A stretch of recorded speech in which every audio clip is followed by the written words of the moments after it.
Escape. Escape tonight to Paris of 500 years ago.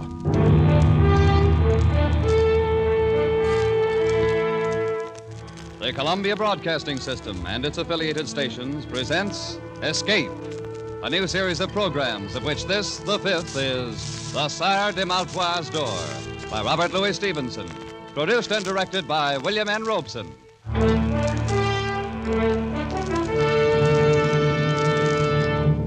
The pen of Robert Louis Stevenson has been an avenue of escape for 3 generations. Our grandparents thrilled to the macabre metamorphosis of Dr. Jekyll, just as we will never forget the nursery menace called Long John Silver. Tonight we escape with Robert Louis Stevenson down another avenue, which leads to Paris in 1429, and the amazing adventure of the Sire de Maletroit's Door.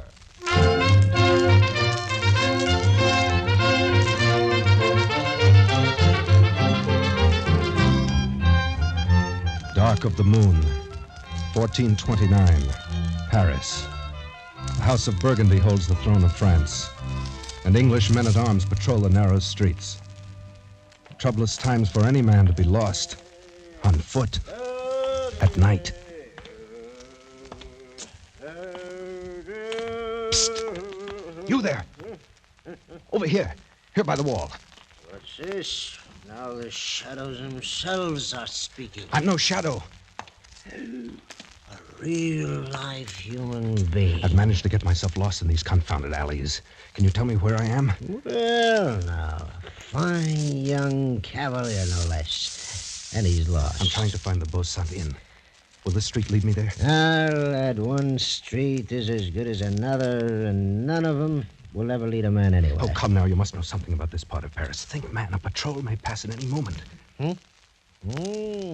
You're wanted, then. I have a safe conduct pass from the captain of the garrison. Safe conduct, he says. And to find what a good that'll do you here in the dark of the night. Well, you're certainly not helping my chances any. No, lad. The only safe conduct you have is that sword swinging at your side. Wait, quiet. A patrol. They're coming this way. I'm inclined to think you're right. I've got to run for it. Tell them nothing. And I should tell what to whom. Wait, halt! Someone's there. Speak up. Who are you? Speak up, is it? And you a blundering pack of 2-day grenadiers that walk like a herd of cattle, such as me? Speak up. That served with the mad Prince Charlie himself. May he rest in peace. An old campaigner, eh? Hey, where you from, soldier? Fontainebleau, from a smarter outfit in bivouac than the likes of you in quarters. A bit in the scups, eh, man? Seen anybody about, old-timer? Naught but shadows and tankards of ale. Fine French cavalier who departed hence without a bio leave just now. Where'd he go? Oh, who knows? Perhaps he went one way, maybe the other. Though I think it was the other there. All right, men. Arms. French cavalier, eh? We'll have him like a fowl in a spit. Spread out. Cover the street. Keep an eye out. Don't let him slip away between you. Forward now. Search every corner.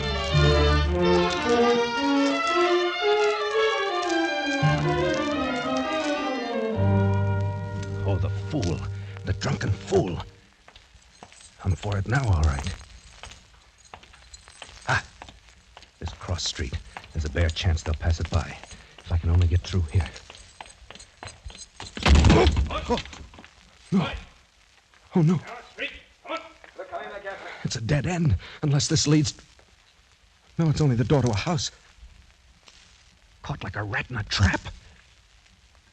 All right. If it's so written, then so be it. With a bit of luck, there'll be 2 or 3 go with me. Huh? The door. It's unlocked. I can push it open.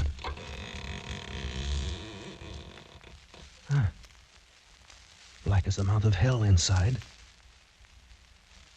Well, what have I got to lose? There.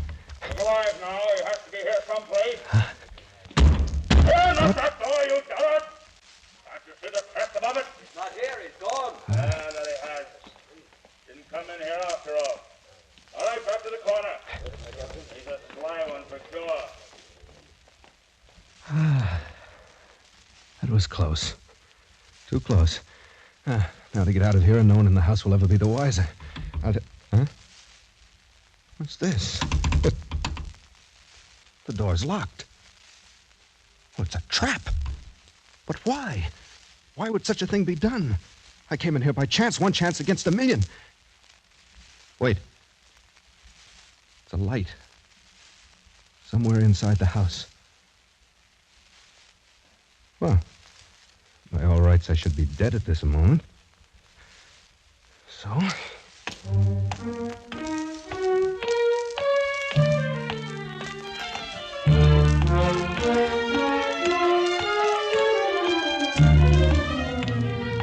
Come in, young man. I've been expecting you all evening. I fear you must be mistaken, sir. My visit is quite unexpected for both of us. That's good. That's very good. For the both of us, you say. Well, no matter. You're here. That's the main point. Take a seat, my boy. Put yourself at ease. We'll arrange our little affairs presently. There seems to be some misunderstanding. You see, your door was standing... Oh, the door. That was a little piece of ingenuity. Don't you agree? So you must know that I had no intention of intruding without an invitation. Without an invitation, is it? Well, we old people are used to such reluctance. When it touches our honor, we cast about until we find some way of overcoming it. And so, my boy, invitation or not, you are, believe me, most welcome. I hope you'll pardon my saying it, but I haven't the slightest idea what you're talking about. Oh, so that's it, dead to rights but still pretending, eh? You're a clever rogue. Sir, Right. My name is Denis de Beaulieu. I am not a guest in your house by my own choice, and I am not accustomed to being... Nor is the house of Maletroit accustomed to certain things, of which you well know. Maletroit? I should have expected better treatment at the hands of one of the most honored families of France. Honored indeed, until you, Monsieur de Beaulieu, took it upon yourself to dishonor us. Sire de Maletroit, I have attempted to explain that I took a stand before your door to fight off a patrol which I'd encountered in the street. I assure you I had no slight intention of forcing myself Since it seems impossible for you to converse with any degree of reason, may I bid you good night? Sir, if you have your right wits, then you're insulting me grossly. And if not, I have no desire to spend further time with a lunatic. You young fool. Thinking to get away so easily. No power on earth can make me stay here any longer, even if I'm forced to hack that door of yours to pieces. I me. And now, will you please sit down, my dear nephew? Nephew, you lie in your teeth. I said sit down. You think for a minute that I made a little contrivance for the door and stopped short with that? If you want to be bound hand and foot until your bones crack inside of you, then get up. Try to get away. But if you'd rather stay a free young buck, agreeably conversing with an old gentleman, sit where you are in peace. You mean, then, I am a prisoner here? I stated the facts. Draw your own conclusion. Ah, Père François, come in, come in. Thank you, Messiah. Tell me, how is she? A little better frame of mind, I hope? She is more resigned, at least, Messiah. Well, now, isn't she hard to please? A likely stripling such as this, well-born, and her own choice. What more would the jade wolf have, If you'll pardon, the situation is not usual for a young damsel. It is somewhat trying to her blushes. Trying, is it? Ha! She should have thought of that before the dance began. She called the turns, and now she'll do the pay. At the risk of being presumptuous, may I ask who she is? Ha! You hear that, Père François? Monsieur de Beaulieu wishes to know who she is. I heard, Messiah. I am pleased that you find my most casual remark so amusing. So, you'd like to know who she is. Very well. After all, you really should know, young fella. It's only fitting for you to be introduced properly. Come along, come along. I'll take you into she, all right. Why, that's the reason I planned the whole thing. You stubborn young scoundrelly blackguard.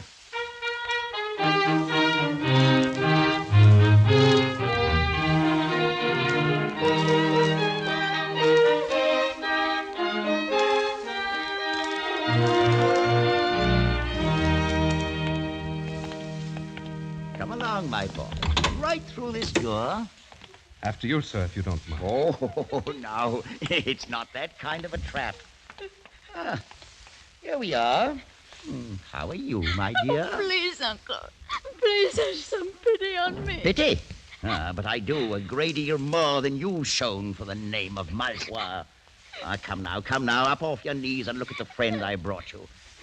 It's good to be devout, but it is also necessary to be polite. I have no understanding how you can be so vicious. Oh, that's very unkind. And now, Monsieur de Beaulieu, since we've decided to keep up this farce, allow me to present my niece, Blanche de Maletroit. For such an inhuman thing, surely heaven itself. He's not the man. My uncle, this is not the man. Expected you to say as much, my dear. Is it so unfortunate you couldn't remember his name? But it's true.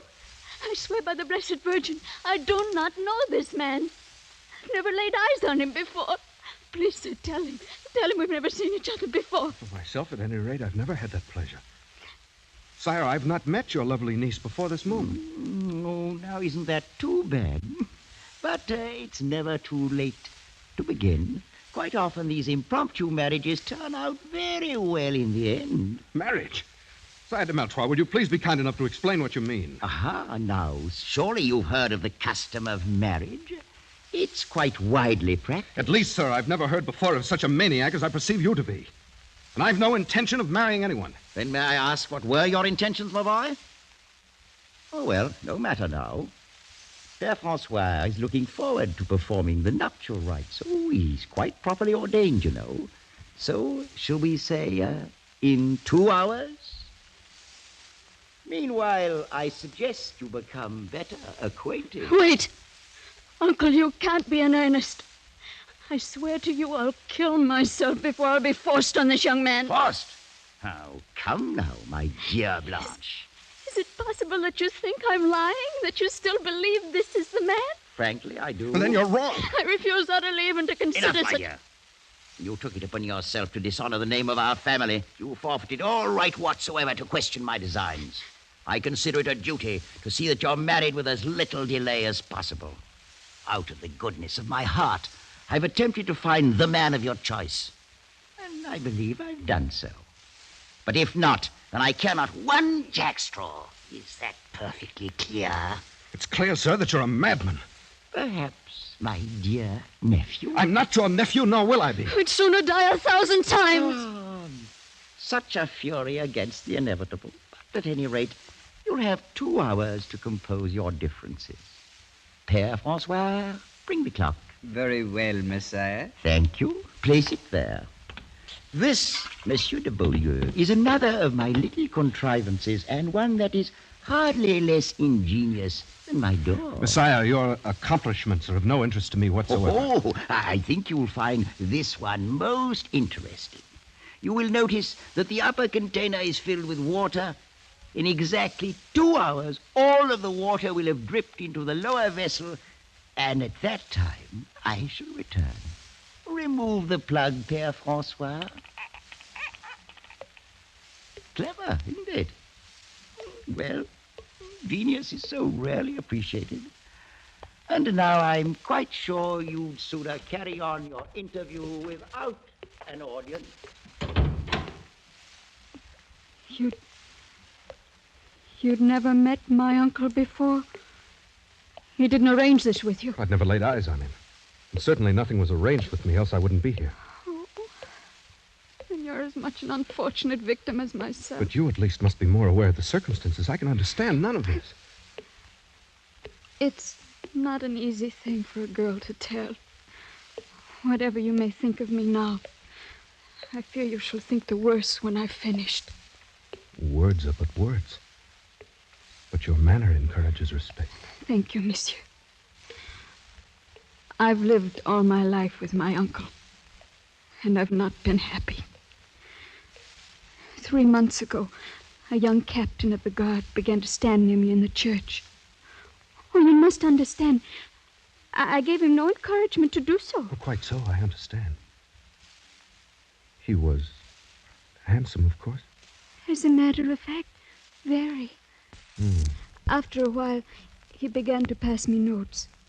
He found me pleasing, wanted to meet me, and seemed most interested in me for some reason.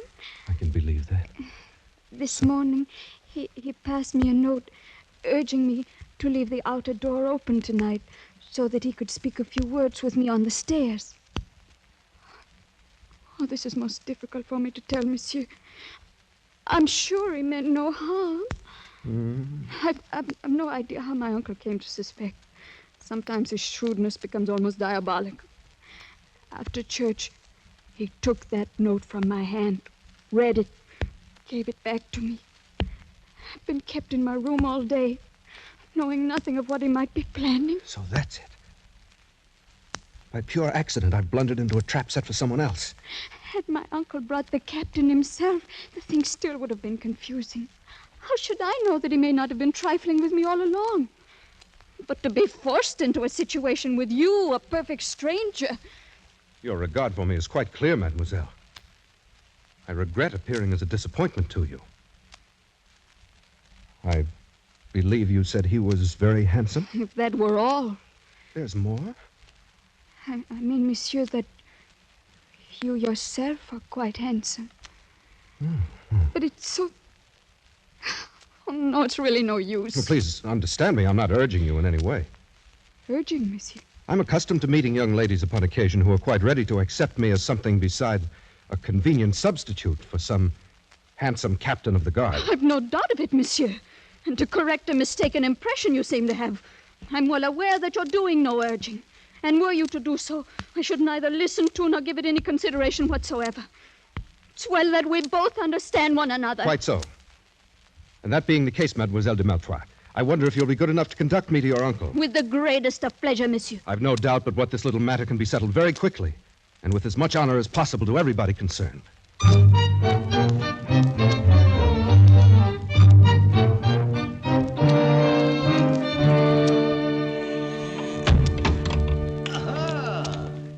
The full 2 hours weren't necessary. Already harmonious accord rises triumphant. On the contrary, Sire de Maletroit, your assumption is entirely false. Oh, what a pity. Well, Père François, there's nothing to it. We'll simply have to wait a while longer. As you say, Messiah. I fear it may be much longer than you think. In fact, forever. That's a very long time indeed. And you, my dear niece, what are your sentiments in the matter? I will not marry this man. Do what you may, uncle, I will not marry him. Right back where we started. Can it be that our young friend is lacking in perception, Père François? It is possible, Messiah. I'm not at any rate lacking in a sense of honorable conduct. Dragged in here against my will, I've addressed your niece in the manner of a gentleman. I found her charming, lovely, delightful. Monsieur. But now I have the honor of declining your offer of her hand. Let that end the matter. It's not as simple as that. Take a look from my window there, and tell me what you see on the wall beneath it. What do you mean? See for yourself. Whatever it is can have no bearing on the matter. There's an iron ring set in the wall. Quite so, and fastened to the ring? A rope. Right. So we have 2 elements. And to complete our little diagram, we need a third one. That element is, at the moment, firmly attached to your body. I'm referring, sir, to your neck. Uncle, no. And may I inquire the purpose of the dogs there in the courtyard below? Are they also a part of your devilish plans? My dear young man, a body doesn't hang in ropes forever, you know. You maniac. Even murder doesn't stop you. Ooh, that's such a nasty word. Let us confine ourselves to the bald facts. At the end of your 2 hours, you will prepare yourself either to marry my niece or to kick out your life while you swing at the end of that rope. There's no other alternative. I think there's one. Between gentlemen, at any rate. Arm yourself, sir. You fool. You think for a moment that if I'd regarded your sword as a threat, you'd still be wearing it?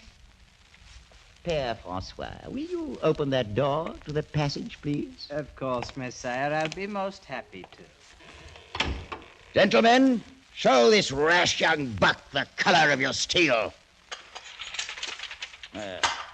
Whether he likes to admit it or not, Monsieur de Beaulieu, one day A man grows too old to fight his own battles and must hire others to do it for him. Close the door, Père Francois. Then you'll not fight? Do I seem a fool? There'll be no fighting and no haughty refusal to marry my niece. You found her charming, well and good. But I'll tell you this. Were she as common as the Paris road, more hideous than the gargoyle over my door, you'd not spurn the hand of a Maletroit and never live to tell of it. Alive and married you'll be, or dead and hanging from that window, and soon after, food for the dogs. It's one or the other. So, make up your mind.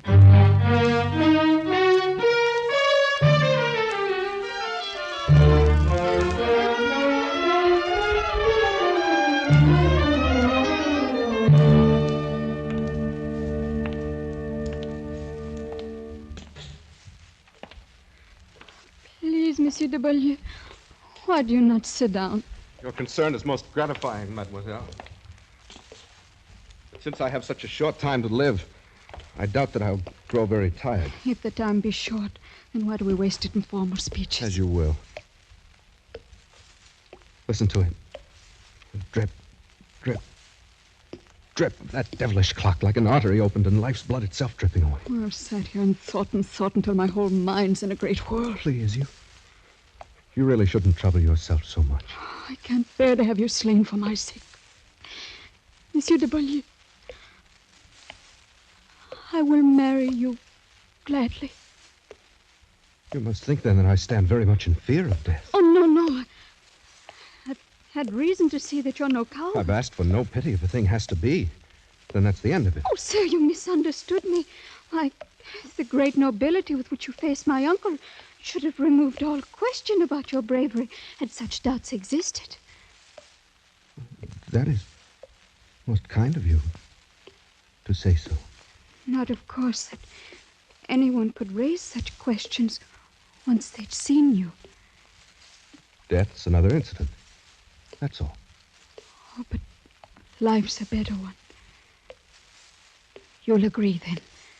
I'm afraid you underrate the difficulty. What your generosity offers me, my pride prevents accepting. In this moment of noble feeling toward me, aren't you forgetting what you already owe to someone else? Monsieur! He never really mattered.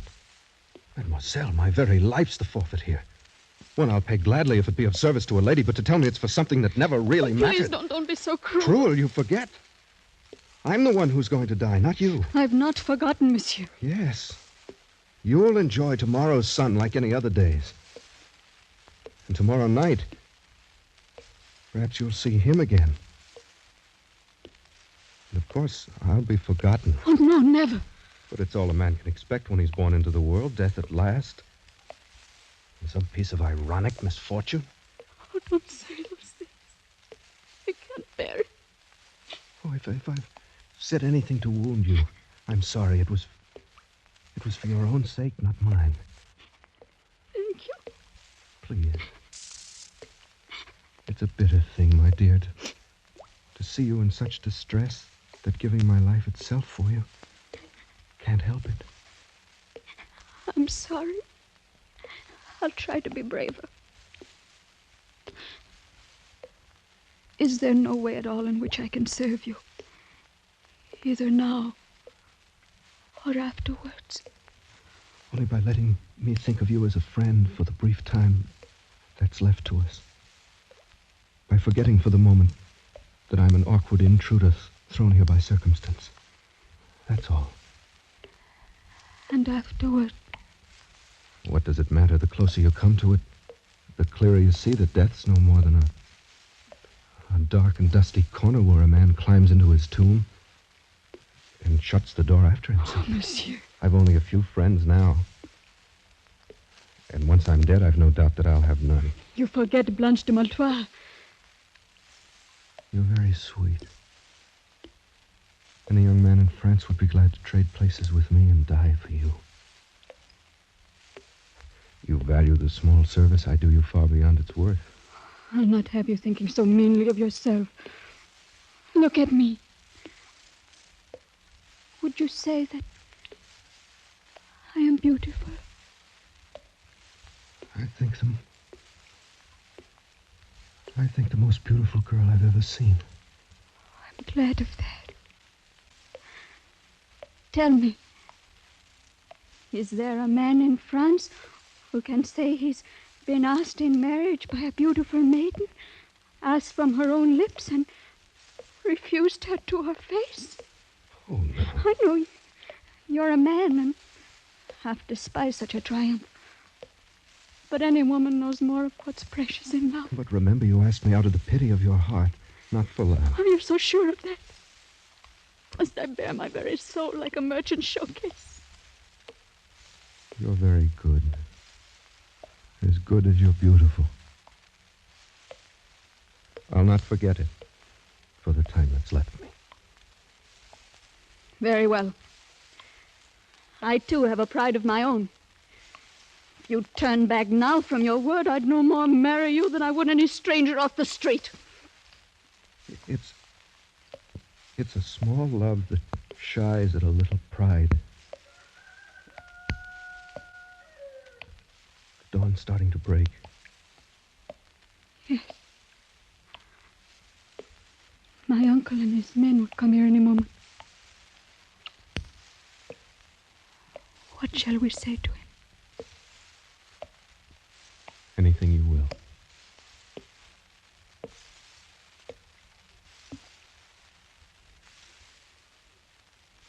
Oh. All of my life I'll weep for you. And weep the more because it was you. If I'm wrong, it's a great price I'm paying for it. One I'd not pay if I didn't care for you so dearly. Care for me?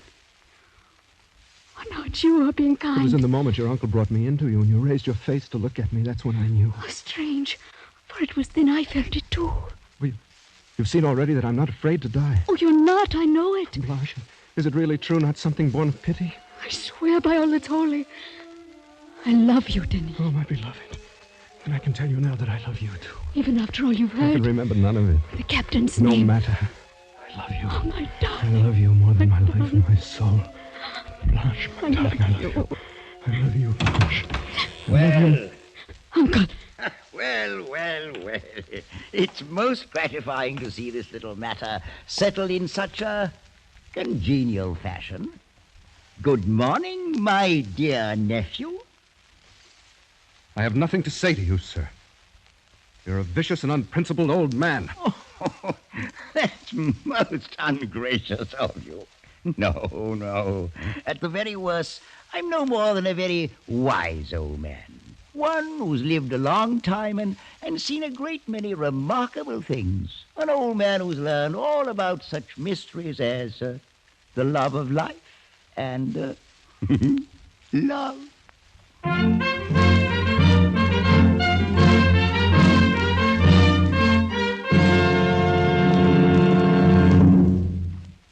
The Sire de Maletroit's Door by Robert Louis Stevenson was adapted for radio by Les Crutchfield and produced and directed by William N. Robeson, with Elliot Lewis as Denis, Peggy Weber as Blanche, and Ramsey Hill as the Sire de Maletroit. The special musical score was conceived and conducted by Cy Fewer.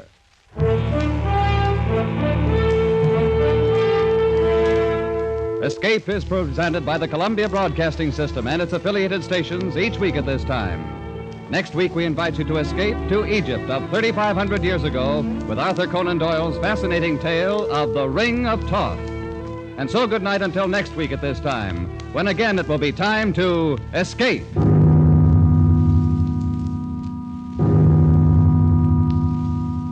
This is CBS, the Columbia Broadcasting System.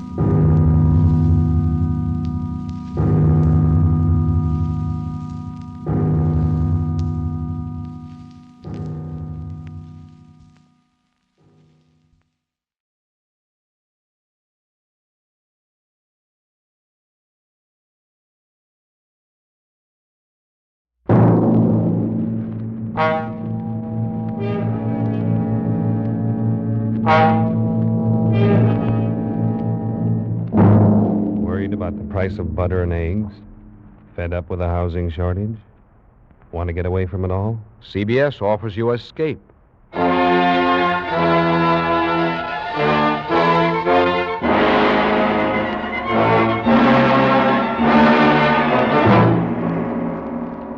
You're alone and unarmed in the green hell of a Caribbean jungle. You're being trailed by a pack of fiercely hungry dogs and a mad hunter armed for the kill. A mad hunter who believes that you, a human being, are the most dangerous game. The Columbia Broadcasting System and its affiliated stations present Escape, produced by William N. Robeson and directed tonight by Richard Sanville. Escape, carefully planned to free you from the four walls of today, free you for a half hour of high adventure.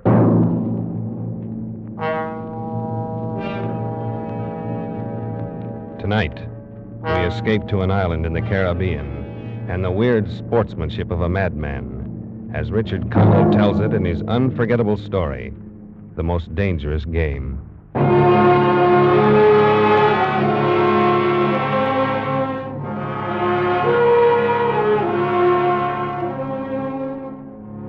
My name is Rainsford. You may have heard of me. I make my living hunting big game for many of the major museums of the world, guiding parties of sportsmen on safari in Africa, Tibet, and South America. Perhaps you've had occasion to run across some of my books. But even if you have, there's one incident you won't find described in them. The full story of my most terrible hunt.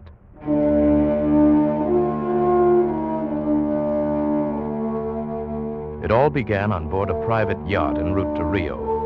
Whitney, my host, and I were smoking our pipes on deck, lounging back in steamer chairs, enjoying the sensuous drowsiness of the warm night. Good dinner, eh? Excellent. Afraid I ate too much, though. Care for some gin rummy? Oh, no, I don't care to move. All right. There's a rather large island off there to the right somewhere. It's something of a mystery. Really? Oh, I didn't know. What island is it? The old charts call it Ship Trap Island. Suggestive name, isn't it? Sailors have a curious dread of the place. Some superstition. I can't see it.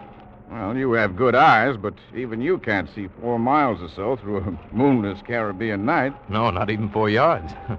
It is dark, isn't it? It'll be light enough in Rio. Oh, by the way, hope the guns have come from Purdy's. We should have some good jaguar hunting up the Amazon.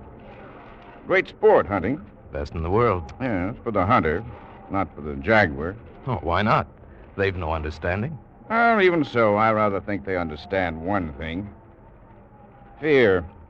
The fear of pain and the fear of death. Huh? Oh, rot, Whitney. Who cares how the jaguar feels? Well, perhaps the jaguar does. Oh, you're a big game hunter, not a philosopher. Look, the world is made up of 2 classes. The hunter and the hunted.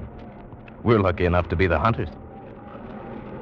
Do you think we've passed that island yet? Yeah, can't tell in the dark. I hope so. Why? Oh, the place has a reputation.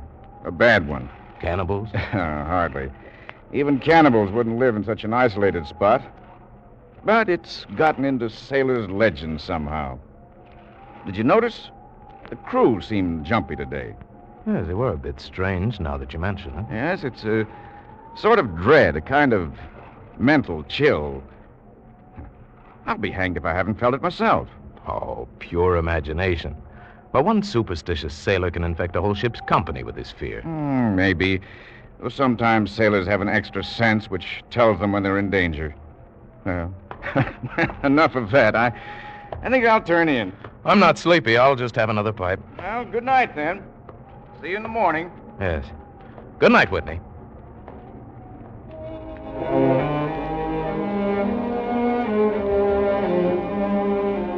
It was very dark. So dark I could have slept without closing my eyes. The night would have been my eyelids. I puffed at my pipe, got drowsy. Then I was wide awake. A gun out there in the water, a gun. I sprang to the rail, strained my eyes in the direction of those shots, but I couldn't see a thing. I leaped up on the rail to get better elevation, and my pipe, striking a rope, was knocked out of my mouth. I lunged for it, and tight fingers closed around my heart as I realized I'd reached too far and lost my balance.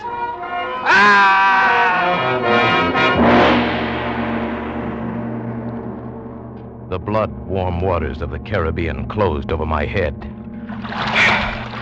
When I came to the surface, the wash from the speeding yacht slapped salt water into my mouth.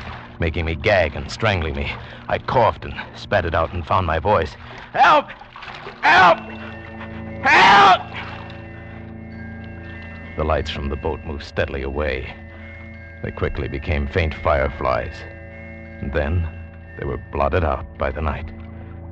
I struggled out of my clothes and turned to the direction from which I'd heard those shots. I began swimming, slowly, conserving my strength. For an endless time, I fought the sea. Then I began to count my strokes.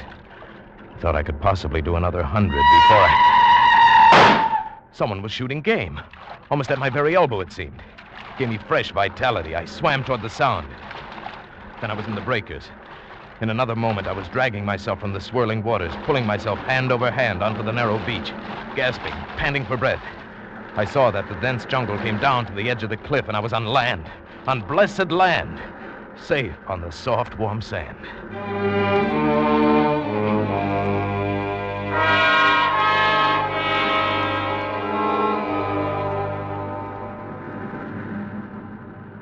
I awoke late in the afternoon, a sharp hunger picking at me. As I slowly came to my feet, I saw, not far from where I'd been lying, signs of a terrible struggle in the underbrush that sloped so sharply to the beach. Some wounded thing, evidently a large animal, had thrashed about there in its death fight. And almost at my feet was a small glittering object, an empty cartridge from a .22. That was odd. The hunter had had his nerve to tackle a large brute with so small a gun. I examined the ground closely and found what I'd hoped for. The print of hunting boots. They pointed up toward a recess in the cliff, and I hurried quickly after them, for night was beginning to settle on the island.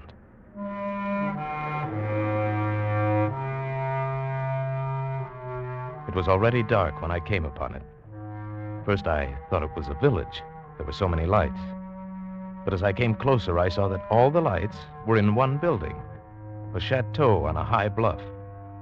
In a few moments, my bare feet were padding up stone steps, and I stood in front of the massive oaken door.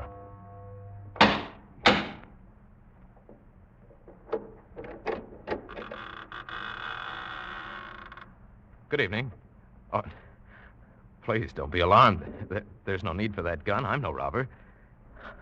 It sounds silly, but I fell off a yacht. My name is Sanger Rainsford of New York City. He was certainly not alarmed by me, this giant who stood facing me. The revolver in his hand continued to point steadily at my chest, and the man behind it was solidly built and black-bearded to the waist, and silent. He waved me in with the gun and closed the door behind me. I was in a huge hall, but there was no time to look around. Another man was coming down the broad marble stairs, an erect, slender man in evening clothes. I stepped toward him. I've just been explaining to this chap that I've had an accident. My name is Sanger Rainsford. It is a great pleasure and honor to welcome Mr. Rainsford, the celebrated hunter, to my home. Well, thank you. I've read your book on hunting snow leopards in Tibet. I'm General Zarov. Believe me, General, I'm very happy to see you. All right, Ivan, you can put down that gun. This gentleman is a guest. Ivan is an incredibly strong fellow, but he has the misfortune to be a mute. A simple thing, but a bit of a savage. I'm even happy to see him. Come, we should not be chatting here. You want clothes, food, rest. You shall have them. This is a most restful spot. I can't tell you how grateful I am. It is my pleasure. Follow Ivan, if you please, Mr. Rainsford. I was about to have my dinner, but it can wait. I think my clothes will fit you.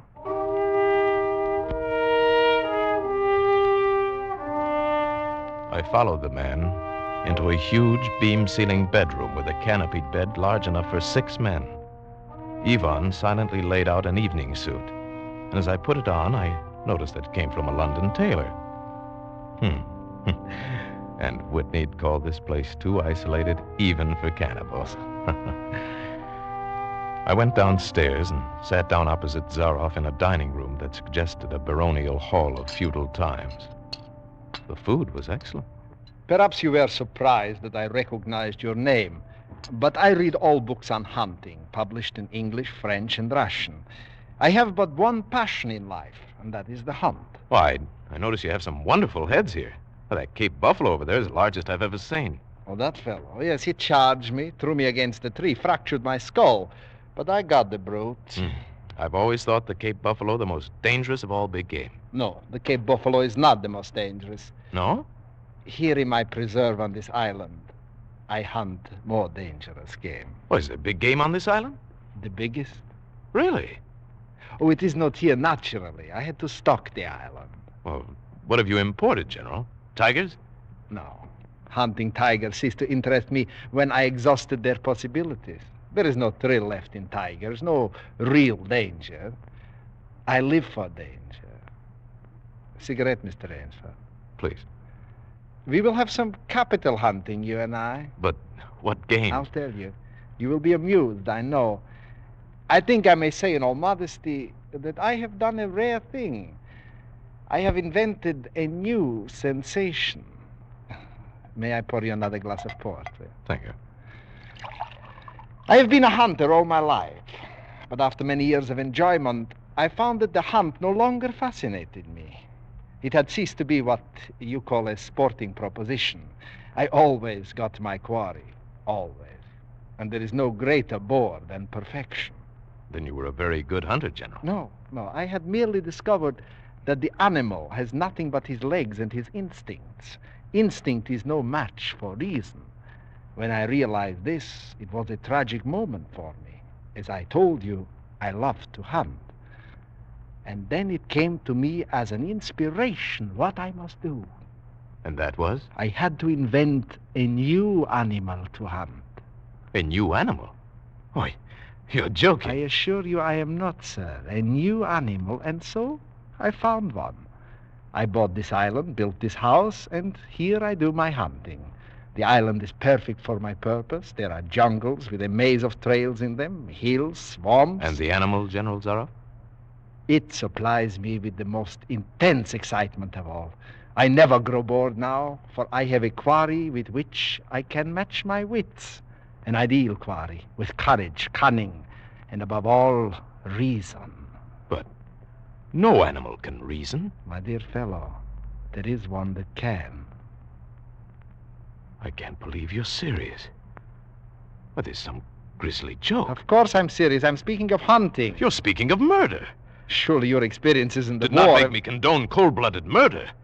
I'll wager you'll forget your notions when you go hunting with me. Why, you've a genuine new thrill in store for you, Mr. Raines. Thank you. I'm a hunter, not a murderer. Oh, dear me, that unfortunate word again. But I hunt the scum of the earth, sailors from tramp ships, lascars, mongrels... Where do you get them? This island is called Ship Trap. There is a row of lights out there on the reef which indicate a channel where there is none, only rocks. I control the lights from my tower. You wreck their ships and then you shoot down the men. Oh, but I treat my visitors with every consideration. They get plenty of good food and exercise. They get into splendid physical condition. You shall see for yourself tomorrow. Would you like some more port, please? What shall I see tomorrow? We'll visit my training school. It's in the cellar. I have about a dozen there now. Sailors. Inferior lot, I regret to say. More accustomed to the deck than the jungle. Ivan, we'll have our coffee now. Thick Turkish coffee, Mr. Rainsford. Very good. No. Is your appetite quite gone? No coffee, thank you. Just one, Ivan. It is a game, you see. I suggest to one of them that we go hunting. I give him 3 hours start. I am to follow, armed only with pistol of smallest caliber and range. If my quarry eludes me for 3 whole days, he wins the game. If I find him, he loses. And if he refuses to be hunted? Oh, I give him the option. If he won't hunt, I turn him over to Ivan here. Ivan once served as official executioner to the great white Tsar, and he has his own ideas of sport. Invariably, they choose the hunt. And if they win? To date, I have not lost. I don't wish you to think me a braggart. Once did almost win. Eventually, I had to use the dogs. The dogs? Yeah. Just step over here to the window a moment. I want you to see my courtyard. Go ahead, Mr. Rainford. Open the window, please. And I have a dozen, as you can see. They are let out at 7 every night. If anyone should try to get into my house or out of it, Well, it would be regrettable. And now I want to show you my new collection of heads. Will you come with me to the library, please? I hope you'll excuse me tonight. I'm really not feeling at all well. Oh, I am sorry. You need a good, restful night's sleep. Tomorrow you'll feel like a new man, and then we'll hunt. I wonder at the promising prospect. But I was already hurrying from the room and up the marble stairway. I heard him calling after me. Sorry you can't go with me tonight. I expect rather fair sport, a big, strong native from west coast of Africa. He looks resourceful. The bed was good. I was tired, but I didn't sleep. I didn't toss or turn. I didn't move. I just lay rigidly in one spot, my eyes on the ceiling, my arms tight against my side, my breathing slow and heavy, my mind empty, waiting. The inky black was just beginning to dissolve. A thin line of gray was just beginning to seep insidiously into my room when Zaroff found his quarry. Then, I suppose I slept. When I awoke, the sun's shadows were already slanting through my room. Must have been well after noon. I came down to find General Zaroff pouring himself a glass of brandy by the sideboard. Mr. Rainsford, feeling better, I trust? Yes. I wish I could say the same. No, I'm not well. Hunting was no good last night. He made a straight trail, offered no problems at all. General, I want to leave the island at once.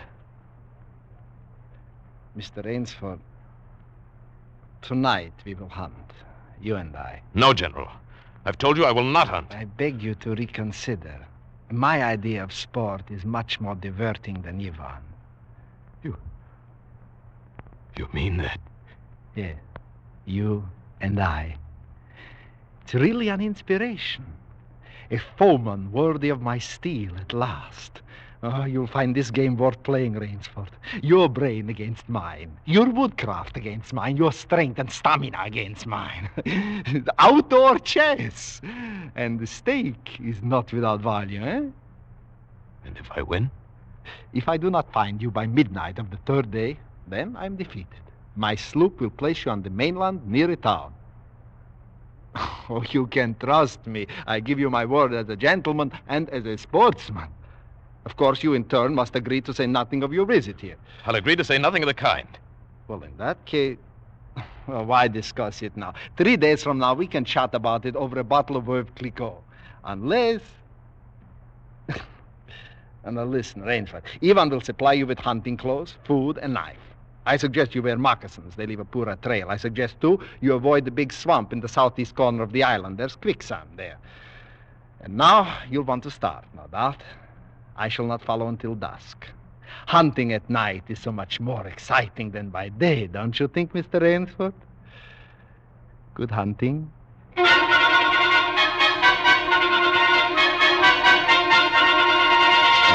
I kept telling myself through tight teeth that I had to keep my head. Keep my head. My first idea had been to put distance between myself and Zaroff, and so I'd plunged into the jungle in a blind panic. Before long, I shook it off and stopped. Straight flight was futile. It would only bring me out to the sea. Then I hit upon the idea of giving him a trail to follow. I would begin our dangerous game by playing the fox. For more than 2 hours, I went through the trackless wilderness, executing a series of intricate loops, doubling again and again on my trail. Night found me leg-weary, with hands and face lashed by the branches. I needed rest badly, and having played the fox, I decided now to play the cat. I climbed into the crotch of a huge tree.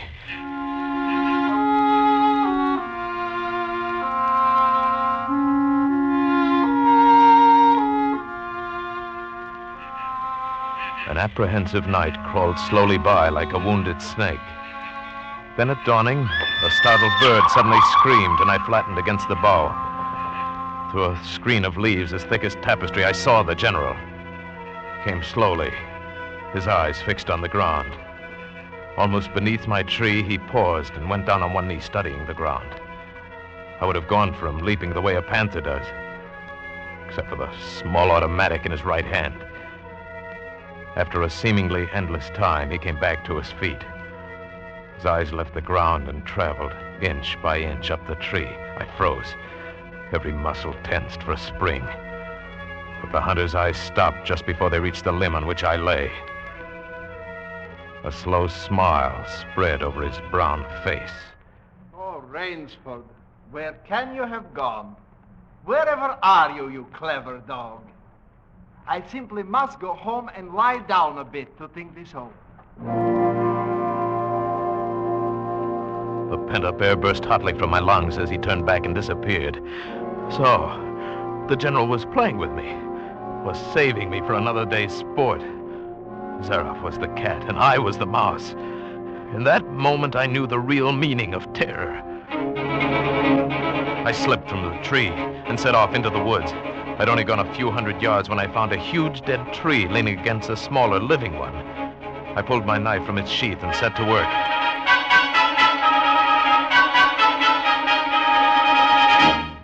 When the job was finished, I threw myself down behind a log 100 feet away. How long I waited, I don't know. It seemed like days. It was probably only a few hours. Then he was coming again, with the sureness of a bloodhound. Nothing escaped those searching black eyes. No crushed blade of grass, no bent twig, no mark, however faint, in the moss. He was so intent on his stalking, he was upon the thing before he saw it, his foot touching the protruding branch that was the trigger. The dead tree, delicately adjusted to rest on the cut living one, crashed heavily to the earth. And I waited yet another moment, not daring to look up and see if it really had done its work. Rainsford, if you're within the sound of my voice, let me congratulate you. There aren't many men who know how to make a melee man-catcher. I am a lucky man, Rainsford. My reflexes are still good. Did you see me spring back even while it was falling? Rainsford, can you hear me? You are proving interesting. I'm going back now to have my wound dressed. Don't be alarmed. It's only a slight one. I shall be back. I shall be back.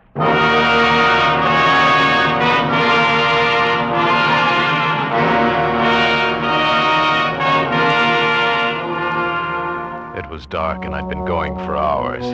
The vegetation became ranker. Insects were biting me savagely. And when mud began sucking viciously at my feet like giant leeches, I knew where I was. About to enter the death swamp with its quicksand. However, the softness of the earth gave me an idea. I stepped back about a dozen paces out of the quicksand and began to dig. When the pit was above my shoulders, I climbed out, and from some hard saplings I cut stakes, sharpening them to a fine point. I planted the stakes at the bottom of the pit, with their points up. With flying fingers, I wove a rough carpet of weeds and branches, and with it I covered the mouth of the pit. Then, wet with sweat and aching with tiredness, I crouched behind the stump of a lightning-blasted tree. I heard the padding sound of feet on the soft earth. I knew he was coming. The night wind brought me the perfume of the general's black cigarette. Although I could see nothing, it seemed to me that he was coming with unusual swiftness, that he was not feeling his way along foot by foot. In one brief moment, I lived an entire year.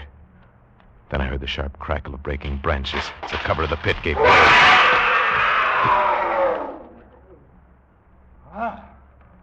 You've done well, Rainsford. Very well. Where did you get the time? Your Burmese tiger pit has claimed one of my best dogs. And so you score again. I must see what you can do now against my whole pack. He went away again, but I just lay there in the swamp that night. At daybreak, I was awakened by a distant sound, faint and wavering, the baying of a pack of hounds. I went up into a tree. Down a watercourse, not a quarter of a mile away, I could see the bush moving. I strained my eyes and saw the lean figure of General Zaroff. Just ahead of him, I made out the gigantic Ivan, holding the pack in leash. I prepared for the native trick I've learned in Uganda. I slipped from the tree, caught hold of a springy young sapling, and to it fastened my knife, its blade pointing down the trail. With a bit of wild grapevine, I tied back the sapling and ran for my life. The hounds hit the fresh scent and raised their voices, and I knew how an animal at bay must feel. Even as I ran, the clamor of the hounds suddenly ceased, and with it my heart stopped, for that meant they'd reached the knife. I climbed excitedly up a tree and looked back, and hope died in my brain. The general was still on his feet. Even, however, was not. The knife, driven by the recoil of the springing tree, had done its work. Then the dogs took up the cry again, and I was on the ground once more. Nerve, nerve! I panted the words over and over as I fled headlong. A blue gap showed through the trees dead ahead. I forced myself up on towards the gap and reached the sea. It lay 20 feet below me, rumbling and hissing. I stood a moment, poised over the edge. I heard the hounds. I knew it was the end. Then I leaped far out into the water.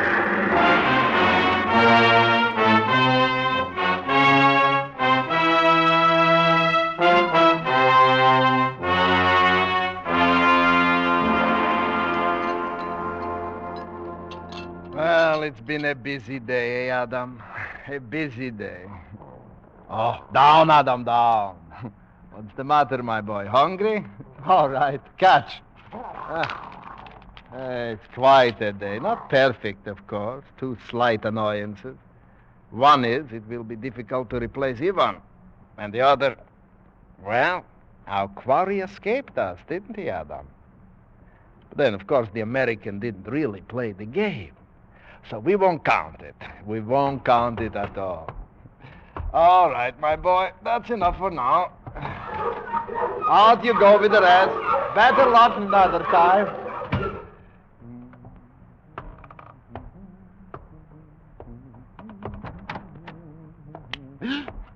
Rainsford, Good evening, General. how did you get here? I swam. I found that quicker than walking through the jungle. I congratulate you.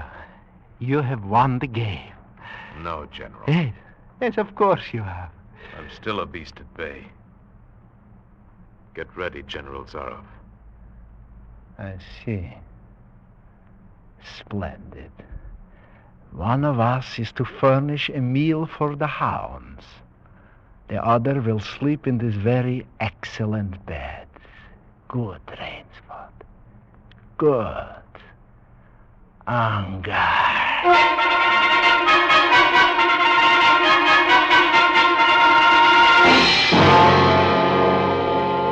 Huh? The General was right. Never before in my life had I slept in a better bed.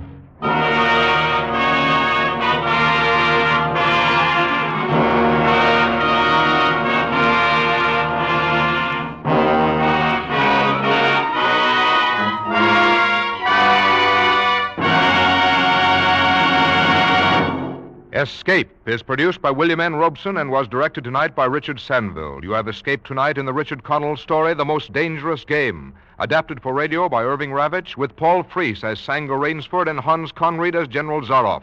The special musical score was conceived and conducted by Cy Feuer. Next week, you're sitting at the throttle of a speeding locomotive, screaming around the curves of a mountain gorge, racing against time with death at your shoulder. Next week, you're the engineer of the Yellow Mail.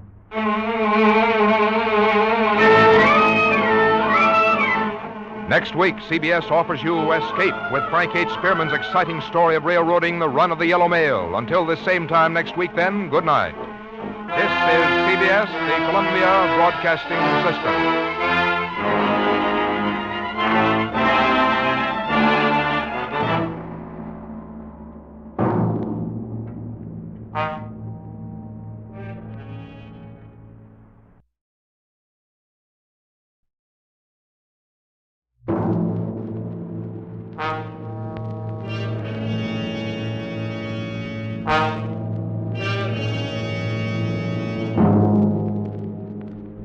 Did you miss out on that big football game last week?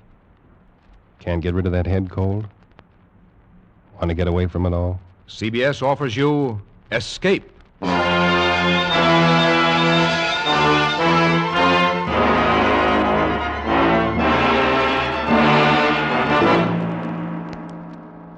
You are groping your way slowly through the dark hold of a ship at sea, moving carefully step by step, searching intently for something you dread to find, because you know that this ship carries a cargo of death. The Columbia Broadcasting System and its affiliated stations presents Escape, produced and directed by William N. Robeson, and carefully plotted to free you from the four walls of today for a half hour of high adventure.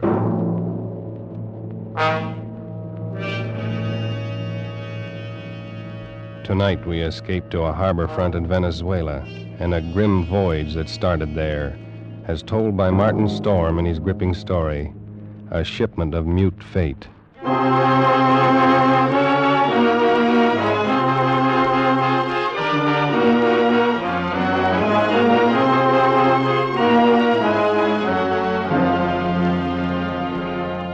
I stopped on the wharf at La Guaira and looked up the gangplank toward the liner Chan Kay, standing quietly there at her moorings. The day was warm under a bright tropic sun, and the harbor beyond the ship lay drowsy and silent. But all at once, in the midst of these peaceful surroundings, a cold chill gripped me, and I shivered with sudden dread. Dread of the thing I was doing and was about to do.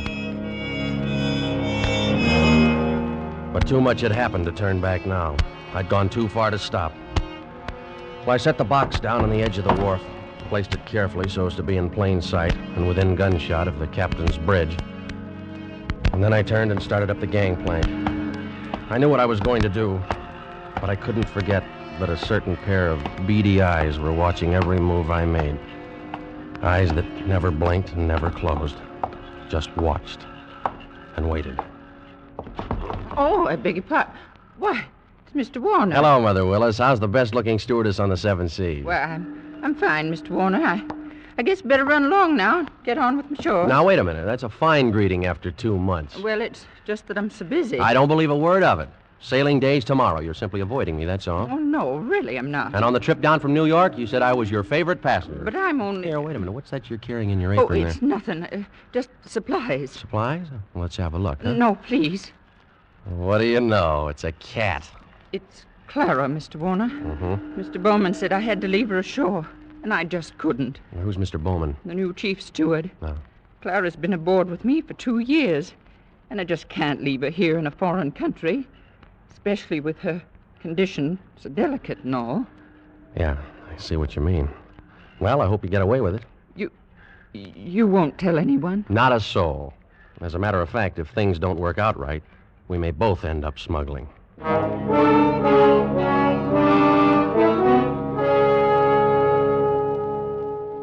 happy to have you on board on the trip down 2 months ago, Christopher.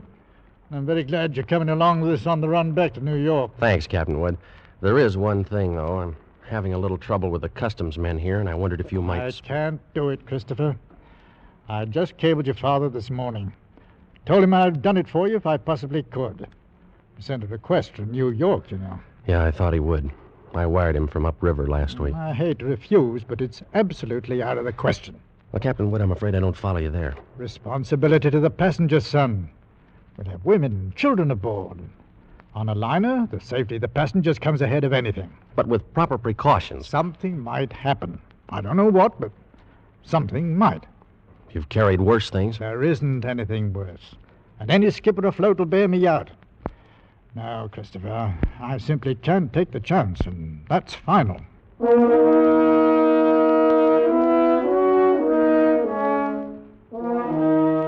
Final? Well, it wasn't final if I could do anything about it. I hadn't come down here to spend 2 months in that stinking backcountry and then be stopped on the edge of the wharf. 2 months of it. Heat, rain, insects, malaria. I'd gone clear in past the headwaters of the Orinoco, traveled through country where every step along the jungle trail might be the last one.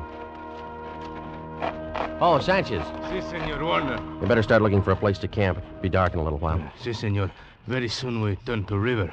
Camp on rocks by water. This very bad country. This very bad country. You've been saying that for 10 days now. Very bad country. Well, si, Senor Warner. This very bad country. Yeah, we'll skip it.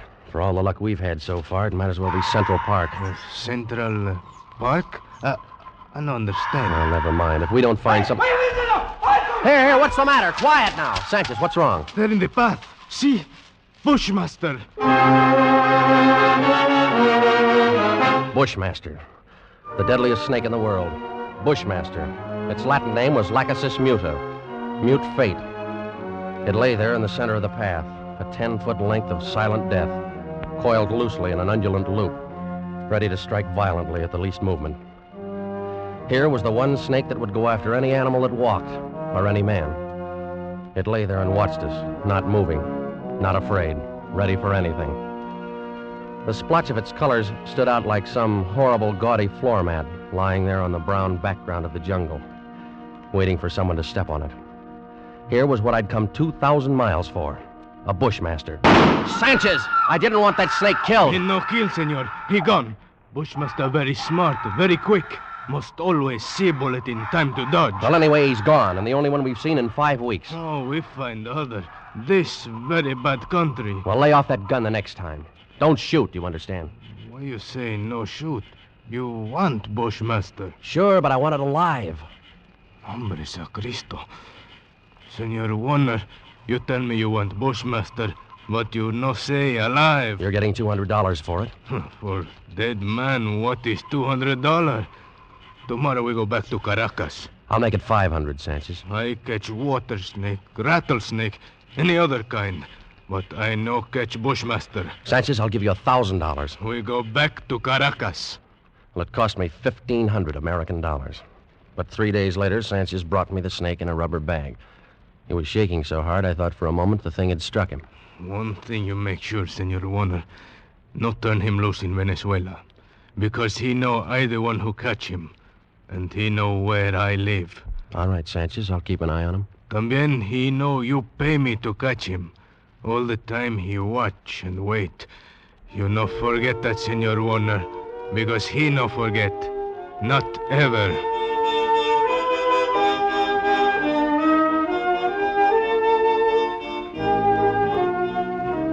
Well, after going through all that trouble and danger and laying out $1,500, I wasn't going to let a pig-headed ship captain stop me at the last minute. At least not as long as the cables were still in operation between La Guaira and New York.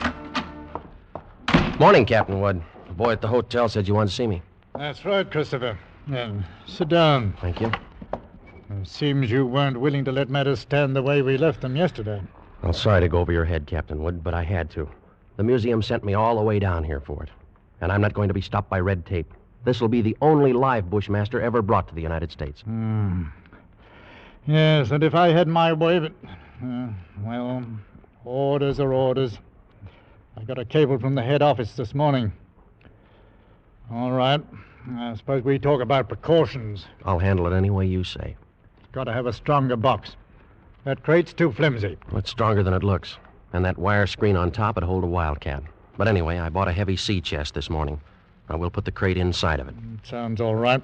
You got a lock on it? Heavy padlock. It's fixed so that the lid can be propped open a crack without unlocking it. The snake's got to have air. But in dirty weather, that lid stays shut. I'll take no chances. Fair enough. I will keep the thing in my inside cabin where I sleep. I can't have it in the baggage room. And nobody on board's to know about it. Whatever you say, Captain. But we won't have any trouble. After all, it's only an animal. It doesn't have any magical powers. I saw a bushmaster in the zoo at Caracas once. Had it in a glass cage with double walls. It'd never move. Just lay there. Look at you as long as you were in sight. Gave a man the creeps. I didn't know they had a bushmaster at the Caracas Zoo. They don't. Now. Found the glass broken one morning and the snake gone. Night watchman was dead. They never found out what happened. Well, the watchman must have broken the glass by accident some way. The way they figured it, the glass was broken from the inside. Well, we sail in 4 hours.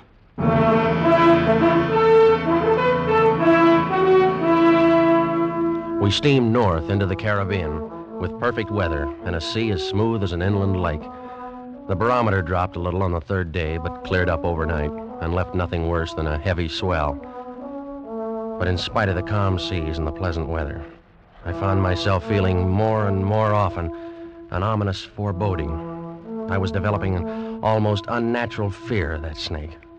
Well, I stayed clear of the passengers pretty much. Got the habit of dropping into Captain Wood's quarters several times a day. He kept the heavy box underneath his berth. I'd approach it quietly and shine my flashlight through the open crack. Never once could I catch that 12-foot devil asleep, or even excited. He'd be lying there, half coiled, his head raised a little, staring out of those beady black eyes, waiting. He'd still be like that when I'd turn away to leave. Maybe that's what bothered me, that horrible and constant watchful waiting. What in the name of heaven was he waiting for? Well, hello there, Mr. Warner. Oh, how are you, Mother Willis? Aye, but you and the captain spend an awful lot of time around this cabin. I'm beginning to think the two of you must have some guilty secret. Oh, no, nothing like that, Mother Willis. I don't know about Captain Wood, but I certainly don't have any guilty secret.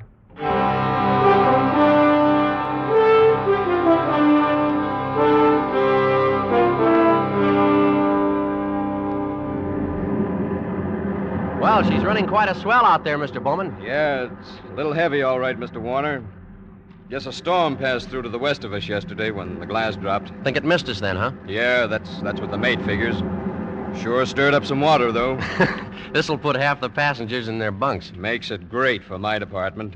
2/3 of them will want a steward to hold their heads. They'll keep Mother Willis so busy she'll have... Wait, look at the size of that wave. Huh? The great Jehoshaphat! We're going to take it on the port bow! Hang on!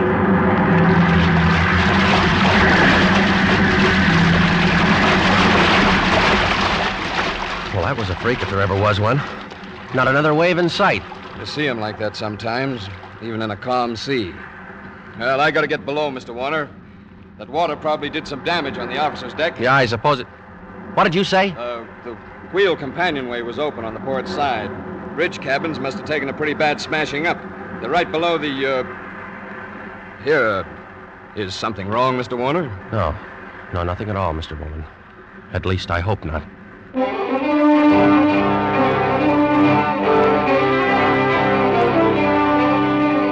I looked first for Captain Wood and couldn't find him. Of course, I knew it was only one chance in 1,000, but the chances against that freak wave were 1 in 1,000, too. Well, I couldn't waste any more time, so I stumbled down the companionway and along the passage to the captain's cabin. Oh, come on in, Mr. Warner. Mother Willis. My, isn't this cabin a mess? Trying to get some of these things out to dry. Yeah, well, I just wanted to check. Where's that box that was under the captain's bunk? Threw it out on that. But where? We didn't know. It was nearly dark when we met together again in the chart room. I don't get the thing at all. There's no other way around it. We've risked all the time we can.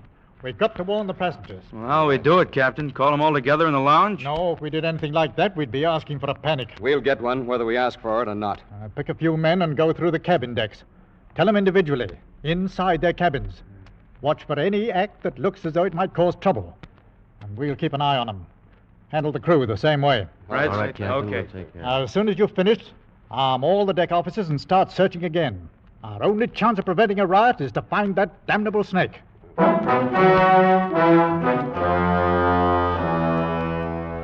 The slow nightmare that followed grew worse by the hour. None of us slept. All the ship's officers not on duty kept on with that endless search.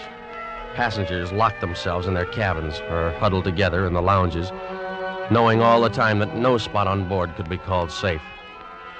Fear was a heavy fog in the lungs of all of us, and every light on the vessel burned throughout the night. Morning came and brought no relief. Terror and tension mounted by the hour. There now, Mrs. Crane, stop getting yourself all worked up and go back to your cabin. The horrid thing's probably crawled overboard anyway. You're just saying that. You're paid to say it. You don't know. Nobody does. Now, everything's going to be all right. Oh, if you could only do something. If all of us could only get off the ship. They could fumigate it. Yes, that's what we've got to do. We've got to get off the ship. Now, wait. Mr. Bowman. Mr. Bowman, she's going to jump. No, you don't, lady. Let me go. Let me go. Nice work. Let me go. Nice work, Mr. Bowman. Get her down to her cabin. Whatever you do, don't turn her loose.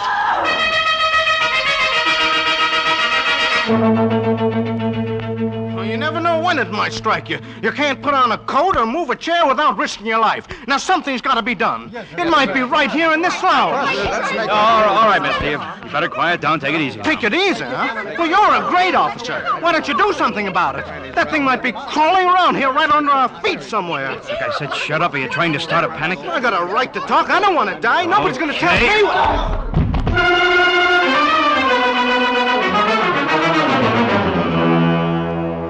The second night passed and morning came around again. A gray and rainy day, just as grim and tense, dragged past. and the night came down again. Third night of the terror. Again, every light burned and the whole ship seethed in the throes of incipient panic. Faced by a horror they'd never met on the sea before, crew and officers alike were on the verge of revolt. Passengers sat huddled in a trance-like stupor, ready to scream at the slightest unknown sound. At 7 bells, I made my way forward to the chart room and found Captain Wood bent over a desk. Hello, Christopher. Come on in. Sit down. Well, it's got to be somewhere, Captain Wood. It's got to be. I don't know. You could search this ship for 6 months and never touch all the places aboard. We can only hold out for 2 more days. We'll be in. What's the Home Office say? Oh, here's the latest wireless from them. Keep quiet and keep coming. What else can we do? How is it on the decks? Pretty bad. Anything could happen. Yeah. That's why I took the guns away from the men. 1 pistol shot and we'd have a riot on our hands. Oh, the whole thing's my fault, Captain Wood. That's what I can't forget. Oh, take it easy, lad. There was only some way I could pay for it myself, alone. No, I know how you feel, but it's no more your fault than mine or the man who asked you to bring the snake back alive. Nobody planned this. You'd better try and get a little sleep. Sleep? Mr. Bowman made some coffee down the steward's galley a while ago. You better go down and get yourself a cup. And then rest up for a couple of hours. Rest? I can't rest. Christopher, it's no good going. What are you going to do? You can't help anything if you stumble through a hatch half asleep and break your neck. Go on and get some coffee. One way or another, we've got to hold out for 2 more days.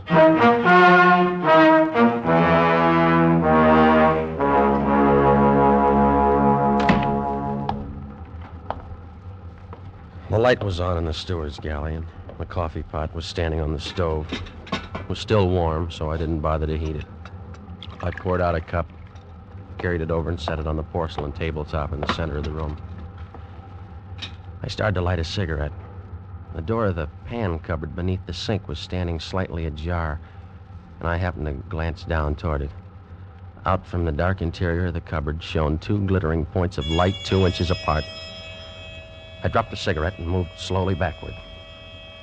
I'd found the Bushmaster.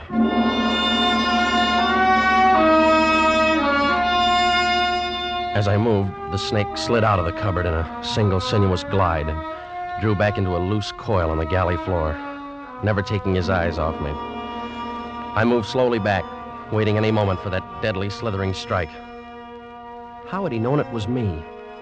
He'd stayed quiet when Bowman was here. How did he know to pick the first time in 3 days when I didn't have a gun? Well, my hands touched the wall behind me and I stopped. Only then I realized in terror what I'd done. The call button and the door were on the far side of the room. I'd backed into a dead end. I stared at the snake in fascination, expecting any moment the ripping slash of those poison fangs. The horrid coils tightened a little and then were still again. 10 million years of evolution to produce this moment. Homo sapiens versus Lachesis muta. Man against mute fate. And all the odds were on fate. I knew then that I was going to die. I could feel the sweat run down between the painted wall and the palms of my hands pressed against it. My skin crawled and twitched, and the pit of my stomach was as cold as ice. There was no sound but the rush of blood in my ears. The snake shifted again, drawing into a tighter coil. Always tighter. Why the devil didn't he get it over with? And then, for just an instant, his head veered away. Something moved over by the stove. I didn't dare turn to look at it. Slowly, it moved out into my line of vision. There was a cat. That scrawny cat Clara that Mother Willis had sneaked aboard in La Guaira. Its back was arched and every hair stood on end. It moved stiff-legged now, walking in a half circle around the snake. The Bushmaster shifted slowly and kept watching the cat. He tightened. He was going to strike at any second. He struck and missed. The cat was barely out of reach. Now she was walking back and forth again. She was asking to die.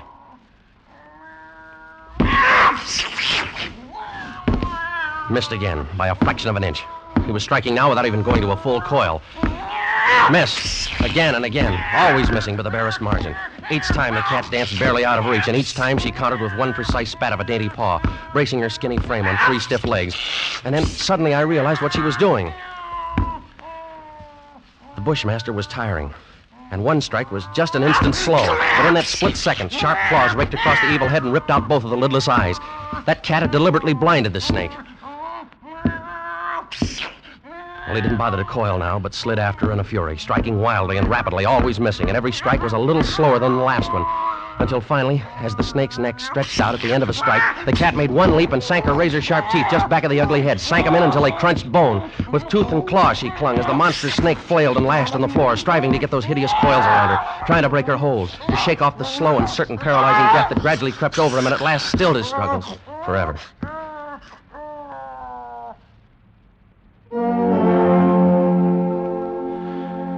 I took a deep breath. The first in minutes. The cat lay on her side on the floor, panting, resting from the fight just over. And she had a right to rest. That mangy, brave, beautiful alley cat had just saved my life. And maybe others as well. But as I turned toward the stove, I suddenly became very humble. And I knew all at once what a small thing a human being really is.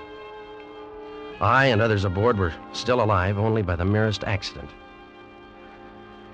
There were 3 reasons why that cat had fought and killed the world's deadliest snake. And those 3 reasons came tottering out from under the stove on shaky little legs. 3 kittens with their eyes bright with wonder and their tails stiff as pokers. Up on the decks, hundreds of passengers were waiting for the news that the days and nights of terror were ended. Well, I could wait a little longer. I pulled open the doors of the cabinet, found a can of milk,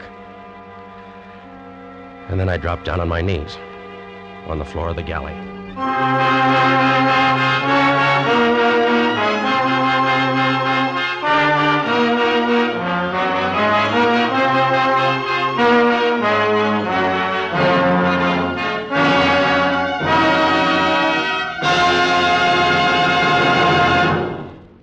Escape is produced and directed by William N. Robeson, and tonight brought you A Shipment of Mute Fate by Martin Storm, adapted for radio by Les Crutchfield, with Jack Webb as Chris Warner, Raymond Lawrence as Captain Wood, and D.J. Thompson as Mother Willis. The special musical score was conceived and conducted by Cy Fure. Next week, at this same time, when you're tired from a hard day at the office, or leaning over a hot stove all day, when you want to get away from it all, CBS again offers you Escape.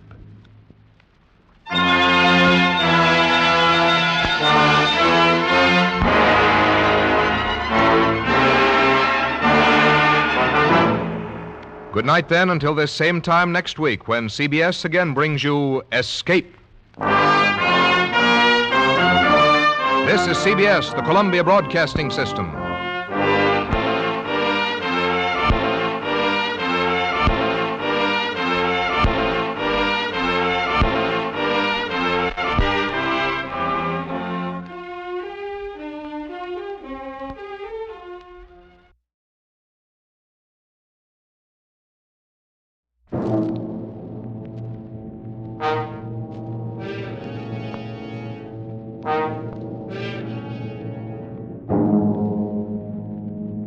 Are you upset with today's headlines? Worried about the high cost of living? Want to get away from it all? CBS offers you Escape.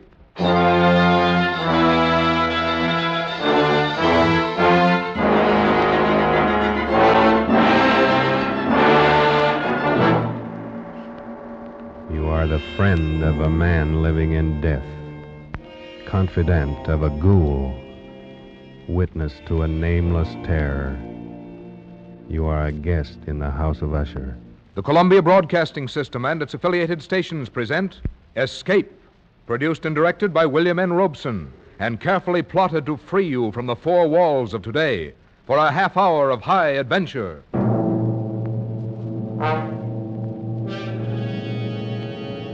Tonight, we escape to a gloom-shrouded moor and a house where dread holds sway, as Edgar Allan Poe recounts it in his famous story, The Fall of the House of Usher.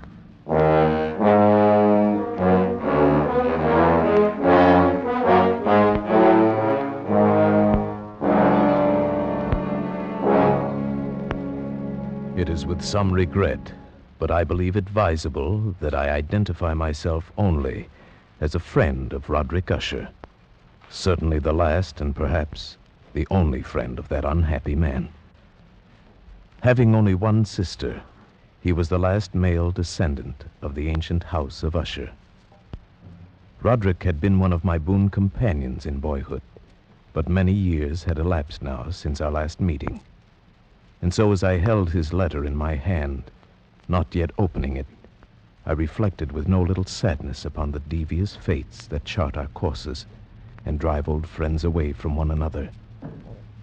But then a sudden feverish and nostalgic curiosity laid hold of me, and with fingers made clumsy by their eagerness, I tore open the letter and read, My dear friend, my need of you has so far outgrown my pride that I'm going to request a favor which I realize full well may involve considerable inconvenience to yourself.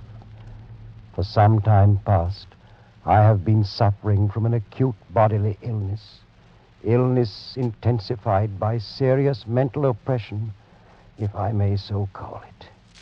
A horror which looms over me, a horror grown so great I dare no longer face it alone. And so, in all humility, and for the sake of years gone by, I beseech you to come to me at once, here to the family estate in the north.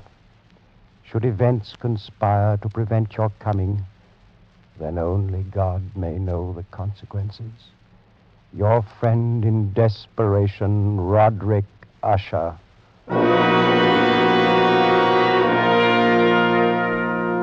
And so it happened that at the end of a dull, dark, and soundless day in the middle of October, I found myself as the shades of evening drew on, within view of the grim and melancholy house of Usher.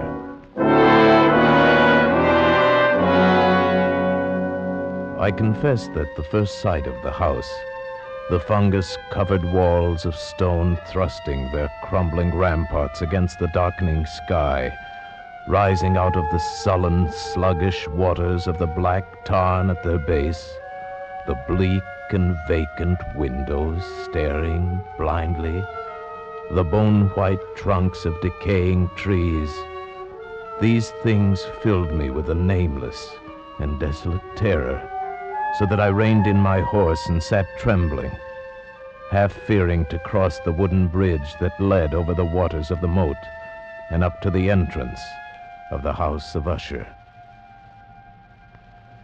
Then impatiently I shook off this strange feeling of dread, and was an instant later clattering over the wooden bridge and onto the courtyard. I dismounted quickly, tossed my reins to the silent lackey who approached, strode across the gravel and up to the massive wooden portal, the door of the house of Usher.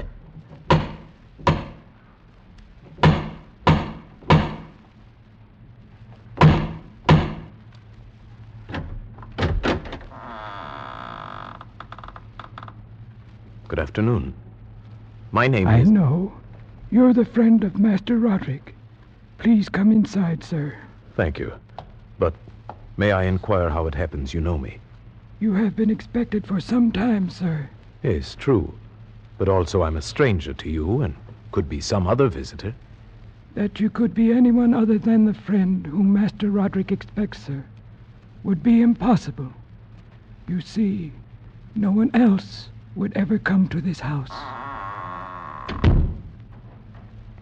Then I followed his stealthy footsteps through many dark and intricate passages. My earlier foreboding heightened and was made fearful by the somber aspect of the hallways by which we passed. The many unused rooms reaching out with their vast emptiness like some hideous jungle creeper. But at length we stood before the door of the master's studio, and there the servant left me, departed and left me to go in alone. The man across the room, half reclining on the couch, his back turned toward me, did not hear the opening of the door. For the space of several heartbeats, I saw only the deathly pale and ghastly sunken features of a stranger. Then only with difficulty could I recognize behind that mask, my boyhood friend. For surely, under light of heaven, no man had ever before so terribly altered in so brief a time as had Roderick Usher. Oh. Oh, my friend, you've come at last. Thank God you did come. Oh, Roderick, did you not know I would? Could you not be sure that no long years would ever dim the friendship we shared in youth? So many things have dimmed. Ah, youth. It seems so long ago. But now you're here, and we'll find it, relive it all over again, every glorious moment of it. And all these shadows, all these gibbering phantoms that haunt me, they'll be driven out. And then the sun will shine again, and we'll be young again and relive... Roderick! Oh, but forgive me, my friend. My excessive joy at the sight of you after so many years drives me into a frenzy of talk. How many years has it? Oh, no matter. It is enough that you are here, and brought with you all the lost, all the happy days of my boyhood. But I'd expected from your letter to find you in serious straits indeed. Instead, you seem in the best of spirits. You have the right to know. But in all frankness, here in your presence, I find it difficult to credit importance to those things which only yesterday filled me with terror. True, I've been ill. A nervous affliction, something in the nature of a family weakness, probably. It has affected me with a morbid acuteness of the senses, such that quite often the least sounds and odors and colors become irritating beyond endurance. Then I've eaten but little, as you can see. But surely you've retained the services of a physician. A physician? Oh, yes, of course. He calls almost daily, though it is more often Madeline that he attends. You remember my twin sister, Madeline? For her I fear more greatly than for myself. Even today she's taken to her bed, and I have no doubt will never rise from it again. Oh, a tragedy. The sympathies of my heart go out to you. Oh, but leave it for the present. Leave it to dream of all those happy days we left so far behind. Everything will be different now that you're here. Do you remember when we were 12? But the happy forgetfulness which Roderick found in my coming was short-lived, and in a few days he had sunk into a morose torpor, from which only occasionally with frantic difficulty could he reach the joy of our first few hours of meeting. More often his mental apathy was broken by bursts of vicious temper and violent ill humor, fits I could only excuse on the basis of his illness. And that illness began in my mind to assume a most mysterious character. Being unable to divine its true nature from Roderick's hesitant offerings, I took the liberty of questioning the physician a few days later when I chanced to encounter him in a hallway. Yes, she's resting as well as might be expected. But she continues to decline. Is that not correct, Doctor? That would seem to be the case. And the malady, the illness which has stricken her, is it the same as that which affects her brother Roderick? I may venture that it is. Might I inquire the nature of this illness? As to that, I am unable to say. You imply, then, that I have no right to the information? Not at all. I am confessing to you quite simply, sir.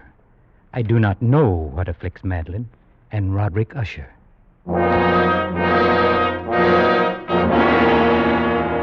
And so a week passed. A week in which the sullen, leaden skies darkened into deeper oppressiveness, in which Roderick's deathly pallor and creeping mental dissolution grew more apparent.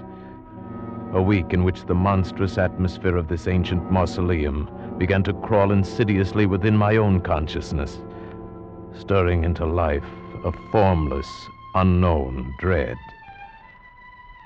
Then one evening, we were sitting in the vaulted studio, while the first shadows of night began to flow together into pools of darkness.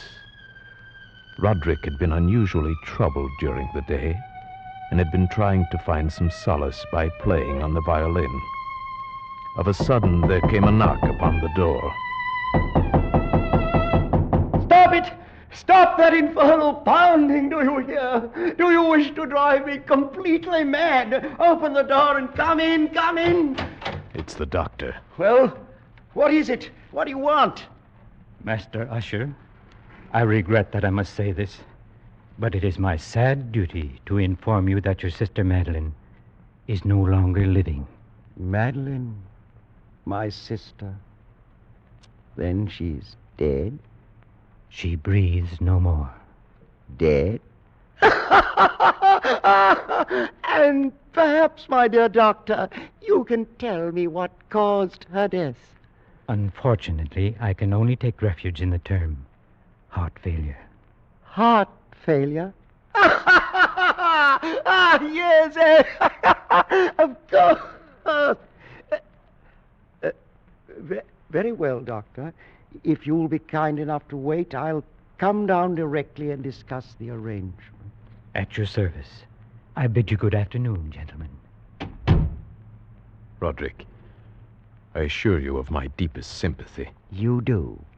Your deepest sympathy. The doctor regrets his sad duty. Are you fools, both of you fools?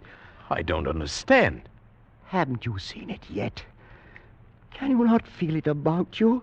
The horrid, monstrous, brooding spirit of this accursed house. Can't you hear its evil laughter as it lurks in the hallways and grows fat upon the soul? My dead sister. Roderick. Can't you see that it matters nothing to me that she's dead? That I myself walk but a few steps behind her into the same shadows of hell?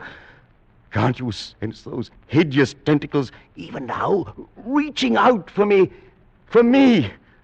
who now the last living, if it be living, the last living descendant of the accursed house of Usher.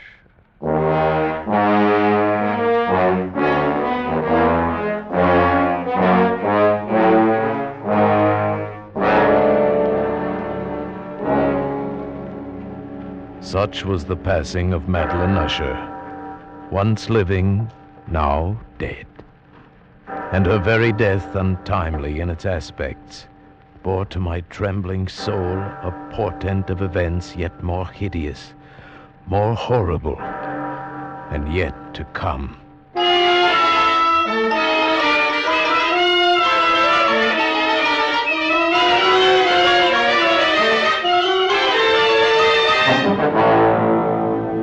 At a later hour of that same sad night, Roderick came into my chamber to voice an intention so morbidly unnatural that for the moment I could only feel that his tottering reason had at last failed him entirely. Then you refuse?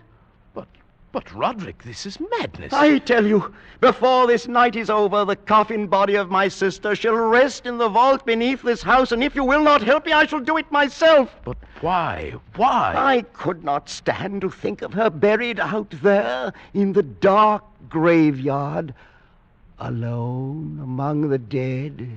Roderick, she too is dead. It's fantastic how little we know of death or of life. The doctor says she no longer breathes. She is dead. She was so lovely, was my sister. Roderick. I must keep Madeline near me. Nothing but evil would come of such an act. I can trust no one but you. Not even the physician himself. He hates us because he can't discover what it is that kills us. Even he might steal the body of my beloved sister, that he might learn our secret. You understand, don't you, my friend? Yes, Roderick. Yes, I understand.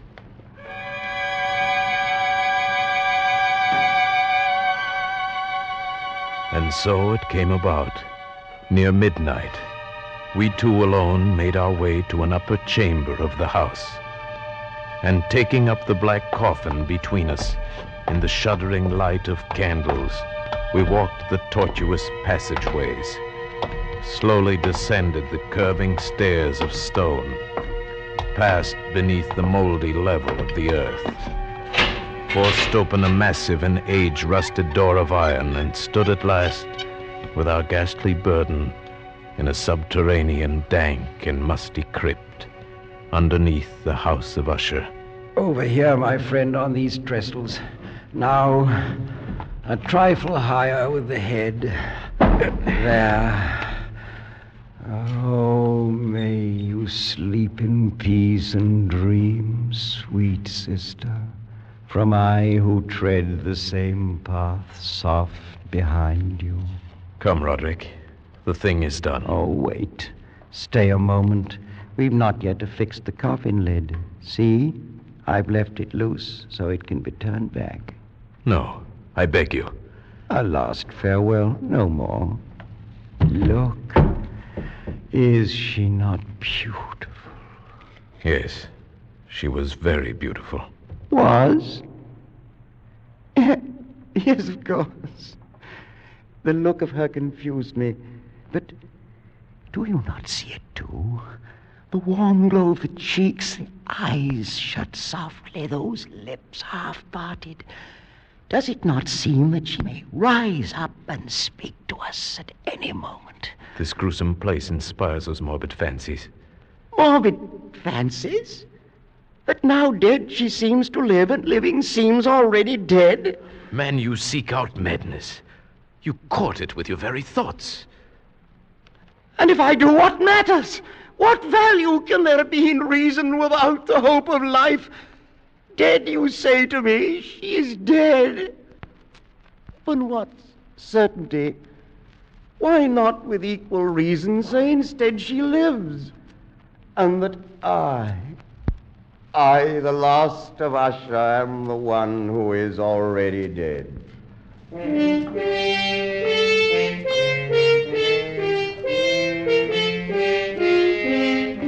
I prevailed upon my friend at last to leave that mournful place. And so with grim finality we secured the ebon lid, took up our flickering candles, and departed from the crypt, leaving it alone with its darkness and death. The ponderous portal closed behind us, and then my soul for one brief instant felt the dread and awful meaning of eternity.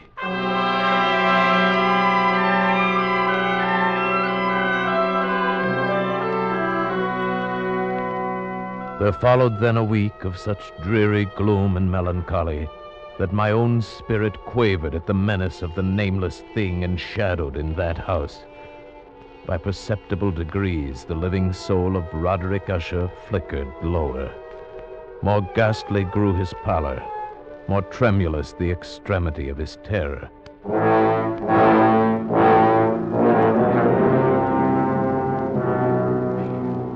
The 8th day following the death of Lady Madeline fell upon the last day of grim and gray October, and brought with it, as the curtains of night descended, the fitful breath of a rising tempest, uneasy gusts of sodden rain, and the sound of sullen thunderous rumbles born of the dim flares of sheet lightning somewhere behind the lowering pall. I retired at a late hour, but found sleep impossible. At length, overpowered by some strange presentiment of evil, I found my reposeful inaction no longer endurable. And so I arose, threw on my clothes in haste, and fell to pacing the floor of my darkened chamber. Then in one instant, a soft sound in the blackness froze my steps in paralysis of terror. The latch of my chamber door was being lifted from without. Oh, was it? Who is it, I say? It is I, Roderick. Oh, Roderick. What are you doing up and about at this hour, in pitch blackness? Wait, let me light the candles. No, I am quite used to darkness. I heard your footsteps and knew that you must be awake, even as I was. But can it be that you've not seen it? I don't understand you. I've seen nothing. Then stay. You shall see it. even as I've seen it for these past 2 hours. Wait. I'll throw open the casement window. There. Look!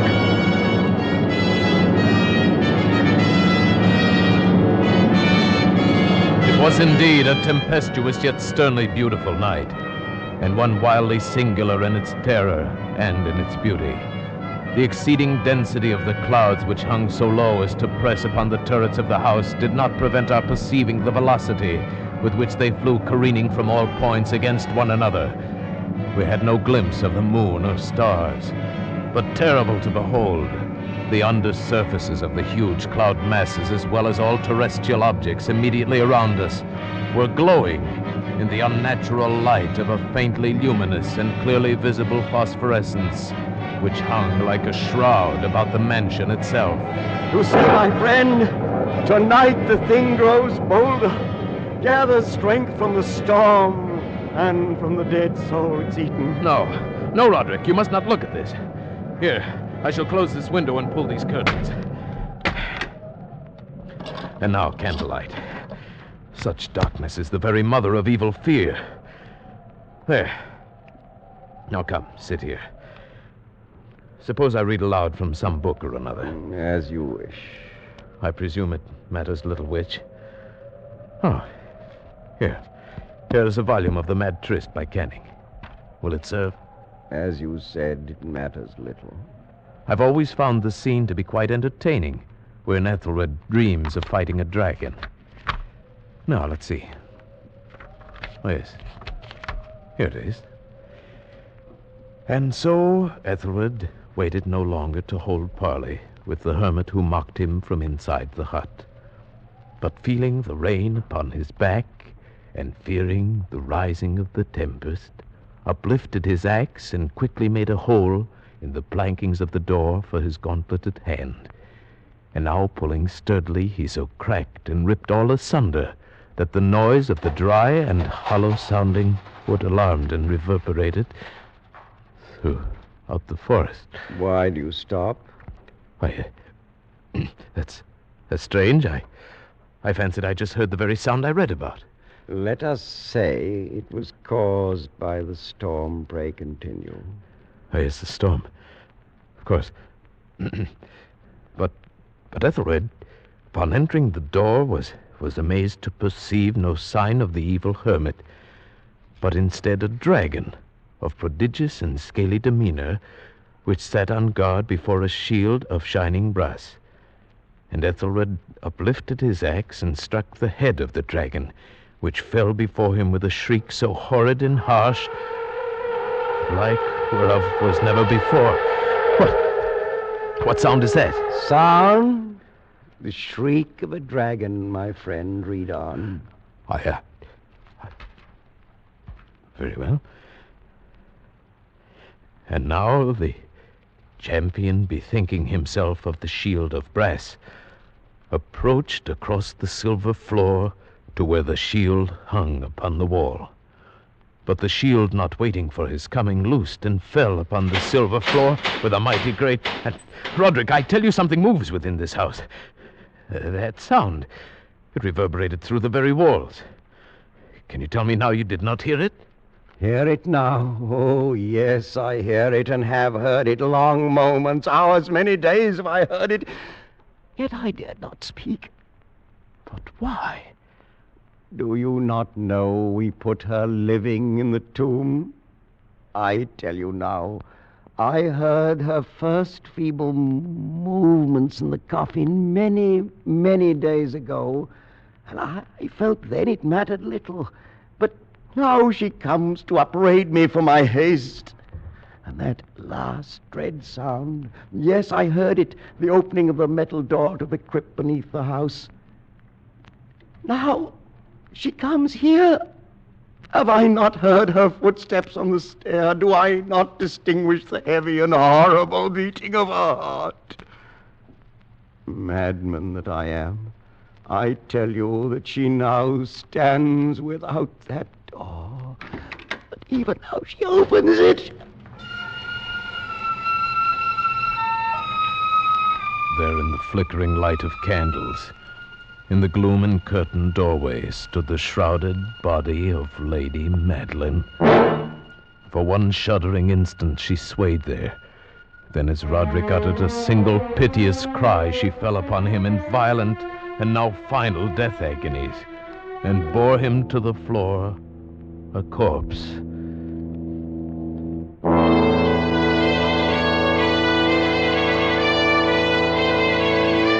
From that chamber and from that mansion, I fled aghast out the massive portal over the causeway into the night.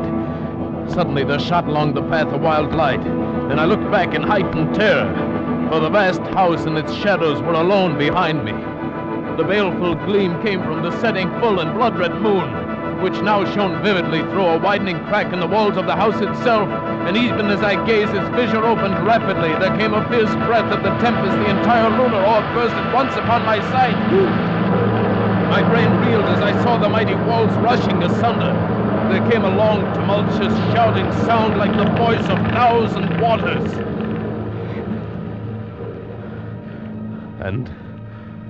And the dark, deep tarn at my feet closed sullenly and silently forever over the pitiful ruins of the ancient house of Usher.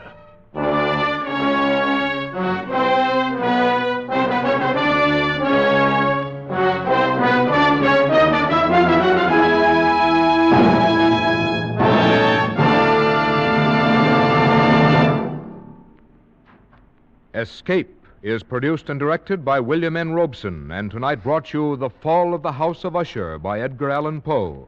Adapted for radio by Les Crutchfield, with Paul Frees as the narrator, Ramsey Hill as Roderick Usher, and Sheridan Hall as the physician. The special musical score was conceived and conducted by Cy Fuhrer. Next week...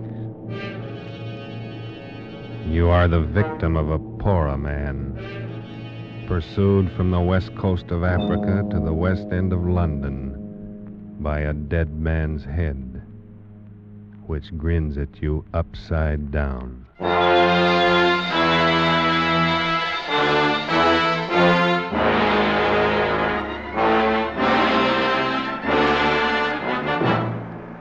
Next week, Escape, with H.G. Wells' gripping story, Pollack and the Porroh Man. Good night, then, until this same time next week, when CBS again offers you Escape.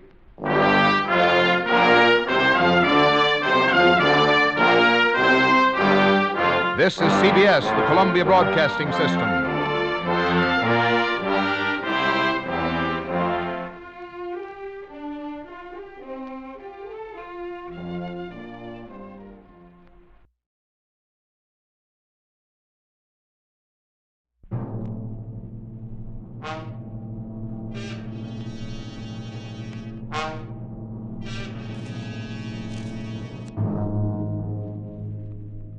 Worried about the United Nations? Anxious about those bills piling up? Want to get away from it all? CBS offers you Escape.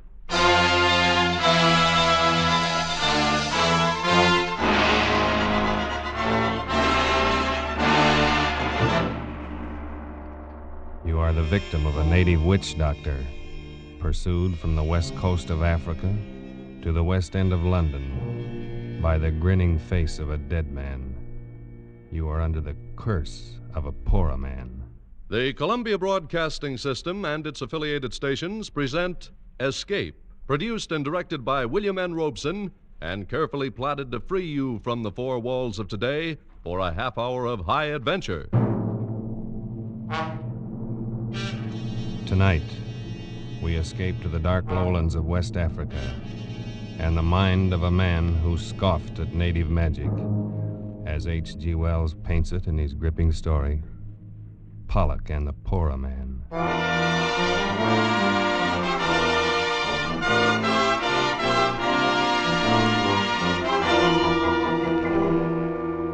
I had spent considerable time in Africa, but I have given little credence to the many superstitions of the natives there. Voodoo curses, weird incantations of witch doctors, and the like had always seemed a pretty silly business to me. But that was before the affair of Pollack and the Porroh Man. Even then, while the thing was happening, I took little notice. It was only when I got back to England some months later and went to see Pollack climbing up the 3 flights of stairs to his lonely bedroom that I began to realize the ghastly truth of it. One look at him was enough. I had never before seen a man so unnaturally wasted, so prematurely aged and broken, so eerily mad as this man lying on the bed and looking up at me with haggard eyes. It was good of you to come, Waterhouse. Nonsense, old chap. I just thought I'd look you up and say hello. But I had no idea I would find you ill. Ill? Yes, I suppose I am ill. I suppose that's what you'd call it. But what in heaven's name is the matter, Pollack? I say, come closer, will you? I can barely see you. Why, yes, of course. I'll just drop a chair. Oh, no. Pollack, man, what's the matter? Oh, no. Take it away. Take it away. What are you talking about? What is it, man? That thing in your hand. Take it away, please, for heaven's sake. What? Take it away. In my hand? But Pollack, this is only my hat. Your hat? Why, yes, of course. Just an ordinary black Homburg. Now, if its style is offensive to you... No, I just put it on the table, the floor. Somewhere where I can't see it, please. Well, of course, old man. Yes, I suppose you think I'm mad. Now, don't be. I know you do. Everybody does. Because I'm used to it now. And the worst of it is, perhaps I am. I say, Pollack. Only I don't think so. Because I do see it. I don't care if no one else does. I can see it. See what? The head. That hideous face following me everywhere, grinning at me. And always upside down. Pollack, what are you talking about? You don't believe me either. Well, look at my wrist. It's broken. The bandage is still on it. That's real enough, isn't it? Well, yes, of course. Broken, you say? Yes. It did that. And my other accident, when I first got back to England, they said I walked in front of a bus, but I know better. It did that, too. A head? Exactly. You wouldn't expect to see a man's head come rolling down the middle of a busy street in London, now, would you? Now, Pollack, you'd better lie back, rest a bit. I'll call a doctor. Oh, you too. And I thought you might understand. After all, you were with me when it started. It was you who first warned me, who sent me home. You don't mean that business with the Porroh man? Oh, yes. Yes, of course. You remember how it started? We were camped at that little village on the lagoon behind the Turner Peninsula. It was swampy and hot, and I was bored to tears. Maybe that's why I did it. But anyway, when I got back, you were furious with me. No, you're a fool, Pollack. You've got to take it back immediately, do you hear? Oh, what possible difference could it make, Waterhouse?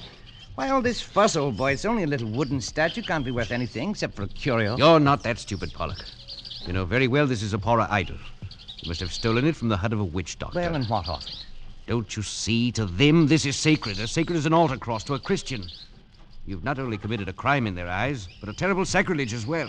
Oh, don't tell me they're going to sick their painted gods on me. Oh, I should be frightened to death. Before they can do anything, you're going to take this back where you found it and apologize to the Porroh man. Apologize to an illiterate black witch man? Are you crazy? Pollack, I've had about as much of you as I can stand.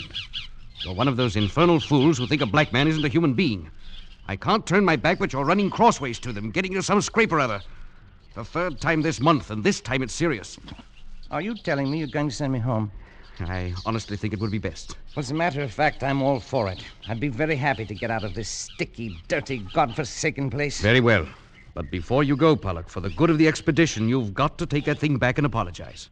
Oh, I don't think I'd better. Why not? Well, tell the truth, I don't think they'd give me a chance to apologize. All right. Tell me, what happened? Oh, nothing very much, except... Well, as I was carrying the thing away, one of those chaps popped up and saw it. Started yelling, trying to take it from me. Yes, go on. Well, we had a bit of a tussle. I got away. Go on, Pollack.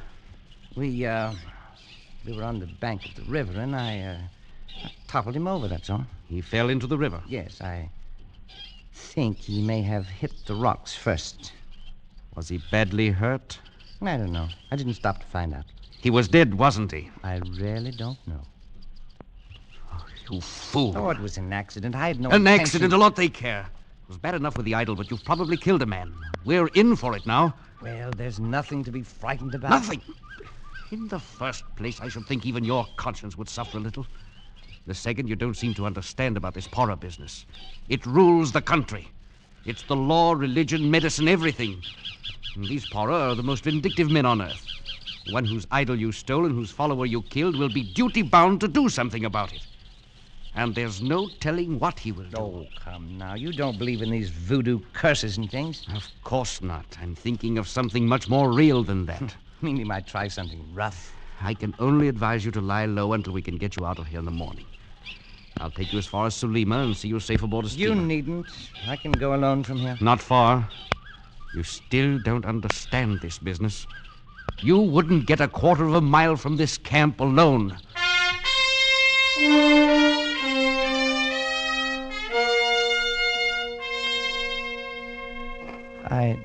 I still thought you were making a mountain out of a molehill, Waterhouse. But I must admit, I didn't sleep much that night. I lay there on the mat in my hut and listened to the sounds of the village. And then later to the noises of the night-wakening jungle. Sometime after midnight, I must have dozed off because I awoke with a start. For a moment, I was confused, but I sensed something wrong. And then, framed against the moonlight square of the door, I saw a hand upraised, and in it, a knife. Stop it! Stop or I'll shoot! Stop, you devil, you! Pollack, what is it? What happened? I missed the beggar, Waterhouse. I missed him. Who missed who? What happened? The Porroh man. Waterhouse, he was in my hut. He had a knife. He tried to kill me. Now, wait a minute. Wait till I find a light. There. Are you all right, man? Oh, I'm all right. I just saw it in time. I rode aside and... Look. Eh? In my bed. The knife. Oh, that was a narrow one. Well, perhaps now you understand the seriousness of this. Waterhouse, I saw his face. He stopped just at the door for a second. He was crouched down and he looked back at me from under his arm. His face was etched clearly in the moonlight. It was upside down. I'll never forget it. I'll get you a drink. Listen, Waterhouse, listen. He glared back at me with his painted face upside down and streaked with those hideous scars they cut in their cheeks. I'll see that in my dreams. Steady on, old man. Here you are. Drink this. All right. Waterhouse. The idol's gone. I've just noticed the idol's gone. He took it. It's gone. Yes. Well, then it's all over. He got what he wants. He won't bother me again, will he? I'm afraid there's more to it than that. But he's got the blasted idol back, and he won't try it again, will he? I've just noticed something too, Pollack. There's something here on the floor. One of your shots clipped off the tip of his little finger. It's too bad you aren't a better shot. Why? Why'd you say that?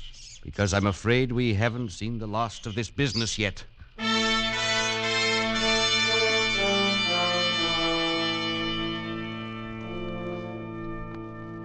You were more right than you knew, Waterhouse. The next morning was only the beginning. We were standing by the river and supervising packing. I'm glad we're getting out of here. There's something brewing, or things wouldn't be so quiet. Oh, what would be brewing? A stink in a copper pot, probably. Dancing in a circle of skulls, putting curses on you. Oh, that. What can he do? How the devil should I know? They're versatile people. They know a lot of rum dodges. The best thing to do... Look out! Oh, man, that was close. What was it? One of their beastly poisoned arrows in the tree behind you. Missed your head by inches. No. It came from over there in the bush. Well, let's do something. Let's chase him something. No use now. Never find him in there. Best thing for us to do is to get out of here quick.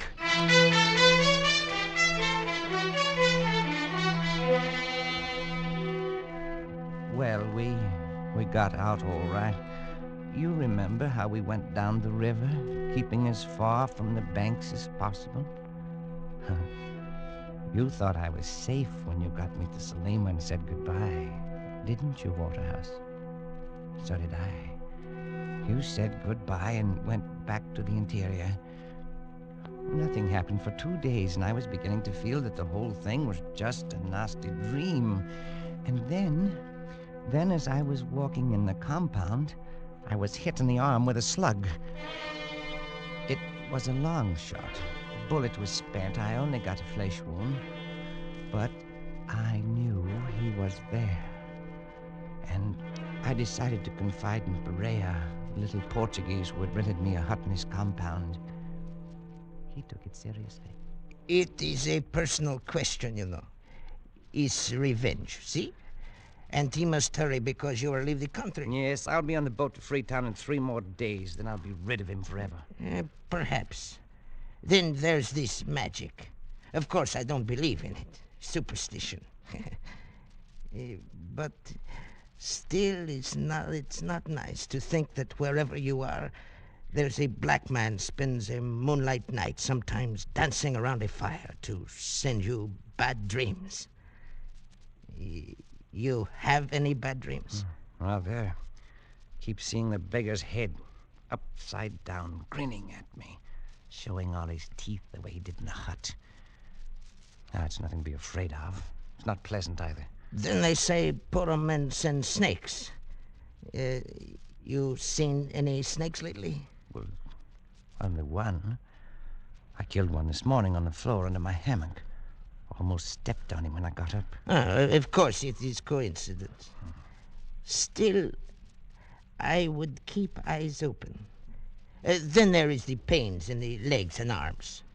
I thought they were caused by miasma. Oh, probably they are. When did they begin? Why, 3 nights ago, the night... Oh, blast it, it's nonsense. If I could just meet this devil face to face, with a gun in my hand... You might shoot him. But then he might shoot you. I think he do not want to kill you. Anyway, not yet. Their idea is scare and worry a man with their spells and narrow misses and pains and bad dreams and all that until he's sick of life. Of course, it's all talk, see? You must not worry about it. No, of course not. But... I wonder what he'll be up to next.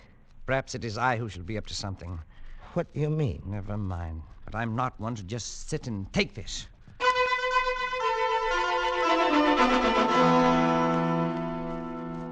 That very afternoon, I had a conversation with a roughneck Mendai tribesman I found there in Salima. He showed me a little iron dagger and demonstrated how one struck at the back of the neck. He agreed to do the job for the price of a double-barrel gun with an ornamented lock. I went back to Porroh's, feeling better than I had in days. That night, the Portuguese and I were sitting in his living room playing cards, when suddenly the Mendai rough strode in without so much as a knock. Who is it? What do you want? Oh, it's you. Have done what you tell me. Have proof. What is it you have in the package? Is that blood dripping? Proof. Here. His head. Oh, no. This man you want. Now I get gone. You didn't have to bring this. I didn't ask for such proof. You mean, Senor Pollack, you got him killed? You did not kill him yourself? Why should I? But he will not be able to take it off now. What do you mean, take it off? Look at the cards. They are all spoiled with this blood. What do you mean, take what off? You must send me a new pack from Freetown. You can buy them there. Take what off? It is only a superstition. I forgot. The natives say if the witch... he was a witch. But it is all rubbish. Go on. Well, they say you must make the Porroh man take the curse off or kill him yourself. It is very silly. Gun. No.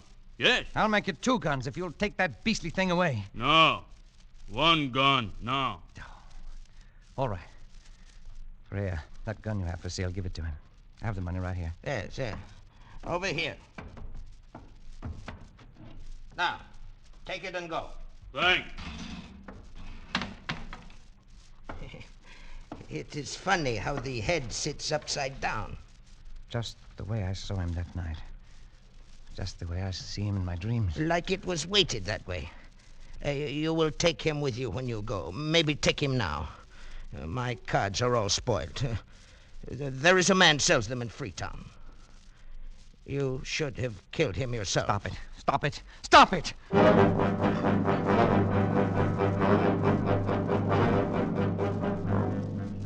I took the thing to my hut, and no matter what I did, it always came to rest upside down and glaring at me. I got a shovel. I buried it in the soft earth behind the hut. But in the middle of the night, I was awakened by some sound in my room. Oh, what is it? Who's there? Speak up or I'll shoot. Oh, a dog. Only a dog.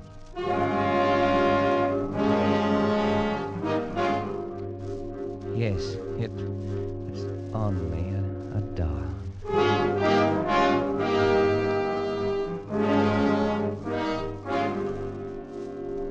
But in the morning, when I awoke and started to get out of bed, there it was, in the center of the floor, glaring at me upside down. It was uncanny until I remembered the dog. I found his paw prints in the dug-up earth outside, and I knew how it got there. I took the thing down to the river. I threw it as far as I could into the current. At last I'd be rid of it. That morning, I killed 2 snakes. But late in the afternoon, the little steamer arrived that would take me away from this insane land of the Porroh and Freetown and civilization. I had almost begun to feel gay as that boat carried me swiftly away from the shores of the Porroh land. At last I would be free, and soon I'd be back where Porroh and curses and nightmares would be forgotten. I was standing at the rail, sighing with relief, when the captain of the steamer, whom I'd met before, strolled up and began to make conversation. After the usual exchange of pleasantries, he said, I picked up a rum curio on the beach this go. It's a thing I never saw done this side of India before. "Why is that so?" Yeah, the head of one of these Porroh chaps, all ornamented with knife cuts. What? I say, what's the matter, old chap? You're green in the face. I wouldn't have took you for a bad sailor. "Oh, I'm quite all right." Well, this head I was telling you about is a bit queer in a way. I've got it in a jar of spirits in my cabin, and I'm hanged if it don't float upside down. What? Here I say, old chap, what's the matter? Stuart! Stuart! That was the last straw, I suppose. Something seemed to snap in my brain. And for the rest of the voyage, I lay there in the bunk, staring at the ceiling. And I had the strange sensation that the boat was made of glass, transparent, and that I could see up through the ceiling into the captain's cabin, see the Porroh man's face floating in a jar of alcohol upside down, grinning at me. I suppose the actual head is still in the captain's cabin in Freetown, but it didn't matter. The Porroh man's work had been done by then, because now I carried it with me everywhere, in my brain. I saw it everywhere, anywhere. Any object that was round, like a hat or a pillar or a vase, suddenly developed features when I looked at it. Ugly, scarred features with a grinning, mocking mouth. Features turned upside down. When I docked in London, I went straight to my banker's office in Cornhill. And the security is all in order, Mr. Pollack. You shall have to watch things, of course, but all in all, you shall have enough to live quite comfortably and to enjoy a reasonable amount of freedom. Then, too, I say, Pollack, what are you staring at so fixedly? That thing. Hanging from your mantelpiece. Oh, yes, I see. The potted fern. Rather pretty one, isn't it? Oh, yes. Yes, very pretty. I must do something about it, though. It's always dripping water down on the fender of the fireplace. Makes it rusty. I was wondering about that. It looks red, almost like blood. Rust, you know. Yes. Oh, by the way, that reminds me. Can you recommend a physician for mental troubles? I've got a little, what do you call it? Hallucination.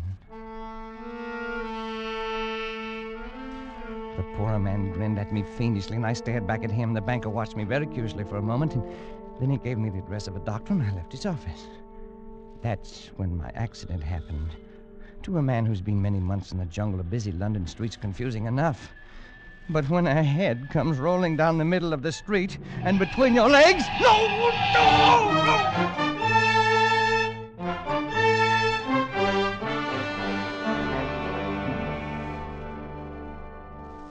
I was in the hospital for weeks.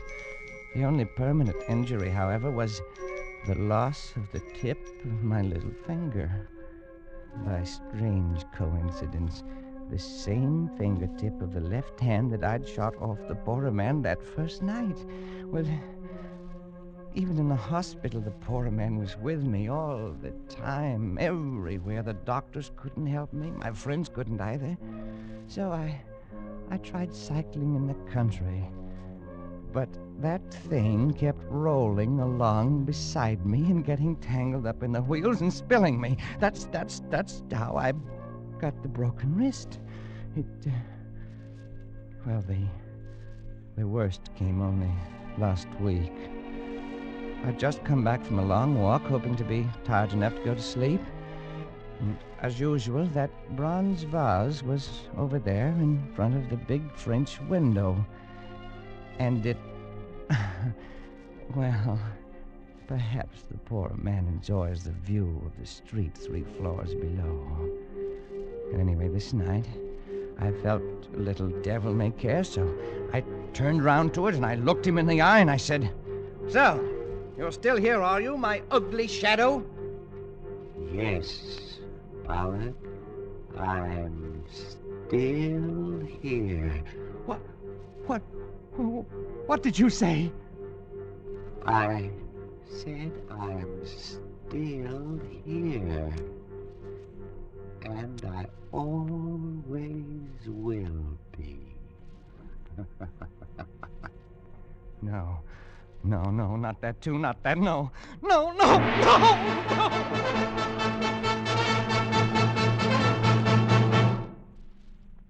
So, now you understand, Waterhouse? I not only see the Porroh man, I hear him, too. Pollack, old chap, this is frightful. Oh, it is rather, isn't it? I mean, you are ill, man, very ill. Now, surely there's something someone can do, some doctor. What can any doctor do? Can he take off the Porroh man's curse? Now, Pollack, that's nonsense. And you know it. Oh, is it? Of course, man. It's all in your mind. All, what do they call it? Suggestion. The power of suggestion is strong. You're impressionable. You've let these stories prey on your mind. You've got to snap out of it. Oh, I should have killed him myself. Pollack. I'd do it, too, with my bare hands, if only I had the chance. Man, you're talking rot. Look at him there. Look at him grinning at me. Pollack, that's only a bronze vase. Always grinning at me, more and more fiendishly every day. Stop it, you devil, stop it, you hear? Pollack, calm Stop yourself. Lie back. Rest. Rest, yes. That's what I need. Well, if I'd only known, I'd never have left you there in Sulima alone. All this might have been prevented. Might it? Listen, Waterhouse. When you came in, I was just lying here thinking, I see him, I hear him, my sense of sight and of hearing is affected.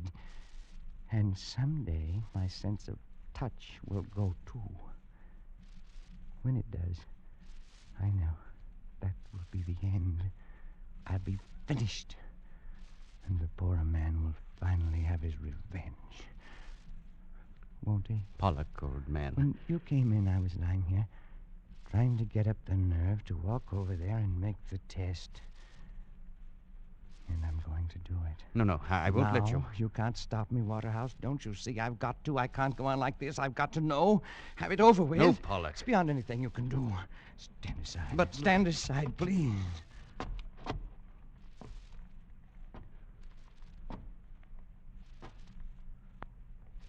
Now. Come back to bed, Pollack. That window is open. If you have a Never fever... mind. This is just an ordinary bronze vase. Isn't it, Waterhouse? Pollack, don't do it. I know it's only a bronze vase.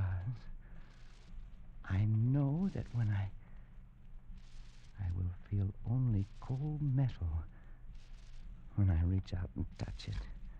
I know. Like this. Oh, no! Pollack, look out! That window! You're backing into that window! Pollack!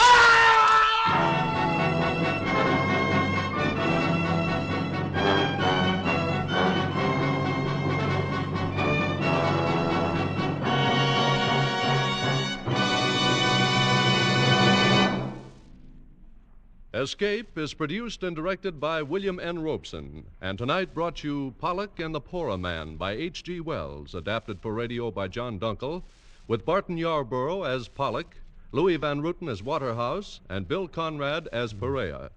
The special musical score was conceived and conducted by Cy Fuhrer. Next week... You are groping through the darkened corridors of a gigantic department store in the dead of night. And suddenly you realize you're not alone. That 100 eyes are glaring at you from the shadows. 100 hands reaching for your throat.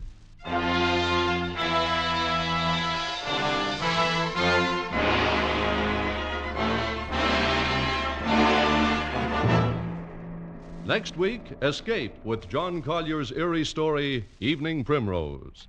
Good night, then, until this same time next week when CBS again offers you Escape. This is CBS, the Columbia Broadcasting System.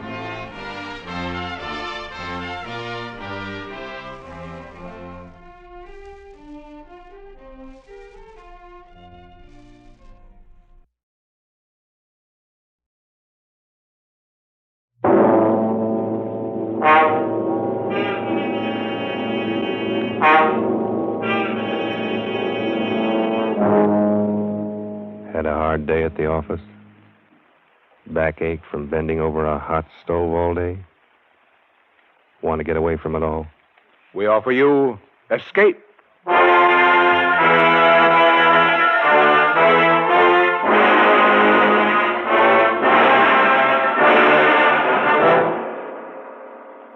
It is midnight, and you are alone. Suddenly the room is plunged into darkness. You sit frozen with terror, because something is there behind you. Something you feared would come. Something from which you must escape. Escape, produced and directed by William N. Robeson, and carefully plotted to free you from the four walls of today for a half hour of high adventure.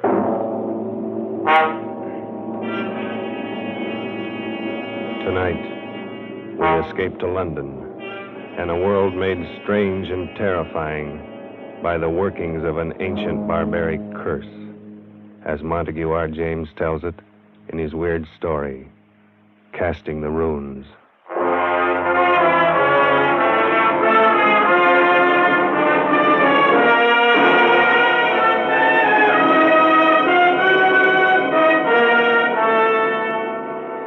My name is Edward Dunning.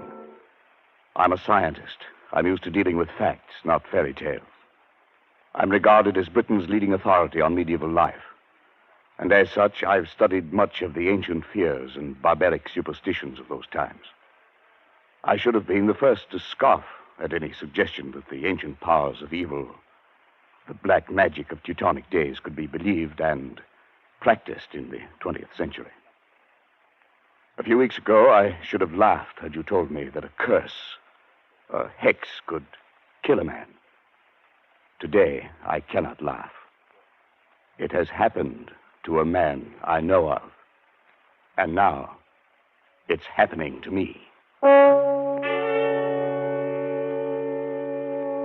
My first presentiment of danger came on that day a few weeks ago when I dropped in to see Alfred Smythe, Secretary of the National Science Association, and found him in a state of irritation. Blast it all, Dunning. I almost wish you hadn't been so brutally honest in your report on that Carswell paper. Why? What's the trouble? Oh, he's such a frightful fellow. He's raising a terrible row. You mean Carswell himself? Yes, it's bad enough a vicious charlatan like that calling himself a scientist. But now he's taking all his vindictiveness out on me. Sorry, old chap. It's really me he'd like to get at. As a matter of fact, that's just what his last letter was about. He wants to know what supposed authority wrote the report rejecting his paper. You didn't give him my name. Heavens, no. As a matter of fact, Dunning, I haven't and I won't, and for a very special reason. Call it silly, call it crazy, call it what you will. I have an uncanny feeling about that man Carswell. Why? Do you know anything about him? Nothing. I've never seen him. I only know that he wrote a paper called The Truth of Alchemy. It was hopeless. Precisely. And why was it hopeless? Well, besides being abominably written, it was supposed to prove that alchemy, black magic, and such rot actually exists. I think the man really believes it. Undoubtedly he does, and that's what I mean. He lives in an isolated old house in Warwickshire.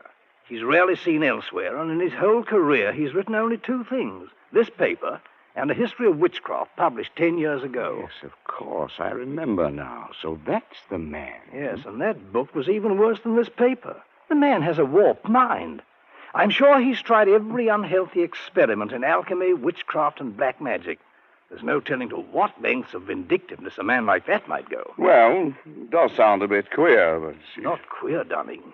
Evil. Oh, come. Man has a right to believe what he likes. He has a right to be angry with me. Here I've glibly scoffed at the man's life's work. Well, perhaps I'm being overly suspicious and imaginative, but I think there's more than anger involved here, Edward. This may sound fantastic to you, but, well, John Harrington wrote the report condemning that witchcraft book of Carswell's 10 years ago. 3 months later, Harrington was dead. But, Alfred, what's the connection? Harrington died under very peculiar circumstances. He was walking home alone late one night, and suddenly he screamed, broke into a run, lost his hat and stick, and climbed up a tree. A dead branch gave way. He fell and broke his neck. No one's ever been able to explain why it happened. Come now, Alfred. Surely you're not suggesting... Well, I don't know what I'm suggesting. I only know that after he reviewed Carswell's book, John Harrington didn't have a moment's peace. Now you've written an unfavorable review of this paper. If I were you, I should keep that fact well hidden. Oh, Alfred. Well, that's ridiculous.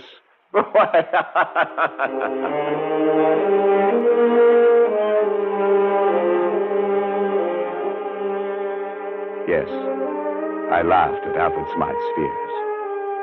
How could I have known then that I was to feel the same terror, the same agonized fear which gripped the heart of John Harrington as he crouched, panting, on the branch of a tree, with another moment or two of life, while beneath him the thing came closer and closer. I'd almost forgotten the incident when, a few nights later, I was riding home on a late train. I was half drowsing in my seat, barely keeping awake by looking idly at the car card advertisements. The man directly opposite me must have been doing the same, because suddenly I heard him say, "Here now, what can that one be advertising?" I followed his eyes to the window beside my head. What I saw brought me bolt upright in my seat. In memory of John Harrington, died September 18th, 1937, by falling from a tree. 3 months were allowed. Blimey, what do you say that means, sir? Well, I don't know. But I did know. Smythe had been right.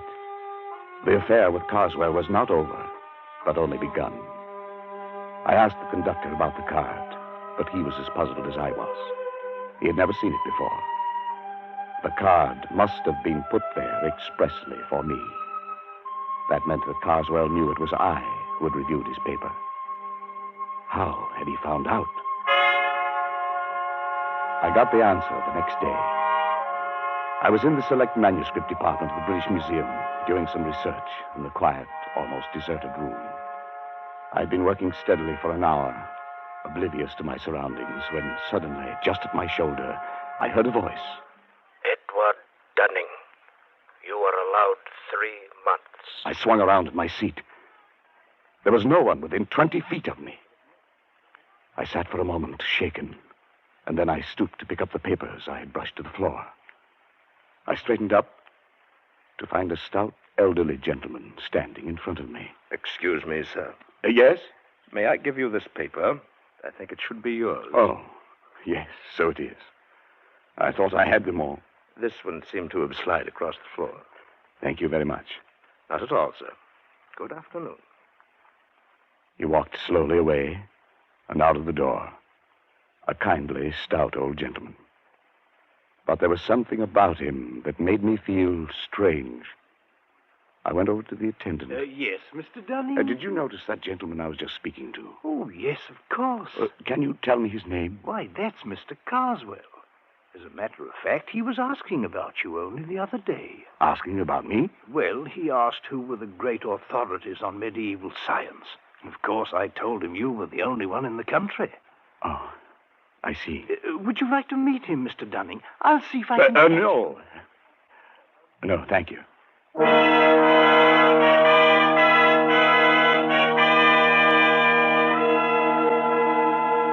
It was as simple as that. Now Carswell knew. What would be his next move? What was I to expect?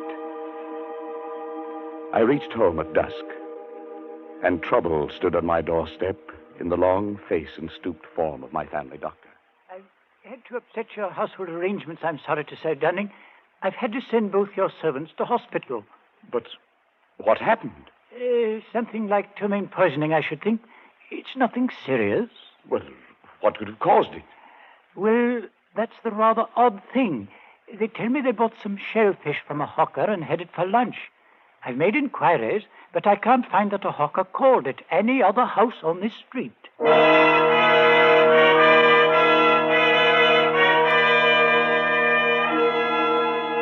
Was this the next move? If so, it had succeeded.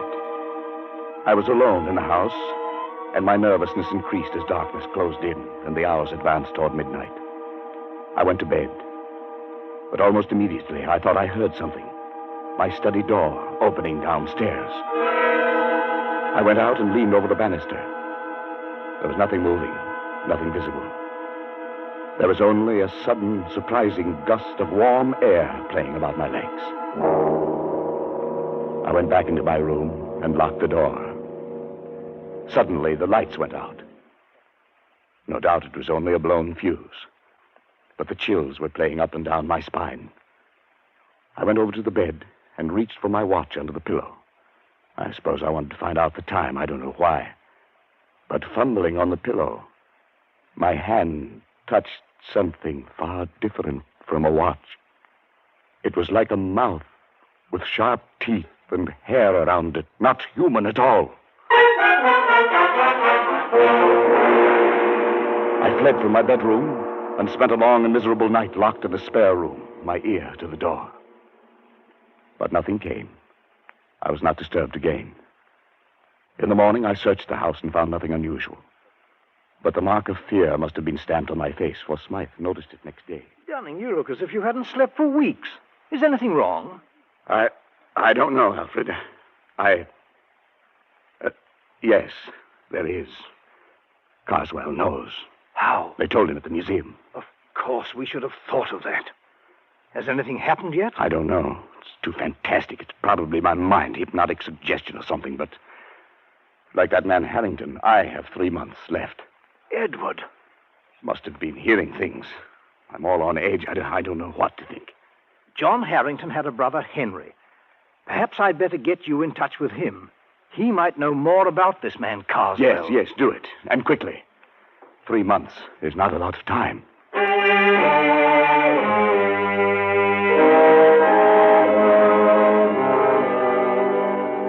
It was arranged. That night, I found myself walking down the dark street that led from the railway station to the Harrington home. It must have been along this same street that John Harrington had walked that last night, where he had broke and run It must have been one of these trees bordering the lonely road in which he had spent his last horrible moments. The way was dark, and there was no living soul in sight. And suddenly, complete terror gripped me. Somehow I knew that I was being followed. At first I only felt it, and then I heard it. I walked steadily on for a moment, my stomach like ice. It was getting louder, coming closer. Unconsciously, my step quickened. I could barely control myself. I wanted to scream and run. The thing came closer, closer.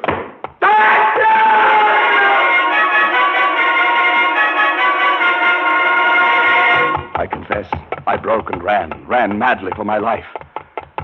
I was at a little side street. I turned down it, doubling back toward the railway station. I thought I would never make it. But finally, bright lights loomed before my eyes, and I think that I never have been so grateful for human companionship. There's no need to run, sir. The 840 won't be along for another 5 minutes. I felt very foolish. I couldn't bring myself to walk back down that street to Harrington's. I could only take the train home furtively and call Harrington next morning to beg his forgiveness. He seemed very understanding and asked no questions. Undoubtedly, Smythe had told him something about me. At any rate, he agreed to visit me at a place 2 nights later. And when he arrived and was made welcome, he began to talk about his brother. Yes, Mr. Dunning.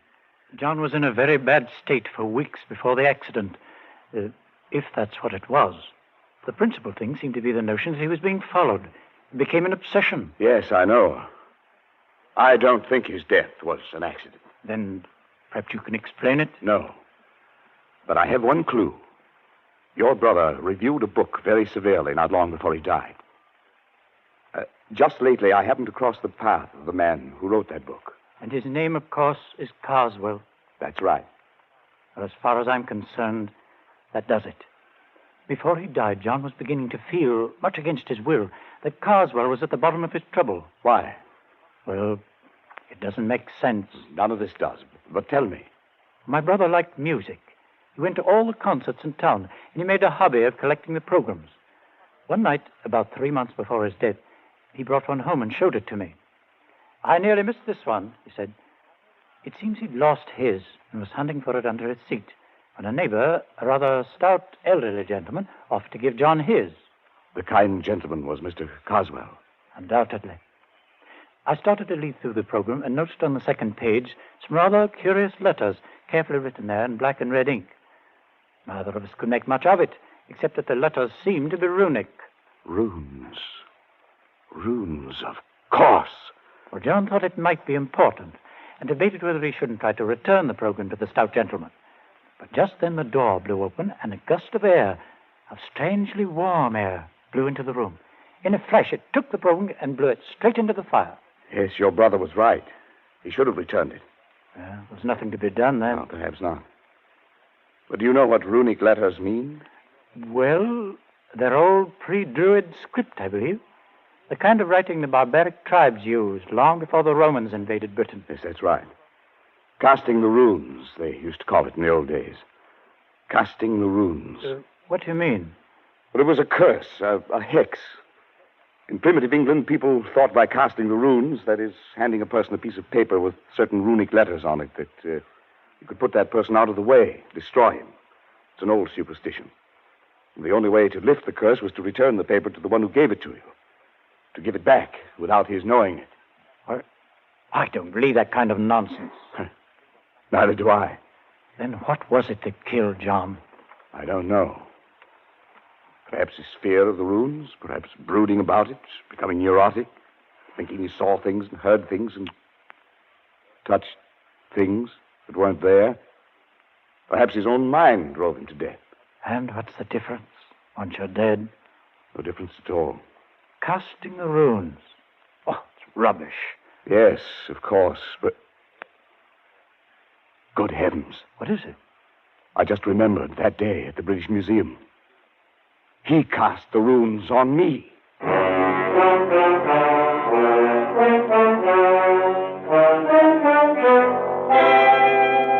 I went swiftly to the writing table, Harrington close behind me. My portfolio was there, full of the scribbled notes I'd been working on that day in the museum. And as I took it in my shaking hands and began leaping desperately through them, one strip of thin, light paper slipped and fluttered toward the open window with uncanny quickness. But Harrington was even quicker and slammed the window shut just in time. Got it? Oh, thank heaven. If it were lost or destroyed, like your brother's... Then you wouldn't be able to return it to Mr. Carswell. Yes. Look at it. It's identical with the one John got. I looked at the flimsy paper. The characters, carefully traced in red and black, were runes, all right. That ancient language used by the Aborigines of prehistoric Britain. I couldn't decipher them. But as Harrington and I stood looking into each other's eyes, each of us could read the other's thoughts. Science or not, 20th century or not, this sheet of foolscap spells death for its possessor. It spells death for you. It must be returned. Yes, I know. It must go back in such a way that he doesn't know he's received it. That means we can't simply mail it. No, we can't. We must do it personally. That'll take doing. Well, he knows you by sight, doesn't he? Yes. You must shave your beard. It'll alter your appearance. He might strike any time. I have 3 months, as what the warning said.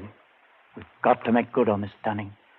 I've searched 10 years for my brother's murderer, and now he must not escape.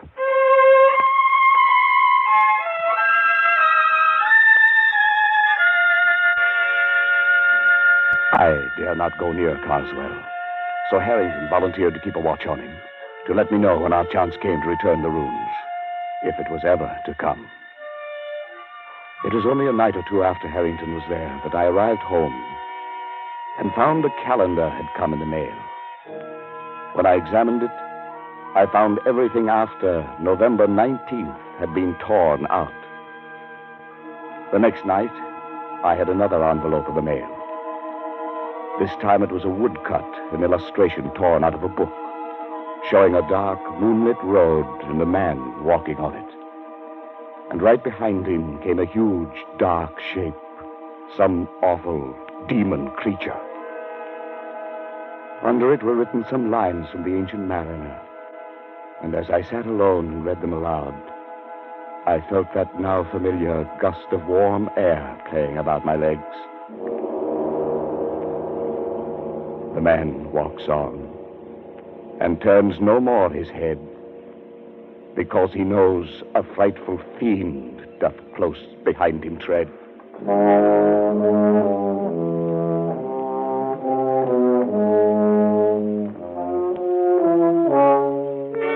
Now I knew the face of my terror, and it was with me always. Walking down the dark street at night, I heard its footsteps behind me. In my lonely house at midnight, it roamed the halls. Like the Ancient Mariner and John Harrington, I never turned to look. I couldn't. My nerves were going, and I could do nothing but wait. The days, the weeks slipped by, and still Harrington had no plan. I checked off the days on the calendar Carswell had sent. Now there were 8 days remaining, then 6, then 3, 2, 1. It was the evening of the 18th. My last day on Earth was to begin at midnight. I was sitting alone in my living room, bathed in perspiration, fighting to keep my nerves in check. Suddenly, I felt that warm gust of air. I listened. There were soft footsteps. A shadow seemed to cross the hall door. And then the footsteps blended into a loud banging. No, not yet! I've still got 1 day more! Not yet! Dunning, it's me! Oh, thank heaven. Harry. What's the matter, man? What is it? It was you knocking on the door. Your footsteps. Yes, of course. Oh, thank heaven. I thought I... Look, man, you've got to pull yourself together. It's tonight we have our chance. What chance? Carswell leaves Victoria Station by boat train tonight at 10. I'll get on with him there. You take the car I brought and drive to Croydon. Get on the train there. And be sure to bring the paper. Yes, I have it. You've shaved already. Good. Everything depends on his not recognizing you. It's Harrington. Suppose he changes his mind. Suppose he doesn't take that trip. My time runs out tomorrow. He'll be there, and you'll do it. You'll do it well. You've got to.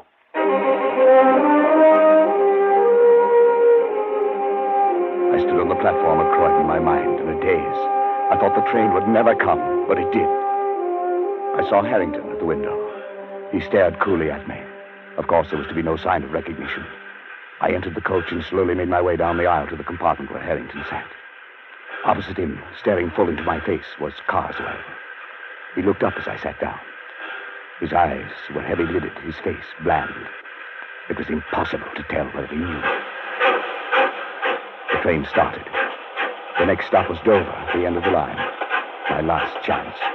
It was time to cast the runes.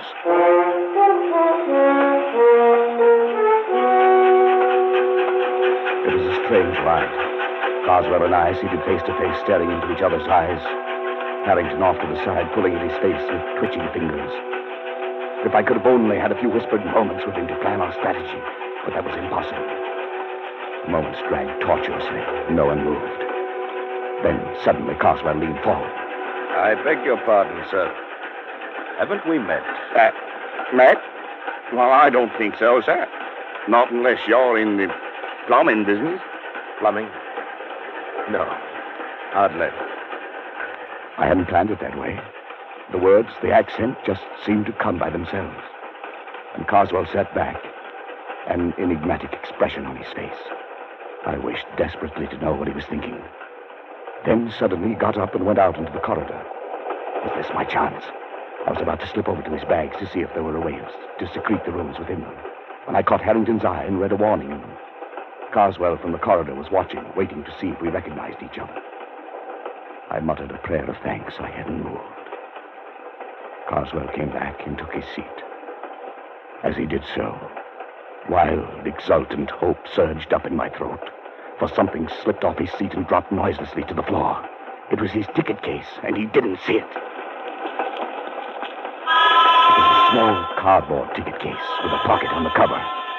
If I could just get to it and slip that tiny piece of paper into that pocket. For 15 agonizing minutes, I sat there and stared at it. If only Carswell would go out. But he sat stolidly staring straight ahead. We were coming into the outskirts of Dover, the train slowing down. Suddenly, Harrington stood up, reached up to the rack above Carswell to get his coat and bag. I stared at him blankly for a moment, surprised by his sudden clumsiness. And then I realized what he was up to. The bag, the coat, a briefcase, all came tumbling down upon Carswell. What the devil? Oh, I say, I'm sorry. I'm terribly sorry. Clumsy fool, you might have injured me. What were you trying to do? Well, it was my only chance. Carswell stood facing Harrington. I reached down, got the ticket case, and with trembling fingers slid the paper into the pocket. He turned sharply to me, and I extended the case toward him. Excuse me, sir. Is this yours? Yes, it's my ticket case. Where'd you find it? Here on the floor. Must have dropped off when... Yes. I'm much obliged to you, sir. Not at all. Not at all. He looked at me fiercely, his rage at Harrington still twisting his face into a devil's mask. Then he glanced briefly into the ticket case and put it into his pocket.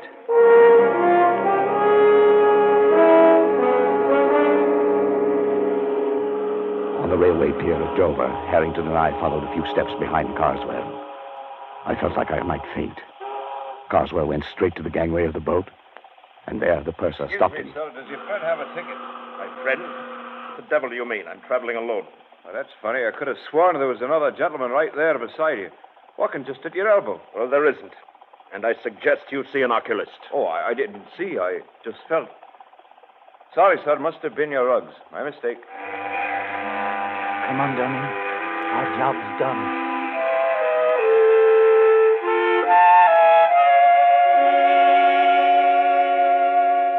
I didn't sleep that night. I lay awake and listened. But there were no footsteps, no warm gusts of air, nothing to disturb me. All day I felt remarkably free, although this was to have been my last day on Earth. But only just now, when Harrington came in, could I really relax. Well, Dunning, have you seen the afternoon paper yet? I know, not yet. Well, here, look at it. On the second page. There. Abbeville, France. An English traveler examining the front of St. Wolfram's Cathedral today was struck on the head and killed instantly by a stone falling from the scaffolding.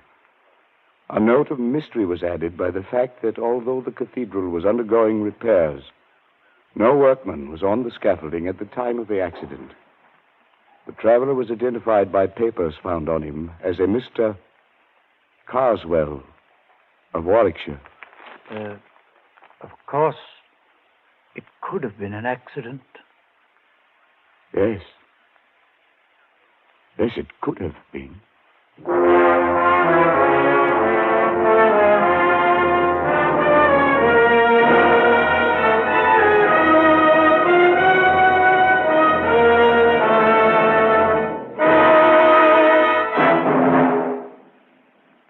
Escape is produced and directed by William N. Robeson, and tonight brought you Casting the Runes by Montague R. James, adapted for radio by Irving Ravitch and John Dunkel, with John McIntyre as Edward Dunning, Jan Wolfe as Harrington, and Bill Conrad as Carswell. The special musical score was conceived and conducted by Cy Fure. Next week, you are trapped in a hidden valley, high in the Andes, walled in by sheer rock precipices, and surrounding you, closing in on you, is a band of blind men who want your eyes.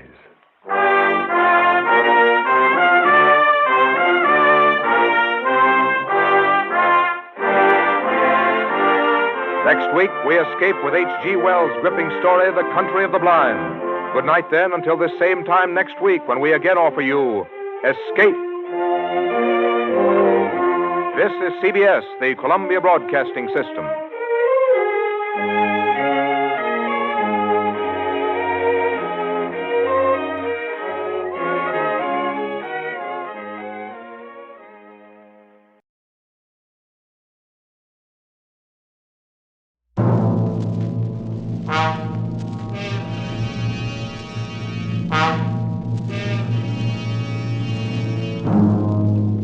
Are you burned up at the high price of turkeys? Can't get eggs for your pumpkin pie? Want to get away from it all? We offer you Escape.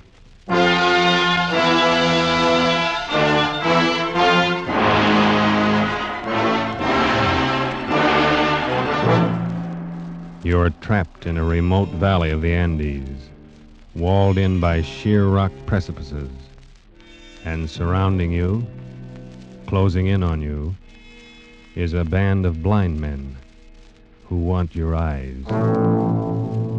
Escape, produced and directed by William N. Robeson, and carefully plotted to free you from the four walls of today for a half hour of high adventure. Tonight, we escape to the high mountains of Ecuador and to a remarkable world where sight is unknown, as H.G. Wells imagined it in his curious story, The Country of the Blind.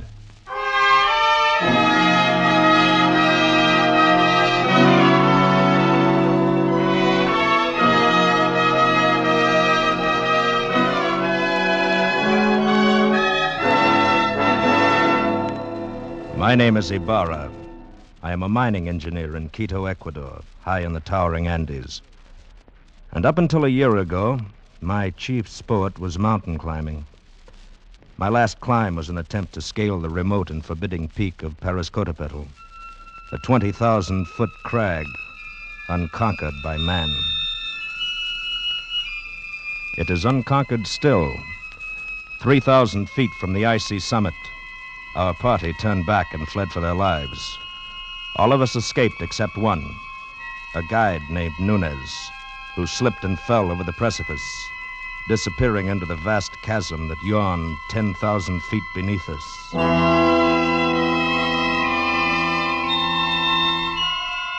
The horror of that man's fall has haunted my dreams for a year. Because of it, I have forsaken mountain climbing for the rest of my life. And that decision still stands, even though today I have seen Nunez. He was sitting on the steps of my shack when I arrived at the mine this morning. At first, I didn't recognize him. He was so much changed. I thought he was a ragged beggar asking alms. Is it you, Senor Ibarra? My name is Ibarra, yes. What do you want? You do not know me, senor. I know, You look like a man I knew once, but he is... Dead? Dead on the slopes of Periscotapetl? Nunes. No, it couldn't be you. Nunes. That is my name, senor. At least that is the name I remember. But you fell. I saw you fall. Yes. It's impossible that you could have lived. Perhaps the gods of the mountain had some reason to spare me. Nunes, if we'd had any idea that you were alive, but you went down thousands of feet. We couldn't even attempt to find your body. I know. I do not blame you. You could not have reached me. And if you had, I should not have welcomed you at first. But then later... What do you mean, Nunes? Senor, you will not believe what I have to tell. I can hardly believe that I'm seeing you, talking to you. But what has happened to you? You remember that night, the night I fell? Yes.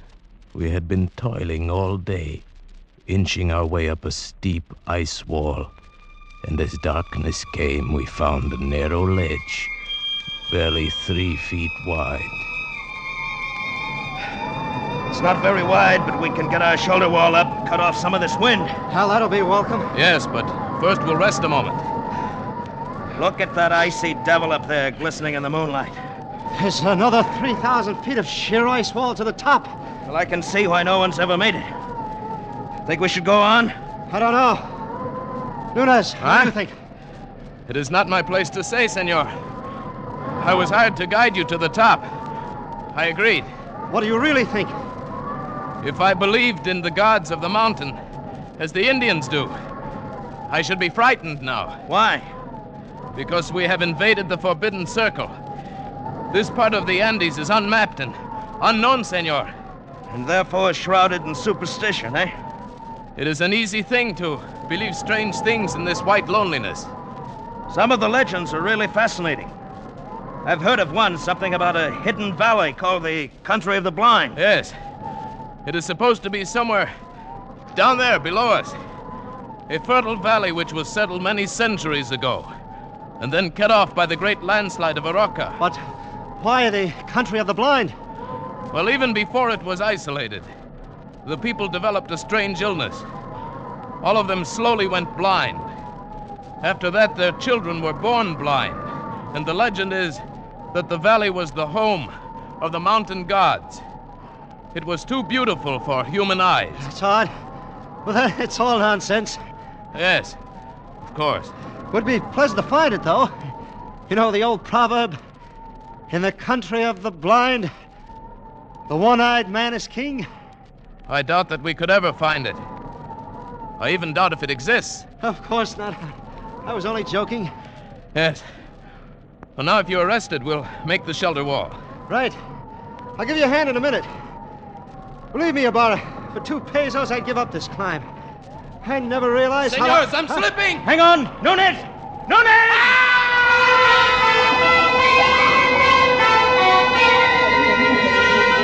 In one horrible instant, my foot had slipped on the treacherous ledge and I'd gone over, falling far out into the icy black night, falling down.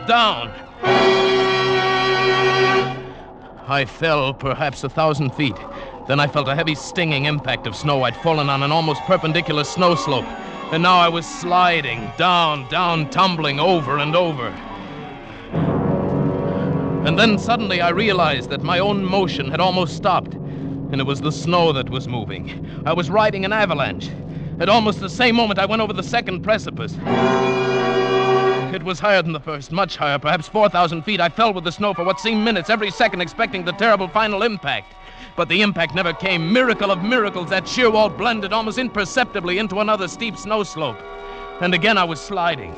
Gradually, as the arc of the slope curved away, I felt myself slow down.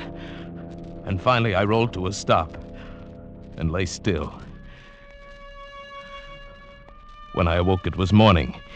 and I was covered with snow. I shook off the cold white blanket on my chest and rested a moment. And then I rolled over on my back and looked up.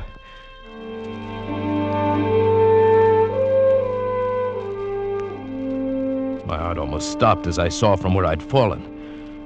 Why, the mountain towered 10,000 feet above me. Then carefully I felt of myself. My clothes were torn. I was bruised and bleeding. I ached in every muscle, but I had not a single broken bone. I lay there and offered up a prayer to the gods of the mountain.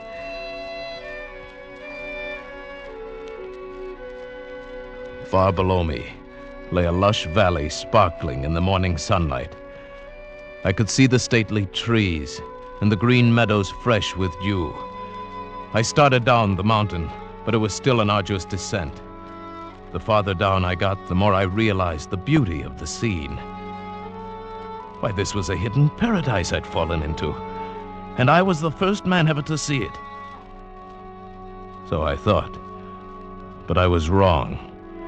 I realized that first when I saw the cultivation in the meadows, and then the walks, well-kept stone walks laid in a symmetrical pattern all over the valley. And then I saw them. There were men and women lying under the trees and resting in the fields.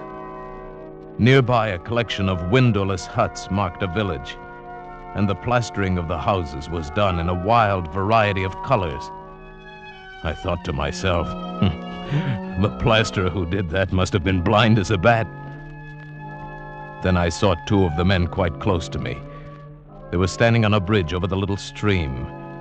They were dressed in odd, loose clothing, and there was a strange look about their faces. They failed to notice me as I approached until I shouted. Suddenly they looked up attentively in my direction. I waved wildly at them, but they took no notice. Why, the fools must be blind. Blind?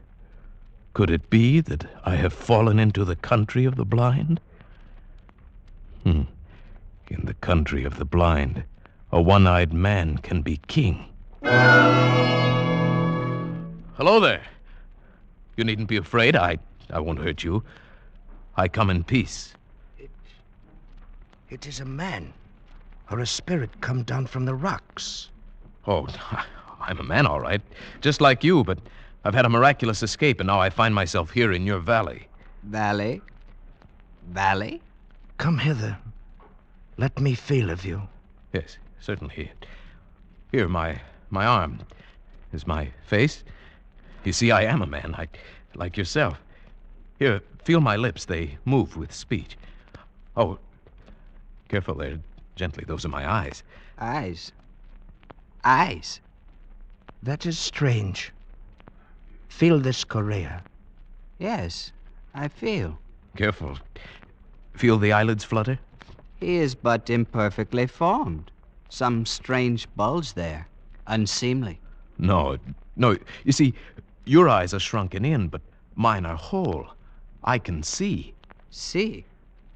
Pedro, he is a strange wild one. Where does he come from? He must have come down out of the rocks. No, from over the mountains, out of the country beyond there where men can see. From Bogota, where there are 100,000 people and a city stretches out of sight. Sight? What strange words he uses, without meaning. And feel the coarseness of his hair, like a llama's.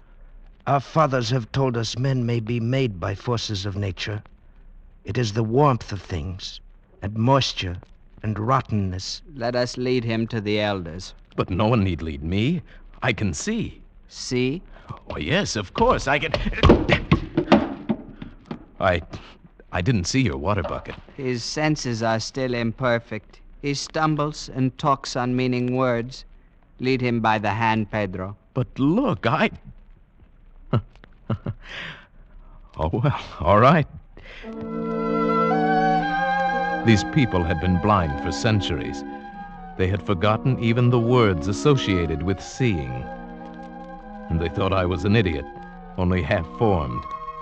Especially when they led me into the pitch blackness of one of their windowless huts, and I stumbled over someone. 1,000 pardons, Madonna Sirota. He is a clumsy one. I'm sorry I fell down. I couldn't see in the darkness. Who is this? And what is he saying? He is but newly formed, good father. He has come down from the rocks. He stumbles as he walks and mingles words that mean nothing with his speech. He is a wild man out of the rocks. No, I come from Bogota, over the mountains. You hear? Bogota. He uses wild words. His mind is hardly formed. He has only the beginnings of speech. Bogota? Yes. I come from the great world where men have eyes and see. That must be his name, Bogota. He stumbled twice as we came thither. He must be taught. No, you don't understand. I can see, but not in the dark. To you, darkness or light is all the same, but to me, to us who can see, to us outside in the world beyond the mountains... Mountains? What are mountains? Very well, then, beyond the rocks. There is nothing beyond the rocks. That is the end of the world. Oh, but surely you must realize the sky above covers more than just this valley. Sky? Above? There is nothing above but the roof of rock. He is very raw, my children. He shall have to be taught from the beginnings. Now take him away. Feed him. It shall be done, good father. But guide him. See that he does not stumble over my daughter again. Do not fear, Father. I shall guide him myself and feed him. Very well. Come. Take my hand. Thank you. It'll be a pleasure to get outside again, out of this darkness. Come this way. Yes. What is your name? Medana Sarote. Mine is Juan Nunez. Oh, sunlight. Oh, this is better. And now I may look at you. Why, you're beautiful. I cannot tell you what a wonderful thing you are to see. Please, you must be careful. Why? If you do not learn quickly and cease speaking such strange words, they may not be so kind to you.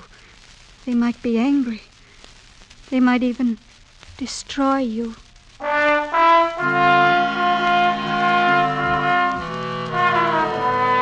This thought had not occurred to me, and suddenly I had a twinge of fear. Still, the proverb kept running through my mind. In the country of the blind, a one-eyed man is king. But try as I would, I could not make them understand my wonderful gift of sight. They thought me stupid and untaught, almost an idiot. Day by day, I learned their peaceful ways, but they could not learn mine. It was beginning to get on my nerves. Theirs too, perhaps. Bogota? Bogota, come hither. Bogota, you move not.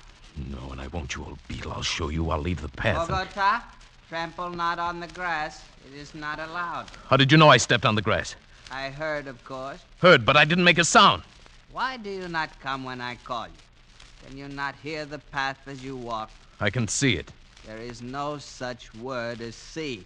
Cease this folly and follow the sound of my feet. Oh, my time will come. You will learn. There is much to learn in the world. Has no one ever told you in the country of the blind, the one-eyed man is king? Blind? What is blind? Oh, never mind. Bogota, I must warn you. Just keep quiet and learn. And stop this nonsense about seeing. Nonsense, is it? I'll show you I've taken enough of your insults. Unformed mind, got no sense yet. I'll be king here. I can see and I'll be king. Bogota, stop it. No, I'm through with your orders. I'll show you what an advantage sight can be. I can hit you and hurt you, and you can't see me to strike back. Bogota, put down that spade. You devil, your ears are sharp, aren't they? Bogota, there must be no violence. By heaven, I'll hit you if you come any closer. I swear I will. Put down that spade and come off the grass. You don't understand. You are blind, and I can see. I can see. Bogota. I'll hurt you. I swear I will. Put down that spade. Leave me alone! I hit him with a spade and ran. Over the wall, outside the valley, back to the rocks, back to the cliff I'd come from. When I reached that sheer rock wall, I knew there was no place to go. For 2 days and nights, I stayed outside the valley. I grew hungry and cold. Then I realized the hopelessness of my position. I was trapped. I must spend the rest of my life here. There was no way out. so I went back. I confess, O Chief of the Elders, I was mad. I admit I was only newly made. That is better. And do you still think you can see? No. That was folly. The words mean nothing less than nothing. And what is overhead? Rock. There's a roof above the world, a roof of rock and very smooth. Very well. And... Please, before you ask me any more, give me food or I shall die. Very well, give him food. Medina Salate. Yes, Father. And after that, we must put him to the most menial tasks in the village. Guard him well. And perhaps he shall learn yet. Thank you.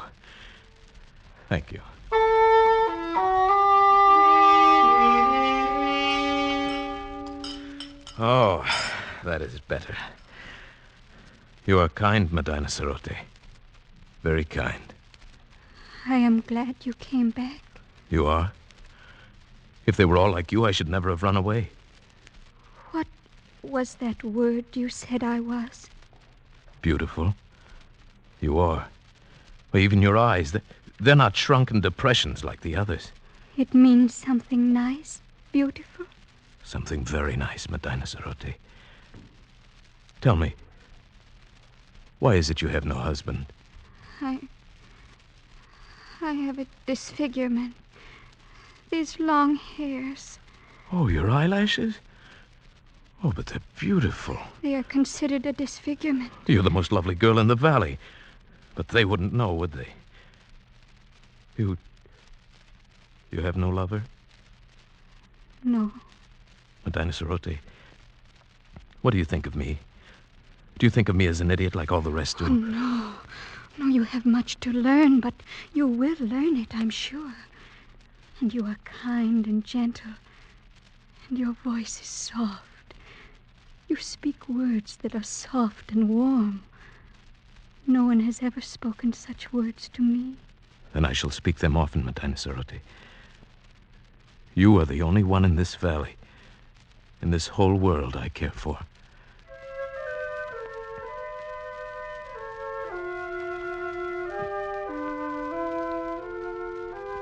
And so it began. I, the village idiot, the slave boy who dreamed to be king. I, with my eyes still whole, fell in love with Medina Sarote, the daughter of the elder of the village. Only to her could I open my heart without fear. Only to her could I speak of the beauty I could see around me. Oh, it is a beautiful valley, Medina Sarote. Green with grass and yellow with sunlight, and flowers, bright flowers dotting the hills. And in the cool of the night, the stars gleam like diamonds in the sky. Oh, the words sound lovely. But what are stars? Stars? Why, No, you wouldn't understand. And what do you mean, in the cool of the night? You still get that confused one. The night is warm. The day is cool. Oh, no, it is you here who have them backwards. Because the darkness means nothing to you. You work in the cool of the night and sleep in the heat of the day, but... You are teasing me. No. Oh. What does it matter? All that matters is you. You. Here beside me, Medina Sarote. I love you. And I love you. I know they still think me an idiot, but you listen to what I say, and you don't think me an idiot, do you? Oh, no. I like to hear you speak. Then, would you marry me? Yes. Yes, Juan. I will marry you.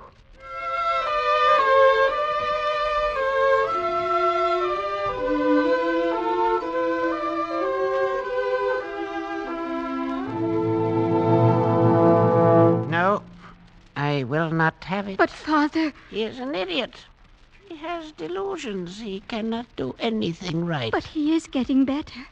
He's better than he was. And he is strong and kind. Stronger and kinder than anyone in the world. And he loves me, and I love him. No, I will not have it. Great sire, if you please. What is it, good doctor? I have examined Bogota, and the case is clear to me. I think very probably he might be cured. Huh? And how might that be done? His brain is affected by something. I believe I know what it is. Those queer things he calls eyes. Where we have but an agreeable depression, he has great lumps with flaps over them that move and long hairs. Consequently, his brain is in a constant state of irritation. But what can be done to cure him? A very simple surgical operation. Remove the cause of the irritation. We will merely cut out his eyes.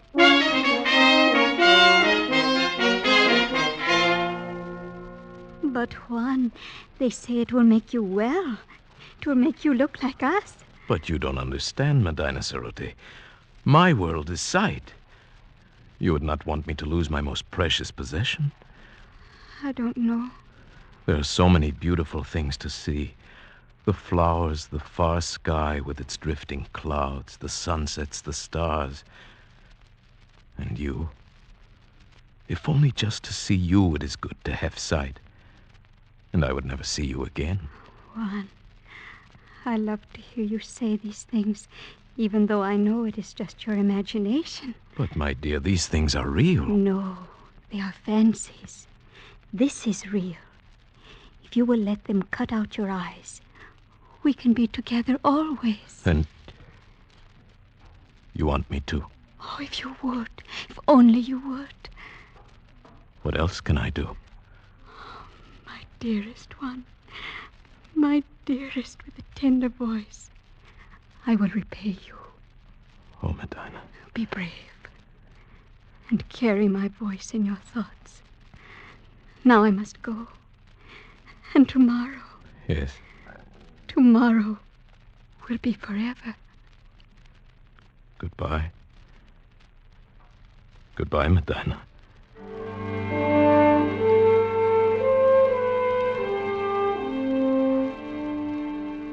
I suppose I knew it then, when I said that.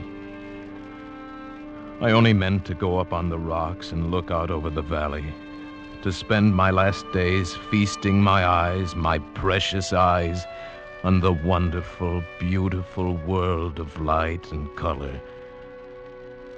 But when I got there, it was too beautiful, too lovely, this valley, this home of the mountain gods. Beautiful and forbidden.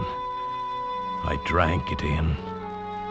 The green of the fields, the blue of the gently curving stream, the orange of the lichen in the rocky crevices. I climbed higher to see the great snow-capped peaks towering above and away to the distant sky, and still higher as the shadows turned the snow to purple and crimson and deep blue. The valley now was far below and as beautiful as a painting. But like a painting, it seemed unreal. Medina Cerote was small and far away, a distant dream. And the world of sight was here, all around, overpowering, wonderful. I turned and began to climb up that sheer rock wall. How many months it took me to make my way out over those mountains, over glaciers and snowfields and sheer precipices, I cannot guess. How I lived through the cold and hunger of it, I cannot tell you. But I'm here at last, back from the country of the blind. Good heavens, man. What an experience. Yes. Terrible and wonderful. But you aren't sorry you came back? Sorry? I see her face clearly now. It is the only thing I see. Nunez, come, you need food. Here, take my hand. Thank you. Where is it, Senor Ibarra? Nunez? Yes. The gods of the mountain have had their revenge. Those months of crawling over the snow and ice, with the sun glaring down. Yes. I am blind.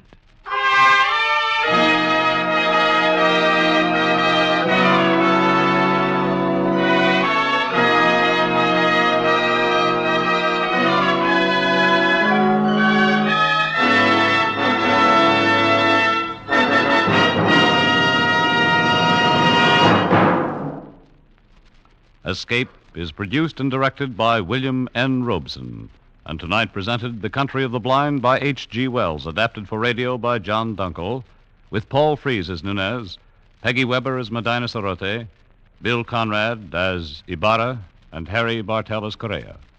The special musical score was conceived and conducted by Cy Fewer. Next week,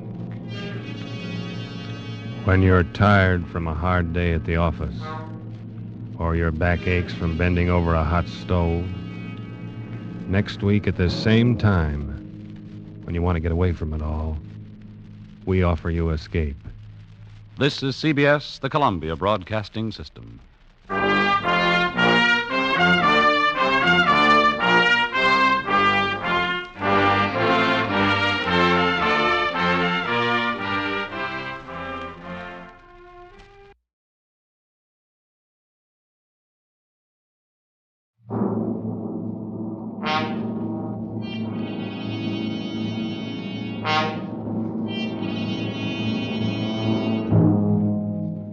You are standing on a bridge over Owl Creek, a noose around your neck. You have but a few seconds left to live, a few seconds left to plan your escape.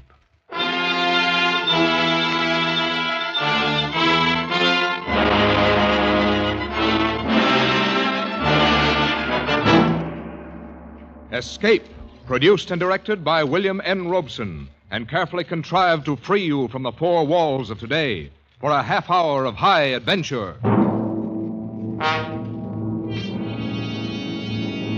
Tonight, we escape to the war between the states and a muddy stream in Alabama as we recall one of the great short stories in American literature, An Occurrence at Owl Creek Bridge by Ambrose Bierce.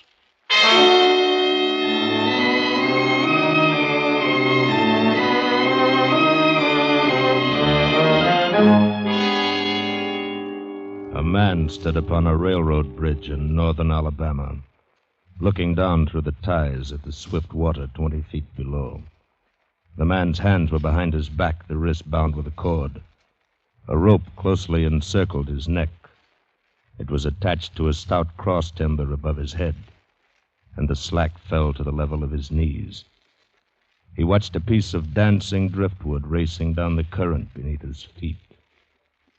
He thought, if I could just free my hands, I might throw off this noose and dive into the creek. If I swam underwater, I'd be safe from their bullets. If my wind held out, I could make the southern bank, take to the woods, and get away home. Peyton Farquhar, Alabama planter, stood at the end of a plank. A captain of the Union Army and a sergeant stood at the other end. When they stepped aside, the plank would tip upward, and Peyton Farquhar, Confederate spy, would slip between the ties to hang above the muddy water of Owl Creek until dead.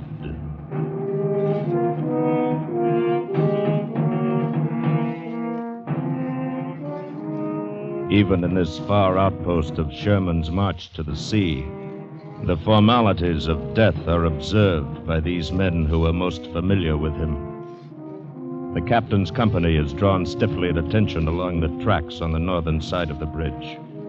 The lieutenant stands erect on the bank of the stream, the point of his bared saber scraping the gravel on the roadbed. Peyton Farquhar is being ushered into the Confederate beyond with every Union amenity.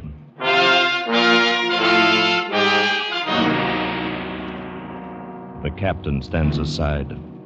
Now only the weight of the bulky sergeant counterbalances Peyton Farquhar at the end of his thin board. They say that this is a moment when all the past events of your life tumble into your memory. But how could anyone know? Who has come back from the dead to tell what dying is like? I don't recall any childhood memories now. The past does not engulf me in this naked moment. I'm only aware of what's here, now. Those Yankees lined up on the bank. His captain's tired eyes. That turkey buzzard circling up there, waiting for me. And that noise. That beating, driving sound like a distant engine. A pump. The roll of thunder on a summer evening. Coming closer. Getting louder. Choking me.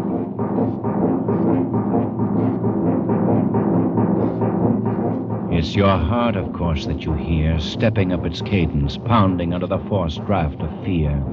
Now you see nothing, remember nothing, sense nothing, but the strangling, suffocating beat of your own heart, throbbing its final protest. You stand there, erect. The work is nearly at an end now. The captain draws his sword, flourishes it to a carry, sings out a command. Company! Parade! Rest! The men on the bank smartly spread their legs, thrust hands forward over the rifle barrels. The sergeant on the end of the plank takes one step to the left. The plank tips forward. And Peyton Farquhar drops between the timbers of Owl Creek Bridge.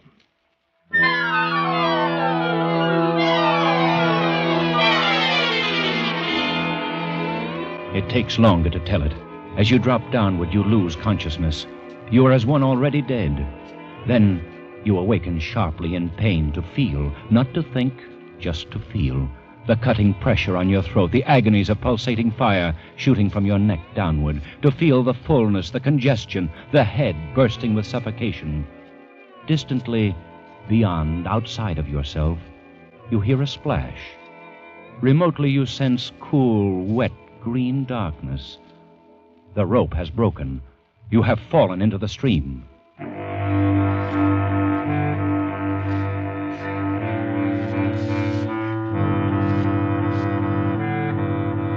Now thinking returns slowly. You know for the moment you are safe from drowning because the rope around your neck tightly keeps the water from your lungs. Then I shall die hanging at the bottom of a river. And that's absurd. If I can get my hands free. I must get my hands free. Come, Peyton. They can't lick you. Try again. Once more. Good boy, the rope's given. Again. Try once more. That does it, my boy. Now, the rope around your neck. You must breathe when you come to the surface. You must breathe quickly. For if they haven't hanged you and they fail to drown you, you can't let them shoot you. Loosen that rope around your neck. You must get it loose. Now.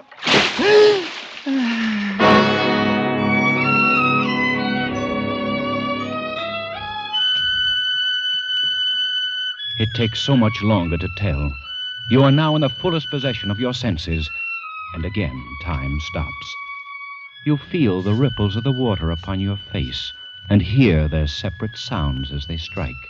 You see the trees on the bank, and the leaves, and the veining of each leaf, and the very insects on them. The locusts, the brilliant-bodied flies, the gray spiders stretching their webs from twig to twig, the prismatic colors of the dewdrops upon a million blades of grass. You hear the humming of the gnats, the beating of the dragonfly's wings, the strokes of the water spider's legs. A fish slides beneath your eyes, and you hear the rush of its body parting the water. All this you see and hear in an incalculably infinite instant of time. Then you hear something else.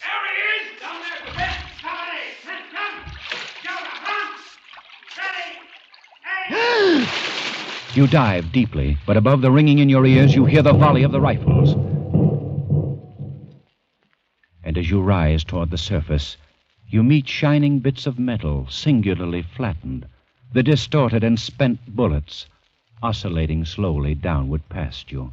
One catches in your collar, and it feels uncomfortably warm. You snatch it out, and this gray piece of Yankee lead reminds you of the gray uniform of the soldier who was responsible for you being here.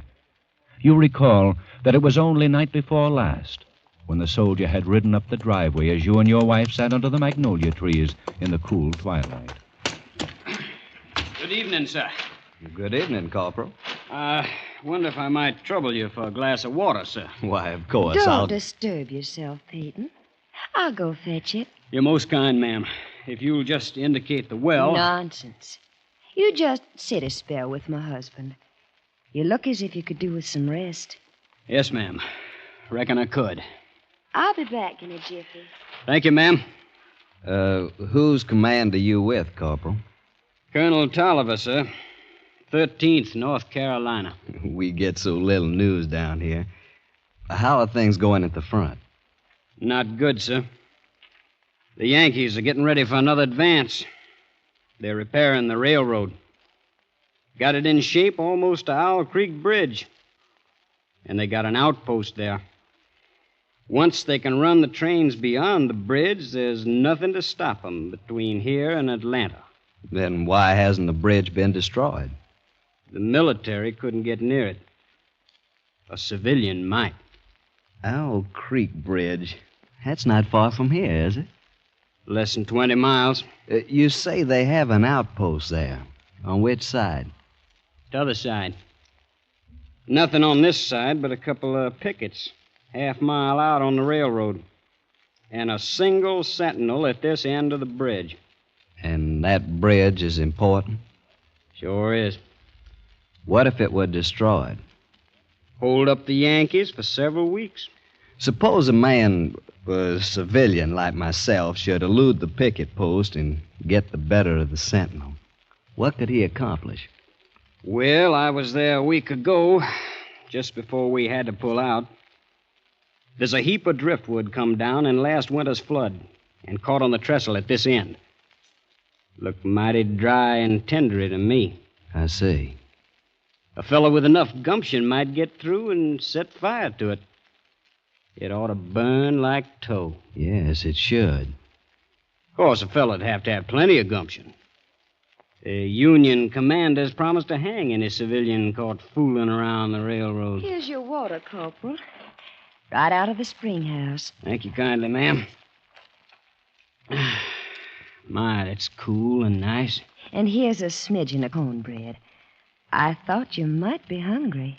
I'm mighty grateful, ma'am. It's ladies like you that keeps the South together and fighting these days. My, what a nice It compliment. certainly is. Well, reckon I better hit the leather. I got a lot of riding ahead of me tonight.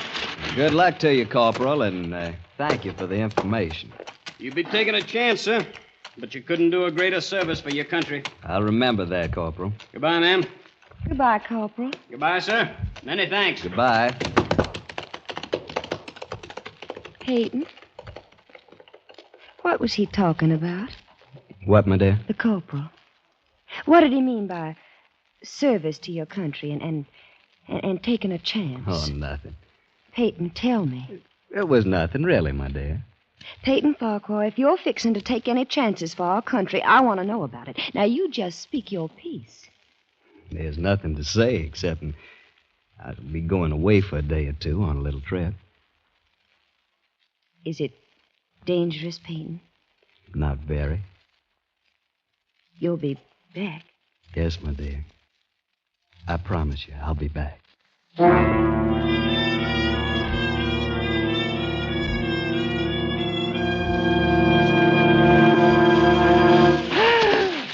You break the surface of Owl Creek for a second time, and now you're much further downstream, further away from the Union soldiers on the bridge reloading their guns, the ramrods flashing in the morning sun. That captain won't make the same mistake again.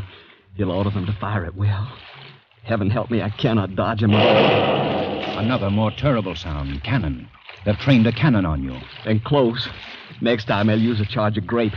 Rifles and grape covering the water from bank to bank. I'm done for then. Then something seemed to grab you, and you're whirled round and round, spinning like a waterlogged top. You're caught in a vortex, a whirlpool. The water, the banks, the distant bridge, the soldiers become indistinct blurs. And again, you're helpless.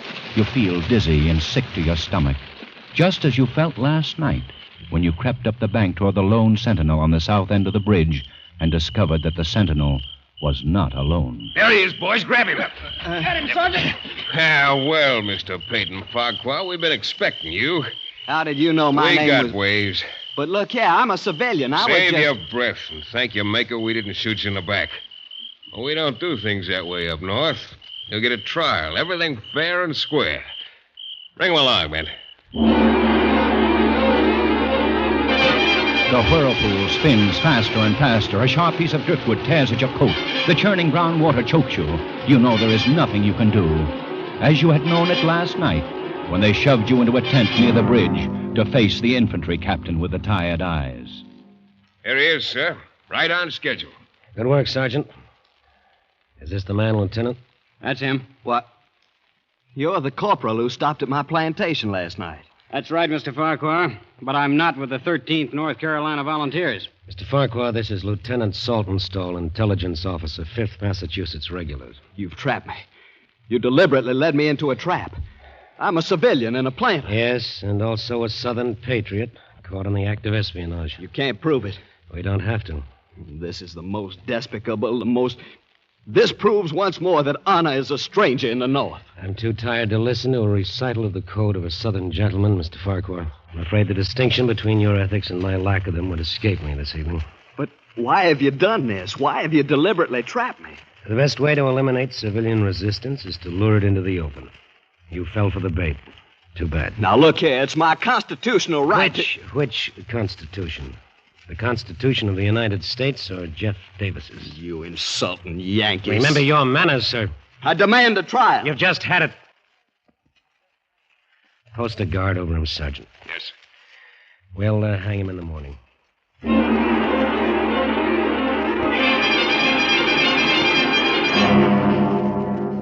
Something tears at your face, scratching, and you realize that the whirling has stopped. You open your eyes. You're lying on the southern bank of the stream, out of sight of your enemies. Safe. The gravel which has scratched your cheek now seems soft as new-picked cotton. The forest around you is a garden of luscious beauty, reeking with the heavy perfume of freedom. Even the whiz and rattle of the final charge of grape screaming through the treetops seems a benediction from the baffled cannoneer. You leap to your feet and run into the woods, south, towards home.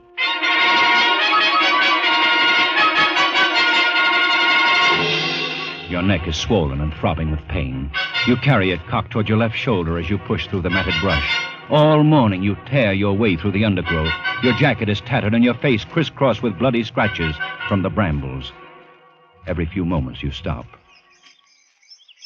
You stop to listen for the sound of dogs, but all you hear is the sleepy buzz of the forest. And the blood throbbing through your heated brain brings another thought, which is an insult. No dogs. You are not even important enough to the Yankees for dogs.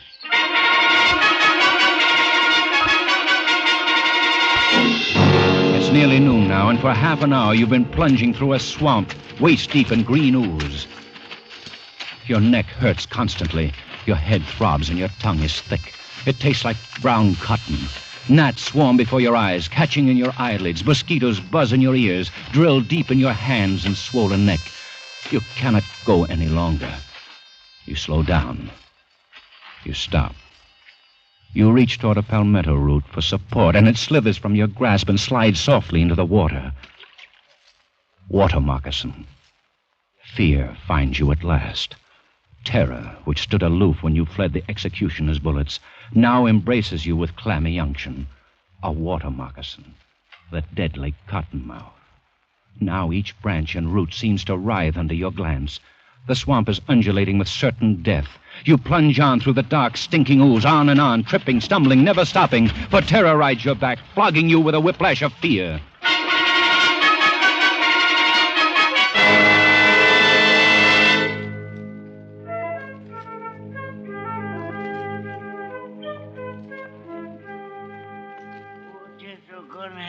Master Peyton, fiddle's a fiddle and jig time.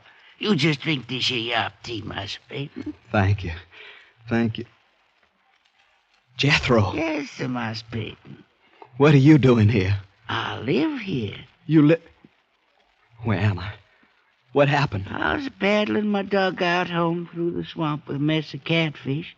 I sees you lying out there on the bank in front of my cabin. Jethro, I heard... I thought you were dead. Of course you thought Jethro was dead. You knew he had consumption when you sold him. You knew he couldn't last long, and he wasn't earning his keep. His wife and his daughter had carried on some at first, but after a while they calmed down. And last you'd heard, Jethro was dead. You thought I was dead, Master Peyton? Why, sir, don't you know what's happened to me? I'm free. I'm free at last. So, news travels fast. Even in the middle of this backwoods swamp, this lonely black has heard of Abe Lincoln's traitorous Emancipation Proclamation. And they believe it with the faith of children. Yes, sir, I'm free. I expect pretty soon my woman, my little gal, come along and join me. Yes, of course they will, Jethro. How is they, Master Peyton? Is they well? Yes, indeed, they're both fine. Your daughter's growing into a young beauty.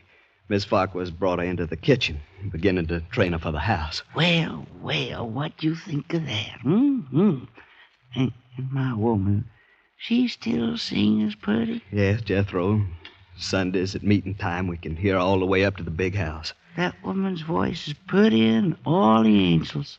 Jethro, I don't know how to say this, but I really was sorry about having to sell you. But there wasn't anything else. I understand, Master Peyton. Don't pay it no mind. I done forgive you long ago. You have? Sure. Don't the Lord tell us to forgive those who trespass against us? Don't the Lord promise us we shall be free? Don't you worry none about it, Master Peyton.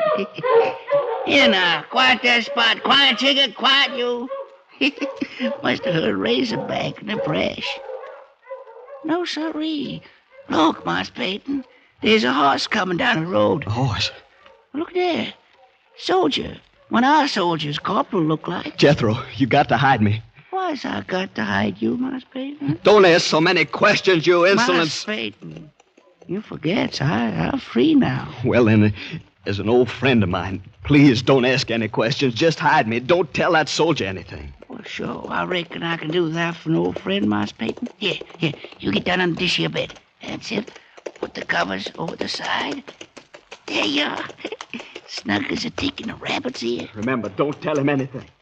Have you come this far just to be turned in by a wool-gathering black who talks crazy? If Jethro knew this gray-clad corporal was really a Union lieutenant, he'd guarantee his freedom by turning you in. Even so, he bears you a big enough grudge to turn you in anyway. Unless, of course, he's planning to dispose of you himself. Yes, that's it. That's why he talks so silly about the Lord and forgiveness. He's going to do you in himself. Well, if you run into him, don't tell him I was looking for him. Yes, I'll remember not telling. Just keep minding your own business, Uncle. You live longer. Get up there. Yes, sir, I sure will. You can come out now, Master Peyton. I declare, I don't understand none of this. You says not tell him you're here. He says not tell you he's been here. What's this all about, Master Peyton? Oh, it's nothing, Jethro. Nothing.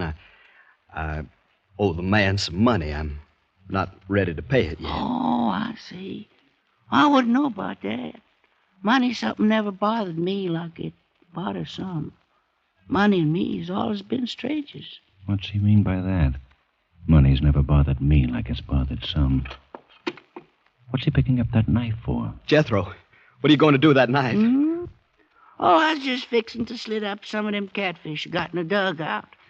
Look like you could do with a little food, Master Peyton. Oh, no, thank you, Jethro. I really got to be on my way. I want to get home by sundown if I can. Sure wouldn't be no bother to cut up a couple of calves. No, thank you, old friend. If you'll just tell me which way I should go to get home. Huh? Well, I don't rightly know, Master Peyton. I reckon from the way the sun's reclining, be down the road that way. Quite a tolerable piece. Yeah, that should be about right. I never been back, you know. I never try to go back since I've been free. Yes, I know. But I reckon it won't be long till my woman, my little gal, comes here to me. Of course. If you get back, Master Peyton, if when you see him, you tell him I'm here waiting for him, you hear? Yeah, I'll do that, Jethro. I'll do that. You get away from there fast, the shells of the road crunching under your muddy boots. That grinning savage standing in the doorway of the shack, the knife in his hands. And each moment until the road bends and cuts off the cabin from view, you fear he'll come after you, the knife poised to plunge in your back, to pay you for the thrust you gave him when you sent him away to die. But he's still standing, grinning foolishly and waving as you turn the bend. Now you feel safe, but only for a moment. Then you hear a sound. The sound of a horse. It must be the corporal in gray from the 5th Massachusetts Regulars. He's coming back down the road, searching for you, hounding you, coming to take you back to Owl Creek Bridge, back to a rope that won't break under your weight. You walk faster and faster, and always the sound is there, growing louder and louder. And you run as fast as you can down the shell road, which stretches clear to the horizon between the green walls of scrubby pines. How long have you been running down this endless road? It's dark now. Is it night? Or has the blood trapped in your head by the suffocating rope at last burst into your congested eyeballs and blinded you? Will it next pour from your swollen and bruised neck into your brain, stopping all sensation, instantly bringing to a welcome end this day of agony and flight?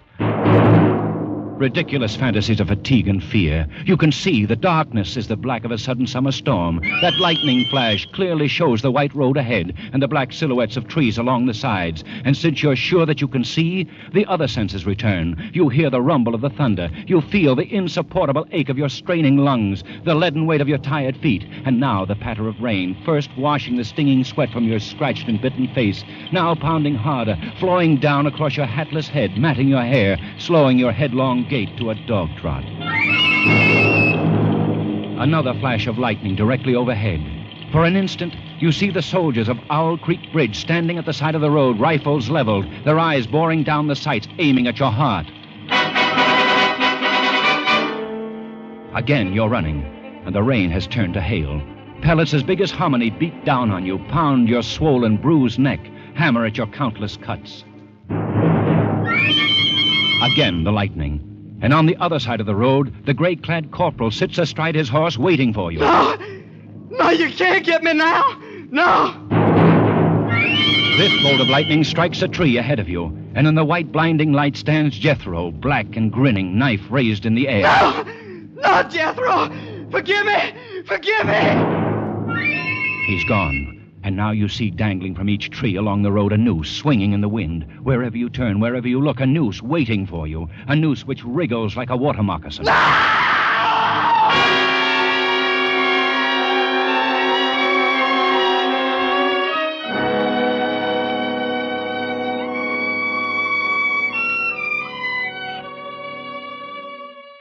You are standing on the green lawn of your plantation before the high-columned entrance.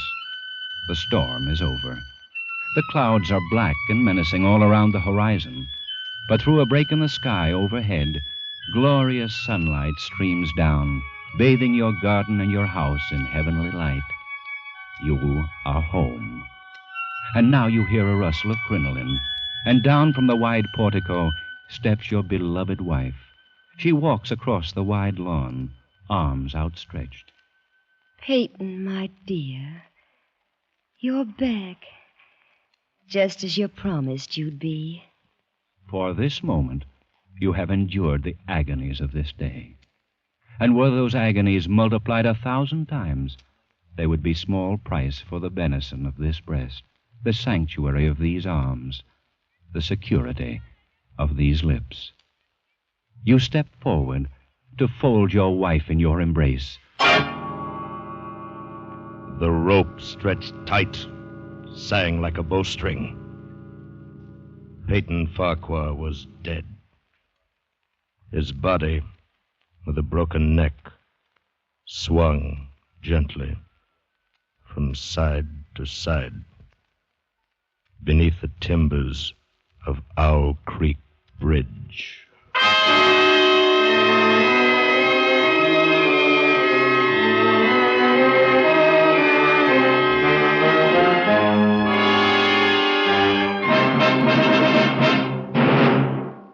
Escape is produced and directed by William N. Robeson, and tonight brought you An Occurrence at Owl Creek Bridge by Ambrose Bierce in a radio adaptation written by Mr. Robeson. The part of Peyton Farquhar was played by Harry Bartell. The narrators were Bill Conrad and Bill Johnstone. Jethro was played by Louis Van Rooten. The special musical score was conceived and conducted by Cy Feuer.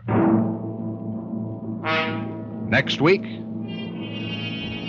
You are trapped in the pitch darkness of a ruined mansion, and groping for you, stalking you, is a homicidal maniac armed with a knife, from whom you must escape.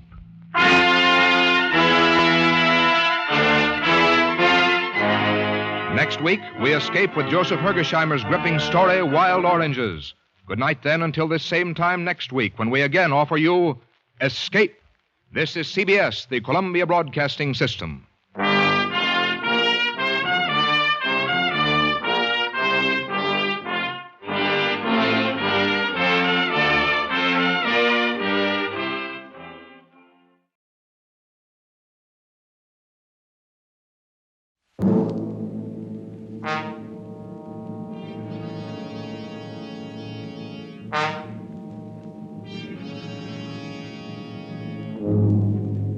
You were trapped in the native quarter of Mozambique. 2 dead men at your feet, the police closing in on you. And beside you, a sultry girl who offers you escape.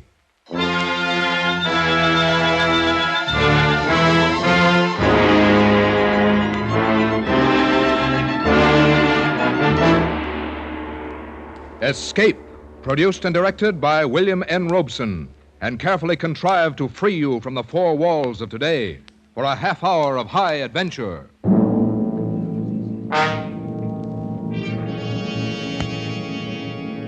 Tonight we escape to Portuguese East Africa, to the fetid alleys and dangerous rooftops of Mozambique, in the highly incredible yet somehow thoroughly plausible adventure by Percival Gibbon, entitled The Second Class Passenger.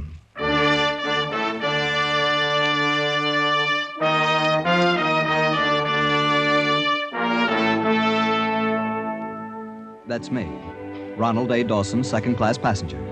Oh, I could have afforded first class by pinching a little here and there, but nobody back at Ralston's department store in Cedar Rapids will ever know. The important thing is they're saying Ronald Dawson in drapery is taking a cruise around the world. And then there's really very little difference in the accommodations. And the second-class passengers are every bit as interesting as the first-class crowd. Take Miss Patterson, for instance. You'd look far to find a more charming, likable, altogether desirable young lady. Just the life of the party. We'd gotten to be quite good friends by the time our cruise put in at Mozambique.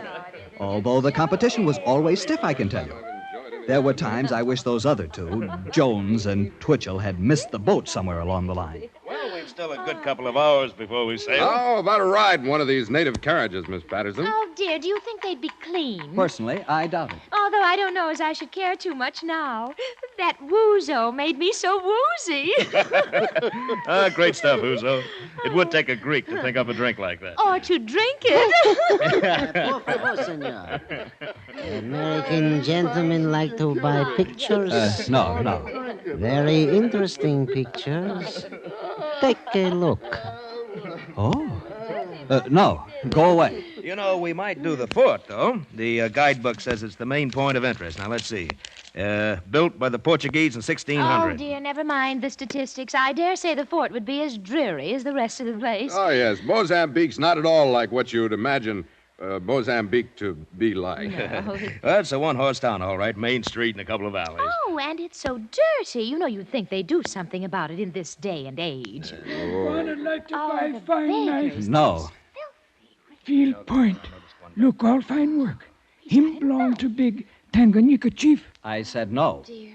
Maybe someday wanna need fine sharp knife. No. Now get out. What did I need a knife for? To protect yourself from the savage natives, old man. All you'd have to do is call a policeman. He isn't doing anything else. You see him? Look at him out in the center of the street directing traffic like he was at the corner of State and Madison. Then the traffic consists of 2 donkeys and an ox cart. Yeah. It will be a relief to get back on board ship and have a nice hot bath. Yes, and real American food instead of that greasy fried octopus we had for lunch at that Greek place. Oh, my, weren't they awful? That's part of the broadening experience of travel. Yes, I suppose so. Like that cute idol that I bought. I can't wait to show that to the girls at the bank. You know, oh, dear, Mr. Dawson, Yes, Miss Patterson? where's my idol? Why, I thought Jones had it, or Twitchell. Oh, not me, old man. Well, you insisted on carrying it for Miss Patterson, don't you remember? Oh, dear, I must have left it back at the Greek restaurant. I'm so sorry. Oh, I did so want that idol. Don't you think you could go back for it, Mr. Dawson? Well, yes, of course. But I wonder if I'll have time before the boat sails. Oh, I'm sure you will if you hurry. Certainly, old man. You got more than an hour yet. You're sure? Oh, yes. The steward told me. Well, then I'll go at once. Oh, that's kind of you, my dear Mr. Dawson. Now, mind you don't miss the boat. Well, I'll try not to. Why, chances are I'll catch up with you before you've reached the landing stage. Fine. We'll wait for you till the very last minute. I could have throttled that supercilious Jones insisting I had time.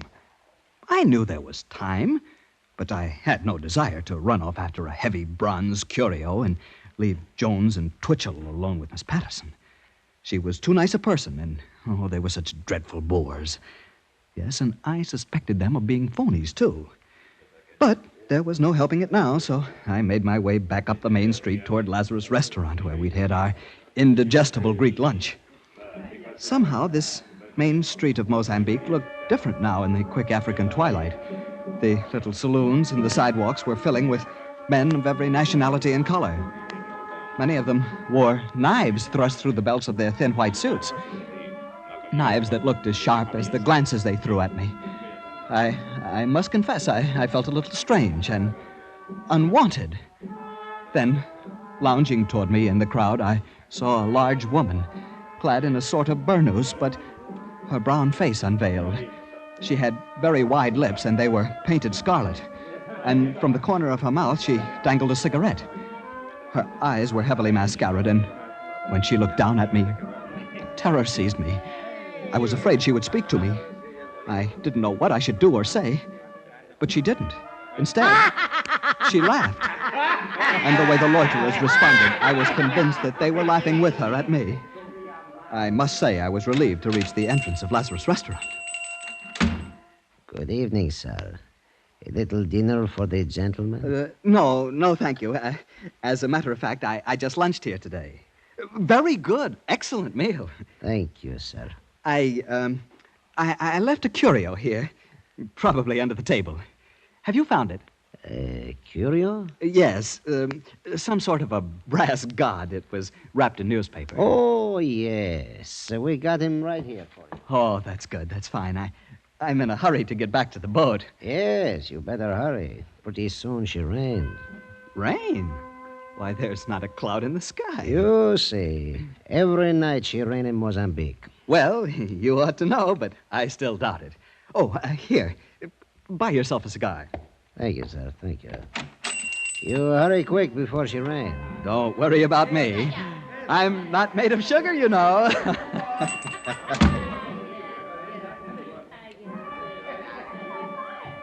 In just the few moments I'd been inside the restaurant, night had fallen.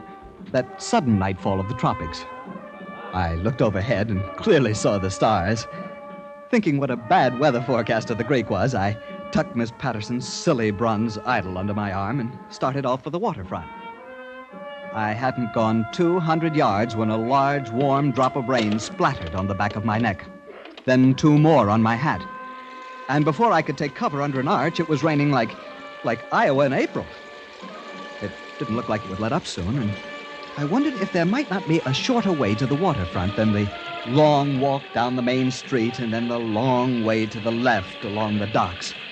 Surely one of these alleys that turned off to the left would lead me directly to the harbor and the landing stage. So I left the protection of the archway and turned into the alley at my left. 4 steps from the main street, and I was engulfed in darkness, wading through filth and mud over my ankles.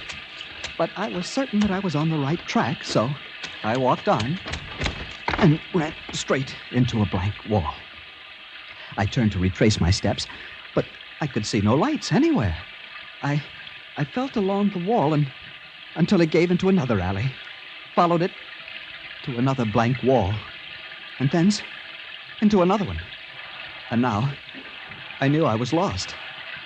And now it began to rain in earnest. It pelted, it stamped, it whipped, it stung, it clashed.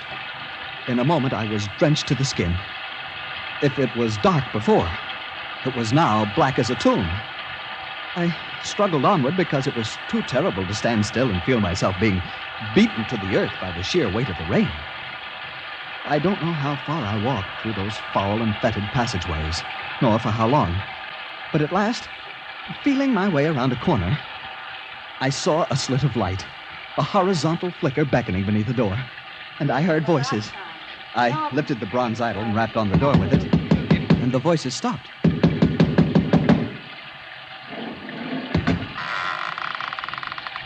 What do you want?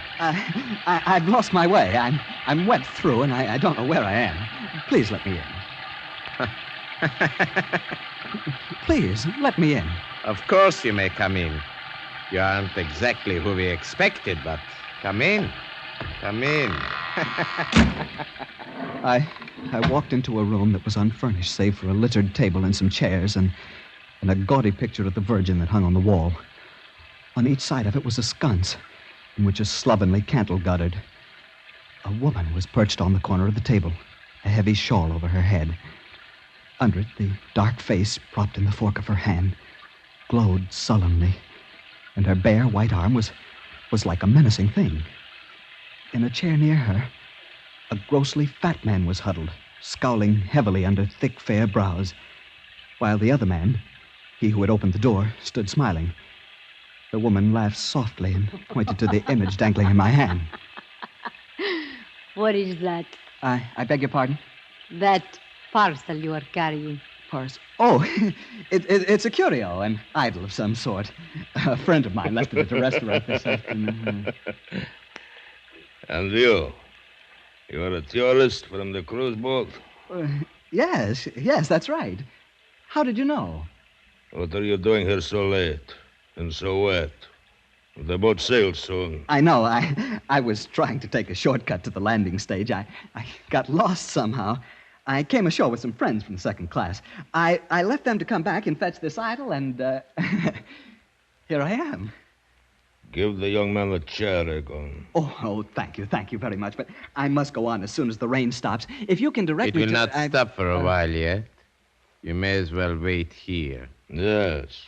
We may be able to provide some entertainment for our second-class tourist. As soon as your friends arrive, my dear. Friends. The police are not my friends. You led them to us?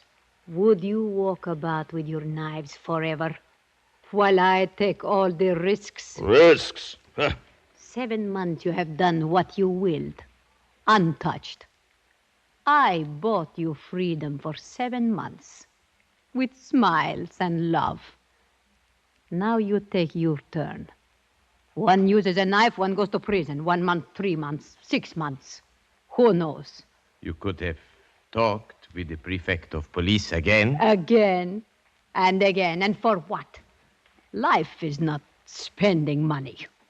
One pays for living, my friend, with work. Sometimes with jail. I have paid. Now is your turn. You could have helped us once more. Only once more, and we could have been out of this sewer and down the coast to Lorenzo Marx or Cape Town. Why didn't you? Why didn't you help us once more? Yes, why? Always you say once more, once more. Now there is no more. You are a sheep-pig, a defiled and debauched I daughter. beg your pardon, sir. What? That's no way to speak to a lady. What? I'm serious. I don't like to hear such language used to a lady. I must ask you to apologize. What the devil have you got to do with this? You just came in out of the rain from the second class. Please. Don't fight with him. There's trouble enough already. But what the devil right has he got to come in here and tell me? Yesterday you stabbed the Egyptian. What of it? Don't stab this one. You want the police to find you here with a corpse? A corpse? What does it matter how the police find us? We wait for them because we have no choice. You put them on us. We should do away with you. Why do you lie? Even to yourself. Why must you hide your own blame behind my skirts? Great Mother of Heaven, you are neither man nor beast. You are just... Don't go on. Don't you dare say it. There. You are just a Salmak. No one says that to me and Cliff. He's got a knife. Salmak! Salmak! I'll tell No, you don't. Stand back or I'll brain you with this idol. You'll do what? You think I carry only a knife? Pig! Dog, I waited for this! He forgot. I carry a knife. Oh. Look what I did to him with this bronze idol. Horrible.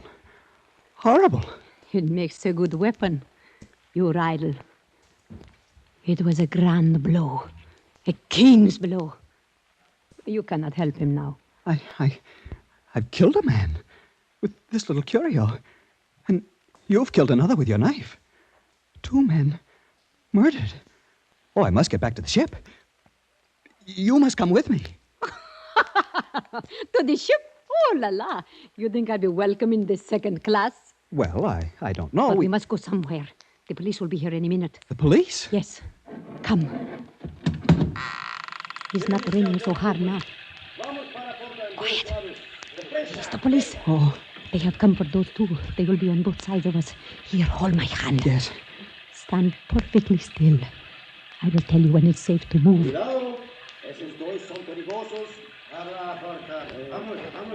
Now. They are all around us, so they won't hear us. Come, now. Where are we going? We are escaping. But if you know from what we are escaping, you would not care where. Hurry. Hang on to my hand. And hurry.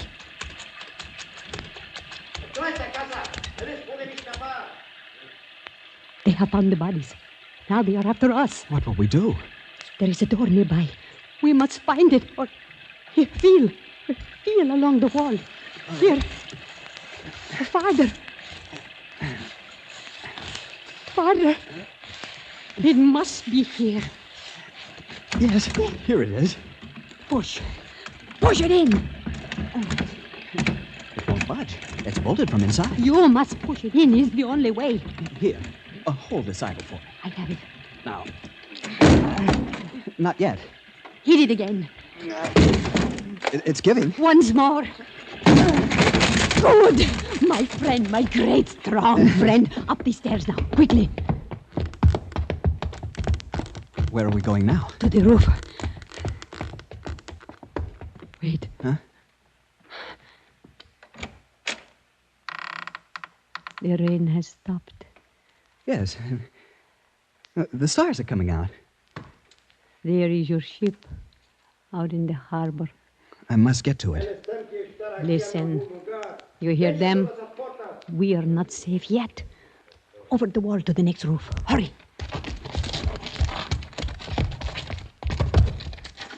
Now, over to the next parapet.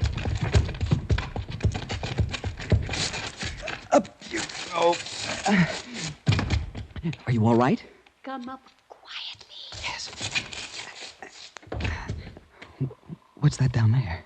A tent? Yes. People are asleep. You must walk like a rat. Who are they? Who knows? If they see us, they will think you have come after the women. Oh, but we could say... There would be nothing to say. Shh. Someone's crawling out of the tent. A man with a sheet wrapped around him. He's coming this way. Yes. Why doesn't he see us? His eyes are clouded with sleep, perhaps. If he sees us? It will be too late. Then he won't. There. And there. Well, that took the fight out of him. Take this, my little knife. Just a prick, and he is quite safe. Oh, no, he's still enough now. He won't harm us. I really did him in, didn't I? It was splendid, with only the bare hands to take an armed man. Armed? I didn't know he was armed. Of course. Of that you may always be sure. Look, there in his loincloth. A dagger. At least 6 inches. Yes. You are truly magnificent, my friend. You are a man. You are a woman. Then? Wonderful woman.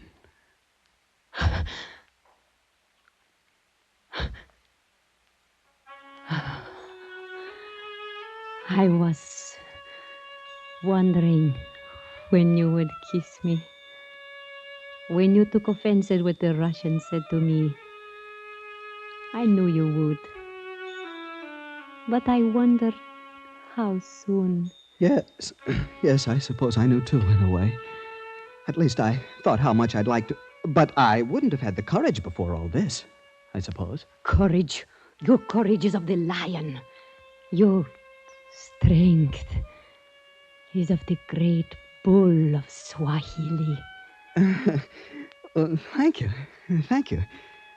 I wonder if we're far from the landing stage now. I mustn't miss my boat, you know. You want to go back to the second class? Well, naturally. That's what I was trying to do when I knocked on your door. Goodness, I've missed my dinner as it is. Missed your dinner? Yes, that is so. But haven't you gained something else? What? Me. Look. Look at me. Is it nothing, friend, that you have saved me for yourself? Yeah, but... You conquer men as though you were bred on the roofs of Mozambique. You fight like a hero. A rush, a blow, a tumble, and you have them lying at your feet. Are you not glad that it was all for this? For me? Oh, kiss me.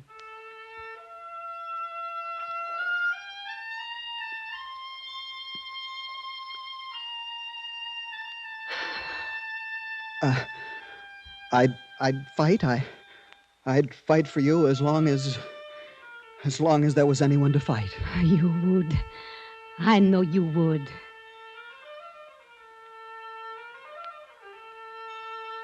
You lead on. Where? Wherever you will. Come.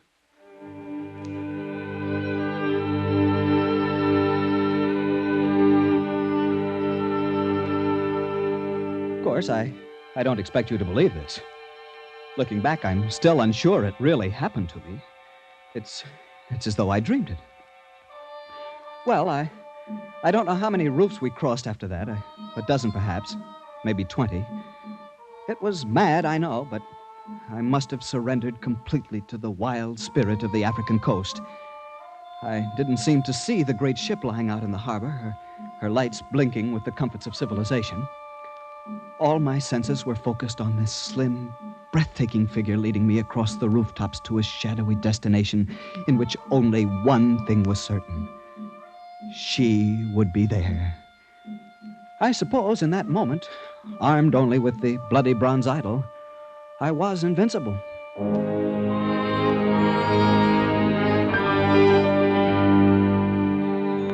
At last, she led me down a creaking wooden stair that hung precariously on the sheer side of a house, and once more we were in the mud of a gloomy alley. Even the way she slid her arm along mine and softly grasped my hand filled me with greater power than I had ever known.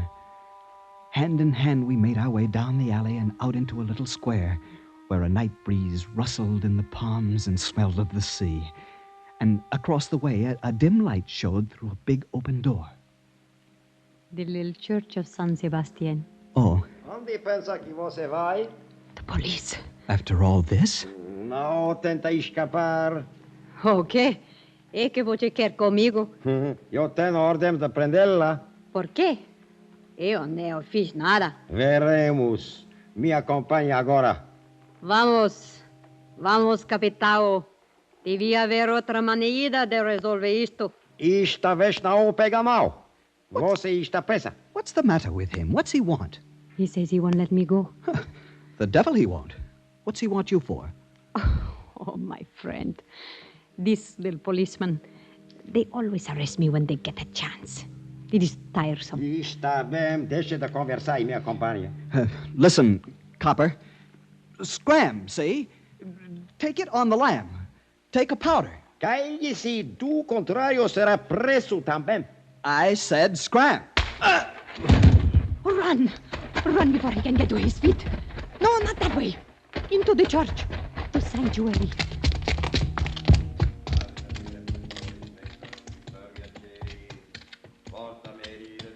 My magnificent one. You fear no one. You fight for me. So long as there is anyone to fight. Yes. Now there will always be someone to fight. They will never leave us alone. Will they follow us in here? These police might do anything.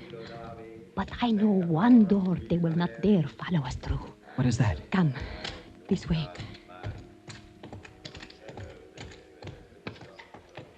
Here, this door. First, I must wrap my skirts close. Now, come cleanly through the middle. Please do not rub the walls as you come.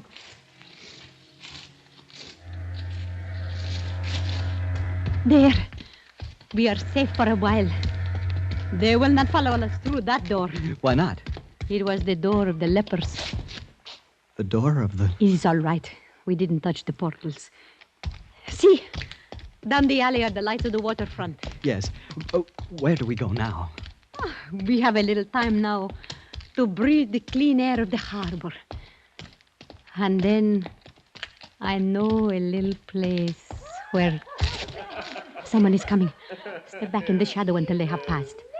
It certainly was something to write home about. Listen. What is it? I wonder what's happened to good old Dawson. Oh, drenched. Oh, dear, I do hope he's found my idol. The idol. I must return the idol. No, don't. My friend, this is the greatest danger of all. Goodbye. Don't go. Magnificent one.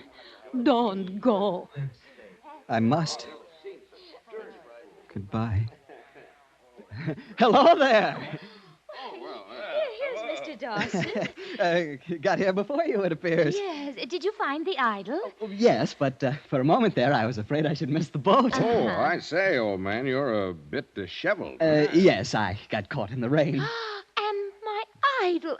Oh, Mr. Dawson, you've got it all dirty. Yes, it is a bit mussed. I Well- dropped it once or twice, I fear. Well, I think that was clumsy of you. Oh, nothing. A little soap and water won't put to rights, I dare say. Well, maybe. Well, we'd better hurry along. I'd hate to have to spend any more time in this dreadful place. Oh, so should I. Yes. There's the whistle. Now, that's the last warning, no doubt. Well, come on, everybody. That's coming. Oh, Dawson, don't stand there mooning. We'll miss the boat. Yes. Yes, in just a moment. Say, is there someone standing there in the shadow of the alley? I'm not sure. I thought for a That's moment... funny. I could have sworn I saw you wave goodbye to someone. Perhaps I did.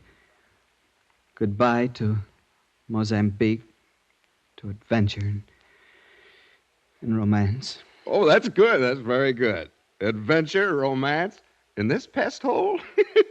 Twitchell, what would you say if I told you I had just killed a man, fled over the rooftops of the city, made love to a beautiful woman, fought the police, escaped through the leper's gate... Oh, great heavens, Dawson. I'd say you had the wildest imagination I'd ever heard of. Nothing like that ever happens to a second-class passenger. No. No, I suppose you're right. Nothing like that ever happens to a second-class passenger. Except in dreams. Come on, Twitchell. We'll miss the boat.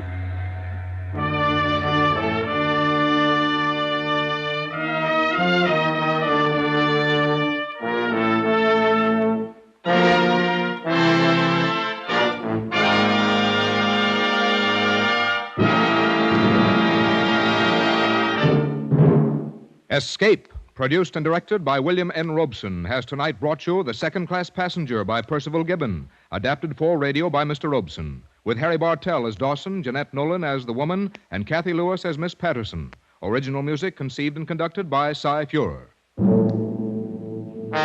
Next week. You are isolated on a remote plantation in the crawling Amazon jungle, and an immense army of ravenous ants is closing in on you, swarming in to eat you alive.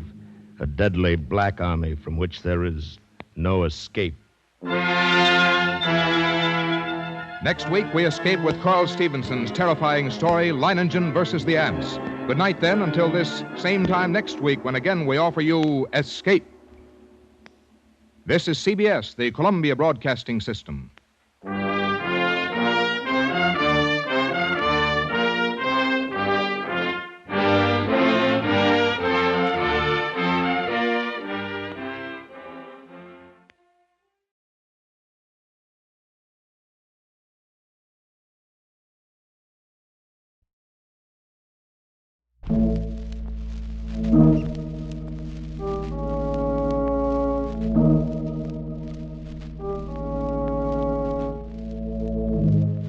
You are trapped in the native quarter of Mozambique.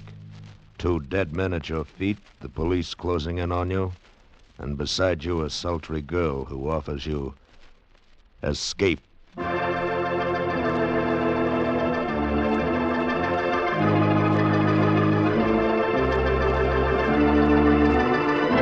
Escape, produced by William N. Robeson and carefully contrived to free you from the 4 walls of today for a half hour of high adventure. Today we escape to Portuguese East Africa, to the fetid alleys and dangerous rooftops of Mozambique, in the highly incredible yet somehow thoroughly plausible adventure by Percival Gibbon entitled The Second-Class Passenger.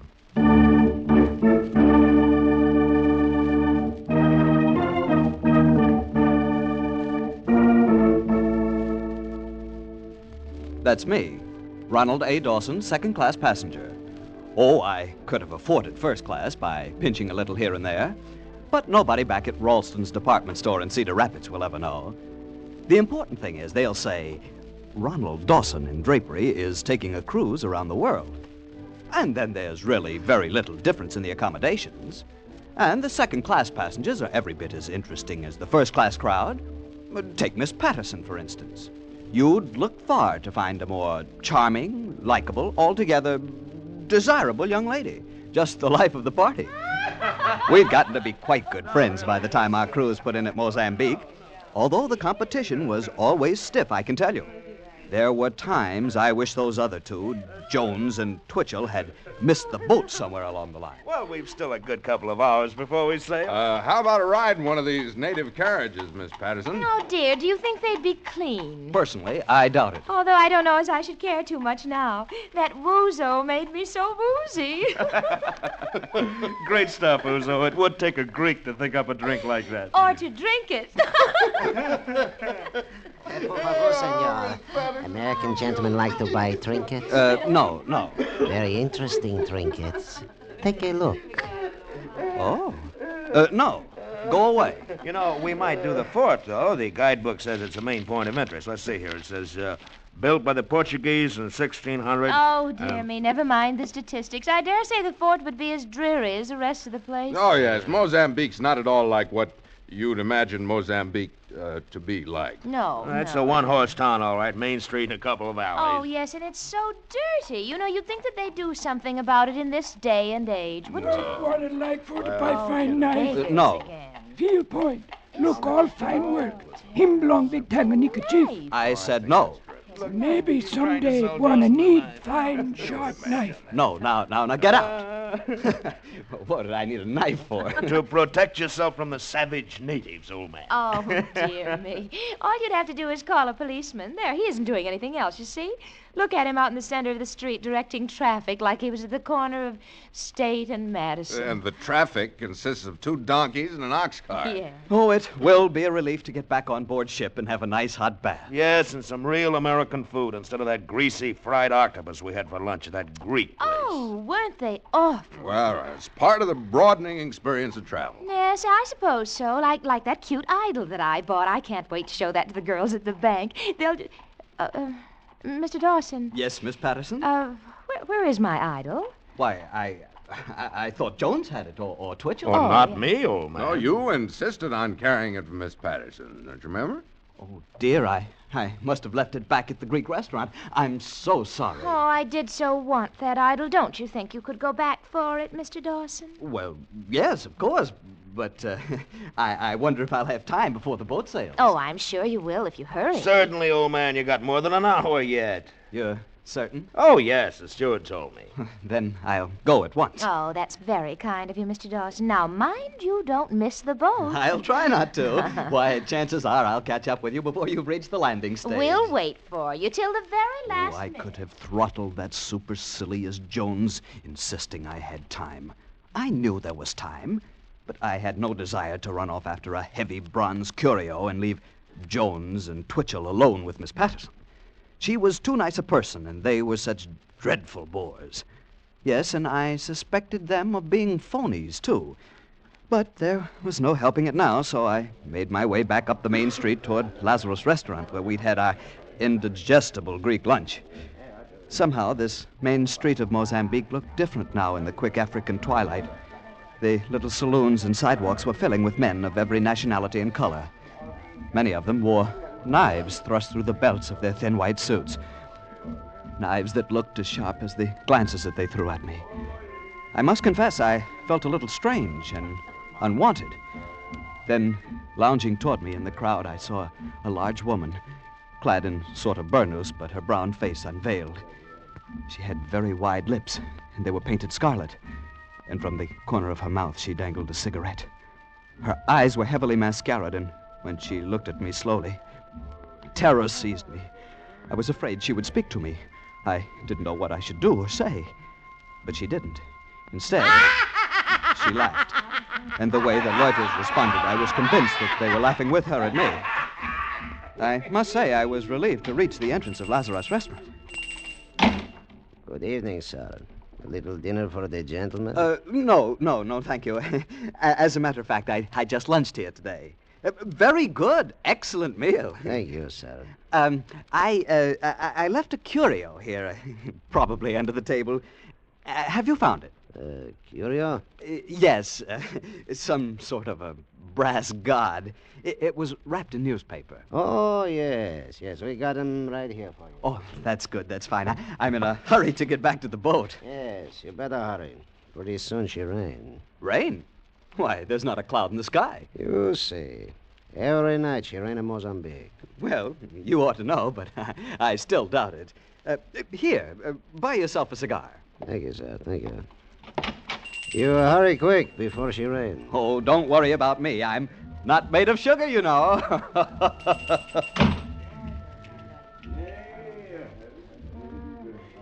In just the few moments I had been inside the restaurant, night had fallen. That sudden nightfall of the tropics. I looked overhead and clearly saw the stars. Thinking what a bad weather forecaster the Greek was, I tucked Miss Patterson's silly bronze idol under my arm and started off for the waterfront. I hadn't gone 200 yards when a large, warm drop of rain splattered on the back of my neck, then 2 more on my hat.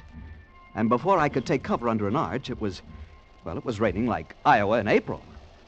It didn't look like it would let up soon, and I wondered if there might not be a shorter way to the waterfront than the long walk down the main street and then the long way to the left along the docks. Surely one of these alleys that turned off to the left would lead me directly to the harbor and the landing stage.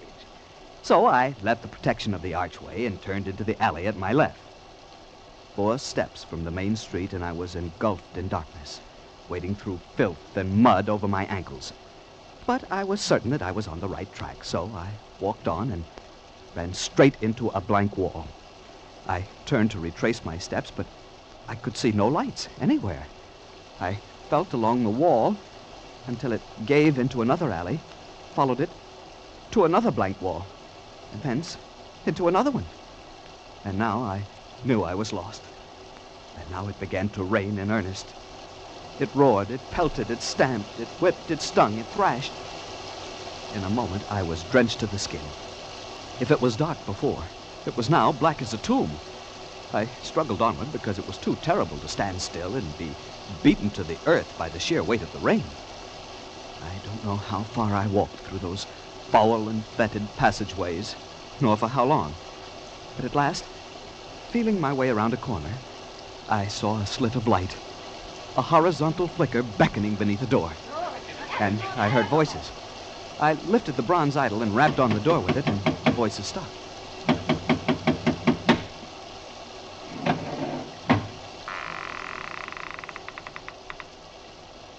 What do you want? I've lost my way. I'm wet through, and I don't know where I am. Please let me in. Please let me in. Of course you may come in. You aren't exactly who we expected, but come in. Come in. I walked into a room that was unfurnished, save for a littered table and some chairs, and a gaudy picture of the Virgin that hung on the wall. On each side of it was a sconce, in which a slovenly candle guttered. A woman was perched on a corner of the table, a heavy shawl over her head. Under it, the dark face, propped in the fork of her hand, glowed sullenly, and her bare white arm was like a menacing thing. In a chair near her, a grossly fat man was huddled, scowling heavily under thick, fair brows, while the other man, he who had opened the door, stood smiling. The woman laughed softly and pointed to the image dangling in my hand. What is that? I beg your pardon? That parcel you are carrying. Parcel. Oh, it's a curio, an idol of some sort. A friend of mine left it at a restaurant this afternoon. And you?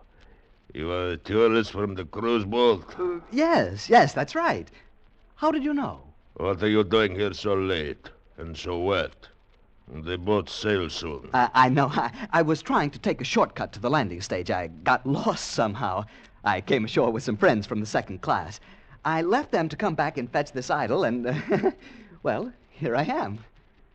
Give the young man a chair, Egon. Oh, thank you, but I must go on as soon as the rain stops. If you can It direct will me not to... stop for a while yet.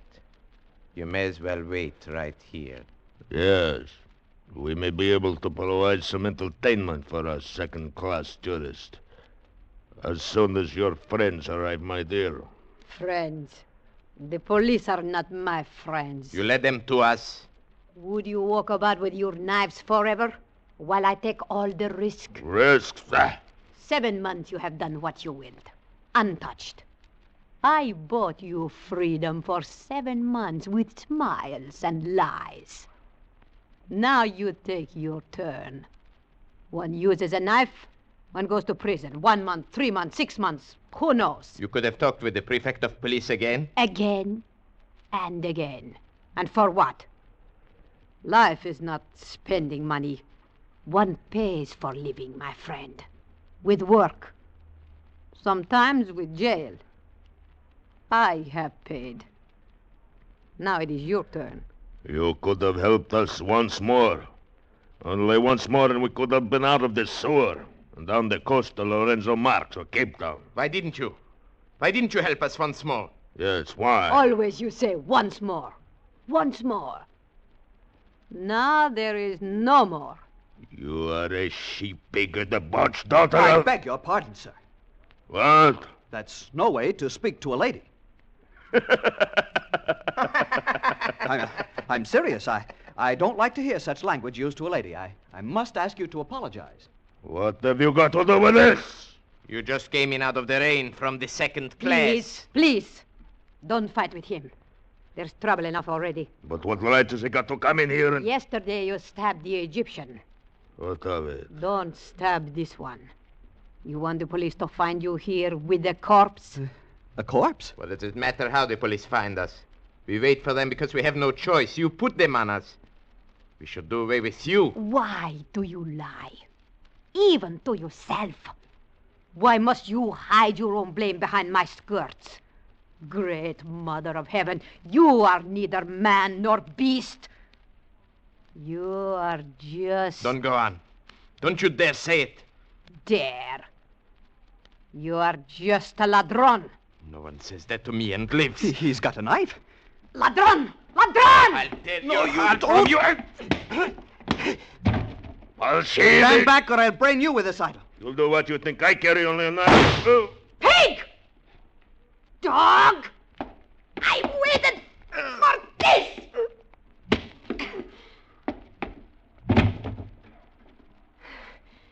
You forgot. I carry a knife. Oh. Oh. Look what I did to him with this bronze idol. Horrible. Horrible. It makes a good weapon, your idol. It was a grand blow. The king's blow. Oh, you cannot help him now. I killed a man with this little curio. And you've killed another with your knife. 2 men murdered. I must get back to the ship. You must come with me. To the ship? Oh, la la. You think I'd be welcome in the second class? Well, I don't know. We must get out of here. The police will be here any minute. The police? Yes. Come. It is not raining so hard now. Quiet. The police. They have come for these 2. They will be on both sides of us. Here, hold my hand. Yes. Stand perfectly still. I will tell you when it's safe to move. Cuidado. Estos son carigosos. Sí, abra porta. Sí, vamos. Now. They are all around us, so they won't hear us. Come, now. Where are we going? We are escaping. But if you know from what we are escaping, you would not care. Where? Hurry. Hang on to my hand and hurry.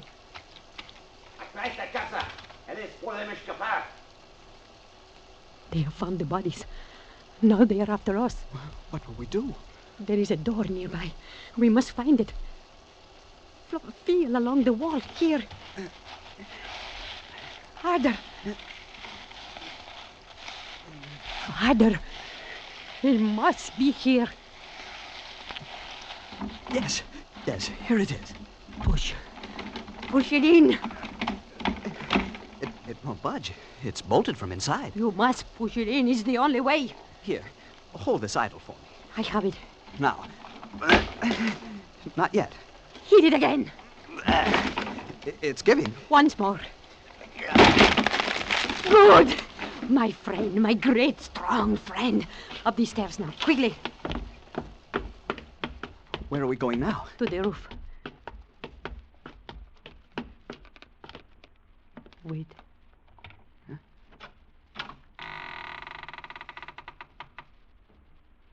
The rain has stopped. Yes. The stars are coming out. There is your ship out in the harbor. I must get to it. Listen. You hear them? The police again. We are not safe yet. Over the wall to the next roof. Hurry. Now, over to the next parapet. Up you go. Are you all right? Come. Up quietly.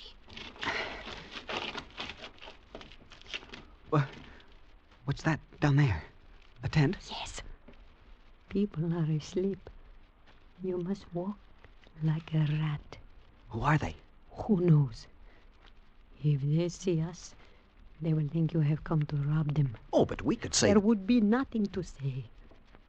Shh. Someone is crawling out of the tent. A man. With a sheet wrapped around him. He's coming this way. Yes. Why hasn't he seen us? His eyes are clouded with sleep, perhaps. If he sees us? It will be too late. Then he won't.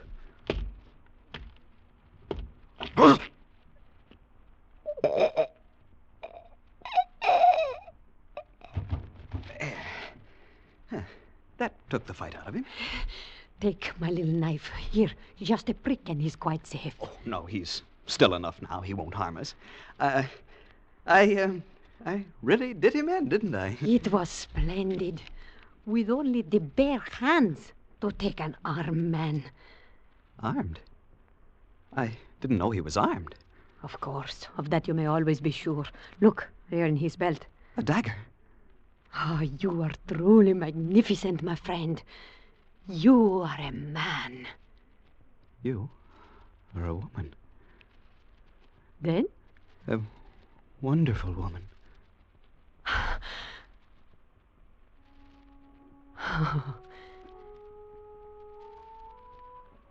I was wondering when you would kiss me. When you took offense at what the Russian said to me. I knew you would. But I wonder how soon. Yes. Yes, I suppose I knew too. In a way. At least I thought how much I'd liked, but I wouldn't have had the courage before all this, I suppose.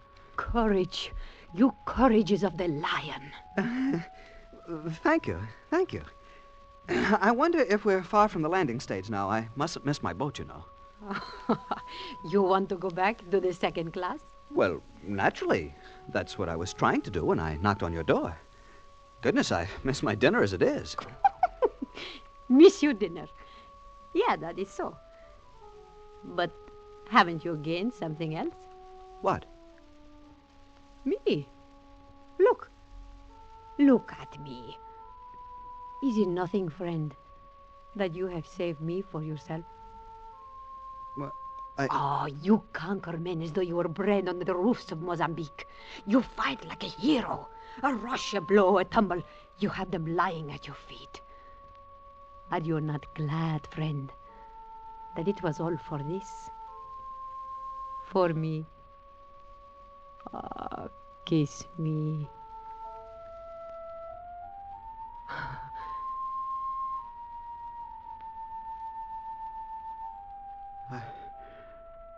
I'd fight.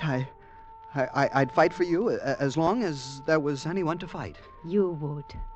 I know you would.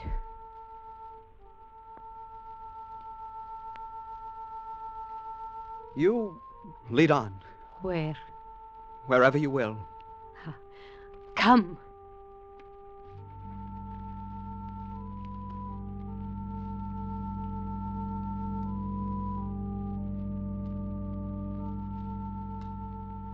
Of course, I don't expect you to believe this.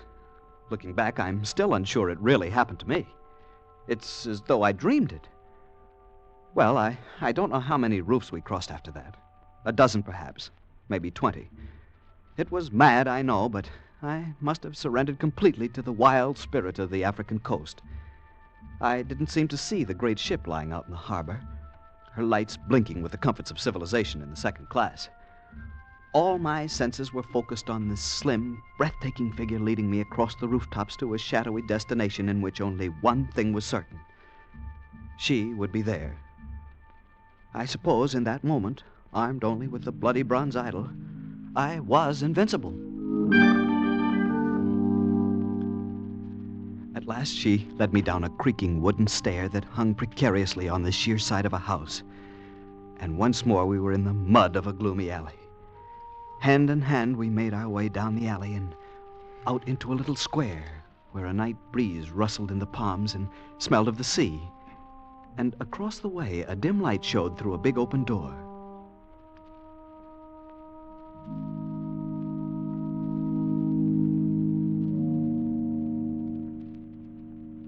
The little church of San Sebastian. Oh.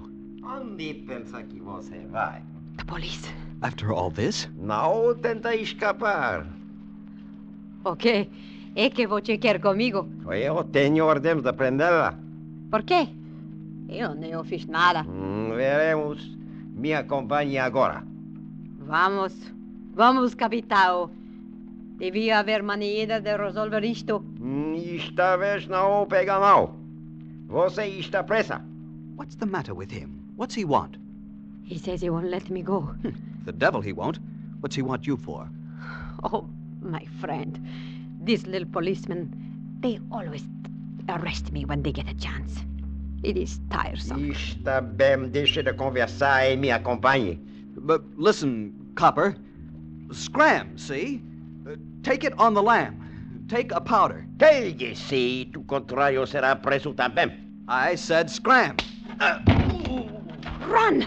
Run before he can get to his feet. No, not that way. Into the church, to sanctuary.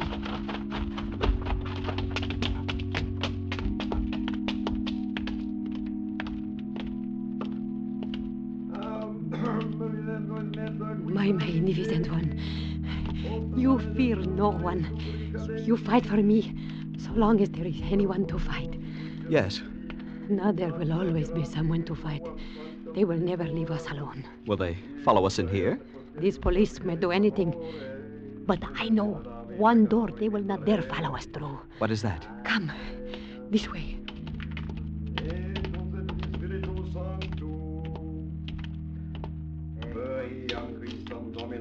Here, this door. First, I must wrap my skirts close. Now, come cleanly through the middle.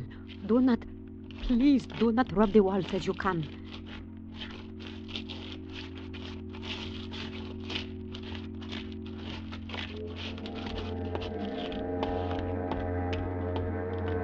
There.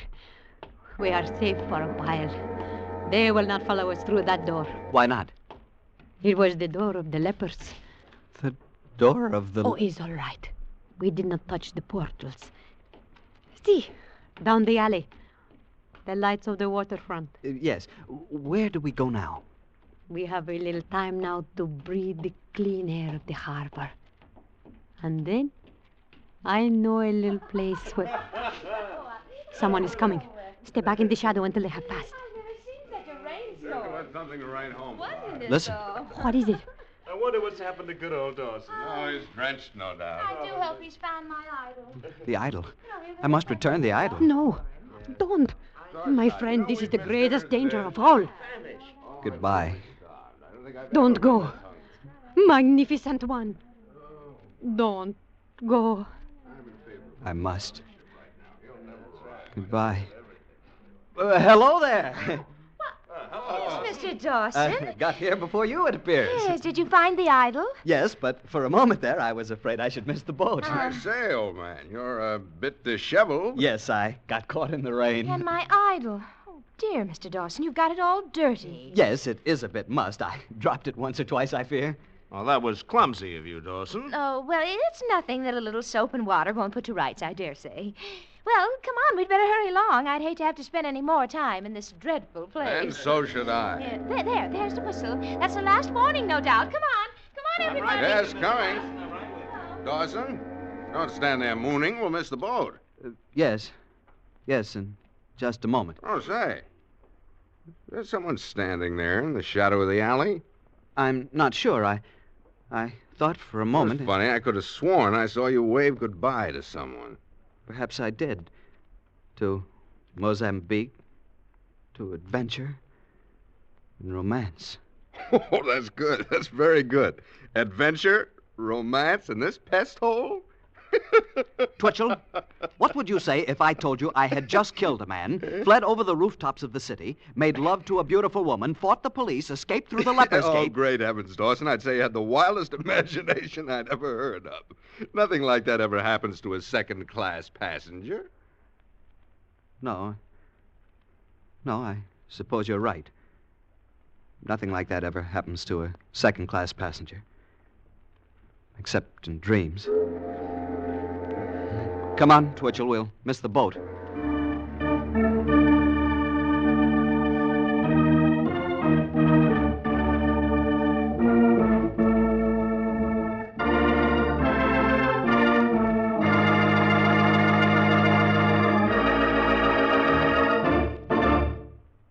Escape, produced by William N. Robeson and directed by Norman MacDonald, has brought you The Second Class Passenger by Percival Gibbon. Adapted for radio by Mr. Robeson with Harry Bartell as Dawson, Jeanette Nolan as the woman, and Kathy Lewis as Miss Patterson. Original music conceived by Cy Feuer with Eddie Dunstetter at the organ. Next week... You were isolated on a remote plantation in the crawling Amazon jungle. And an immense army of ravenous ants is closing in on you, swarming in to eat you alive. A deadly black army from which there is no escape.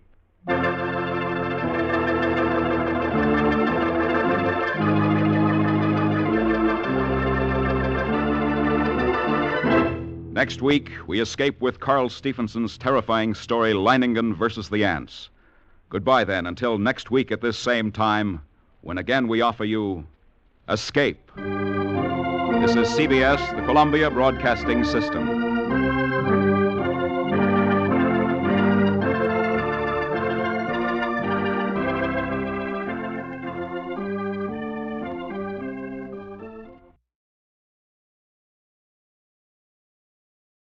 The Adventures of Christopher Wells program, formerly scheduled at this time, is now broadcast at a new time on Tuesday evenings.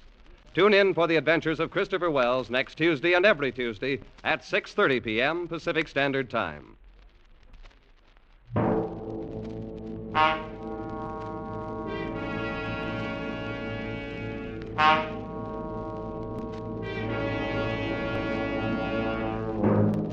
You're alone in Paris, unable to speak the language, unable to cope with a gigantic conspiracy which seeks to convince you that you are mad. You are the victim of a plot from which there is no escape.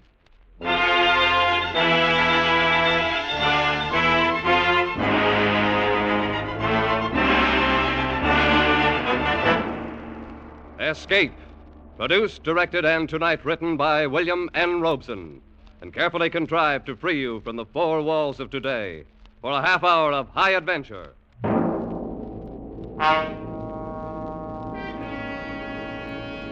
Tonight we escape to Paris at the time of the Great Exposition, and one of the recurring legends of our time, in Alexander Wilcott's version of the story of The Vanishing Lady.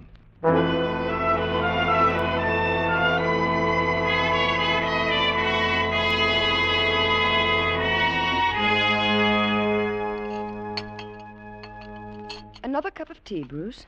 No, thank you, my dear. I just light up my pipe now and have a look at the Evening Standard. I'd like another, please, Mother. All right, Alice. Only one sugar, dear. We must watch our figures, you know. Oh, what nonsense. A growing girl like Alice needs plenty of sugar. See, Mother, Daddy approves. Perhaps. But Mother is still boss. Yes, Mother. There's a dear. Mother, Yes, dear. I've been thinking. Yes, dear. I've been thinking about my grandparents. Oh. I know all about Daddy's parents. How Grandfather Stanley commanded a dreadnought at the Battle of Jutland. It was not a dreadnought, Alice. It was a heavy cruiser. Oh, yes, heavy cruiser. And he got the VC, and how Grandmother Stanley was a volunteer nurse at Westerl Arch when the Zeppelins came over. And I know about your father, too, and how he died in India from his wounds, and how gallant he was at the Khyber Pass. But, Mother... Yes, dear. You've never told me anything about Grandmother Winship. Haven't I? No, and I'd like to know something Bruce. about... The child's 16. I think it's time she knew. But, Bruce... And you'd probably feel better to get it off your chest. What, Mother? What is it? Well, my dear, I've never talked about your grandmother because I've always half believed that someday, somehow, she would come down our garden walk and... I know it sounds silly, and explain where she's been for the last 20 years. Why? What happened to her? I don't know. And I don't suppose I ever will. Cynthia, darling, if it's going to upset you... No, Bruce, you're quite right. It would be best to get it off my chest, as you put it. As you know, Alice, I was born and brought up in India. And I was about your age when my father was killed in the Khyber campaign. Mother decided to leave India for good and return to her old home in Warwickshire.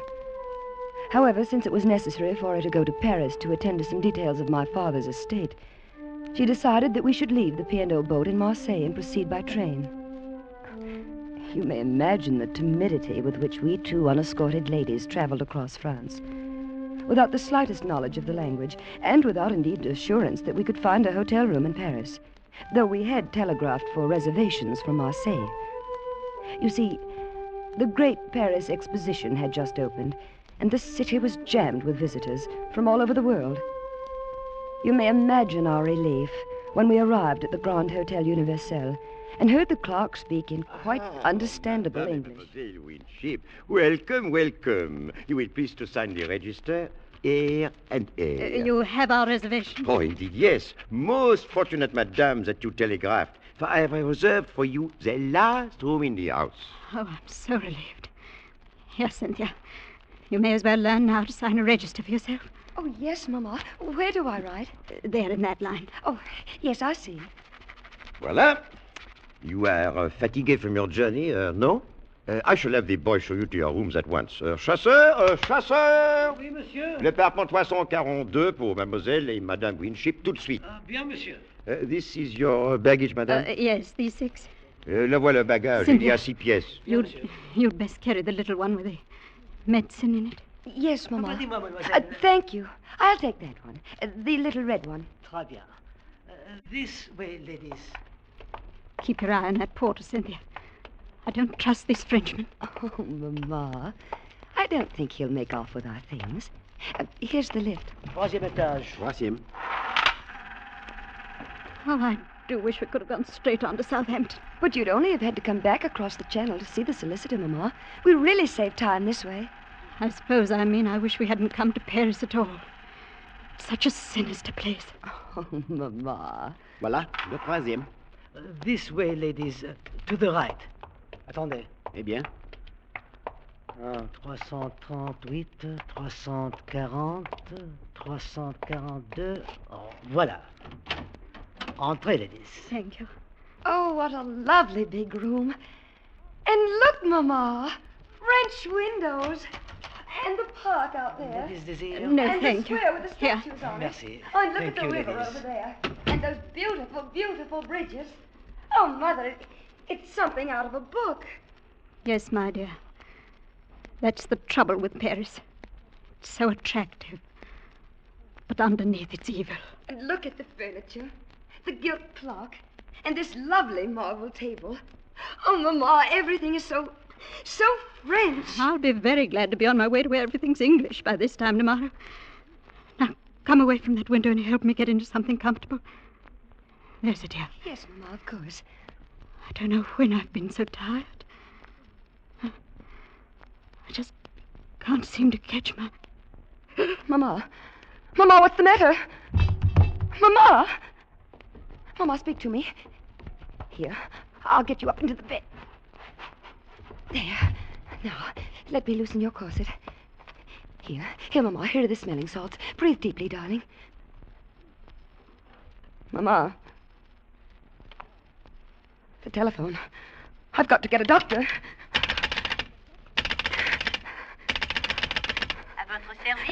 Hello, operator. Will you please send a doctor up to room number... Oh, let me see. Number 342. Pardon? Qu'est-ce que mademoiselle désire? Will you please send a doctor to room number 342? Je ne comprends pas. Qu'est-ce que mademoiselle A désire? doctor? A doctor? Ah, oui, un docteur. Oui, mademoiselle, tout de suite. While I waited for the doctor, I did everything I could to think of to bring my mother back to consciousness. I massaged her fingers and toes. I put wet cloths on her forehead. I waved the smelling salts under her nose. But she lay silent and white and unmoving like one dead. Only the quick, shallow movement of her breast assured me she was not. And all the time another anxiety possessed me. What if this doctor could not speak English? How should I tell him the circumstances of Mother's unexpected fainting? How should I understand his instructions for treatment? I'm sure it was not long, although it seemed like an eternity before he arrived, accompanied by the manager of the hotel. And to my great relief, they both spoke English. The doctor felt Mother's pulse, took her temperature, and did the usual things that doctors do. Then he turned to the tail-coated hotel manager. Parle-t-elle français? Pas un mot. Vous en êtes sûr? Tout à fait. Alors, je ne peux parler à mon aise. Monsieur, ceci, c'est une affaire très sérieuse. N'ayez pas l'air alarmé lorsque je vous mets au courant. Cette femme est atteinte de la peste. De la peste? Elle n'a qu'une heure à vivre. Je n'ai pas besoin de vous dire que While they ceci se talked in connaît this language I couldn't understand, I looked from one face to the other, trying to read from their expressions how serious my mother's illness was. But they were as casual as though they were ordering dinner. Finally, I could stand it no longer. They must. You must tell me. What is the matter with her? Mademoiselle, your mother is ill, yes. Seriously ill. It is a collapse, due perhaps to the strain of traveling. However, a week or two of absolute rest A week or two? We were to go on to England tomorrow. That would be out of the question. She cannot be moved for at least several days. Right now, she must have a complete rest. The next 24 hours will be critical. Oh, Mama. Poor Mama. No, mademoiselle, you must not break down, too. I need your help. Yes, Doctor. Immediately, I need some medicine. Will you fetch it for me? Why, yes. I must not leave your mother for a moment during these critical hours. Here, I will write down this address and a little message to my wife. Your wife? Yes, I have the medicine already prepared at my home. It will be faster to go there for it than to a pharmacy. There are a few chemists who have the ingredients. But couldn't you telephone? Hélas, I have no telephone. Well, then a messenger, perhaps. Oh, mademoiselle, you do not know Paris en fête. With the exposition opening, nowhere can you find a reliable messenger. They are all selling souvenirs. No, mademoiselle, you will accomplish the errand more rapidly yourself. Voici l'adresse. Here's the address, 24 bis Rue Val-de-Grâce. And here is the message to give to my wife. But I don't know Paris at all. I'm a total stranger here. I'm sure the manager here will give the necessary instructions to the cabby. Indeed, I will. If mademoiselle is ready. Before I quite knew what was happening, I was seated in a rickety taxicab outside the hotel, with the doctor's message clutched in my hand, while the hotel manager gave a voluble direction to the cabby. Un pourboire assez grand pour remplacer cette vieille bagnole. Allez au petit pain, hein? Prenez la piste la plus circuiteuse et surtout ne soyez pas de retour en moins de 2 heures. Entendu? Entendu. Bon. It is arranged, mademoiselle. Jacques here is one of our most trusted cabbies. He will get you to the doctor's house and back in safety. Oh, thank you so much, sir.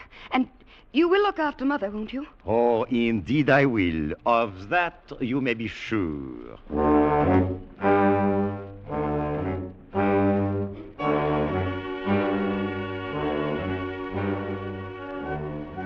When we left the hotel, we crossed a huge square with statues around it and turned into a wide avenue which led up a gentle incline, at the top of which was a huge arch. But before long, we turned off to the right into narrower streets. It must have been 20 minutes later when we turned into another wide boulevard, and I saw another huge arch up ahead. Or was it the same arch? Driver! Mademoiselle? Haven't we passed that arch before? Regardez, mademoiselle, voici l'Arc de Triomphe, là-bas la Tour Eiffel et... Driver, I don't want a sightseeing tour. I want to go to this address directly, don't you understand? Please, now take me there at once. En fait, sans mieux, de la patience, mademoiselle. Paris, c'est une grande ville, voyons.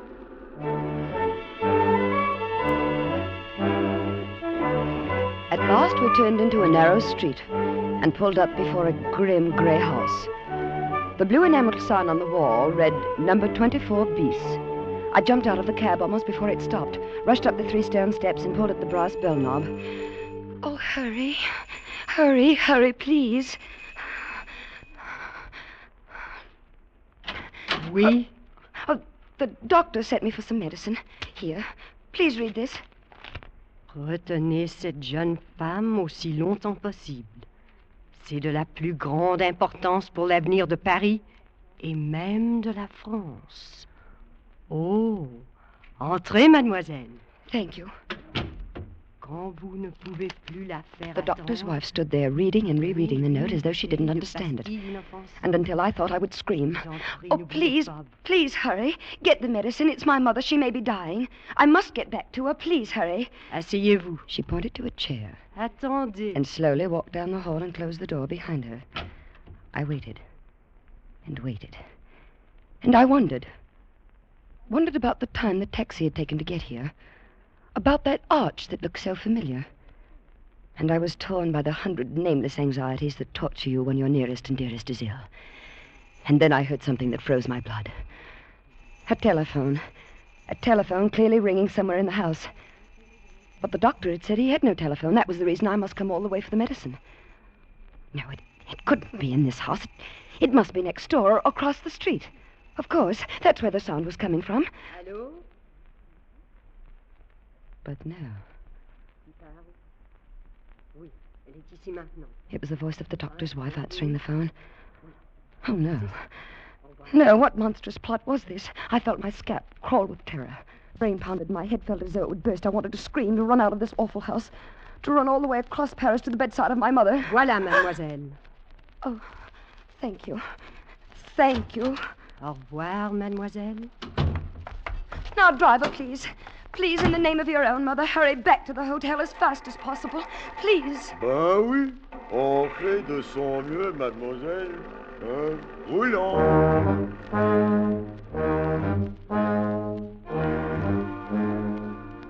But my pleading was of no use. Either it was misunderstood or ignored. We crawled across Paris just as slowly as we had come, and I was certain I saw that same white arch 3 times. But at last we crossed the great square with the statues in it, and I knew we were close to the hotel. Please, please hurry. On fait de son mieux, voyons. Just beyond the great square, we turned up a narrow street, which shortly entered a wide circle, in the middle of which was a tall, slender monument. The driver swung around the monument and pulled up before the entrance of the hotel, reached back and opened the door.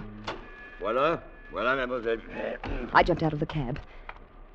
And then I saw the sign over the entrance. It said, Hotel Ritz. Driver, you've taken me to the wrong hotel.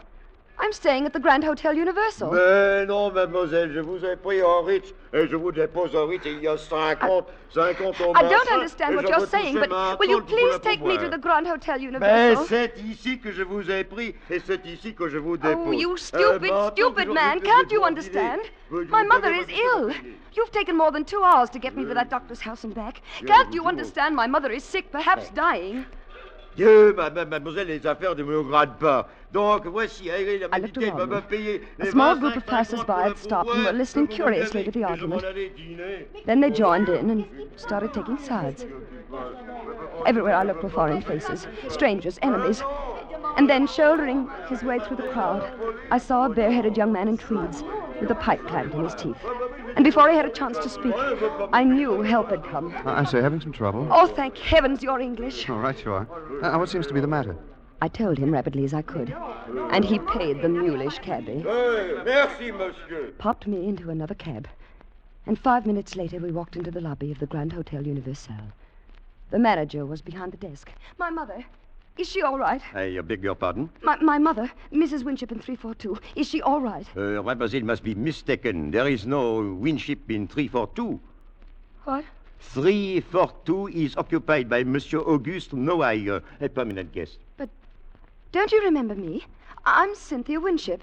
2 hours ago, you put me into a taxi to go to the doctor's house for some medicine for my mother. I am afraid that mademoiselle is mistaken. I have never seen her before in my life. Well, look here, what is this? No, listen, I swear it to you. It's just as I say. We signed the register less than 3 hours ago. We got in on the train from Marseille. Well, let's have a look at the register. Yes, I'll show you I'm in 342. Where is the register? It is there, mademoiselle. You may see it for yourself. See, today's date. 14 guests registered, but I don't see any mademoiselle or Madame Winship.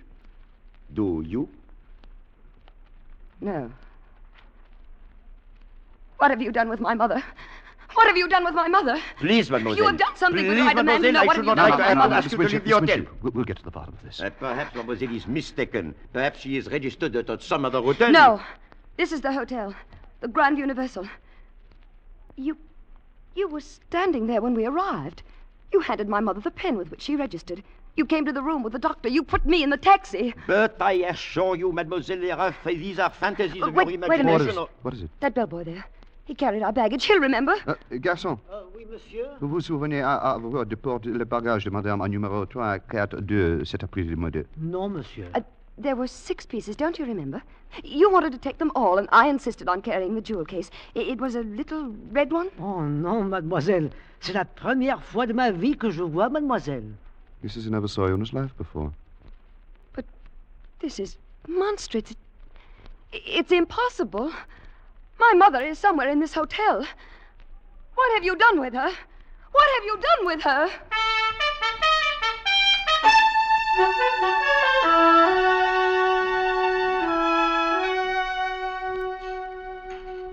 Now then, how do you feel, Miss Winship? Better, thank you. This soup was very nourishing. No, won't you have something else? Salad, bit of roast? Thank you, no. A cup of tea, perhaps? Certainly. Garçon? Monsieur? Une tasse de thé pour mademoiselle. Tout de suite, monsieur. I don't know how to thank you, Mr. Do you realize I don't even know your name? It's Bruce. Bruce Stanley. I'm glad to meet you, Mr. Stanley. It's a pleasure, Miss Winship. Mr. Stanley, you believe me, don't you? Of course I do, Miss We Winship. did register at that hotel. We were in room 342. I can even describe the furnishings. There was a big window that went from the ceiling to the floor. Well, every hotel room in Paris has windows like that, Miss Winship. Oh, they do? Yes. Well, in this room, the draperies were plum-colored. There was a marble table, black marble it was, and a gilt clock. It had run down. The hands had stopped, I remember, at 20 minutes past 3. The walls were covered in rose brocade, and the bedspread was a washed-out yellow. Oh, if I could only get into that room, you'd see I'm not making this up. I'm not. I'm sure you aren't. Perhaps I can find a way to make them let you in the room. Oh, can you? Well, yes, I'm with the embassy, undersecretary sort of thing. I believe the British Empire has enough influence to change the mind of an obstinate Paris innkeeper. Then let's do it. Right away. Well, I'm afraid the might of Britain can't move that fast. It's past dinner time. But tomorrow we'll see. Tomorrow? But I must get into that room tonight. I have no money. Nowhere to sleep. Well, we can do nothing with the people at the hotel. You saw that. We'll just have to be patient until tomorrow. I'm sure I can find a room for you tonight in a pension near the embassy. You're so very kind. How can I ever thank you, Mr. Stanley? Well, you might begin by calling me Bruce. Thank you, Bruce. Thank you, Cynthia. Oh. What is it? I just thought of something. The doctor. The doctor? Yes, the one the hotel manager brought in to look after Mother. I still have his address somewhere here in my purse. Yes, here it is.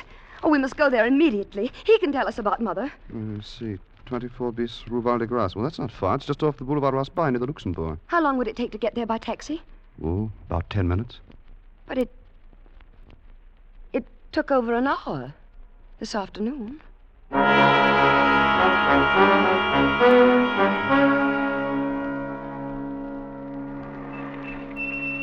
Voilà, monsieur, 24 bis, Rue Val de Grace. Well, here we are. Yes, this is the place. Attendez, mon vieux. Très bien, monsieur. The house is dark. It's quite late. Well, I don't care. We've got to find out tonight.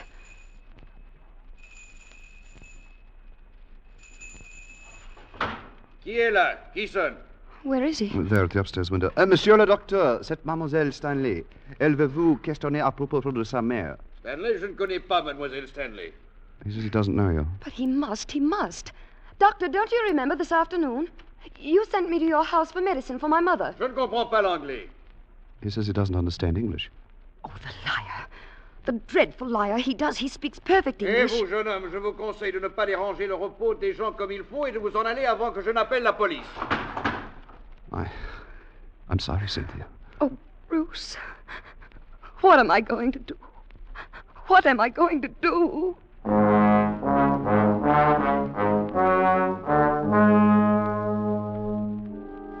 If it hadn't been for Bruce, I'm certain I should have gone out of my mind. He found a room for me at a pension near the embassy, where I spent a sleepless night of anxiety, almost beyond endurance. Bruce called for me at 10:30 the next morning and took me back to the hotel.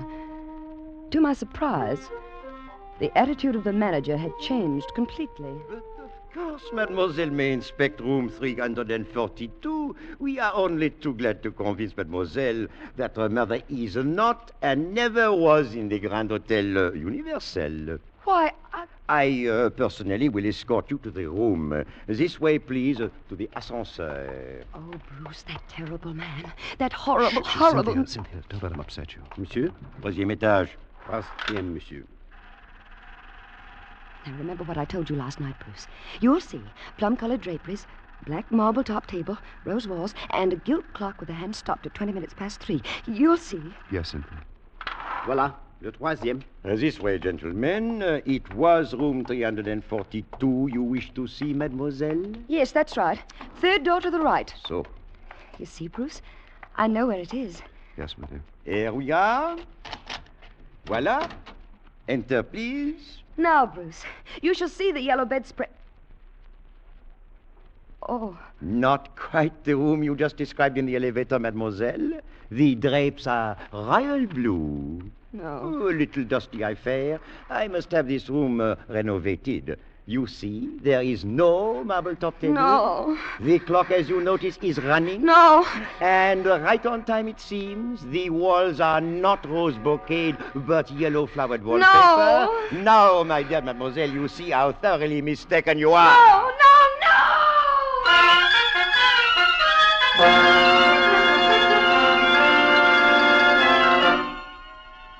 They had tried to make me think I was mad.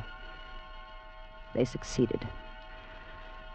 I remembered nothing until I awoke in my aunt's house in England 2 weeks later, thanks to Bruce, who never left my side during those terrible days when my sanity hung in the balance.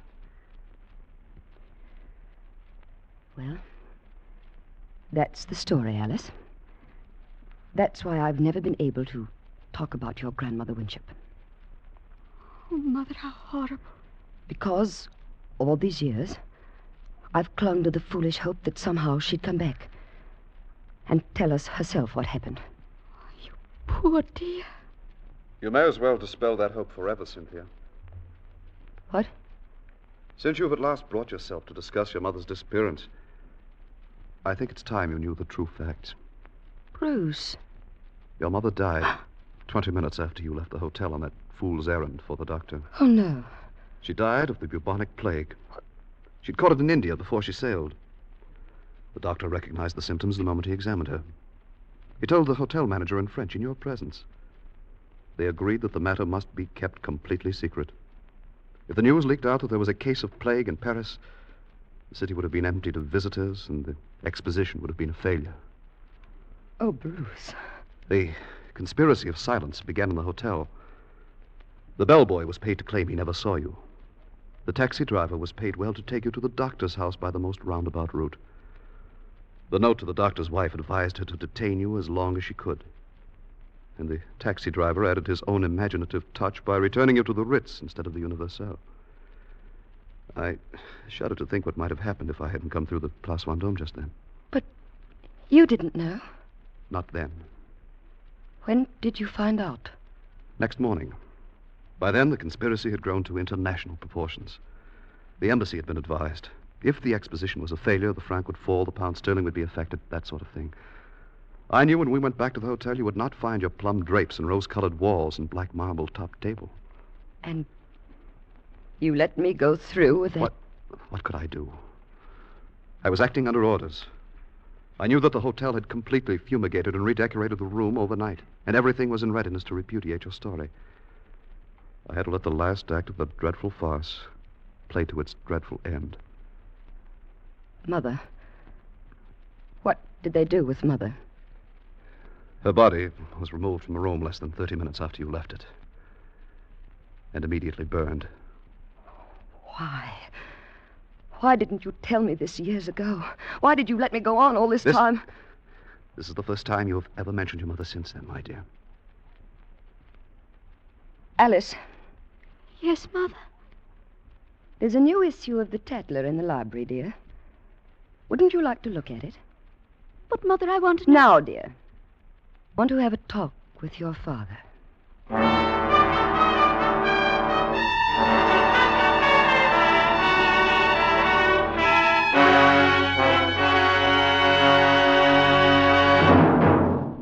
Escape, produced and directed by William N. Robeson, has brought you The Vanishing Lady by Alexander Wolcott, adapted for radio by Mr. Robeson.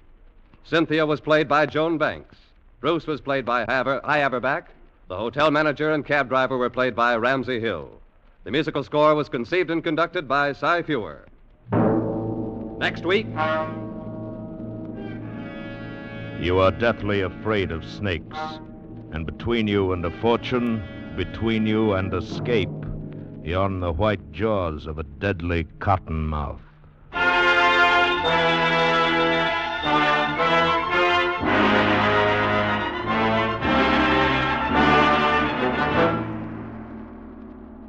Next week, we escape with Irvin S. Cobb's famous story, Snake Doctor. Good night, then, until this same time next week, when again we offer you Escape. This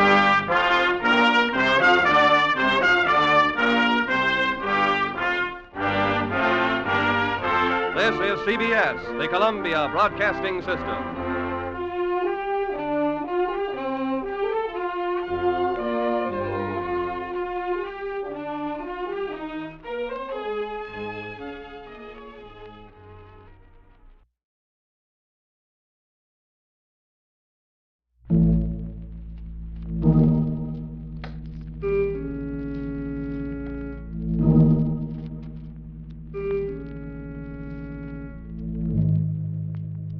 You are alone in Paris, unable to speak the language, unable to cope with a gigantic conspiracy which seeks to convince you that you are mad. And you know you are the victim of a plot from which there is no escape.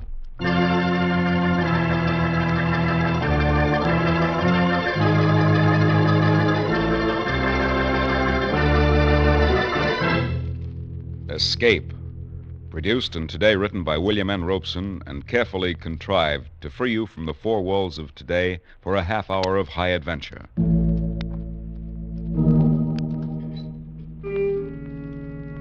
Today we escape to Paris at the time of the Great Paris Exposition, and one of the recurring legends of the 20th century, in Alexander Wolcott's version of the story of the Vanishing Lady.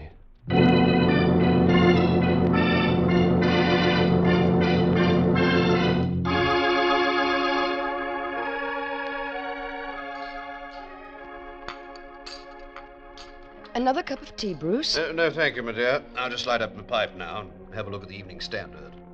I'd like another, please, Mother. All right, Alice. Only one sugar, dear. We must watch our figures, you know. Oh, what nonsense. A growing girl like Alice needs plenty of sugar. See, Mother, Daddy approves. Perhaps. But Mother is still boss. Yes, Mother. There's a dear. Mother, Yes, dear. I've been thinking. Yes, dear. I've been thinking about my grandparents. Oh. I know all about Daddy's parents. How Grandfather Stanley commanded a dreadnought at the Battle of Jutland. It was not a dreadnought, Alice. It was a heavy cruiser. Yes, heavy cruiser. He got the VC, and how Grandmother Stanley was a volunteer nurse at Westerloch when the Zeppelins came over. And I know about your father, too, and how he died in India from his wounds and how gallant he was at the Khyber Pass. But, Mother... Yes, dear. You've never told me anything about Grandmother Winship. Haven't I? No, and I'd like to know something. Bruce. The child's 16. I think it's time she knew. But, Bruce... And you'd probably feel better to get it off your chest. What, Mother? What is it? Well, my dear, I've never talked about your grandmother because I've always half believed that someday, somehow, she'd come down our garden walk and... I know it sounds silly... and explain where she's been for the last 20 years. Why? What happened to her? I don't know, and I don't suppose I ever will. Cynthia, darling, if it's going to upset No, you... Bruce, you're quite right. It would be best to get it off my chest, as you put it. As you know, Alice, I was born and brought up in India. And I was about your age when my father was killed in the Khyber campaign. Mother decided to leave India for good and return to her old home in Warwickshire. However, since it was necessary for her to go to Paris to attend to some details of my father's estate, she decided we should leave the P&O boat in Marseille and proceed by train. You may imagine the timidity with which we two unescorted ladies traveled across France, without the slightest knowledge of the language, and without, indeed, assurance we could find a hotel room in Paris, though we had telegraphed for reservations from Marseille. You see, dear, the Great Paris Exposition had just opened, and the city was jammed with visitors from all over the world. You may imagine our relief when we arrived at the Grand Hotel Universel, and heard the clerk speak in quite understandable English. Mademoiselle Winship, welcome, welcome. You will please to sign the register here and here. You have our reservation. Oh, indeed, yes. Oh, most fortunate, madame, that you telegraphed. I reserved for you the last room in the house. Oh, I'm so relieved. Here, Cynthia. You may as well learn now to sign a register for yourself. Oh, yes, Mamma. Where do I write? There, in that line. Oh, yes, I see. Voila. You are fatigué from your journey, no? I shall have the boy show you to your rooms at once. Chasseur! Chasseur! Oui, monsieur. L'appartement 342 pour madame et mademoiselle Winship, tout de suite. Bien, monsieur. This is your baggage, madame? Yes, these 6. Là voilà le bagage. Il y a Cynthia. 6 pièces. Entendu. You'd best carry the little one with the medicine in it. Yes, Mamma. Permettez-moi, mademoiselle. Thank you. I'll take that one. The little red one? Très bien. This way, ladies. Keep your eye on that porter, Cynthia. I don't trust this Frenchman. Oh, Mamma. I don't think he'll make off with our things. Oh, here's the lift. Troisième étage. Troisième. Oh, I do wish we could have gone straight on to Southampton. But you'd only have had to come back across the channel to see the solicitor, Mamma. We really save time this way. I suppose I wish we hadn't come to Paris at all. Such a sinister place. Oh, Mamma. Voilà, le troisième. This way, ladies, to the right. Attendez. C'est bien. 338, 343, 340... Oh, voilà. Entrez, ladies. Thank you. Oh, what a lovely big room. And look, Mamma. French windows. Oh, and the park out there, and that square with the statues. The ladies desire. No, thank you. Here. Merci. Oh, and thank you, those ladies. beautiful, beautiful bridges. Oh, Mamma, it's like something out of a book. Yes, my dear. That's the trouble with Paris. It's so attractive. But underneath it's evil. Oh, and Mamma, the furniture, the gilt clock, and this lovely marble-top table. Oh, Mamma, everything is so French. I'll be very glad to be on my way to where everything's English by this time tomorrow. Now, come away from that window and help me get into something comfortable. There's a dear. Yes, Mamma, of course. I don't know when I've been so tired. I just can't seem to catch my... Mamma. Mamma, what's the matter? Mamma. Mamma, speak to me. Oh, here, I'll get you up into bed. There. Now let me loosen your corset. Here, Mamma, here are the smelling salts. Breathe deeply, darling. Mamma. The telephone. I've got to get a doctor. À votre service? Hello, operator. Will you please send a doctor up to room number... let me see. Number 342. Pardon? Qu'est-ce que mademoiselle désire? Will you please send a doctor to room number 342? Je ne comprends pas. Qu'est-ce que mademoiselle A doctor, please. Ah, oui, un docteur. Oui, mademoiselle, tout de suite. While I waited for the doctor, I did everything I could think of to bring my mother back to consciousness. I massaged her fingers and toes. I put wet cloths on her forehead. I waved the smelling salts under her nose. But she lay silent and white and unmoving, like one dead. Only the quick, shallow movement of her breast assured me she was not. And all the time another anxiety possessed me. What if this doctor could not speak English? How should I tell him the circumstances of Mother's unexpected fainting? How should I understand his instructions for treatment? I'm sure it was not long, although it seemed like an eternity before he arrived, accompanied by the manager of the hotel. And to my great relief, they both spoke English. The doctor felt Mother's pulse, took her temperature, and did the usual things that doctors do. And then he turned to the tail-coated hotel manager. La jeune femme parle-t-elle français? Pas un mot. Vous en êtes sûr? Tout à fait. Alors, je peux parler à mon aise. Monsieur, ceci, c'est une affaire très sérieuse. N'ayez pas l'air alarmé lorsque je vous mets au courant. Cette femme est atteinte de la peste. La peste? Elle n'a qu'une heure à vivre. Je n'ai pas besoin de vous dire que si ceci se connaît, votre hôtel perdra tous ses clients. Mais mon Dieu, pas seulement l'hôtel. While they talked in this language I couldn't understand, I looked from one face to the other, trying to read from their expressions how serious my mother's illness was.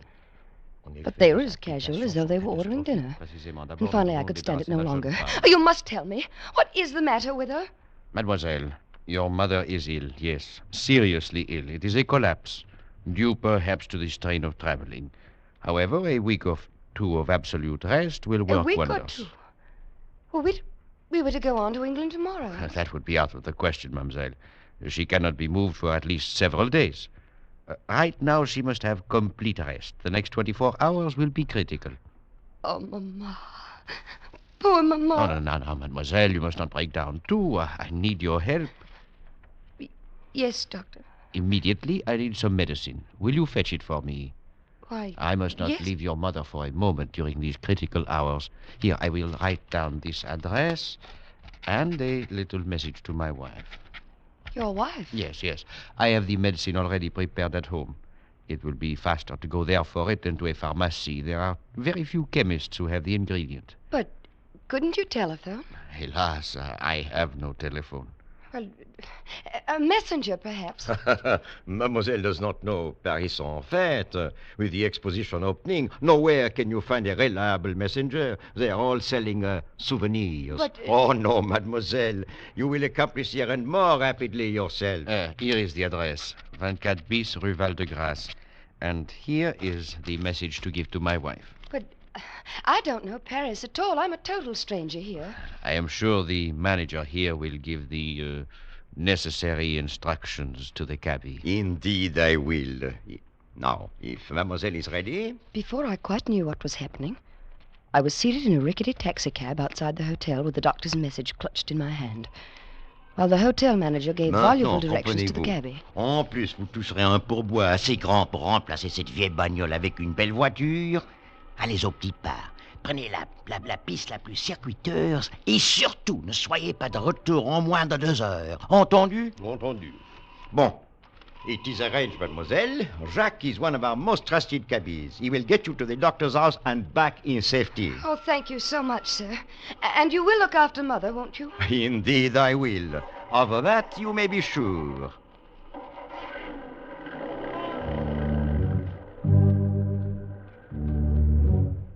When we left the hotel, we crossed a huge square with statues around it and turned into a wide avenue which led up a gentle incline, at the top of which was a huge arch.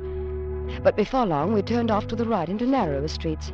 It must have been 20 minutes later when we turned into another wide boulevard and I saw another huge arch up ahead.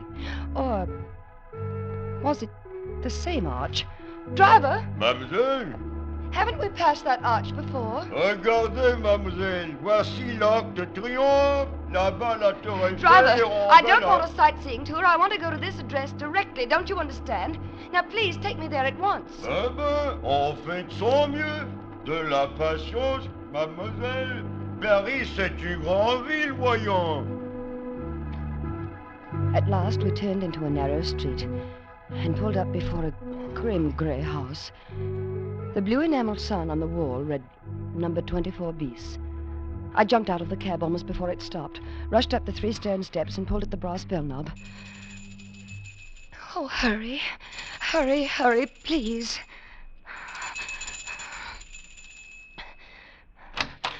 Oui? Oh, the doctor sent me for some medicine. Here, read this, please. Retenez cette jeune femme aussi longtemps possible. C'est de la plus grande importance pour l'avenir de Paris et même de la France. Oh! Entrez, mademoiselle. Thank you. Quand vous ne pouvez plus la faire attendre, donnez-lui une bouteille de pastilles. The doctor's wife stood there reading and rereading the note as though she didn't understand it. And until I thought I would scream. Please hurry. Get me the medicine. It's my mother. She may be dying. I must get back to her. Please hurry.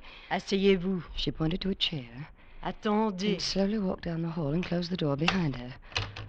I waited and waited. And I wondered. Wondered about the time the taxi had taken to get here. About that arch that looked so familiar. And I was torn by the 100 nameless anxieties that torture you when your nearest and dearest is ill.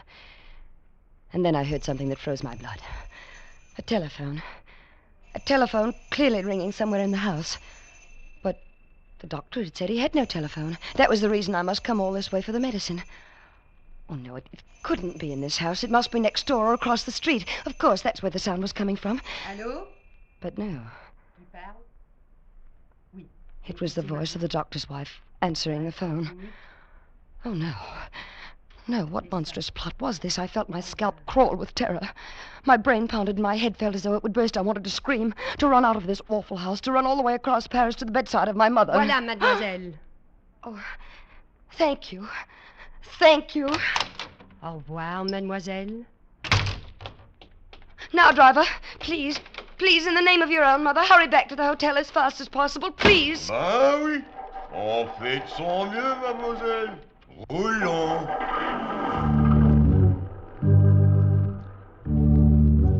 But my pleading was of no use. Either it was misunderstood or ignored. We crawled across Paris, just as slowly as we had come. And I was certain I saw that same white arch 3 times. But at last we crossed the great square with the statues, and I knew we were close to the hotel. Oh, please, please, hurry. Zut, on fait de son mieux, mademoiselle. Voyons. Just beyond the great square, we turned up a narrow street which shortly entered a wide circle, in the middle of which was a tall, slender monument. The driver swung around the monument and pulled up before the entrance of the hotel, reached back and opened the door. Nous voilà, mademoiselle. I jumped out of the cab. And then I saw the sign over the entrance. It said, Hotel Ritz. Driver? Driver, you've taken me to the wrong hotel. I'm staying at the Grand Hotel Universal. Mais non, mademoiselle. Je vous ai pris au Ritz. Et je vous dépose au Ritz. No, I don't understand what you're saying, but will you please take me to the Grand Hotel Universal? C'est ici que je vous ai pris en charge et c'est ici que je vous dépose. Oh, you stupid man, can't you understand? My mother is sick. You've taken more than 2 hours to get me to the doctor's house and back. Can't you understand? My mother is sick, perhaps dying. Les affaires de mademoiselle ne me regardent pas. Donc, si mademoiselle Roland l'amabilité... I looked around me. A small group of passers-by had stopped and were listening curiously to the argument. And then they joined in, taking sides. Everywhere I looked were foreign faces. Strangers, enemies. And then, shouldering through the crowd, I saw a bare-headed young man in tweeds, with a pipe clamped in his teeth. And before he had a chance to speak, I knew help had come. I say, having some trouble. Oh, thank heavens, you're English. Right you are. Now, what seems to be the matter? I told him as rapidly as I could, and he paid the mulish cabbie. He popped me into another cab. 5 minutes later, we walked up into the lobby of the Grand Hotel Universal. The manager was behind the desk. My mother, is she all right? I beg your pardon, mademoiselle. My mother, Mrs. Winship in 342, is she all right? There is no Madame Winship in 3242. What? 342 is occupied by Monsieur Auguste Noailles, a permanent guest. But don't you remember me? I'm Cynthia Winship. 2 hours ago, you put me into a taxi to go to the doctor's house for some medicine for my mother. I am afraid that mademoiselle is mistaken. I have never seen her before in my life. Well, look here, what is this? No, listen, I swear to you. It's just as I say. We signed the register less than 3 hours ago. We got in on the train from Marseille. Well, let's have a look at the register. Yes. I'll show you I'm in 342. Where is the register? It is there, mademoiselle. You may see it for yourself. See today's date. 14 guests registered, but I do not see any mademoiselle or Madame Winship. Do you? No. What have you done with my mother? Please, what have you done with my mother? I mademoiselle, demand you answer me this please, minute. Mademoiselle, What have you done? I should not like to ask you to leave. Miss Winship, please. We'll get to the bottom of this. Perhaps mademoiselle is mistaken. Perhaps she is registered at some other hotel. No. This is the hotel. The Grand Universal. You were standing there when we arrived. You handed my mother the pen with which she registered. You came to the door with a doctor. You put me in a taxi. But I assure you, mademoiselle, these are fantastic. Wait a minute. What is it? That bellboy there. He carried our baggage. He'll remember. Garçon. Oui, monsieur. Vous vous souvenez d'avoir porté le bagage de madame en numéro 342 cet après-midi? Non, monsieur. There were 6 pieces, don't you remember? You wanted to take them all, and I insisted on carrying the little jewel case. It was a little red one. Oh, non, mademoiselle. C'est la première fois de ma vie que je vois mademoiselle. He says he never saw you in his life before. But this is monstrous. It's impossible. My mother is somewhere in this hotel. What have you done with her? What have you done with her?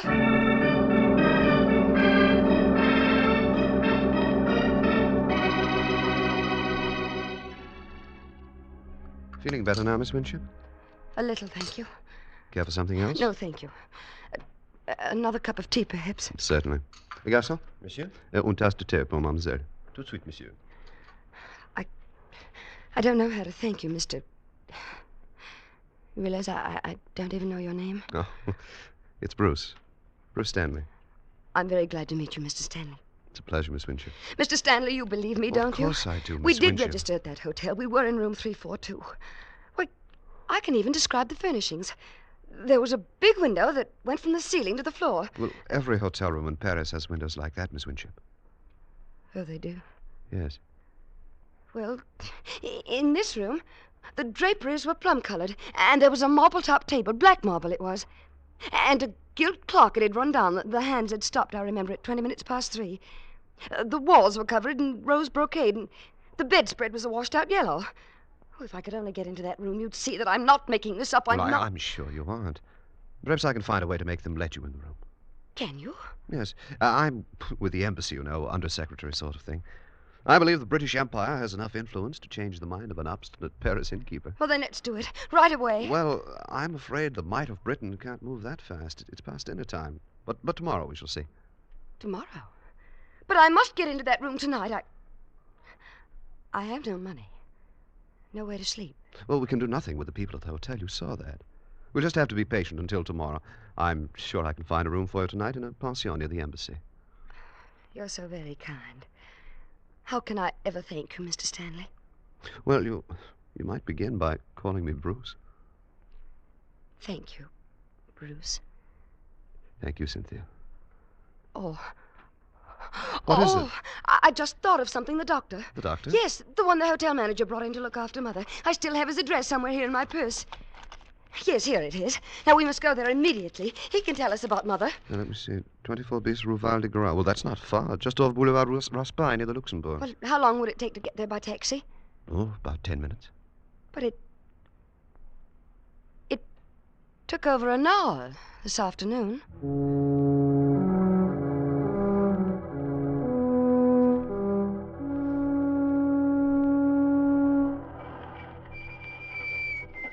Voilà, monsieur.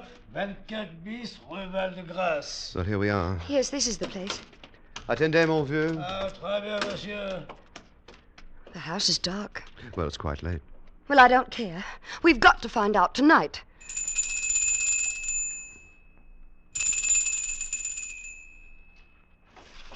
Here, lad. He sonne. Where is he? There at the upstairs window. Monsieur le docteur, c'est mademoiselle Winship. Elle veut vous questionner à propos de sa mère. Winship? Je ne connais pas mademoiselle Winship. He says he doesn't know you.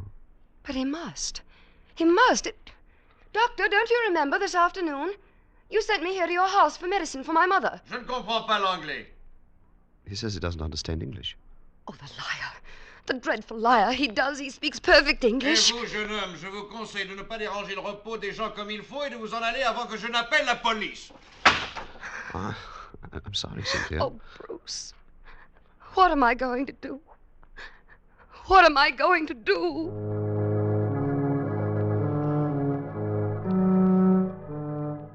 If it hadn't been for Bruce, I'm certain I should have gone out of my mind. He found a room for me at a pension near the embassy, where I spent a sleepless night of anxiety, almost beyond endurance.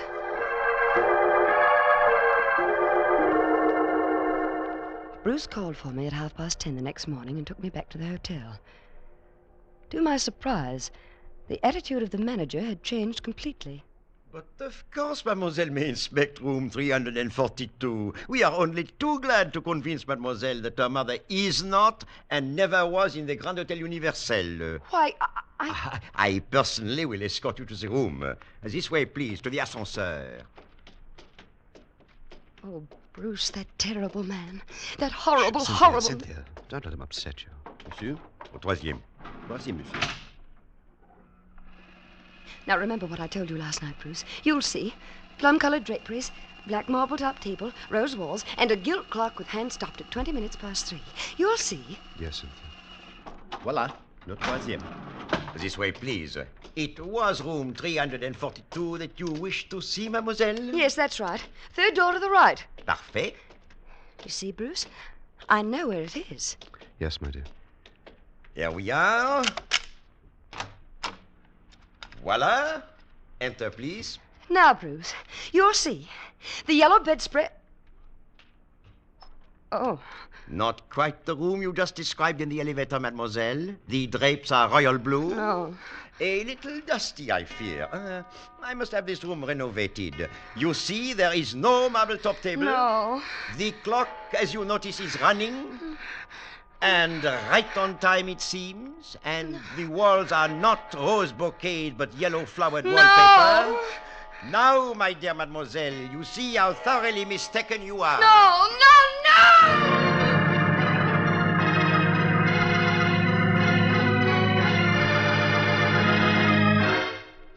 They had tried to make me think I was mad. They succeeded. I remembered nothing until I awoke in my aunt's house in England 2 weeks later, thanks to Bruce, who never left my side during those terrible days when my sanity hung in the balance. Well, that's the story, Alice. And that's why I've never been able to talk about your grandmother Winship. Oh, Mother, how horrible. Because all these years I've clung to the foolish hope that somehow she'd come back and tell us herself what happened. You poor dear. You may as well dispel that hope forever, Cynthia. What? Since you've at last brought yourself to discuss your mother's disappearance, I think it's time you knew the true fact. Bruce. Your mother died 20 minutes after you left the hotel on that fool's errand for the doctor. Oh, no. She died of the bubonic plague. She had caught it in India before she sailed. The doctor recognized the symptoms the moment he examined her. He told the hotel manager in French in your presence. They agreed that the matter must be kept completely secret. If the news leaked out that there was a case of plague in Paris, the city would have been emptied of visitors, and the exposition would have been a failure. Oh, Bruce. The conspiracy of silence began in the hotel. The bellboy was paid to claim he never saw you. The taxi driver was paid well to take you to the doctor's house by the most roundabout route. The note to the doctor's wife advised her to detain you as long as she could. The taxi driver added his own imaginative touch by returning you to the Ritz instead of the Universelle. I shudder to think what might have happened if I hadn't come through the Place Vendôme just then. But you didn't know? Not then. When did you find out? Next morning. By then, the conspiracy had grown to international proportions. The embassy had been advised. If the exposition was a failure, the franc would fall and the pound sterling would be affected, that sort of thing, you know. I knew when we went back to the hotel you would not find your plum drapes and rose-colored walls and black marble-top table. And you let me go through with that? What could I do?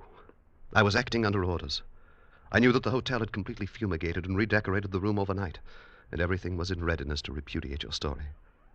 I had to let the last act of the dreadful farce play to its dreadful end. What did they do with my mother? Her body was removed from the room less than 30 minutes after you left it.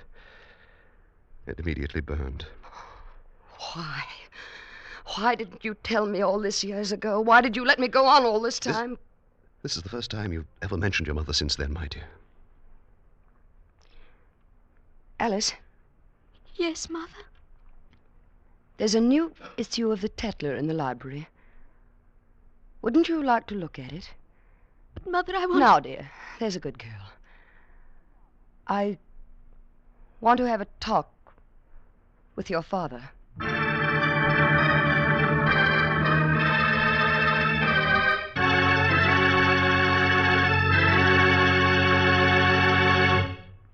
Escape, produced by William N. Robeson and directed by Norman MacDonald, has brought you The Vanishing Lady by Alexander Woollcott, freely adapted for radio by Mr. Robeson. The part of Cynthia was played by Joan Banks. Bruce was played by Hy Averback. The hotel manager and driver by Ramsey Hill. Musical score was conceived by Cy Fewer with Eddie Dunstetter at the console. Next week... You are deathly afraid of snakes. And between you and a fortune, between you and escape, you're on the white jaws of a deadly cottonmouth.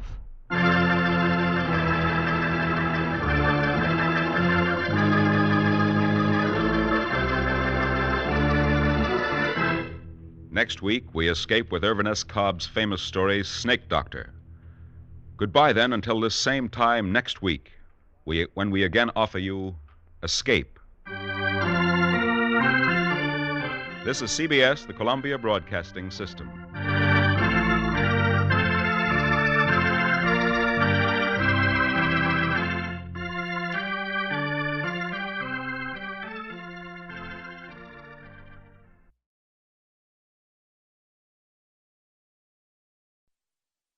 Wonder if prices will ever come down. Fed up with the post-war world. Want to get away from it all. We offer you escape.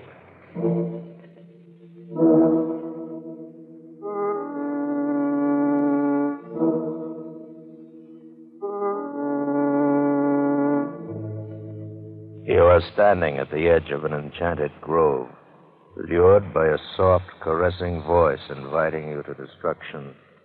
You have nearly sold your soul to an ancient goddess from whom you must escape.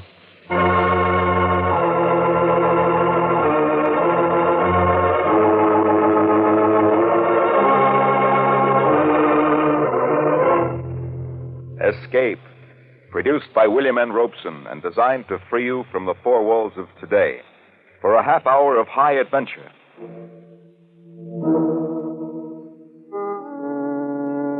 Today we escape to the African veldt and an enchanted shrine of great antiquity, as John Buchan told it in his weird story, The Grove of Ashtaroth.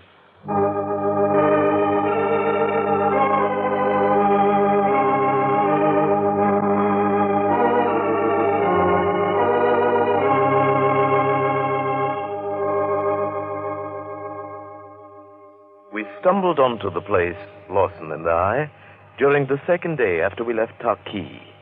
We'd travel on horseback some 40 miles or so through typical African veldt, lush and green, with plenty of game and good hunting. It was late afternoon when we topped a rise and saw before us a small plateau of such beauty that we both reined in and sat staring at it, not speaking for some moments.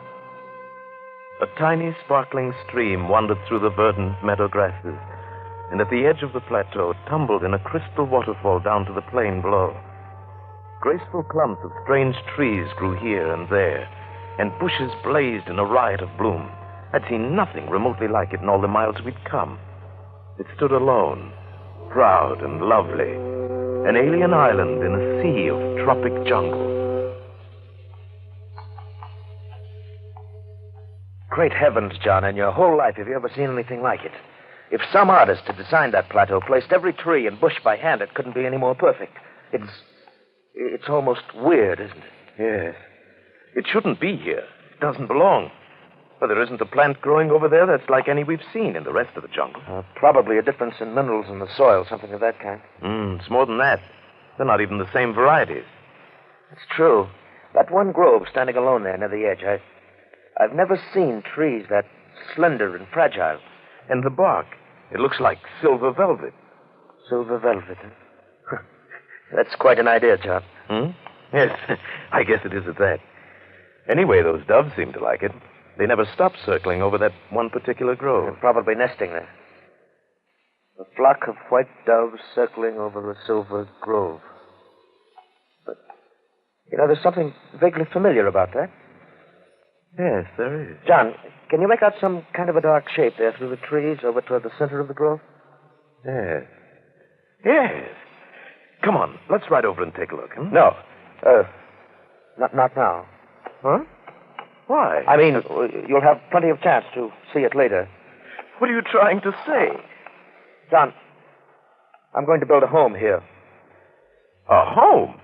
Out here in the middle of the jungle, miles from... I'll build a road in from Taki. I've got money enough and no one but me to spend it. I've always wanted to live in Africa. Always, Lawson? Or for the last 5 minutes? It doesn't matter. Somehow, even though I'd never seen it, I've dreamed of this spot all my life. I've got to live here. Want to live here, I mean. But so quickly, at least think it over first. No, I don't have to think it over. I know what has to be done. John, it's here that I build my tabernacle.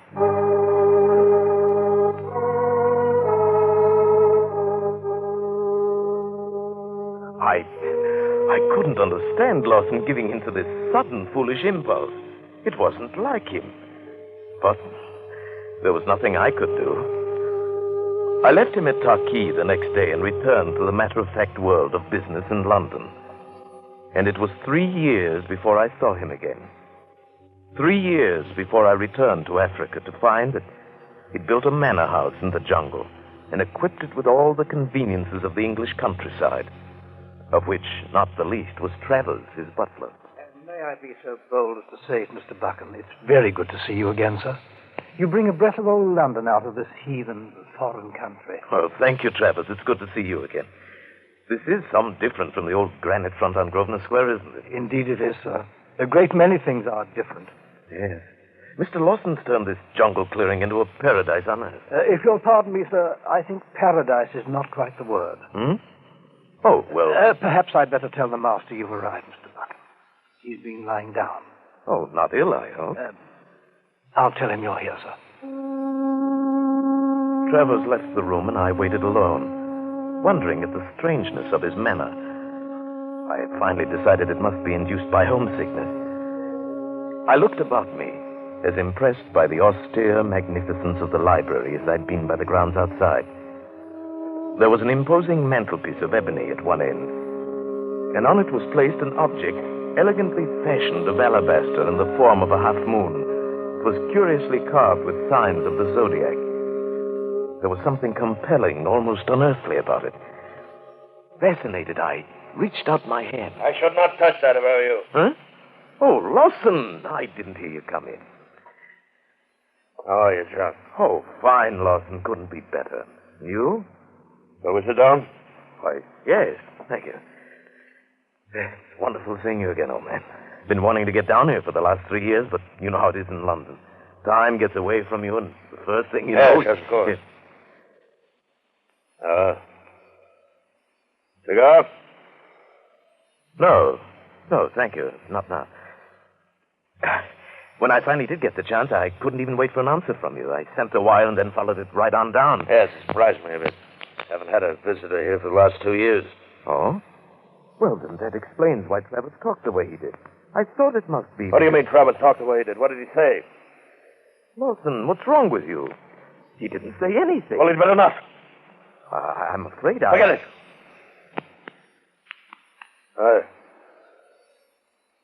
I'm sorry, John. I haven't felt very well the last few days. Well, that explains it. I say, at least you seem to be eating all right. You're actually getting a bit plump. Actually, I'm fat. Gross, flabby, and obscenely fat. Isn't that what you really mean? Well, no. I was only joking. Never mind.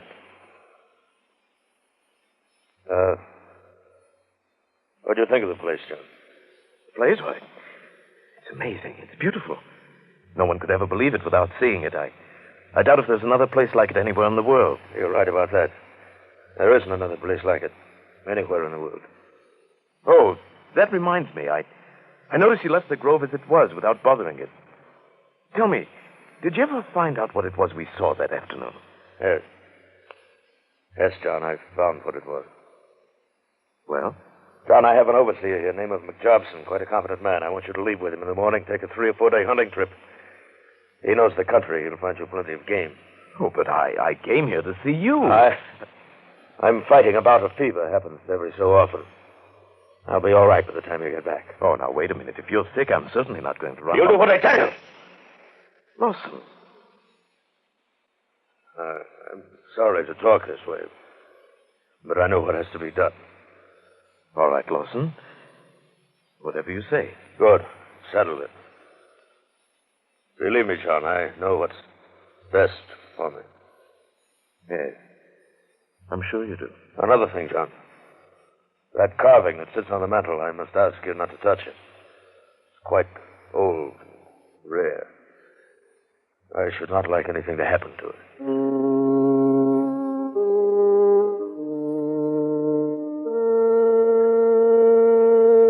That night when I retired, I found it impossible to sleep.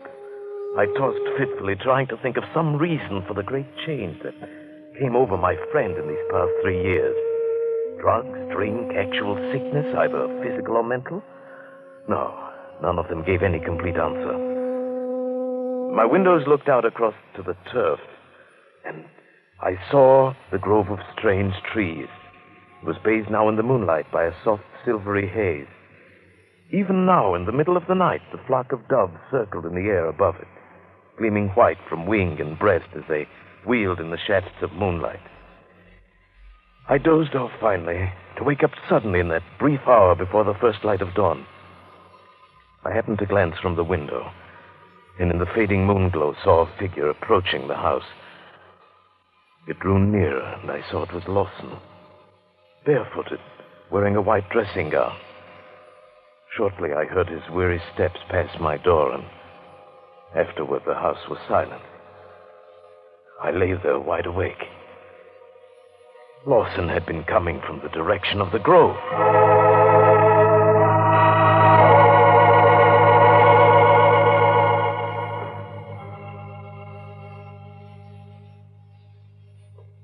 Good morning, Mr. Buchan. Oh, morning, McJobson. Oh, sit down. Thank you, sir. Now, in regards to that hunting trip we talked about, I can offer you a choice of 2 or 3... No, never mind. I'm not going on any hunting trip. But last night we decided That was last night, McJobson. Tell me, how long has Mr. Lawson been sick? Oh, it comes and goes. Happens about once a month like this. He's not the man that he was when I first came here. Do you have any ideas about what might be the matter? Aye. Well, what are they? If I told you what was in my head, you'd think me daft. Why don't you wait until tomorrow? You won't need to ask. It's the full moon, the next. Full moon? What does that have to do with it? You'll find it in the Bible. Read the 11th chapter of the 2nd book of Kings. Good day, sir.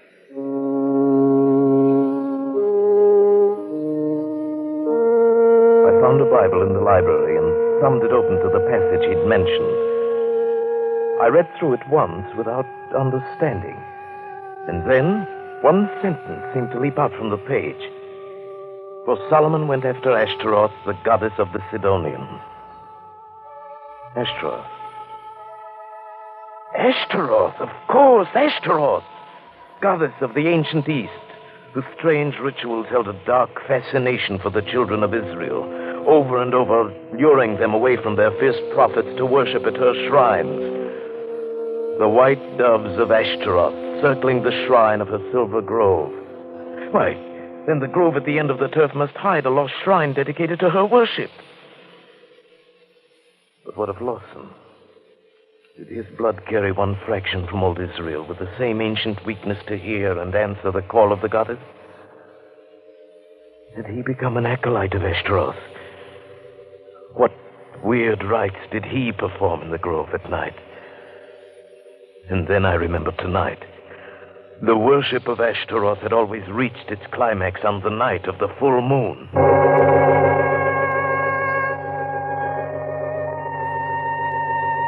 Lawson did not appear all day. And that evening, after dinner, McJobson and I took up our watch on the dark veranda, looking into the windows of the library. We'd been there at least an hour when... Look. It's Mr. Lawson. Just came into the library. I see him. Wait. What's he after? I suppose he wants the little figure on the mantel. We watched him take the carved half-moon of alabaster and slip it into the pocket of the robe he was wearing. Then he turned and left the room. In a moment, he came out the front door and walked off across the turf in the moonlight.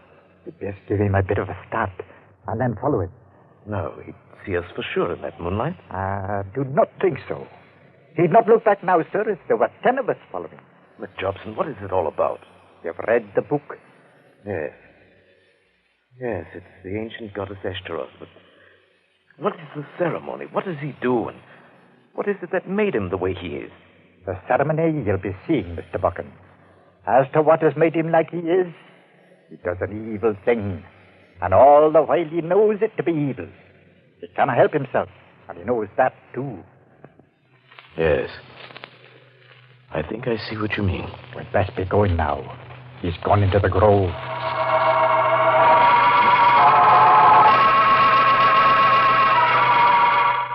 We crossed the turf quickly and passed into the black and silver shadows of the moonlit grove, working our way carefully toward the center. The only sound at first was the piping of the doves circling high over the lacy branches above our heads. I saw as we approached that the center of the grove had been cleared to form a small circular arena. It was covered with smooth turf.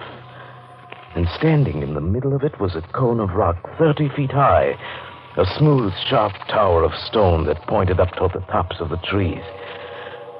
And then I saw Lawson. He stood by the base of the conical tower, his arms uplifted, the symbol of the half-moon bound to his forehead, and chanting words with meanings I could not even guess. Now Lawson threw off his white robe and began a curious kind of dance, moving around the foot of the cone on a worn path beaten in the turf, the same path he must have followed many other nights before. He moved faster and faster, uttering now and again a wild cry. We stared entranced at the circle of moonlight. And as he danced, a strange new sound slipped into my consciousness, an earthly melody that seemed to come from the tower, from the trees, or may perhaps have been born within my own mind, tricked by the magic fantasy of moonlight, shadows, and perhaps madness. It brought to me one vivid thought of the warm, soft lips of an unseen goddess, of lips incarnadine, whispering gently and sensuously across the reeds of a panpipe. I stirred uneasily, felt the quickening of my pulse. You must try to resist it, Mr. Buchan. It is only a thing of evil cloaked in a false beauty. McJobson heard or felt it too. Then it was more than a trick of my own senses. Something in me thrilled to the core of the weird melody. I wanted to rush out and throw myself at the base of the stone tower to dance as Lawson was doing, to spend all eternity in adoration and worship of the beauty of Ashtaroth. No, Mr. Buchan. Think what it's done to him. Fight it, lad, fight it. I lost all knowledge of time. The dance had grown swifter and fiercer. The moonlit figure in the clearing moved faster and faster, postulating and gyrating in tempo to the crazy rhythm. My blood was pounding in my throat, my ears ringing. The music surged through my brain in ever-mounting waves of incandescent sound. Now I was beyond reason, possessed by an overpowering frenzy when the cock crew. Then the grove was deathly still, and at the foot of the tower, Lawson lay unconscious.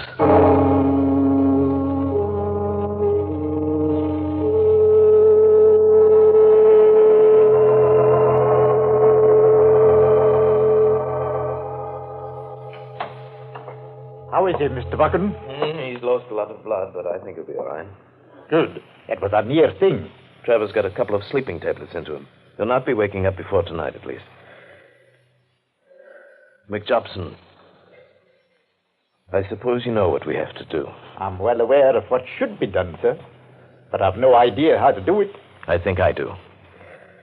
I shall take full responsibility, but I'll need men, all we can get.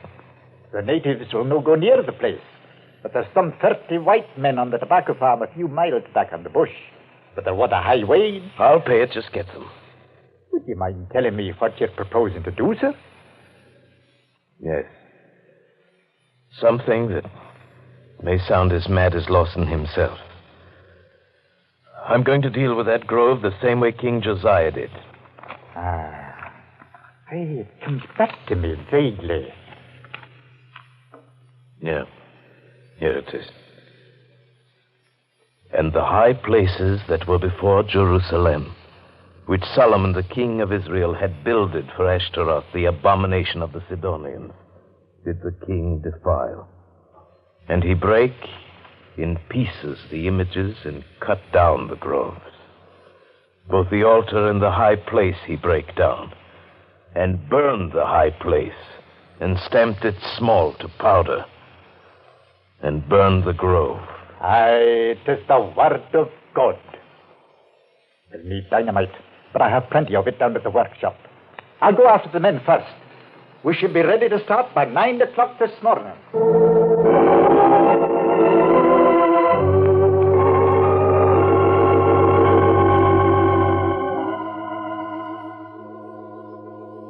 It was just past 9 when we entered the grove, carrying axes and a couple of shotguns, and driving several teams of oxen.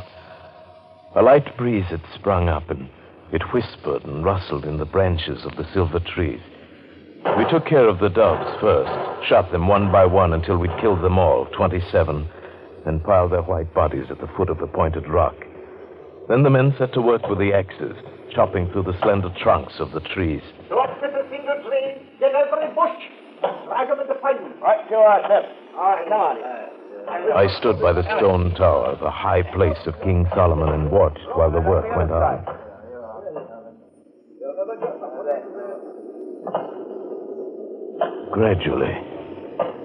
Gradually born perhaps in the sighing wind, a strange fancy crept into my mind. Oh, no. Please don't. Please, no. I fancied I could hear a voice coming from the tower, from the trees. This voice was soft, warm, and pleading. Listen with your heart. Can the spirit within you not hear and feel? The heart of all sorrow was in that voice, and the soul of all loveliness. Distant, tenuous, with all the bodiless grace of a goddess older than time and desire. Please, listen. Can you not know that I am beautiful, and once gone, and gone forever? I could not believe that I was imagining this soft and lovely voice. I felt a sudden and overpowering adoration for this exquisite creature who whispered in the breath of the wind. I wanted to call out to the men, order them to stop desecration of her home and sanctuary. Then I thought of Lawson, of what he'd become, and I fought back the impulse. How can you judge who knows so little? One who is part of the whole divinity of nature. No, I won't. I can't listen to you. Look at me but once with the eyes of your heart, and you'll belong to me forever. No. Please, no. You have killed my doves, covered their white breasts with blood. Are you not yet satisfied? It's got to be done. It's got to be done. No, please. You could stop now and leave the high place. New trees would grow, and other doves would come and nest in them. But I can't. What are you saying, Mr. Buchan? I couldn't quite hear you. Oh, nothing. Nothing at all.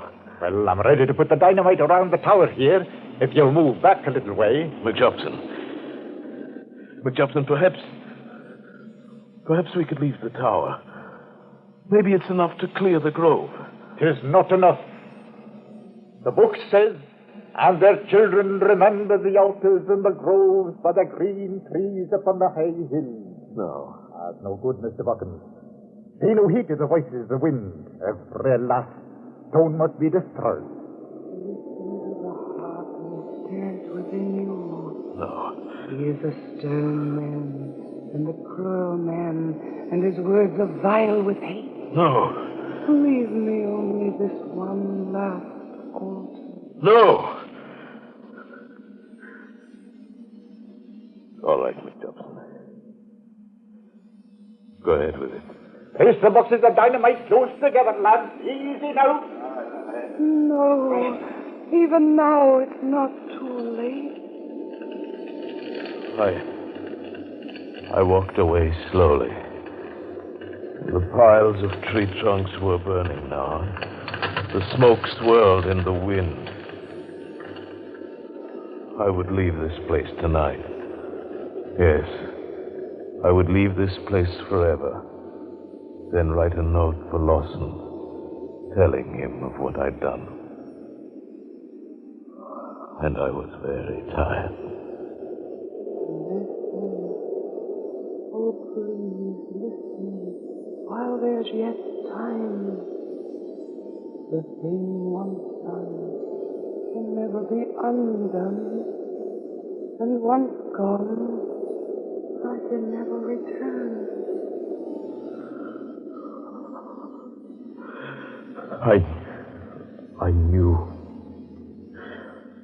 I knew that my act, my reason told me all these things.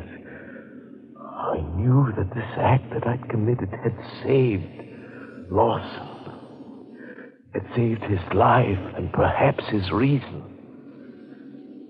And yet I wondered if perhaps in so doing I was not driving from its very last refuge on earth something that was so rare and lovely. If perhaps I was not destroying a very beautiful thing forever. Stop now, please, oh, please. All right, color go. No, oh, no, no, no.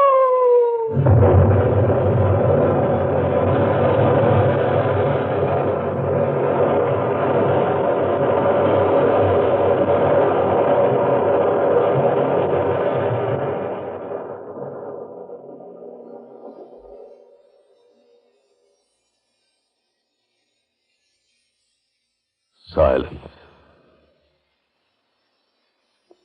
Nothing but silence.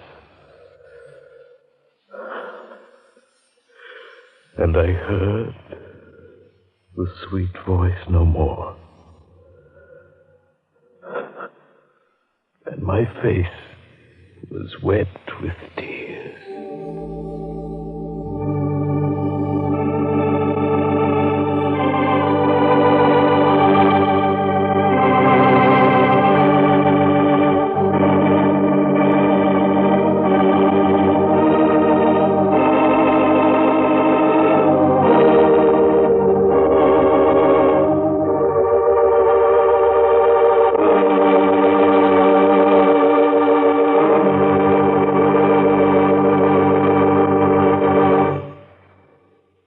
Escape. Produced by William N. Robeson, directed by Norman MacDonald, today brought you The Grove of Ashtaroth by John Buchan. Adapted for radio by Les Crutchfield, with Paul Frees as Buchan, Bill Conrad as Lawson, Kay Brinker as Ashtaroth, Raymond Lawrence as McJobson, and Eric Snowden as Travers. Music was conceived by Cy Fewer, with Eddie Dunstetter at the console. Next week. When you're tired from working all week, when the weekend offers little diversion, next week at this time, when your problems seem just too much for you, we offer you Escape.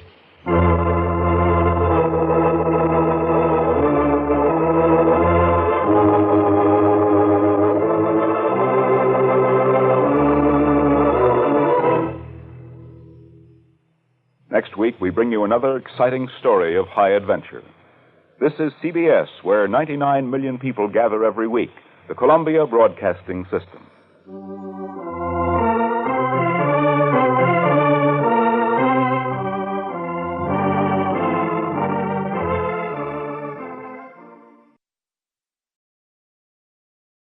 Afraid to face the tax collector tomorrow? Fed up with high prices? Want to get away from it all? We offer you Escape.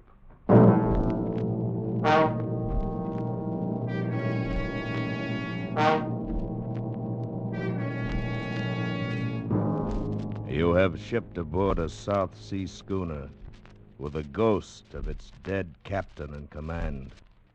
A ghost who shoots guns, resurrects the dead, creates a terror from which you cannot escape.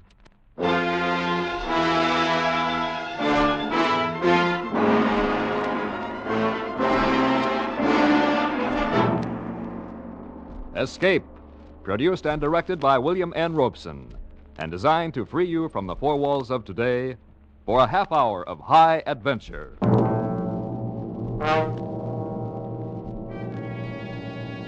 Tonight we escape across the limitless horizons of the South Seas in Alfred Noy's version of a classic legend of blue water, The Log of the Evening Star.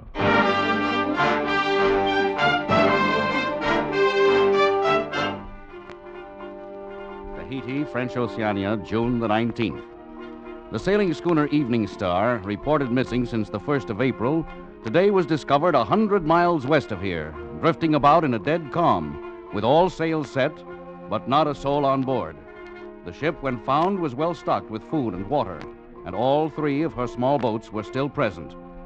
The sun-baked body of the ship's cat was lying in the bow, and the mess table in the crew's quarters had been laid in preparation for a meal which was never served.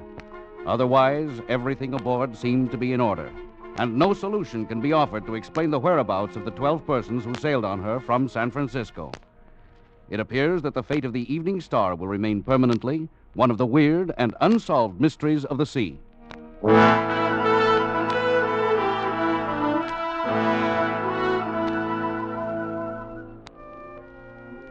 My name is Harper. I'm first mate of the South Sea schooner Evening Star. I'm writing this because I believe it my duty to make some record of the terrible things which have just occurred. Events I can't possibly enter in the ship's log.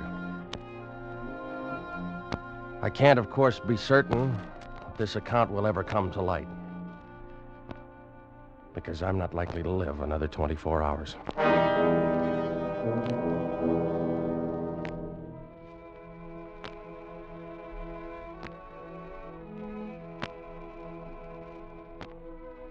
I guess I should have been able to see it 3 weeks ago, on the day we sailed from San Francisco, but I didn't.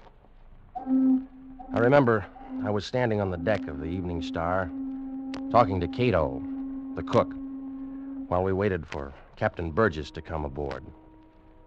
We were due to sail in a half hour. Where you think we go on this trip, Mr. Harper? Oh, I don't know, Cato. Marquesas first, then Tahiti, maybe on to Australia. It's good to leave port. It's better on open sea. You said it. Will seem very strange this trip without Captain Dayrell. Yeah. We'd had the same gang together for over 2 years. Some Kanakas, and the crew, you and I and Burgess. Dayrell. Hard to believe he's been dead 4 months now, isn't it? Yes. Captain Dayrell was proud man. Was good captain. It's too bad he died. Yep. Well, Burgess will make a good skipper, too. He was all right as first mate. Why he no come on board yet? Captain Burgess? Well, I don't know. Just can't bear to leave that new bride of his, I guess. You have seen her, Mr. Harper? You know her, maybe? No, I haven't. He's been staying down the coast somewhere ever since he got married a couple weeks ago. I don't even know who she is. New wife, new command. Oh, he's a lucky man. Cato, I got a strong hunch you're a sentimentalist down underneath. Oh, it's possible, Mr. Harper. It has been said... Hey, Cato, there's Burgess now, coming down the pier. Oh, is somebody with him, too? Yeah. Guess she's come down to see him off, huh? At least we'll get a chance. No, that's Mrs. Dayrell. Yeah, maybe she go on ship, too, just like old time. No. She wouldn't want to sail on the ship her husband died on. I wonder... No. Mr. Harper, Mr. Harper, look. 3 birds fly around the mast. Yeah. I see him, Cato. It's very bad sign. Very bad. Well, I don't know what you mean by that, but... Mr. Harper, is everything in order? Oh, right, Captain Burgess. We can sail any time you want. How are you, Miss Dayrell? Why, just fine. Dayrell? Oh, yes, of course. Mr. Harper, even though you're already acquainted with the lady, I'd like to present my wife. Your wife? We were married 2 weeks ago, Mr. Harper. I'm sailing with you on this trip. Well, that's fine. I'm glad to have you aboard, Mrs. Burgess, I mean. Well, it'll be like old times. Old times, Mr. Harper? Well, I mean, all of us together and everything. Well, congratulations to both of you. Thank you, Mr. Harper. Look, I've brought Satan along, too. He wouldn't miss this trip for anything. Yeah, he's right at home. How are you, Satan? Would you like to look over the clearance papers, Captain Burgess? I got them right here. No, thank you, Mr. Harper. I'll assume they're in order. We'll sail as soon as as soon as my wife's trunk comes aboard. Yes, sir. I'll be in the cabin if you want anything. Cato, would you take Satan and give him something to eat? I think he's hungry. Yes, Missy. I'll take him right now. Come on, Kitty. We'll go find something to eat. Well, Mr. Harper, we're all together again. That's right, Miss Burgess. We've even got Satan on board. Yes. All of us, except my husband. Your husband is down in the cabin, Mrs. Burgess. You mean we're all here except Captain Dayrell?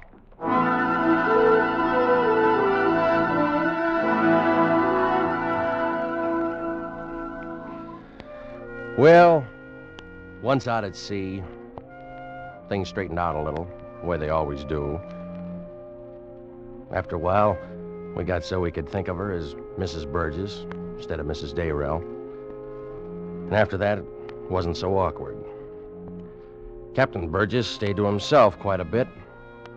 But all in all, it was a fairly pleasant 3 weeks. Up until yesterday afternoon.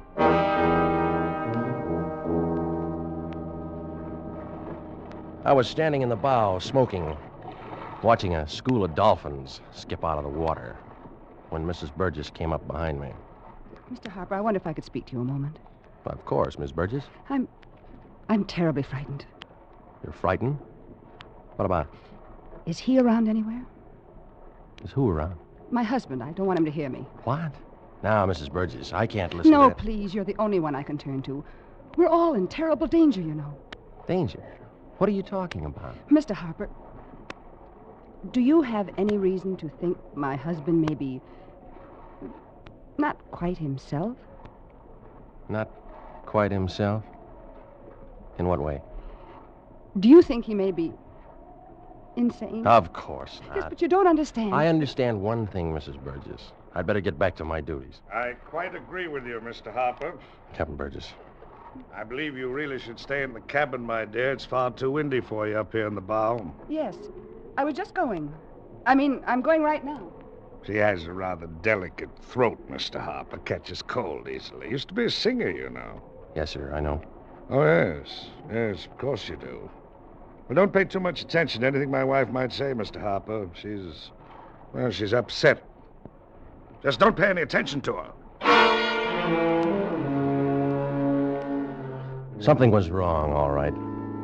No question of that. But I couldn't figure what. I couldn't think of any terrible danger. It seemed more likely it was Mrs. Burgess who was not quite herself. Well, anyway, the whole business didn't make much sense, so I shrugged it off and forgot about it. For a couple of hours.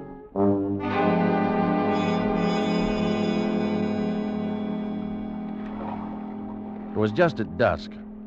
Most of the crew was below decks. I was sitting on the after hatch, scratching the ears of Satan, the ship's cat. The sun was just dropping past the horizon, and Satan was purring, meowing. Everything was pretty peaceful. Until I heard those voices coming from Captain Burgess' cabin. He acted, you told him. No, really, I didn't. I wouldn't tell anybody. You know I wouldn't. It wasn't a matter of eavesdropping. They'd even forgotten anyone might hear them. You don't know. You're only saying it. I mean it all right. Then you don't care about me. If he were alive, I'd still be with him. You can say that when you know about the thing that's here on board with us? Oh, it's your imagination. I told you that. Imagination, eh? Is that what you told Harper? Is it? No. Don't! Answer me! Let go, Look out, Satan. Ow! This is what he wants me to do. Captain Burgess! Captain Burgess! Yes, Mr. Harper. What is it? I wondered if you wanted Cato to bring your dinner here to the cabin, sir. No, Mr. Harper. I'll eat at the wheel. Yes, Going sir. aft now. Tell him to bring it up right away. All right, Captain Burgess. Mr. Harper, listen carefully. You've got to help me. All right. How? Meet me on the afterdeck as soon as it's dark, in an hour if I can get away from him. Did you want something else, Mr. Harper? No, sir. Nothing else, Captain. And suppose you go about your duties. But your wife, sir. Doesn't she want something to eat? She does not, Mr. Harper. She's indisposed. She does not wish to be disturbed. Is that perfectly clear?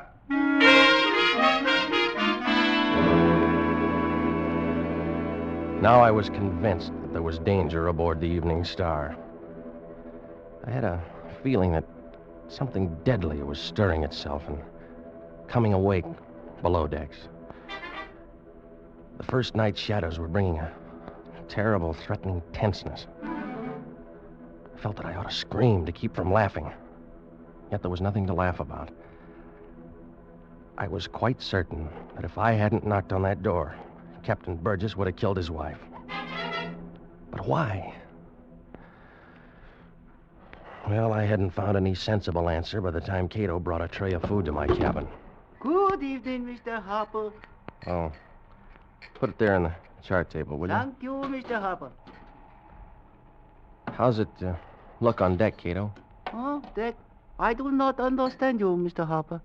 I mean, well, is it dark yet? Oh, it's get dark soon, I think.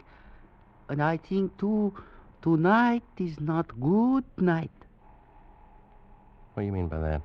Is something bad on board ship, Mr. Harper. I no understand what. I no see it, I no hear it, but inside I sense it all the time grow bigger. Well, that's your imagination, Cato. Is imagination bother you too, Mr. Harper? This morning, 3 birds fly over ship together. All day I burn much incense. Again, tonight, 3 birds fly over ship together. Well, what about it? Is a sign of death, Mr. Harper. Tonight on this ship, somebody die. You like something else, maybe? No. No, Cato, that's all. Thank you, Mr. Harper. Good night, please.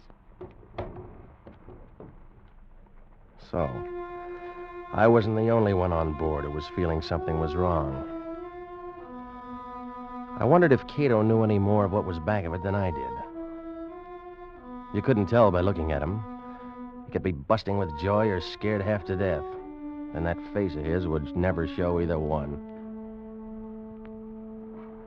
Anyway, 10 minutes later, I was out on the dark fantail, watching the moon cast shadows from the rigging. After a while, I heard her calling my name. Mr. Harper. Here I am, Miss Burgess. Oh, thank heaven. Where's the captain? I don't know. He didn't come back to the cabin. All right. Now, suppose you tell me what it's all about and talk fast. I don't know what it's about, Mr. Harper. Not really. I only know that my husband has gone insane. Now, you told me that earlier. What makes you think so? Oh, he tried to kill me. Yes, I know. Why? Because of last night. He came into my cabin and woke me up. He was trembling, white as a sheet. But why? He said he'd just seen Captain Dayrell on deck. Dayrell, but he's... Yes, he died 4 months ago. I told him he imagined it. But he keeps talking about it. He says Captain Dayrell has come back to punish us. Punish you? For what? Well, for not waiting longer to get married. Oh, you've got to do something. Well, if I use force, Mrs. Burgess, it's the same as mutiny. Yes, but he's insane. He may do anything. Yes, you're right there. I don't know, but what... Wait. Hmm? There by the mast. It's Dayrell. No. Oh, no. There wasn't any doubt about it. The moonlight behind him threw his shadow toward us on the deck. And he had on that tall, peaked cap and the white muffler he'd always worn when he was alive. He didn't move, didn't say anything. Just stood there, looking at us. No, please. Miss Burgess! No! Before I could stop her, Miss Burgess turned and ran for the rail and jumped overboard. One of the Kanakas saw her, grabbed a life preserver, and went in after her. I ran to the longboat hanging in the davits at the port rail. What happened, Mr. Harper? I don't know. Let's get this boat in the water. Mrs. Burgess is overboard along with one of the boys. Did you see anything on deck? What I see, I don't believe. All right, come on, move. Here, take the oars. Schooner's not got much steerage way, so they shouldn't be far astern. Come on, come on. Hey, somebody's shooting on deck. All right, never mind. Keep rowing, will you? We'll find out about it later. We've got to pick up those two before they go under.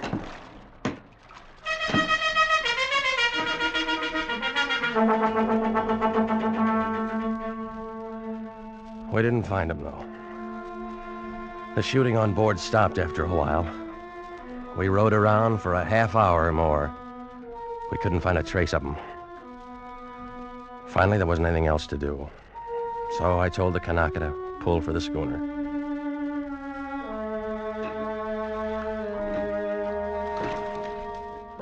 We were about 10 yards away from the side when Hey, Mr. Harper, look. I looked up at the rail, and there stood Dayrell. He didn't say anything, just stood there. He had a gun in his hand. Dayrell, what are you trying to do?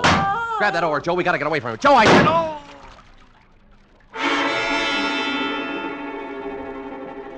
We were drifting away from the side of the schooner. I felt a sharp pain in my shoulder where the bullet had hit. But the Kanaka was worse off.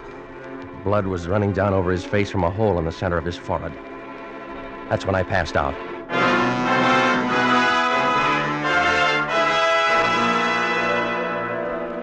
When I came to, it was broad daylight. The boat I was lying in was bumping up against the side of the schooner. And Captain Burgess was calling down to me from the rail. Mr. Harper, are you alive? I'm all right, Captain Burgess. It's been a horrible night, Mr. Harper. But it's all right now. Can you help me aboard, sir? Yes. Can you lift up your arms? Yes, sir. Here. Easy now. Cato, give me a hand here. Careful now. All right. There. It's a pretty bad wound. I'm kind of weak. Guess I lost a lot of blood. Sorry about your wife, sir. We couldn't find her. I know. There's only 3 of us left alive on board now, Mr. Harper. You and I and Cato here. What happened? You may not believe it. It was Captain Dayrell. Yes, I saw him. Got a hold of the ship's guns and killed the whole crew. Locked me in the cabin while he did. But he's dead, Captain Burgess. We buried him at sea 4 months ago. No matter. He's come back now, Mr. Harper. It's his ship, the Evening Star is, and he wants it. No, it's not possible. The man is dead. That's what his wife... my wife said when I told her I'd seen him. Said I was crazy. I think she knows better now. Maybe we could search the ship. Cato and I went through it at daylight this morning. We found nothing. Well, there has to be some explanation. There is. The wicked shall be punished for their sins.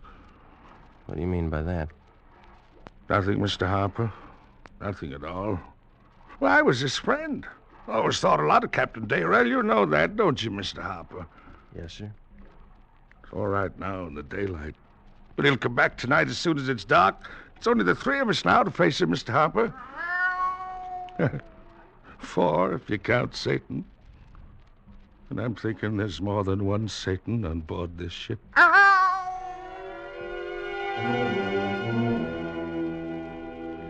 They helped me to the bunk in my cabin and left me there. That was about noon today.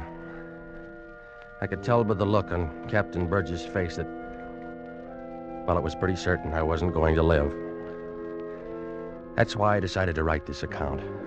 Try to set down everything that happened. In a way, this is the real log of the Evening Star, even if it doesn't make much sense. Anyway, right after sundown, Cato brought me in a tray of food. How you feel now, Mr. Harper? Oh, I guess not too bad, Cato. You like something to eat, maybe? Later, maybe. You can leave it there, huh? Yes, but you eat now. Later, I think we all dead. Has anything happened yet? It's not dark yet. When it's dark, then he come. Yeah. Where's Captain Burgess? I no see him. He's hide somewhere, I think. Cato, all those who were killed last night, what happened to their bodies? He's buried in sea. This morning I helped Captain Burgess. You like something else, maybe? No thanks, Cato. Then I go burn much incense, make peace with many gods. For last time now, I think. Goodbye, Prince. I lit the lamp over the bunk, and I lay there for a long time. I don't know how long. I didn't know where Captain Burgess and Cato were, or what they were doing. I kept waiting to hear the sound of shooting. Kept lying there, dreading it. And then gradually, I began to realize that somebody was singing on board, way off. And I knew that voice. I'd heard it somewhere before, singing the same song. It was Mrs. Burgess.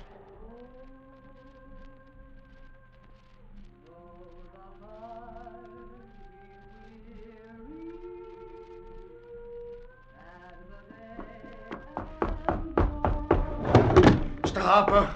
Mr. Harper, do you hear it? I hear it, Captain Burgess. What in the name of heaven's going on? It's her. She's come back, too. She's in there with him now in the cabin. Oh, that's impossible. She drowned last night. She's dead. They're both dead, but they've come back. They're in the cabin now, and she's singing for him. She never sang for me, Mr. Harper, but now she's singing for him. Come, Mr. Harper, you've got to help me. I tell you, they're both in the cabin right now. Yes, sir. I don't know. Oh, you're too weak. I forgot. I'll go alone. I'll stop them somehow. I've got to stop them. I pulled myself up in the bunk and I put my feet on the floor. Weak or not, one way or another, I had to get to that cabin. I managed to stagger outside onto the deck. Captain Burgess had disappeared somewhere, and there was no sign of anything moving there in the moonlight, except Satan the cat, who came up and rubbed against my ankles. The singing had stopped and the ship was quiet. I made my way forward and finally was looking through the skylight down into the captain's cabin. One lamp was lit. Its light fell on the hunched figure that strode about the cabin, cap pulled down low, hands sunk in his pockets, all the old familiar gestures. It was Captain Dayrell, and he was alone.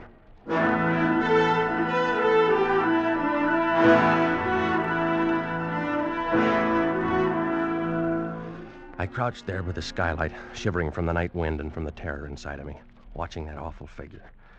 After a while, it walked over and stood beside the phonograph. And then I realized where that voice had come from. Dayrell had always been crazy about his wife singing, and he'd made a lot of records of her voice. He was playing one of them now.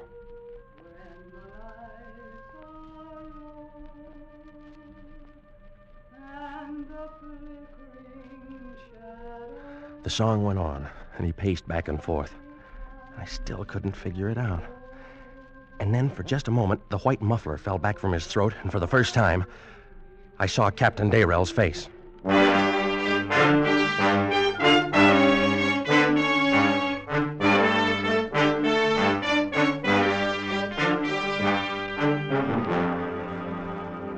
I'm not sure how I managed to stumble back here to my cabin. I'm writing this now just as rapidly as I can. I may be interrupted at any minute. If that happens, I'll try to slip it behind the map here on the cabin wall in the hopes that it may be... I can hear him coming now. Whoever may read this, please try to get word to my family in San Francisco.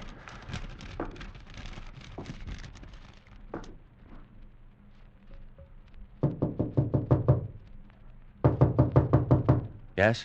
Come in. I thought you might be asleep, Mr. Harper. How could anybody sleep, Captain Burgess, as long as Dayrell's loose on board? Yes, that's true, Mr. Harper. Should have seen him down there in the cabin. And her, too. He was walking up and down as proud as ever. And she was singing for him, just like she used to. You should have seen him. I did see him. She never sang for me like that, not it. You saw him? Did he look natural? Just as always? Captain Burgess, it was you I saw, dressed up in Dayrell's clothes that were stored in the sea chest there in the cabin. Oh, no, Mr. Harper, you're mistaken. It was his spirit come back to punish us. It was you all the time, you who fired those shots last night. You're insane. That's what she said, too. That's because he told her. Because it's the truth. Now he's been talking to you. He's talked to nobody. He's dead. And you've never seen him except in your own guilty conscience. Just what is that guilt, Captain Burgess? Did you kill him? Oh, don't! Don't say that, Mr. Harper. I was his friend.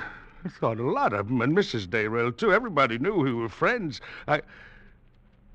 Did he tell you that? You're completely mad. Don't say that, Mr. Harper. I've got to save you from him. He talks to you, and you're weak, and you can't run away. I've got to save Captain you. Burgess, put on that gun. Don't! Got to don't! save you!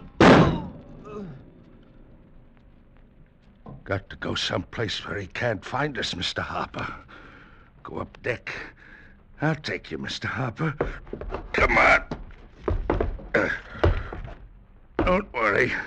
I'll save you from him.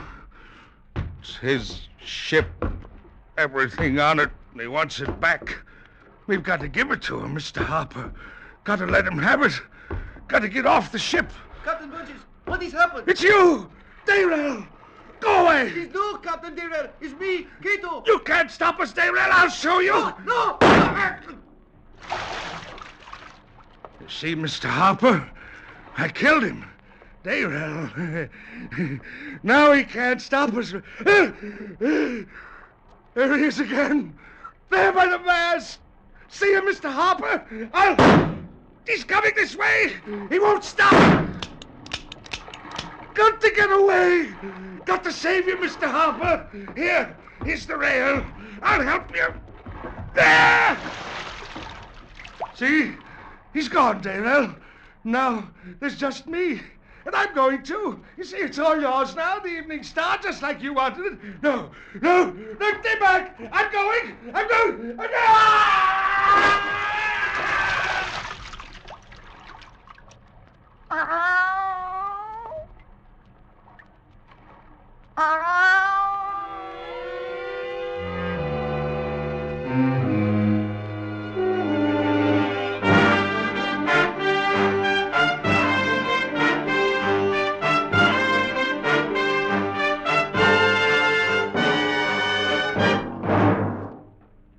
Escape is produced and directed by William N. Robeson, and tonight brought you The Log of the Evening Star by Alfred Noyes. Adapted for radio by Les Crutchfield, with Jack Webb as Harper, Alan Reed as Captain Burgess, Gail Page as Mrs. Burgess, Louis Van Rooten as Cato and the Cat, and Pinto Colvig as the Conica. Music is conceived and conducted by Wilbur Hatch. Next week...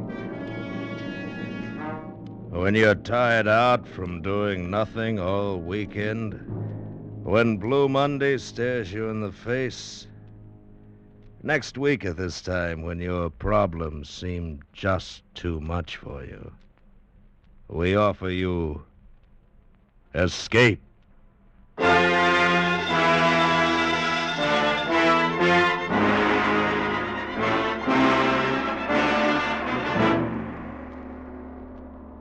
Next week, we bring you another exciting story of high adventure. Good night, then, until this same time next week, when once again we offer you Escape.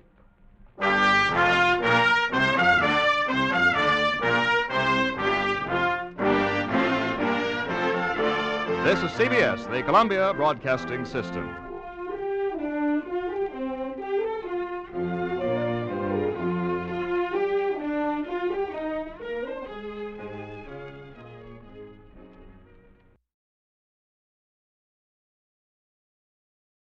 Fed up with the everyday grind? Tired out from the summer heat? Want to get away from it all? We offer you Escape.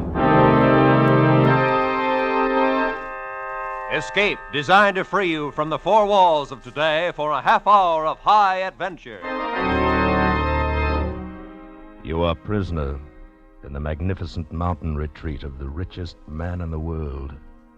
While haunting you, terrifying you, is the knowledge that the ultimate escape will be death.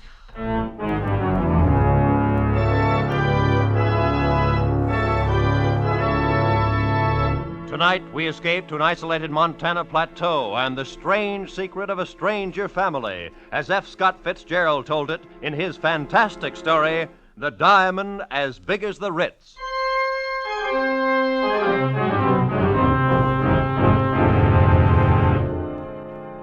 I'd been going to St. Midas Prep School for a couple of years. This was my second summer vacation. I'd met this fellow, Percy Washington, during the winter. Got to be pretty good friends with him. Only I didn't know about his family or where he came from or anything like that. Of course, I knew he must be rich. All the fellows at St. Midas came from wealthy families. So when he invited me to spend the summer at his home out west someplace, it was okay by me. We'd been on the train overnight when he first mentioned it. I don't even remember now what led up to it. We'd been talking about first one thing and then another. Percy, exactly where is your home? I mean, you bought the train tickets. It's and all, in so- Montana, sort of a little Montana? place. Oh, yeah. Pretty wild country, isn't it? Some of it is. Now, you take Hades, Missouri, where I come from. It's been settled for 150 years. One of the first towns on the Mississippi River. Indeed. Oh, sure. That's very interesting. I sure do appreciate you're not making jokes about it the way some of the fellas do when I say I come from Hades. Why, you know my father's John, plantation... do you know that my father is the richest man in the world? Oh? By far the richest? I read about a man that paid taxes on a $5 million income. Small fry. If my father paid tax on his real income, he'd disrupt the whole economy of the United States. No kidding. Oh, I like rich people. The richer a fellow is, the better I like him. My father could buy out all of the millionaires in the country and not even know he had done it. Is that a fact? I visited the Schlitzer Murphys once. They're plenty rich. Why, their daughter Vivian's got rubies as big as hen's eggs, and sapphires that glow like headlamps. I like jewels. Always have. I used to collect them instead of stamps. And diamonds. The Schlitzer Murphys had diamonds as big as walnuts. Oh, that's nothing. Huh? Nothing at all. My father has a diamond as big as the Ritz. Please, I'm not joking. But you mean as big as the Ritz-Carlton Hotel? Exactly. My father has a diamond as big as the Ritz.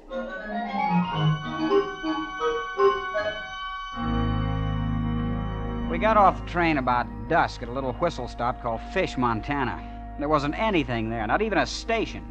Just a broken-down old buggy and 4 or 5 sheep herders lounging beside the track. And I suppose wondering who we were. Anyway, Percy and I climbed into the buggy, and without saying a word, the driver cracked his whip, and off we went. I don't know how far we traveled. We didn't seem to be following any road, though, and after an hour or so, it got dark. But the driver kept right on, never saying a word. I hope you'll pardon this inconvenience, John, but we have to take certain precautions, you know. Oh, that's all right. Anyway, we're almost there. You're, home, you mean? Oh, no, to the place where we consider it safe to transfer. A transfer? What do you mean? Oh, there's the signal now. Headlights. Pull up the horse, Absam. Here we are. An automobile, but how? There's no road. Oh, this car's special built. Doesn't need roads. Welcome home, Master. Good evening, Gigsum. Well, come on, John. Let's get in. Gosh, this car, what's it made out of? Silver? No, platinum. Those are emeralds in the hubcaps. And the upholstering, it's fur. Mink. You're ready, Master? Anytime, Gigsum. You've probably noticed the exceptional brightness of the headlamps. The lenses are cut from diamonds. Boy, what a car. This old junk heap. We use it for a station wagon.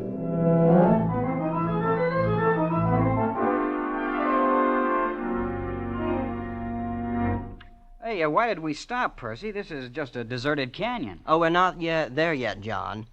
Wait, you'll see. They sent down the hooks while we were coming from the station. The hooks? Yes, to attach to the wheels, you know. That's what Gigsum's doing now. Incidentally, Gigsum will look after you during our visit. Look after me? Your personal valet. Of course, there'll be other slaves available, too, whenever you need them. Do you have a lot of slaves? 300 or 400, I suppose. Oh, all ready, Gigsum? Yes, Master. Hello! Hoist away! Look, we're leaving the ground. Yes, there's a hoist up there on top of the cliff. Has cables about a quarter of a mile long. But what for? Oh, it's the only way in. Imagine hoisting an automobile a quarter of a mile up the side of a cliff. It's really nothing. As you may have guessed, John, this is not going to be like anything you ever saw before in your life.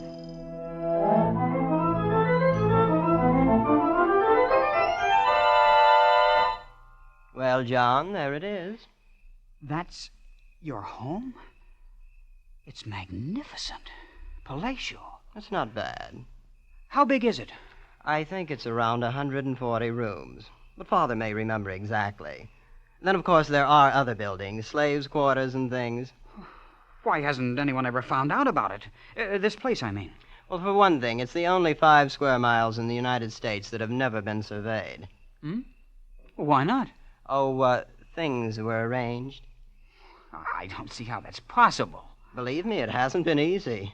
I understand Grandfather had to bribe 3 government bureaus, a vice president, and half of Congress once to keep the place off the maps. But somebody surely stumbled onto it, prospectors, people like that. Oh, yes, that happens occasionally. Then, of course, we have to arrange things. You mean... Not always. Usually we just take them prisoner and keep them, like the aviators. Planes come here? Once in a while they fly over. Of course, they never get away. We have 9 anti-aircraft batteries around the hills. You shoot them down? Oh, yes, great sport. It does upset Mother a bit. And there's always a chance one might get away. That's Father's greatest worry. This place is this whole thing. It's fantastic. Oh, come now, John. I picked you for a fellow with his feet on the ground. And you haven't seen anything yet, you know. This is only the beginning. And it was only the beginning. We crossed the acres of lawn and entered the great chateau. And from that moment on, vision upon vision tumbled together in a gigantic kaleidoscope of color, symmetry, and exquisite harmony. There were corridors lined with gleaming crystals lit by lamps cut from emerald, and great halls carpeted with chinchilla fur and ermine. And there was a white-haired man, pink-faced and very pleasant, who was Percy's father. And Percy's mother, a lovely lady with dark hair piled high on her head like a fragile queen. Soft music came from hidden places. Perfumes filled the air. Exotic foods and wines more rare than pearls. I thought there could be no more nor greater wonders. I was wrong. There were many more and greater ones. And one of them I discovered the next morning in the garden.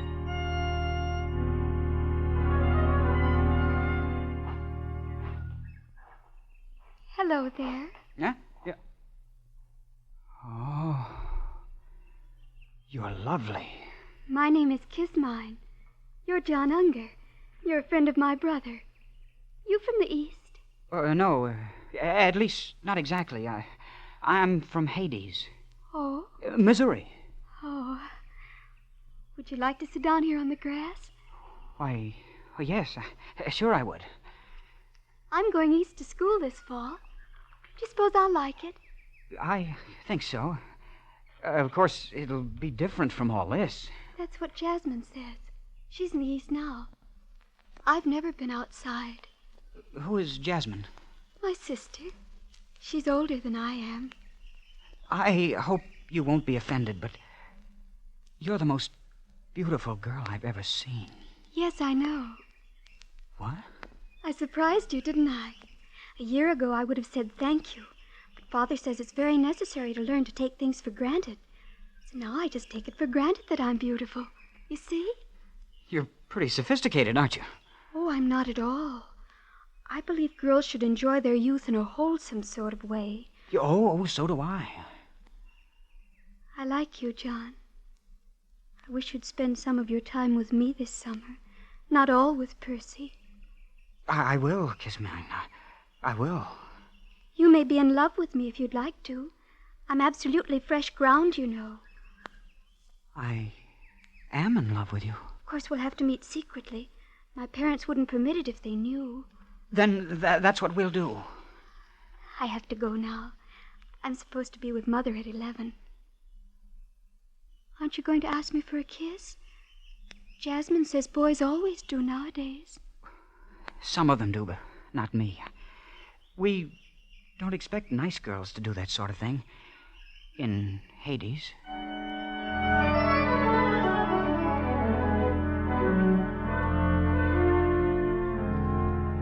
It was a funny thing.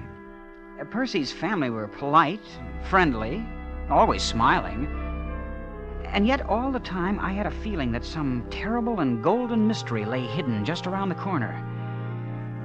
A few days after I'd met Kismine, Percy remarked casually that an unusual event had occurred. A man had escaped from the cage. I didn't know what he meant then. But the next morning I was walking with Percy's father on the grounds of the estate. Mr. Washington, Percy said something about a man escaping from the cage.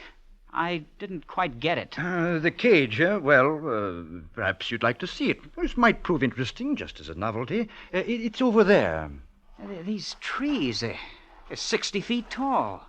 And they have roses blooming all over. Yes, it's a rather interesting development by a Swiss botanist. These are the only ones in the world. Oh, I'll be darned. Although I suppose you'll see them all over the country in a few years. No, these are the only ones. That was arranged. Here we are, the cage.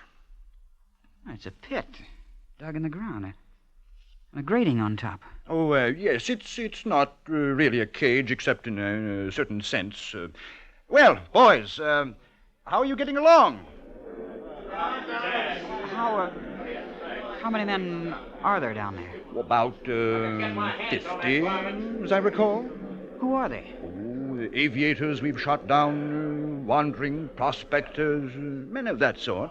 But why are they kept there? They've all had the common misfortune of having discovered El Dorado.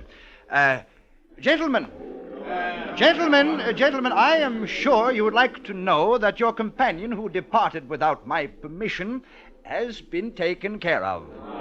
Yes, he was shot by some of my agents in 14 different places. Golf, Mr. Unger?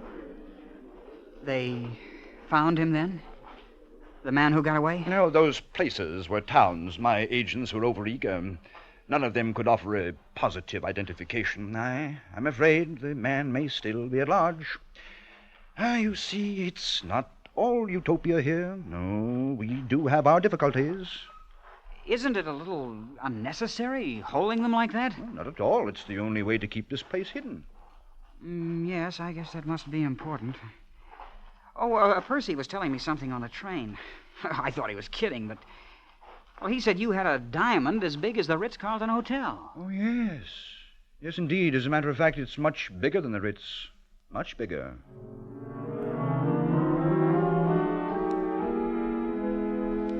Well, summer went on. I was more and more in love with Kismine. She was priceless, exquisite, like no other girl in the world. After a couple of weeks, I kissed her, of course.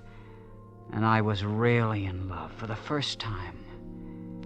I should have known, should have put two and two together when Percy's father showed me the cage, but I didn't.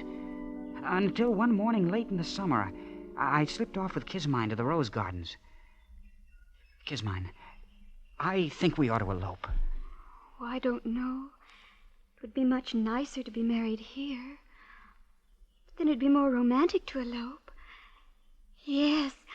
All the Sunday supplements would write stories about fabulous heiress elopes. I knew an heiress from Omaha once, but I don't think you'd like her. She visited my sister here. Oh? You've had other guests, then? Well, yes, we've had a few. Wasn't your father ever afraid they might talk outside? Well, to some extent. Let's talk about something more pleasant. What's so unpleasant about it? Well, I grew quite fond of some of them. You mean they told? And your father... They didn't get a chance to. Father had to be sure. But that's murder. What else could we do? In the cage, they'd have been a constant reproach to us. And Father does it so nicely. They're always drugged in their sleep, and we tell their families they died of scarlet fever in Butte. I'm not sure how that affects the statistics there. Of all the horrible... It is not. After all, it'd be terribly boring here without ever having anybody. Why, Father and Mother have sacrificed some of their best friends. You're no better than... That's what they plan to do with me, then. Couldn't you try to forget it? Be nice to me until you're put away. It's only for 2 or 3 weeks. You'd go on this way, kissing, talking about love, when you know I'm not much better than a corpse. You're not a corpse. You're not. I won't have you saying I kissed a corpse. That wasn't what I said. You did, too. I did not. You said that... Now, just a moment. Father. Who kissed a corpse? Nobody. We were just joking. Now, you two haven't any business here anyway. Now, kiss mine. Go, read. Go play golf. Now, don't you let me find you here when I come back. Yes, Father. Yeah. Good day, children. You see, now he knows you've spoiled everything. You don't really love me. Kiss mine, you... Oh, what's the use? What if you are rich and have this place? Why would it be so terrible if anyone found out about it? Why, it's on account of the diamond, of course. Diamond? What is this diamond all of you talk about? Well, it's... You'd better ask Percy. I'm always getting things mixed up. I will ask him. And another thing. I'm getting out of here tonight if I have to dig through the mountains. I'm going back east. Take me with you. No. Why not? Your father wouldn't permit it. If you won't take me, I'll go tell him I want to marry you. You can't do that. He'd bumped me off this afternoon. Oh, please take me, darling. And we'll be terribly poor and very happy. And I'll cook things for you, herbs and berries and stuff. Won't that be fun? Oh, you will, won't you, John?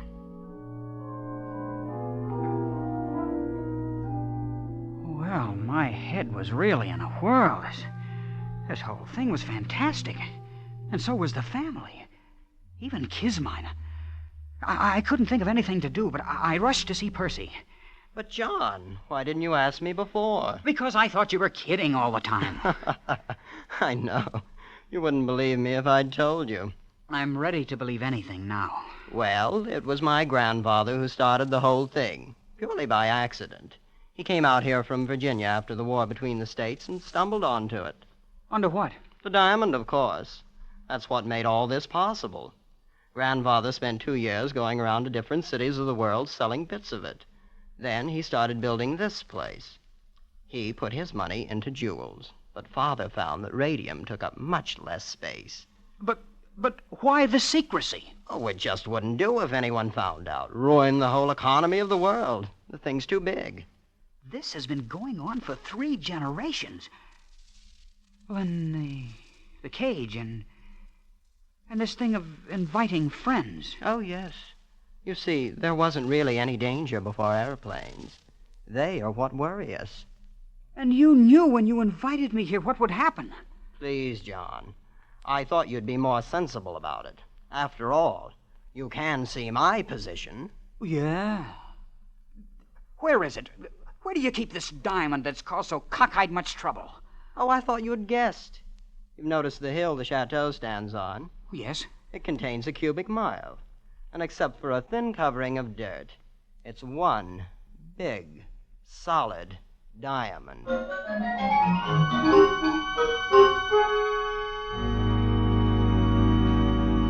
It was nearly midnight. I didn't know what awakened me, but all of a sudden I was staring across the patches of moonlight, spotting the ermine carpet of my bedroom.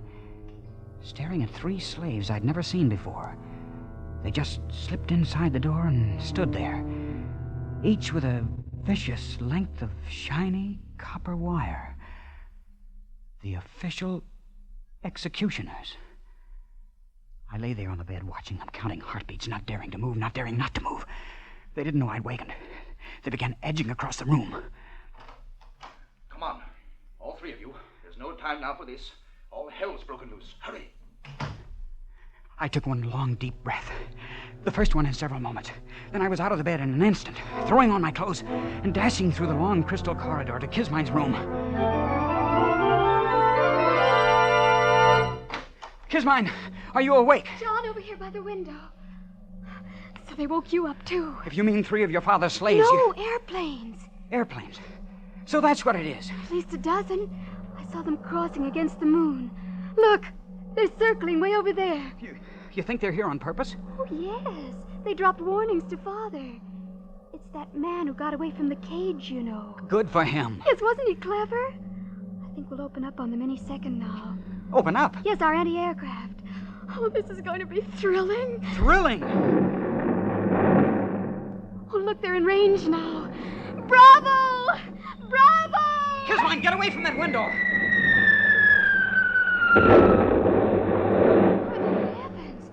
Did you see that? Yes, and we've got to get out of here. Can't you understand? There's a little grove of trees across on the side of the mountains. We always keep one of the cars there. We'll have a nice view of everything. A nice view? Kismine, you don't seem to understand. They mean business. They're out to finish off you and your whole family. But it all seems so silly. Why, when you come right down to it, they've never even met us.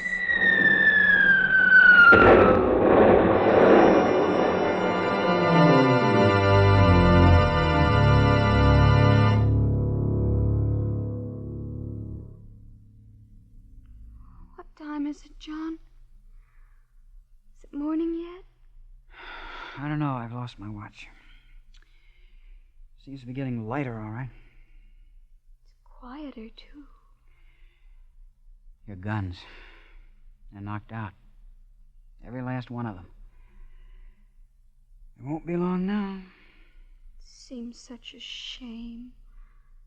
The family put so much work on the place. Everything's always been so pleasant. Yeah. You better get some sleep, Kismine. I'm going to walk down the path a little ways. You'll come back. Yes, Kismine. I'll come back. At the edge of the wood, I stopped and looked out across the valley toward the wrecked chateau standing on its diamond hill. And then suddenly, 3 men appeared bearing a heavy burden among them. It was Mr. Washington and 2 of the slaves. All right. This is far enough. We'll stop here. Now, hoist it up and hold it there. Both together now. Easy now. Easy. The burden they held up to the heavens was an immense diamond. Now, you out there. You there. I could see no one else anywhere in view. You above there. I want you to understand this is only a sample. I'll give you 1,000, cut as fine, set in pedestals of platinum. And I'll build you a temple 1,000 feet high, cast of solid gold. And on the top of it, I'll put one diamond 100 feet across. A thought began to dawn on me. I couldn't believe it. I'll letter your name in the temple in emeralds. And I'll see that the whole world worships at its base. All you have to do is make everything the way it was before. Mr. Washington was offering a bribe to God.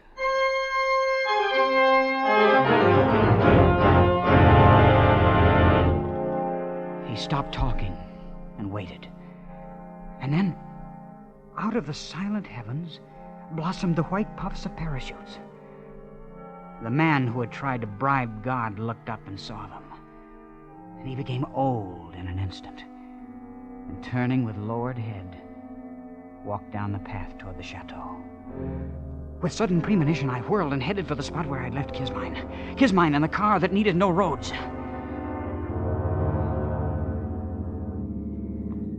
Haven't we gone far enough, John? I suppose. We're 10 miles from the chateau. It's all so hectic. This rushing about and losing sleep and everything. Hand me those field glasses. Here they are. You see anything? No. Oh, wait. What is it? It's your father and mother. And Percy. They're going into a tunnel down below the chateau. They've got an underground escape. No, I remember now. The mountain's wired. Some kind of an atom bomb. Atom? Atomic bomb? That's it. Father's had it for years. He always said it would disintegrate the whole works, diamond and all. Of course, he only regarded it as a last resort. So he'd rather have it like that. They're all inside the tunnel now. I can see the troopers moving in. I don't suppose there's really anything to be done about it now. And there wasn't.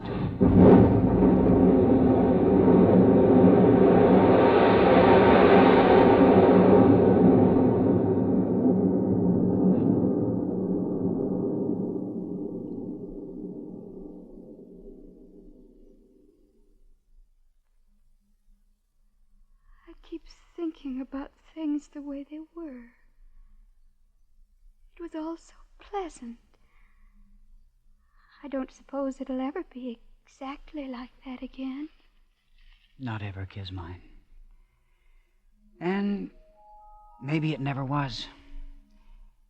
Youth is a time for dreaming. Dreams die, too. I'll probably have to take in washing. But of course we'll be very happy. What will we do, John? Do? Oh, we can love a while underneath the stars. That's a form of divine drunkenness we can all try. And then there may be other diamonds in the world, who knows? And even though it's a shabby gift, there's always disillusion. Turn up your collar, Kismine, before you catch pneumonia. Let's go to sleep.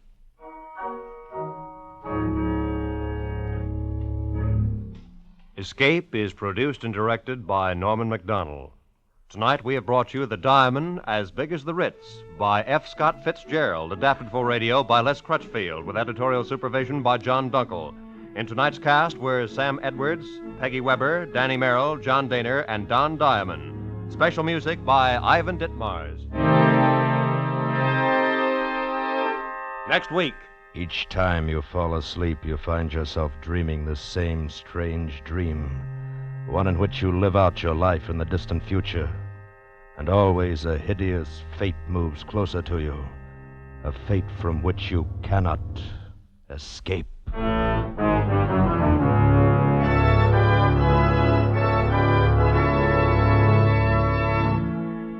Next week, we escape with another great story by one of the world's greatest authors. Good night, then, until this same time next week, when once again we offer you Escape.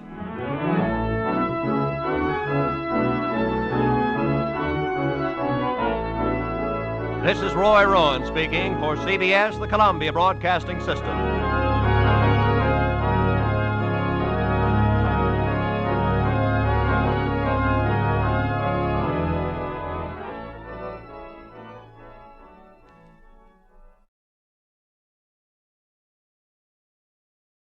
Fed up with the everyday grind? Tired out by the dull routine? You want to get away from it all. We offer you Escape. Escape, transcribed to free you from the four walls of today for a half hour of high adventure. You're aboard the Orient Express, rushing through the European night, bound for Istanbul. And in your compartment with you, a gun pointed at your head, a small, mysterious stranger is about to take your life.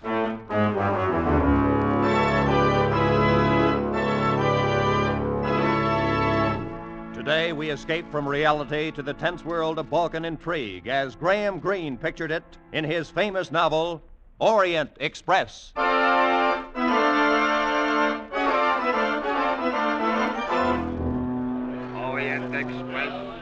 Orient Express now leaving. My name is Gregory Myatt.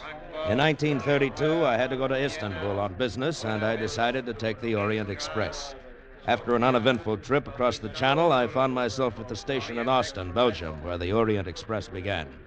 The porter took my bags and overcoat to my first-class compartment while I lingered on the platform. And, inevitably, somebody bumped into me. Oh, Oh, I'm sorry. Oh, that's quite all right. I wonder which way are the second-class coaches, please? That way, I think. Your suitcase looks heavy. May I? Oh, no, thanks. I can manage all right. I always have. Yeah, she had a very nice figure, trim and erect. I wondered whether she was going as far as Istanbul. Orient Express en voiture. En voiture. I made my way down the platform to my coach. But there was a stranger in my compartment going through my overcoat. Young man, you have the wrong compartment. And you have the wrong overcoat. This coat is mine. Also, this compartment, number 7. It happens to be number 8. 8?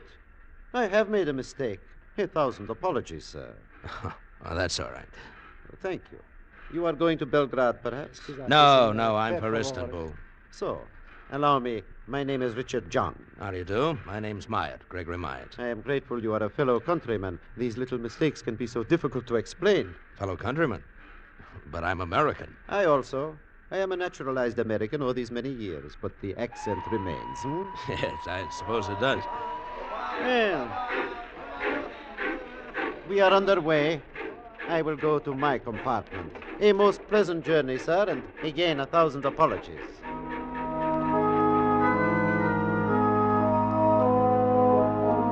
I looked at the landscape a while and then got out a book and settled down to read. And at that moment, of course, we ran into a string of tunnels, all of them pitch black.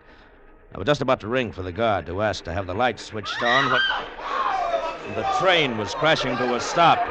We were in a tunnel. I got up and groped for the door. Went into the corridor just as the lights went on. And lying on the floor was the girl who had bumped into me. Excuse me, please. One side, please. Excuse me, please. Madame as conductor, it is my duty to inform you it is not allowed for a passenger to stop the Orient Express. Mr. Myatt, if you will allow me, please. Oh, Mr. John. Hadn't we better get a doctor? I am a doctor, Mr. Myatt. Allow me.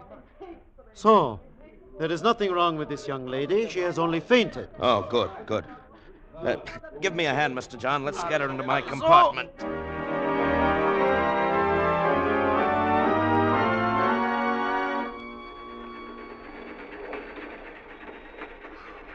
I'm all right now. Really, I am. Yes, of course you are. Here you are. Drink this. It's brandy. Drink it, young lady. It will help you. Good. I don't know why I fainted. I never did before. When did you last have a decent meal? Yesterday? The day before? I suppose it was the day before. That's my affair. You have no money? No. How would you like to have dinner with me? Well, Please say yes. I won't say no. Fine. Will you join us, Mr. John? No, I prefer to remain in my compartment. As we dined, I learned her name was Carol Musker. She was a chorus girl, and she had a job waiting for her in Istanbul. I felt a bit sorry for her, but, well, more than that, I remembered how she felt in my arms when I carried her into my compartment. And I wanted to hold her again. I ate a lot, Mr. Myatt. I hope you can afford the check. I think I can. Oh, good. Now, how about breakfast tomorrow? And all the rest of your meals till we reach Istanbul. Mr. Myatt, I hope you don't have any ideas about me. Well, of course I have. You're very attractive. Well, I don't know anything about you. For all I know, you're married and have 6 children. I am not, and I haven't. How about you? I have no one. Well, then there's no reason why we shouldn't have ideas about each other, is there? And by the way, my first name's Gregory. More coffee or dessert? No, thanks. Well, then as soon as I paid the... Mr. Myatt. Oh, Mr. John. Excuse me, is this yours? That's my pocketbook. I found it in the corridor outside my compartment. You must have dropped it when you lifted this young lady. He gave me my pocketbook and left the dining car. All my money was there, but one thing I knew, I had not dropped my pocketbook. Mr. John had taken it. Well, Carol and I started through the train. It was about 9 o'clock, and the lights were already dimmed. In the second-class coaches, people were asleep, sitting up in the crowded compartments. Mr. Myatt, here's my compartment. Thank you for dinner. It's, very early. You have to go in? Oh, I'm tired. Oh, it's too crowded in there for comfortable sleeping. And besides, you never know who's next to you. Oh, but I do. That little fat man, see? His name's Joseph Grunlich. He introduced himself. Oh, he did he? You're not jealous. No. But what do you know about him? He might be a thief or a bigamist. Now you're being ridiculous. Well, good night, Mr. Myatt. Gregory? Carol, Yes? you might kiss me goodnight. No one will notice. All right. What? Oh, young lovers, eh?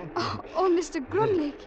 If you're going somewhere, sir, why don't you go ahead? Do not be angry, please. I was not spying, Mr. Meyer. How do you know my name? We all heard of the gentleman gallant enough to take Miss Musker to dinner at the good doctor's suggestion. Doctor? What doctor? Mr. John. He's a doctor, is he not? Now, if you'll please excuse me, I must get some water. I'm quite thirsty. I don't think I like that guy. Carol, how about taking my compartment? Your compartment? Or I'll get you another one. We'll speak to the conductor right now, huh?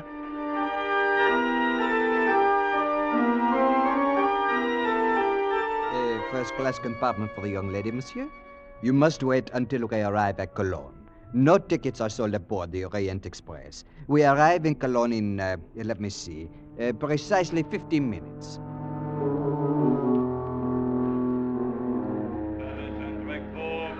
On track 2, Orient Express, leaving in 10 minutes. As we walked up to the first-class ticket window, a woman elbowed us out of the way. Please excuse me. You don't mind if I go first, do you? My train for Paris leaves any minute. Well, in that case, go right ahead. Thank you. Oh, Hans, bitte schnell. Ah, Fräulein Ware. One to Paris, Hans. My editor's got me up. She was a in the middle of the reporter, night for a apparently. story. While Some waiting for art her exhibit change, or her a eyes foreign went past me to the Orient Express, and I'll trade you suddenly they widened. I followed her glance. Mr. John was just stepping back into his compartment. One moment, Hans.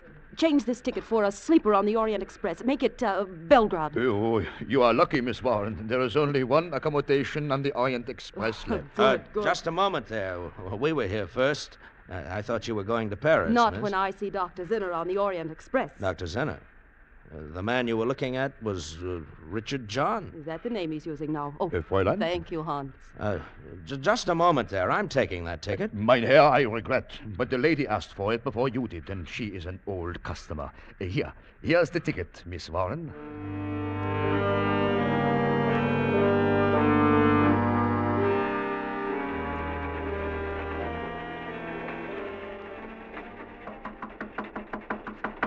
Who is it? Gregory Myatt, Mr. John. I'd like to talk to you for a moment. May we come in? Why, yes. Yes, of course. You are feeling better, Miss Musker? You are getting enough rest? Yes, thanks. That's why we're here. Miss Musker's taking my compartment, and I'm staying in here with you. I wish I could oblige, but I prefer my privacy. Why is that, Dr. Zinner?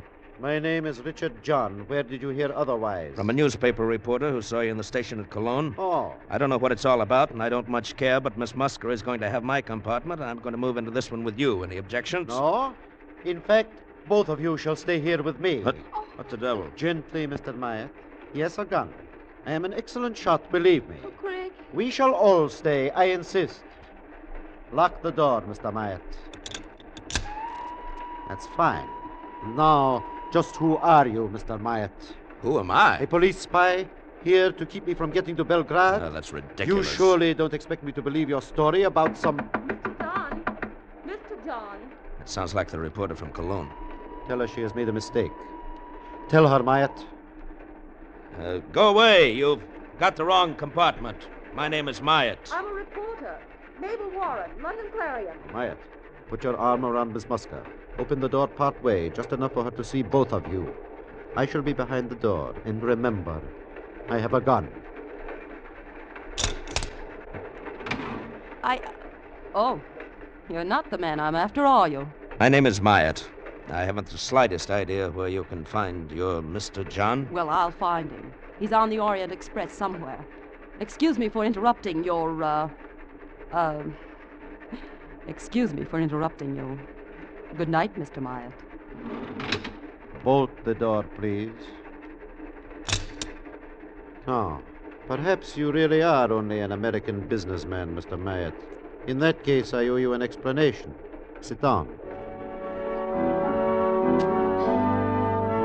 He told us a fantastic story. He was a political exile from his own country. He'd been forced to leave 5 years ago, and now he was going back to lead a rebellion, to overthrow the government by a coup d'etat. And to me, it made very little sense. Had it not been for the gun in his hand, I might have laughed in his face. If I am captured before this train gets to Belgrade, I will be executed. Once in Belgrade, however, I am safe. I am very popular. I know the city. There are thousands ready to hide me. And that's very interesting. Now that you believe we're who we say we are, you could put that gun away. I'll bunk here with you, and Miss Musker can go to my compartment. I cannot allow that. Among the passengers on this train are many of my countrymen. Some would be loyal if they knew about me, but others would not. Dr. Zinner will tell no one. I am sure you would not, intentionally, but it might slip out. No, I cannot permit you to leave this compartment. I'm warning you, if I can, I'm going to take that gun away from you. Don't try it, my friend. You're older than I am, Dr. Zinner. You're tired. Just how long can you stay awake?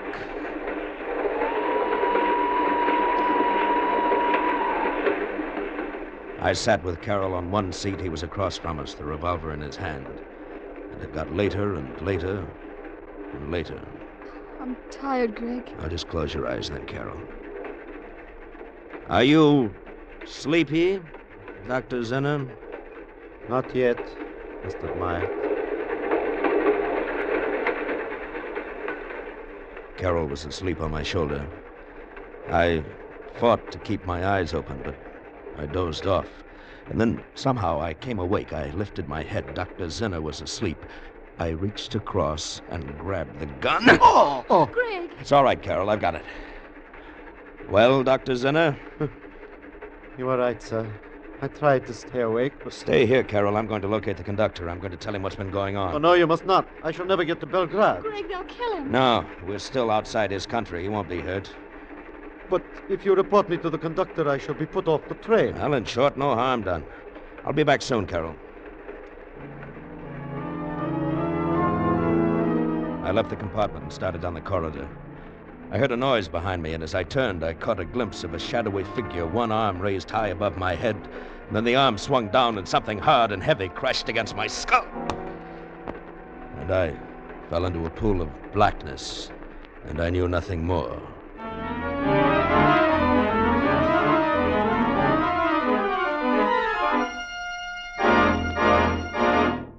In just a moment, we will return to Escape. But first, the blazing billboard for CBS's 10 great Sunday night shows has an especially big blaze of lights near the top of the list. That's where the names of Spike Jones, Jack Benny, and Amos and Andy are found in succession. Spike Jones, Jack Benny, Amos and Andy, the most unusual sequence of top-rating comedy and radio. Don't miss a single second of their 90 nonstop minutes of mirth tomorrow night on CBS's great Sunday Night 10. Amos and Andy and Spike Jones come to you over most of these same CBS stations, and Jack Benny is heard over them all. And now, with our star, Bill Conrad, we return to the second act of Escape and the Orient Express.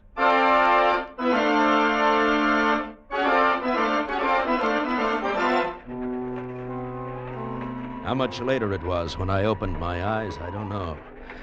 Whoever had hit me had done an expert job. Might have been Zinner or even Carroll. Had no way of knowing. The gun was gone. I dragged myself to my feet and stumbled down the corridor back to compartment number 7, but it was empty. Perhaps they'd moved to my compartment. I hurried to it. No, there was nothing in my compartment. My bags were gone, even my overcoat. Inside, I began to feel a strange, unreasoning fear. Why was it so quiet? Where were all the other passengers? I went along the entire corridor. I opened every door in the coach. It was completely empty. I felt as if I were going crazy. And I lost consciousness again.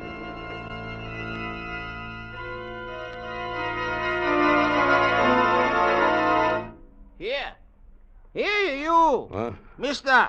What? Wake up! Wake up! What? Who are you? I, sir?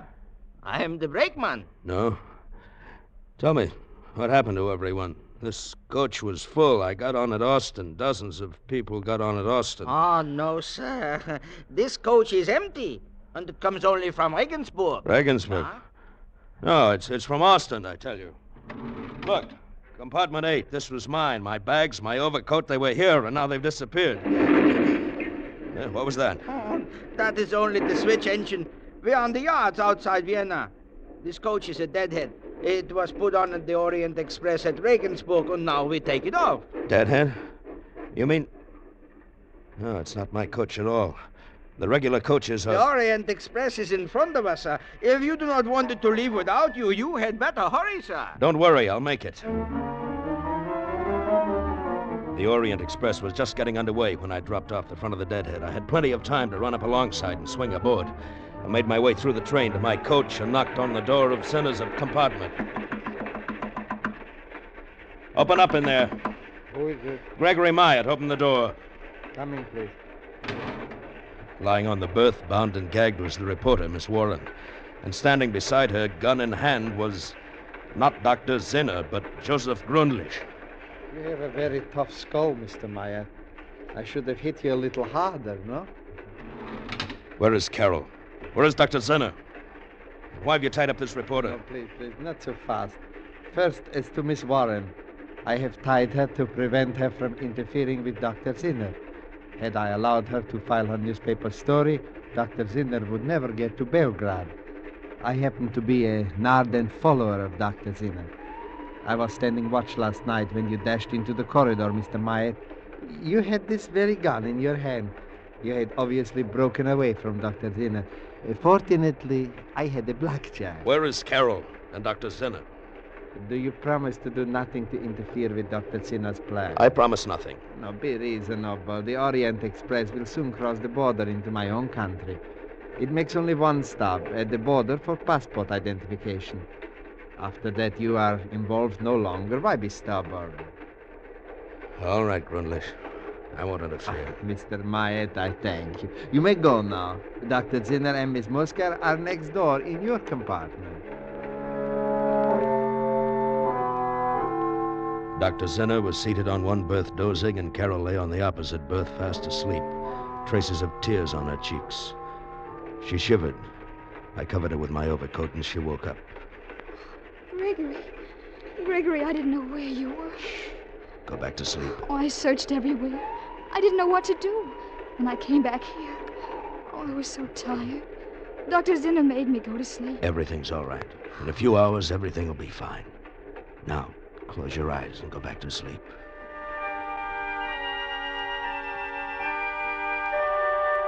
I left the compartment and went to the second-class coach. With both Carol and Grundlich gone, there was space for me. I slept until I was awakened by a Hungarian passport inspector. The train had stopped in a town named Subotica, just inside the border. I showed him my passport. Then I went to the dining car. The breakfast rush was just starting, so I gave a waiter a pound note and had him get me breakfast for two. By the time the Orient Express was 10 minutes out of Subotica, we were going down the corridor, the loaded tray tinkling as the waiter followed me. We arrived at my compartment, but it was empty. No sign of Zinner, no sign of Carol. A torn piece of paper was tucked under the cuff of my overcoat. It was a note. I have left with Dr. Zinner. I'm afraid this is goodbye. Signed, Carol Musker. Sir, the breakfast. Where shall I put the tray? What? The breakfast. Oh. Take it back. I don't want it. I sat near the window and watched the landscape drift past.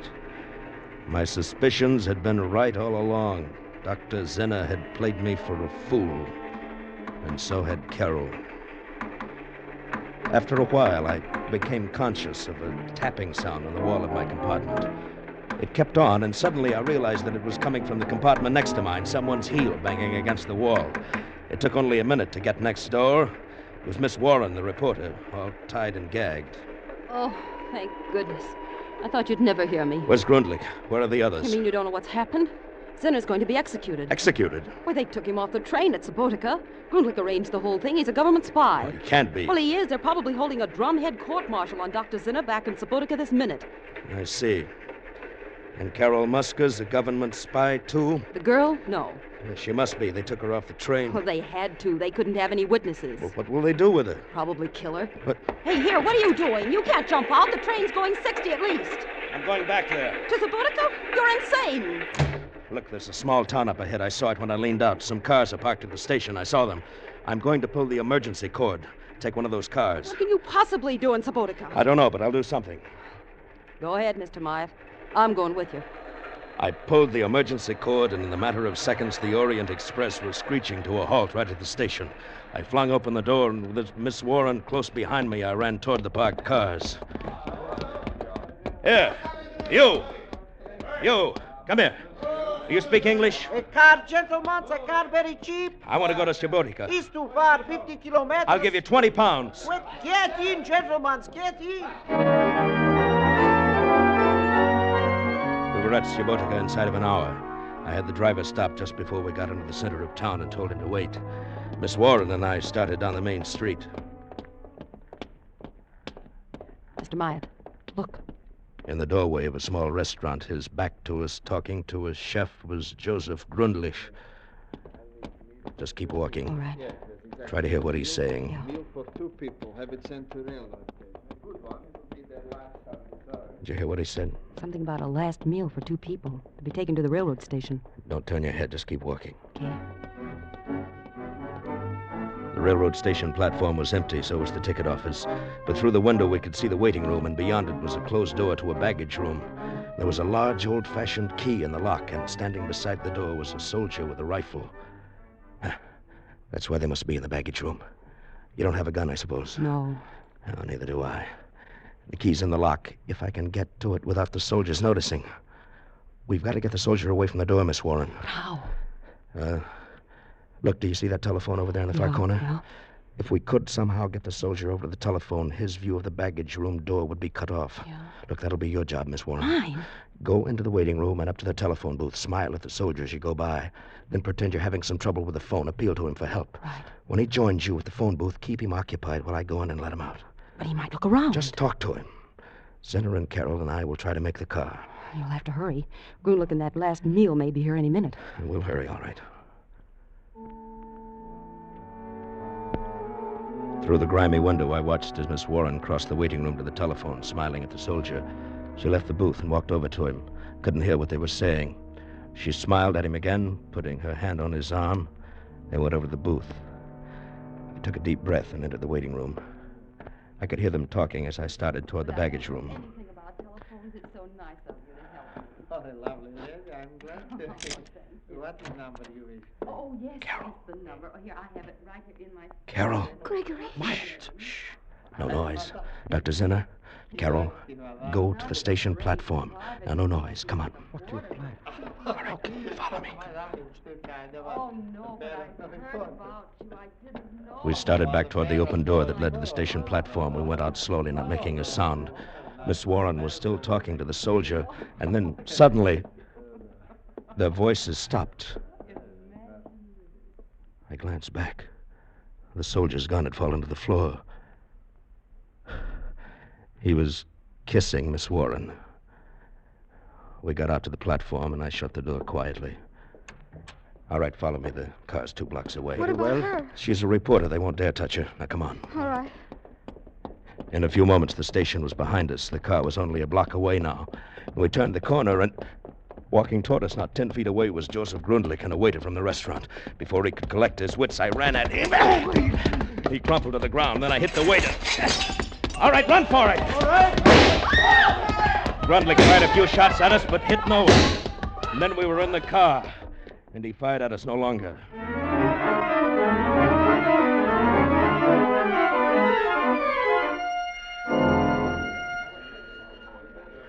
En voiture, Orient Express, all aboard. Goodbye, Dr. Zinner. You sure you won't come along? No, I stay here in Belgrade. I shall be all right now, thanks to you. Goodbye, Mr. Myatt. Goodbye.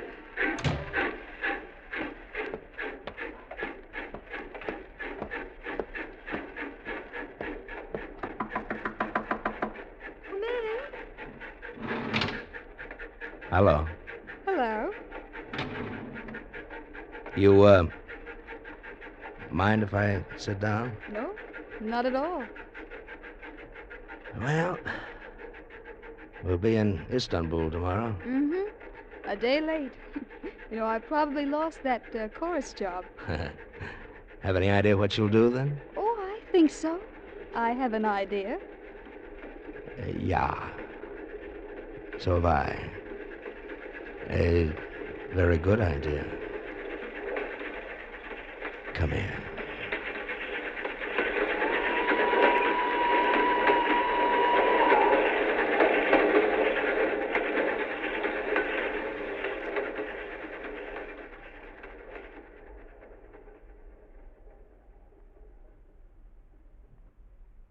Escape is produced and directed by Norman MacDonald.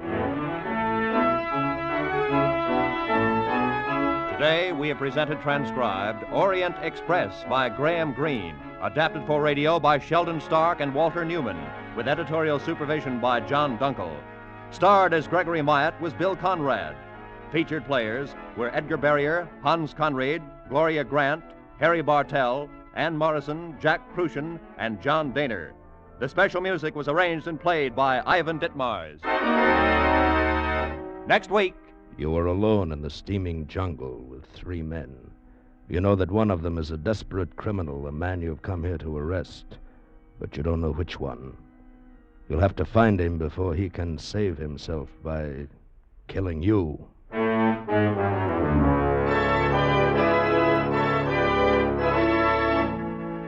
Next week, we escape with L.G. Blockman's exciting tale of a manhunt, Red Wine.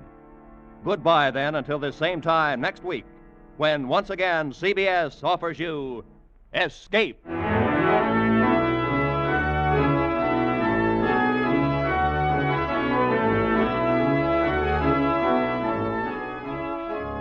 Looking for more escape drama? There'll be more coming along on CBS tonight, when most of these same CBS stations will bring you The Adventures of Philip Marlowe and Gangbusters. They're both regular Saturday night features on CBS. Now, stay tuned for 5 minutes of the latest news, to be followed immediately by the Let's Pretend program over most of these same CBS network stations.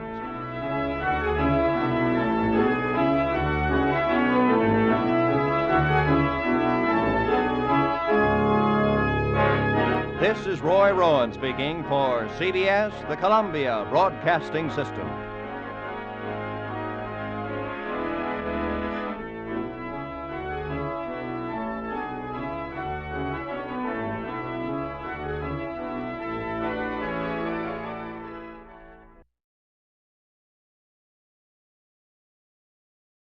Tired of the everyday routine? Ever dream of a life of romantic adventure? You want to get away from it all? We offer you Escape, starring John Lund. Escape, designed to free you from the 4 walls of today for a half hour of high adventure.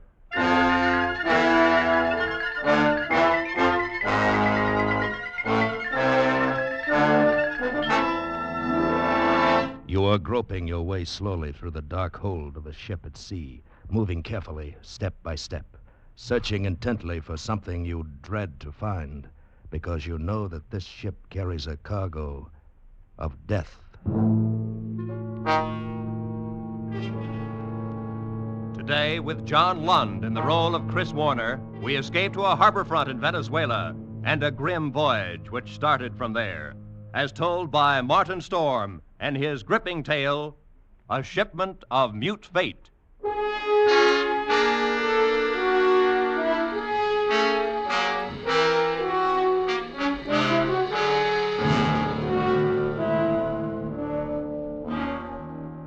I stopped on the wharf at La Guaira and looked up the gangplank toward the liner Shanghai, standing there quietly at her moorings. The day was warm under a bright tropic sun, and the harbor beyond the ship lay drowsy and silent. But all at once, in the midst of those peaceful surroundings, a cold chill gripped me, and I shivered with sudden dread of the thing I was doing, and was about to do. But too much had happened to turn back now. I'd gone too far to stop.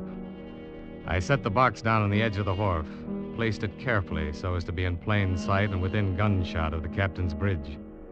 I knew what I was going to do, but I couldn't forget that a certain pair of beady eyes were watching every move I made. Eyes that never blinked and never closed, just watched and waited. I turned and started up the gangplank. Oh, you startled me, sir. I didn't hear... Why, it's Mr. Warner. Well, hello, Mother Willis. How's the best-looking stewardess on the 7 Seas? Oh, well, I'm fine, Mr. Warner. Well, I guess I'd better run along now and get on with my chores. Wait a minute. That's a fine greeting after 2 months. Well, it's just that I'm so busy. No, I don't believe a word of it. Sailing day's tomorrow. You're simply avoiding me, that's all. Oh, no, Mr. Warner, really, I'm not. And on the trip down from New York, you said I was your favorite passenger. Well, but I'm only Here. trying... What's that you're carrying in your apron? Oh, it's nothing, just supplies. Supplies? Here, let's have a look. No, please. What? Why, it's a cat. It's Clara, Mr. Warner. Mr. Bowman said I had to leave her ashore, and I just couldn't. Who's Mr. Bowman? The new chief steward. Well, Clara's been aboard with me for 2 years, and I just can't leave her here in a foreign country, especially with her condition, so delicate and all. Well, I hope you get away with it. You won't tell anyone? Oh, not a soul. As a matter of fact, if things don't work out right, we may both end up smuggling.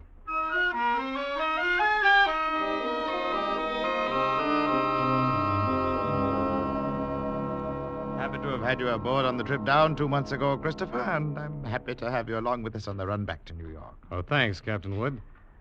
There is one thing, though. What's that?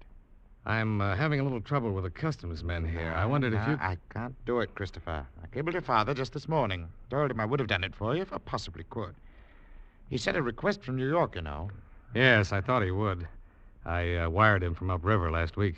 Well, I hated to refuse, but that's absolutely out of the question. Captain Wood, I'm afraid I don't follow you. My responsibility to the passengers, son. We'll have women and children aboard, and on a liner, the safety of the passengers comes ahead of anything else. But with proper precautions... Something might happen. What? I don't know what, but something might. You've carried worse things. There isn't anything worse. Any skipper afloat will bear me out. No, Christopher, I simply can't take the chance. That's final.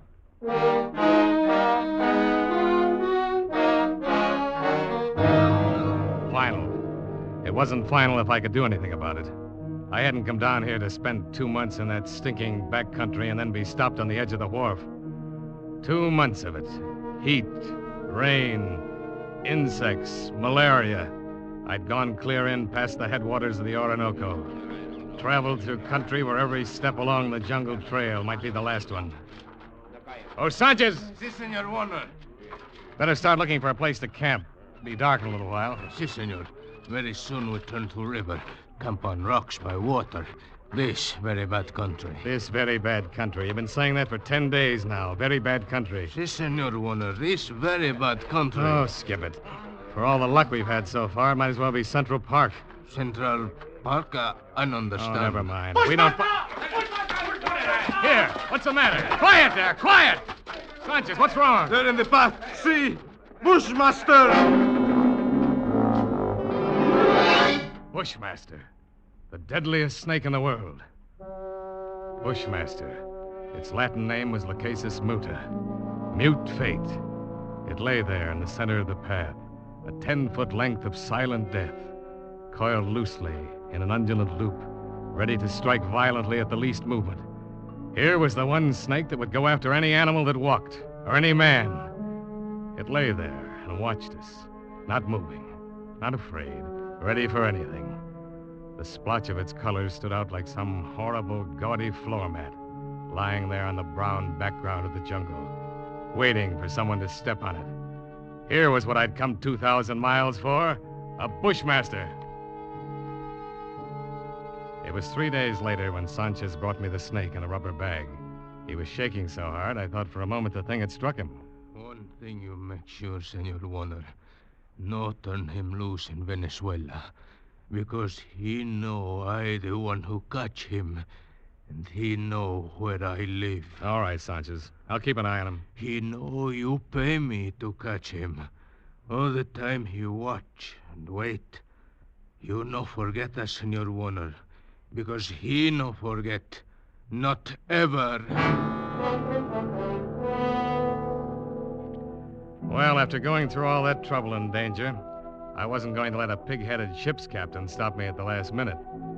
At least not as long as the cables were still in operation between La Guaira and New York.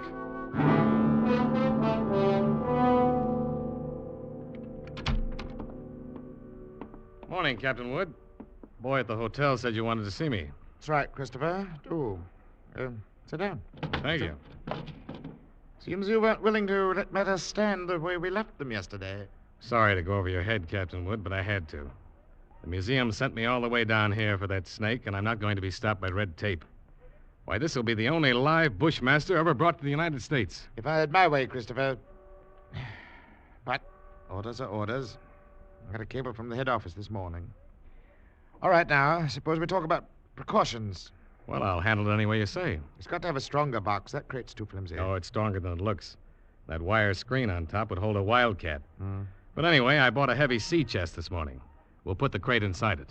It sounds all right. We've got a lock on it. Heavy padlock.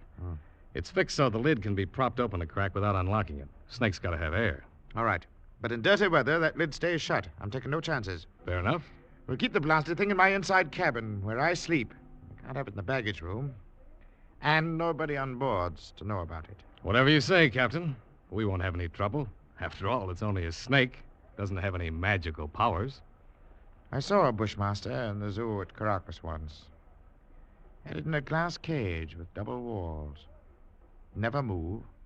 Just lie there and look at you as long as you were in sight. Gave a man the creeps. I didn't know they had a bushmaster at the Caracas Zoo. They don't now. Found the glass broke one morning, the snake gone. Night watchman was dead.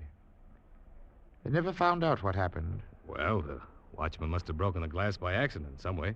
The way they figured it, the glass was broke from the inside. We sail in 4 hours.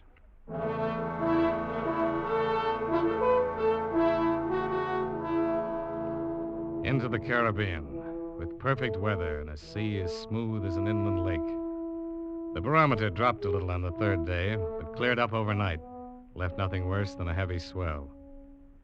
But in spite of the calm seas and pleasant weather, I found myself feeling more and more often an ominous foreboding. I was developing an almost unnatural fear of that snake. I stayed clear of the passengers pretty much. Got the habit of dropping into Captain Wood's quarters several times a day. He kept the heavy box underneath his berth. I'd approach it quietly and shine my flashlight through the open crack. Never once could I catch that 12-foot devil asleep or even excited. He'd be lying there, half coiled, his head raised a little, staring out of those beady black eyes, waiting. He'd still be like that when I turn away to leave. Maybe that's what bothered me. That horrible and constant watchful waiting. What in the name of heaven was he waiting for? Well, hello there, Mr. Warner. Oh, how are you, Mother Willis? My, but you and the captain spend an awful lot of time around this cabin. I'm beginning to think the two of you must have some guilty secret. Oh, no, nothing like that, Mother Willis. I don't know about Captain Wood, but I certainly don't have any guilty secret.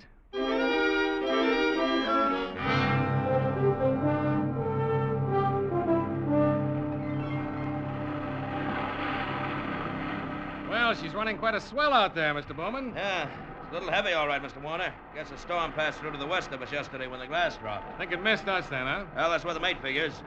Sure stirred up some water, though. This'll put half the passengers in their bunks. Makes it great for my department. 2/3 of them will want a steward to hold their heads. They'll keep Mother Willis so busy that you...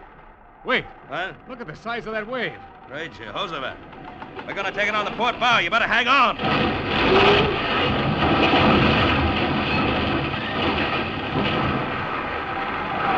Oh.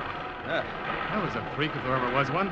On another wave that size in sight. Yeah, you see them like that sometimes, even on a calm sea. I better get below, Mr. Warner. That water probably did some damage on the officer's deck. Yeah, I suppose. What did you say? The wheel companionway was open on the port side. The bridge cabins must have taken a pretty bad smashing. They're right below the... Something wrong, Mr. Warner? Oh, no. No, nothing at all, Mr. Bowman. At least, I hope not.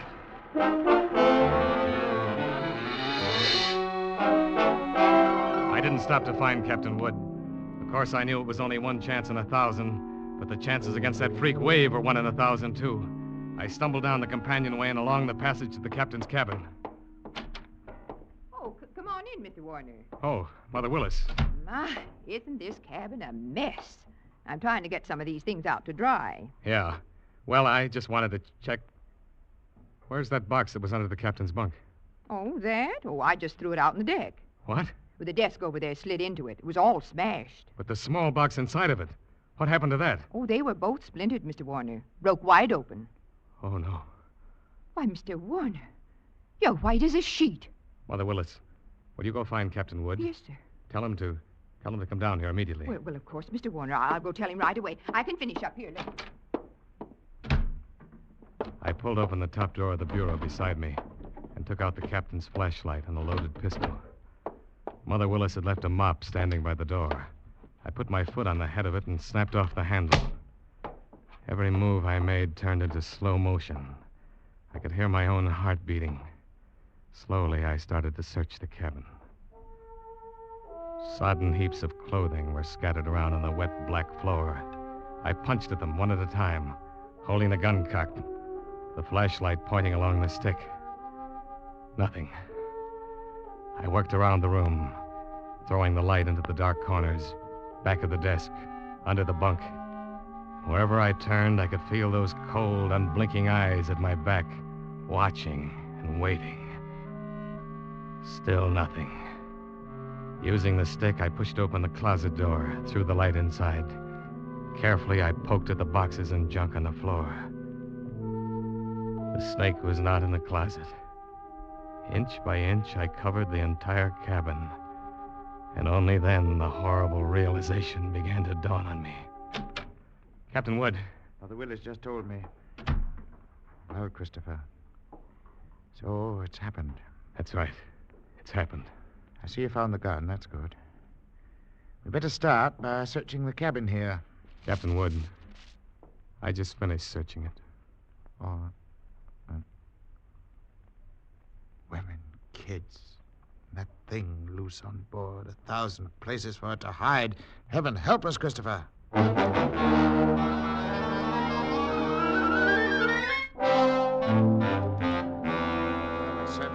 There's no use starting to blame anybody now, gentlemen. I didn't call you in here to pass judgment. The thing's done, and that's that. Yeah, you're right What we there, have Captain. got to do is to make up our minds how we're going to handle it. Well, it'd be easy if we didn't have to tell the passengers and crew. I've seen panics aboard liners before. I agree with you, Mr. Bowman, but I don't quite see how we can avoid it. They got a right to know.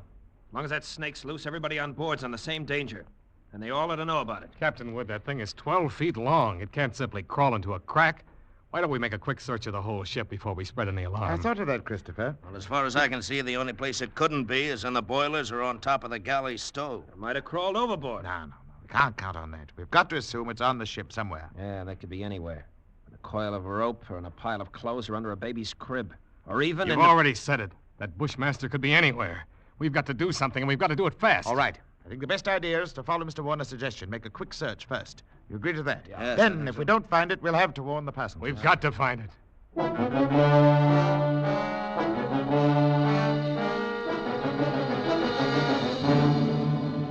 Alone in the dim baggage room, I went through the same movements as I had earlier in the captain's cabin. Gun in one hand, flashlight in the other, poking into every dark corner behind every trunk and box. Since the baggage room was empty, I could keep the gun cocked and ready. The rest of those poor devils were having to do the same thing barehanded. All over the ship, the search went on. Here now, steward. What on earth are you doing, rummaging through my cabin? I'm just checking up, ma'am. Well, I'm quite sure there's nothing in here that has to be checked. I'm sorry, ma'am. It's captain's orders. It'll only take a few minutes. Well, I've never heard of such a thing. A passenger simply doesn't have any privacy at all. I've traveled on a lot of different lines, but I've certainly never heard of anything.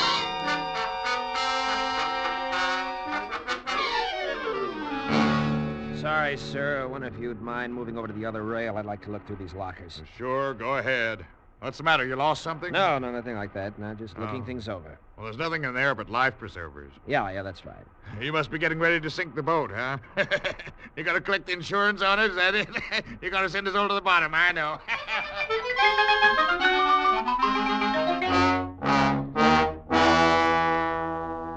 But not one of us could find that deadly shape, coiled in some dark corner or outstretched along a window seat. Not one of us caught a glimpse of that horrid head with its beady, black, watchful eyes. The thing lay waiting out there, somewhere along the decks, shaded in the gathering dusk. But where, we didn't know. It was nearly dark when we met together again in the chart room. Well, gentlemen, there's no other way around it. We've risked all the time we can. We've got to warn the passengers. How we do it, Captain? Call them all together in the lounge? Oh, indeed. If we did anything like that, we'd be asking for a panic. We'll get one whether we ask for it or not. Pick a few men and go through the cabin decks. Tell them individually, inside their cabins. Watch for any that act like they might cause trouble, and we keep an eye on them. Handle the crew the same way. As soon as you're finished, arm all the deck officers and start searching again. Our only chance of preventing a riot is to find that damnable snake.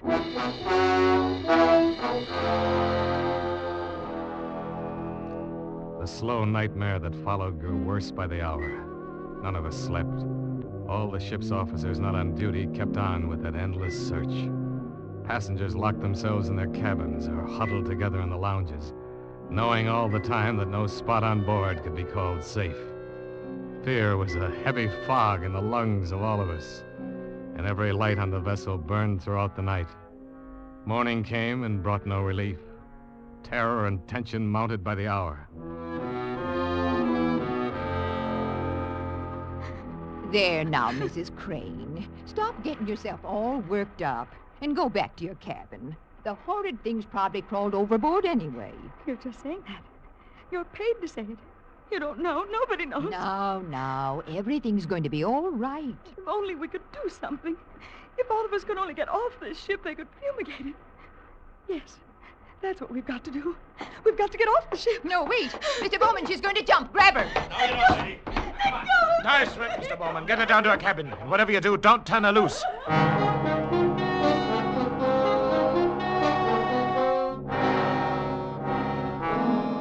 You never know when it might strike you. Right. You can't put on a coat or move a chair without risking your life, and something's got to be done. It might be right here in this lounge. All right, mister. All right, you better quiet down and take it easy. Take it easy, eh? You're a great officer. Why don't you do something about it? That thing might be crawling around here right under our feet somewhere. I said shut up. What are you trying to do, start a panic? I got a right to talk. I don't want to die, and no one's going to tell me what...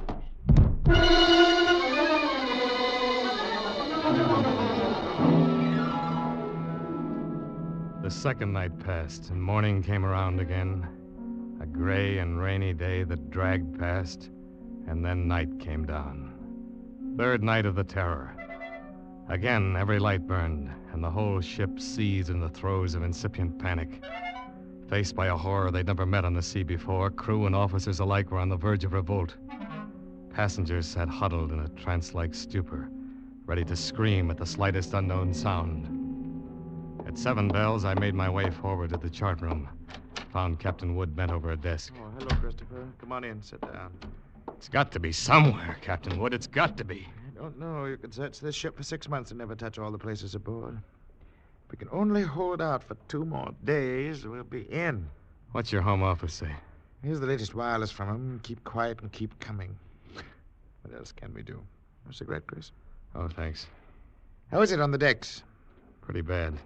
Anything could happen. Yeah. So I took the guns away from the men. One pistol shot, we'd have a riot on our hands. The whole thing's my fault, Captain Wood. That's what I can't forget. Now take it easy, lad. There was only some way I could pay for it myself, alone. No. I know how you feel, but it's no more your fault than mine or the man who asked you to bring that snake back alive. Nobody planned this. You'd better try to get a little sleep, I think. Sleep? Mr. Bowman made some coffee down in the steward's galley a while ago.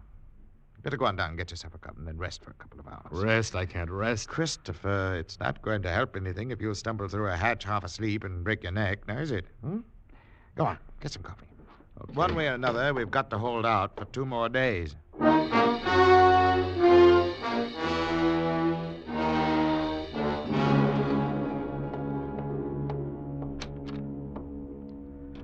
light was on the steward's galley, and the coffee pot was standing on the stove.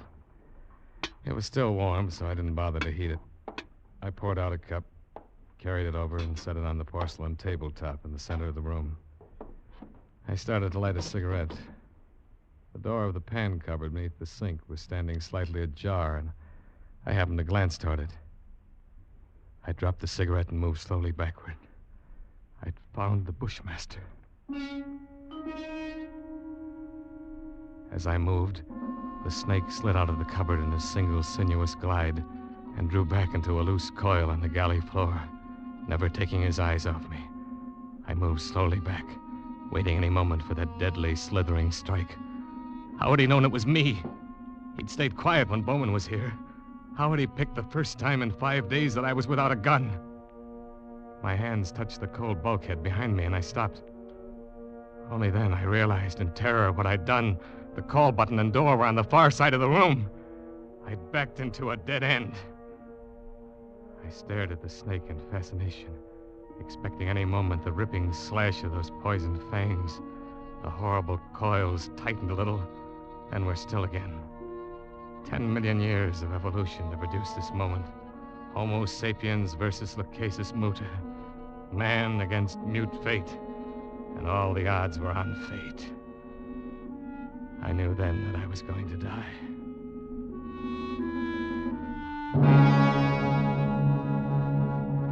I could feel the sweat run down between the painted wall and the palms of my hands pressing against it. My skin crawled and twitched. The pit of my stomach was cold as ice. There was no sound but the rush of blood in my ears. The snake shifted again, drawing into a tighter coil. Always tighter. Why didn't the devil get it over with? And for just an instant, his head veered away. Something moved over by the stove. I didn't dare turn to look at it. Slowly, it moved out into my line of vision. It was a cat. That scrawny cat Clara that Mother Willis had sneaked aboard in La Guaira. Its back was arched. Every hair stood on end. It moved stiff-legged now, walking in a half circle around the snake. The Bushmaster moved slowly, kept watching the cat. He tightened. He was going to strike in any second. He struck and missed. The cat was barely out of reach. Now she was walking back and forth again. She was asking to die. Missed again by a fraction of an inch. He was striking now without even going to a full coil. Missed again and again, always missing by the barest margin. Each time the cat danced barely out of reach. Each time she countered with one precise spat of a dainty paw, bracing her skinny frame on 3 stiff legs. And then suddenly, I realized what she was doing. The Bushmaster was tiring, and one strike was just an instant slow. But in that split second, sharp claws raked across the evil head and ripped out both its eyes. The cat had deliberately blinded the snake. He didn't bother to coil now, but slid after her in a fury, striking wildly, always missing. And every strike was a little slower than the last one, until finally... As the snake's neck stretched out at the end of a strike, the cat made one leap and sank her razor-sharp teeth just back of the ugly head, sank them until they crunched bone. With tooth and claw, she clung as the monstrous snake flailed and lashed on the floor, striving to get those hideous coils around her, trying to break her hold, to shake off the slow and certain paralyzing death that gradually crept over him, and at last stilled his struggles forever. I took a deep breath. The first in minutes. The cat lay on her side on the floor, panting, resting from the fight just over. She had a right to rest. That mangy, brave, beautiful alley cat had just saved my life. And maybe others as well. But then, as I turned toward the stove, I suddenly became very humble. And I knew all at once what a small thing a human being really is. I and others aboard were still alive only by the merest accident. There were 3 reasons why that cat had fought and killed the world's deadliest snake. And those 3 reasons came tottering out from under the stove on shaky little legs. 3 kittens, with their eyes bright with wonder, their tails stiff as pokers. Up on the decks, hundreds of passengers were waiting for the news that the days and nights of terror were ended. Well, they could wait a little longer. I pulled open the doors of the cabinet and found a can of milk. Then I dropped down on my knees on the floor of the galley.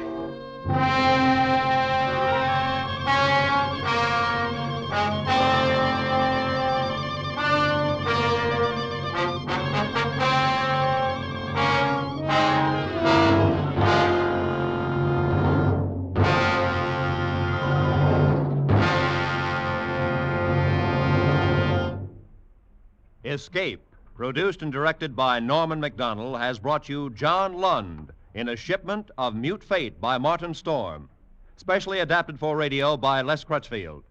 Featured in the cast were Barry Kroger as Captain Wood and Lois Corbett as Mother Willis, with David Ellis, Don Diamond, and Vivi Janis. Special sound effects by Earl Keane and Gus Bays. The musical score was conducted by Leith Stevens.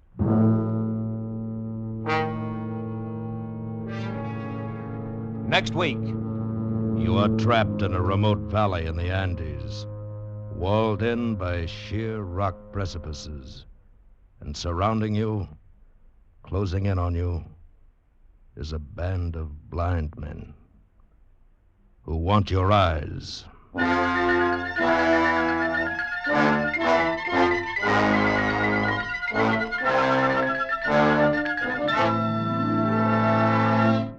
Next week, Escape with H.G. Wells' great story, The Country of the Blind, when our star will be that fine actor, Edmond O'Brien. Good night, then, until this same time next week, when once again CBS offers you Escape. John Lund may soon be seen starring the Paramount picture Bride of Vengeance. This is Roy Rowan speaking. It's time now for the most wonderful hour of laughter on the air, the mad and merry 60 Minutes with the Jack Benny Show, and with Amos and Andy. They will be heard over most of these same CBS stations, and Jack Benny will come to you over them all. You'll never miss them by staying tuned to the station where they say, "This is CBS," where 99 million people gather every week, the Columbia Broadcasting System.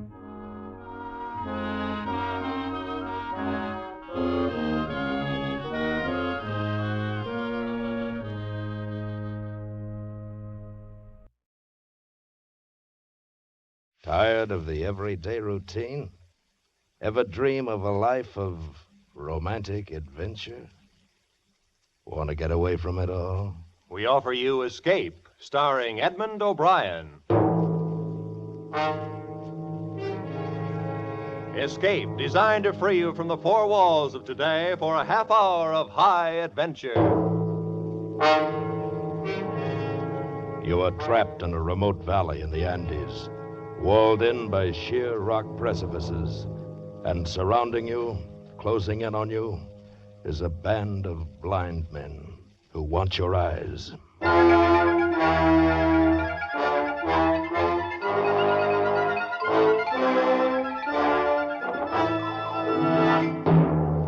Today, with Edmond O'Brien as Nunez, we escape to the mountains of Ecuador and to a remarkable world where sight is unknown, as H.G. Wells imagined it in his gripping story, The Country of the Blind.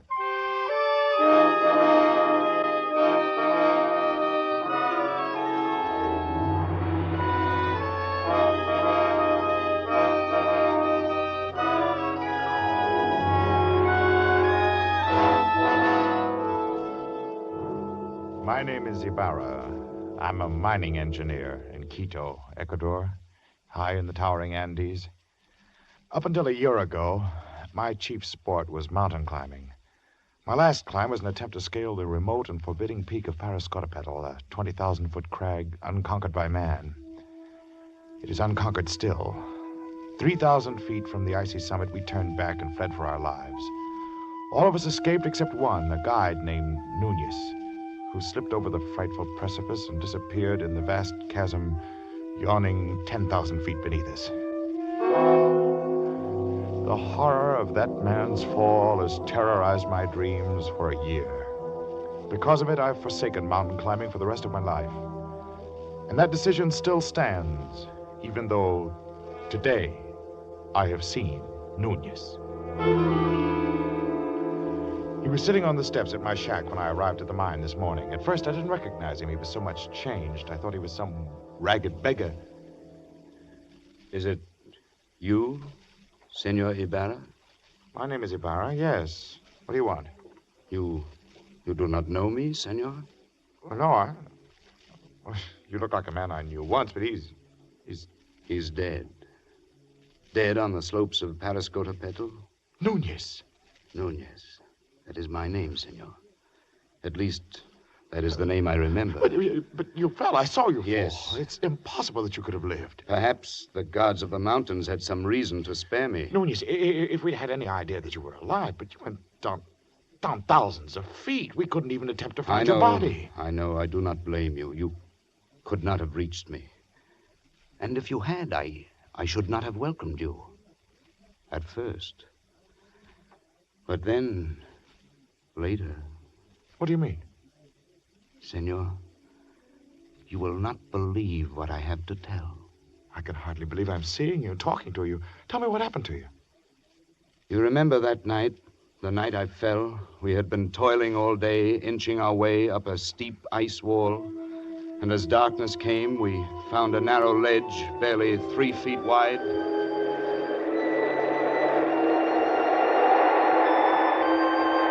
It's not very wide, but we can get our shelter wall up and cut off some of this wind. That'll be welcome. Yes, but first we will rest a moment. Look at that icy devil up there, glistening in the moonlight. There's another 3,000 feet of sheer ice wall. We'll have to cut our own holes from now on. There won't even be ledges like this for resting places. I can see why no one's ever made it. You think we ought to go on? I don't know. Nunez, what do you think? It is not my place to say, senor. I was hired to go to the top. I agreed. But what do you really think? If I believed in the gods of the mountain as the Indians do, I should be frightened now. Why? Because we have invaded the Forbidden Circle. This part of the Andes is unmapped and almost unknown, senor. It is an easy thing to believe strange things in this white loneliness. Some of the legends are fascinating. I've heard of one, something about a hidden valley called the Country of the Blind. Yes, it's supposed to be somewhere down there, see? Far below us. A fertile valley which was settled many centuries ago and then cut off by the great landslide of a rock. But why the Country of the Blind? Well, even before it was cut off, the people developed a strange illness. All of them slowly went blind. After that, their children were born blind. The legend is that the valley was the home of the mountain gods. It was too beautiful for human eyes. Odd. But then it's all nonsense. Oh, yes, it's nonsense. It would be pleasant to find it, though. You know the old proverb, in the country of the blind, the one-eyed man is king. I doubt that we should ever find it. I even doubt that it exists. Of course not. I was only joking. Of course. Well, now if we're rested, we'll make the shelter wall, eh? Right. I'll give you a hand in a minute. Believe me, Ibarra, for 2 pesos I give up this climb. I never realized... Senor, I'm slipping!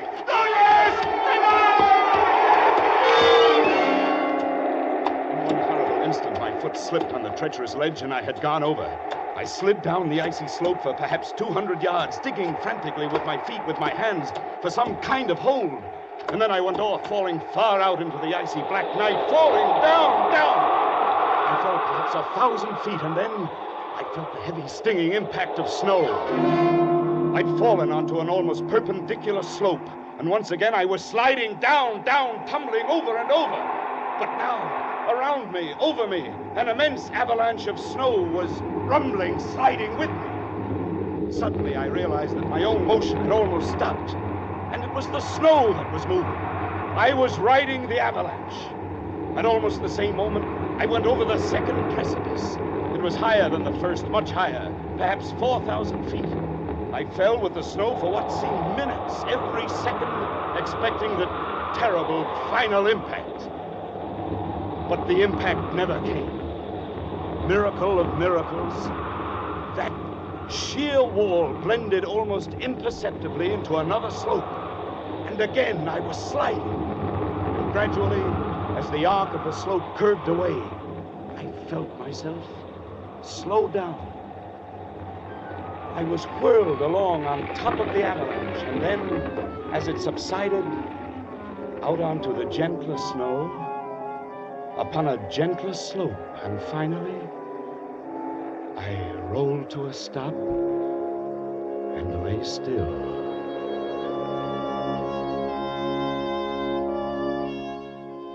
When I awoke, it was morning, and I was covered with snow.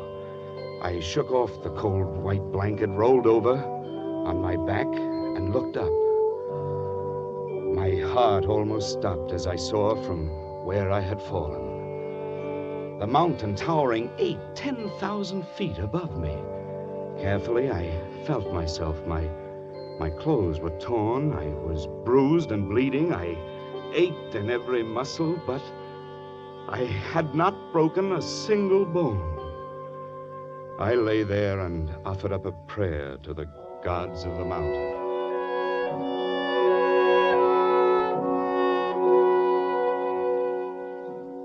Far below me lay a lush valley sparkling in the morning sunlight. I could see the stately trees and green meadows fresh with dew. I started down, but it was still an arduous descent. The farther down I got, the more I realized the beauty of the scene. This was a hidden paradise I'd fallen into.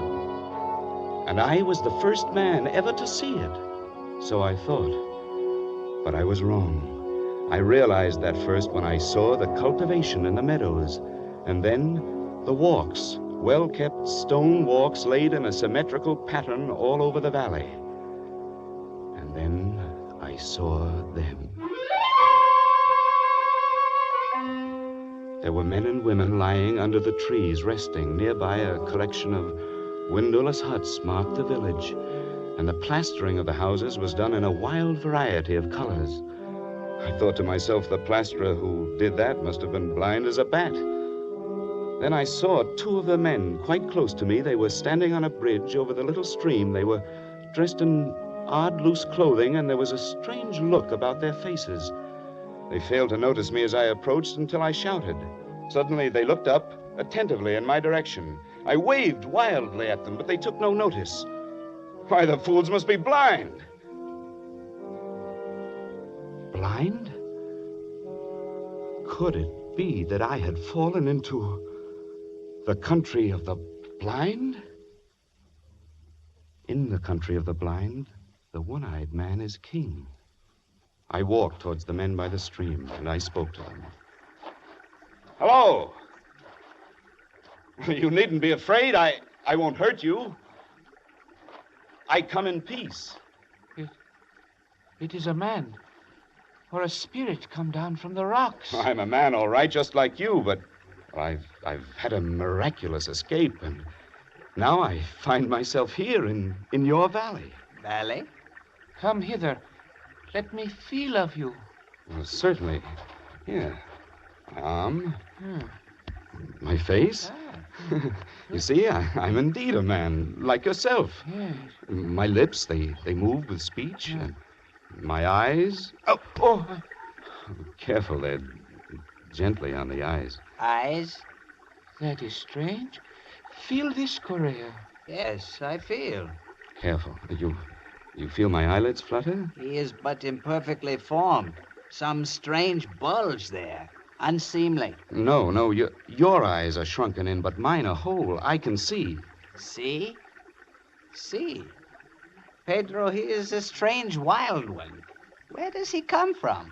Down out of the rock? No, from over the mountains, out of the country, beyond where men can see. From Bogota, where there are 100,000 people, and the city stretches out of sight. Sight?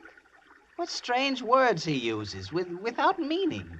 And feel the coarseness of his hair, like a llama's. Yes. And you have come into the world. No, out of the world. The big world beyond the mountains. The world that stretches 12 days' journey to the sea. Our fathers have told us men may be made by forces of nature. It is the warmth of things and moisture and rottenness. Come, let us lead him to the elder. There's no need to lead me. I can see. See? Yes, of course. Oh, I didn't see a water bucket. His senses are still imperfect. He stumbles and talks meaningless words. Lead him by the hand. But look, well, all right.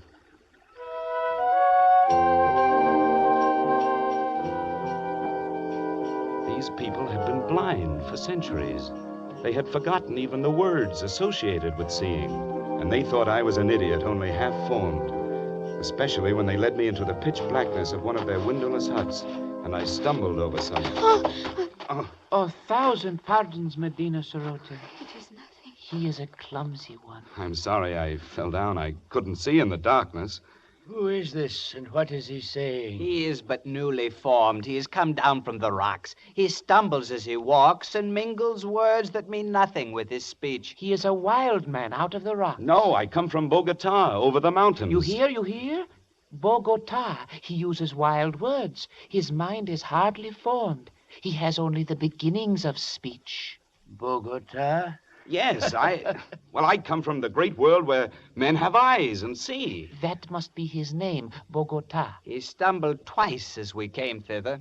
He must be taught. Now, don't you understand? I can see, but not in the dark. To you, darkness or light, it's all the same. But to me, to us who can see, to us outside in the world beyond the mountains... Mountains?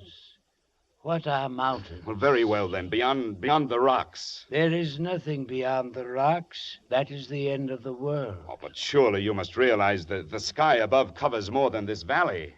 Sky? Above? There is nothing above but the roof of rock. He is very raw, my children. He shall have to be taught from the beginnings. Take him away, feed him. It shall be done. But guide him. See that he does not stumble over my daughter again. Do not fear, Father. I shall guide him myself and feed him. Very well. Come, take my hand. Well, thank you. It'll be a pleasure to get outside again out of this darkness. Come this way. Thank you. And what is your name? Medina Sarote. Mine is Juan Nunez. And I... sunlight. This is better. And now I... Well, you're beautiful. I cannot tell what a wonderful thing you are to see. Please, I'm afraid for you. Afraid? Yes. If you do not learn quickly and cease speaking such strange words, they may not be so kind to you. They might be angry. They might even destroy you.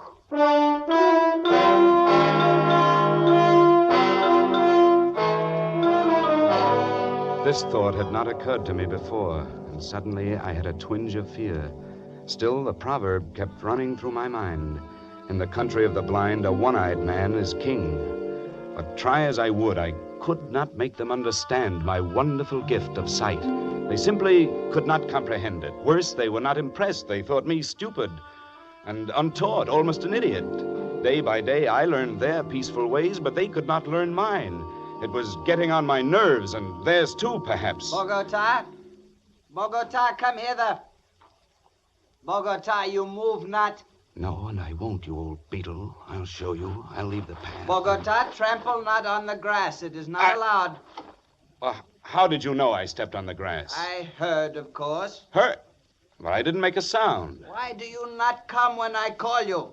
Can you not hear the path as you walk? I can see it. There is no such word as see. Cease this folly and follow the sound of my feet. My time will come. You will learn. There is much to learn in the world. Has no one ever told you, in the country of the blind, the one-eyed man is king? Blind? What is blind? Oh, never mind. Go on. Bogota, I must warn you. Just keep quiet and learn. And stop this nonsense about seeing. Nonsense, is it? Well, I'll show you. I've taken enough of your insults. Unformed mind, got no sense yet. I'll be king here. I can see and I'll be king. Bogota, stop it. No, I'm through with your orders. I'll show you what an advantage sight can be. I can hit you, hurt you, and you can't see me to strike back. Bogota, there must be no violence. You must come peacefully. By heaven, I'll hit you if you come any closer. I swear I will. Bogota, put down that spade and come off the grass. You don't understand. You're blind, and I can see. I can see. Now, Bogota, you must not do I'll it. hurt you, I swear. Leave me alone.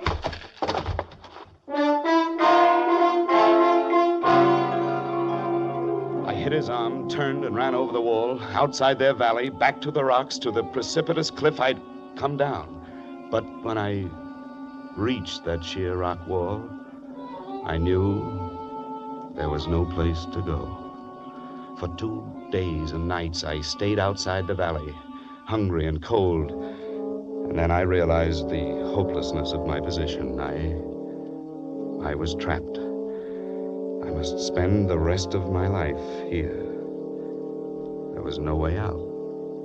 So I went back.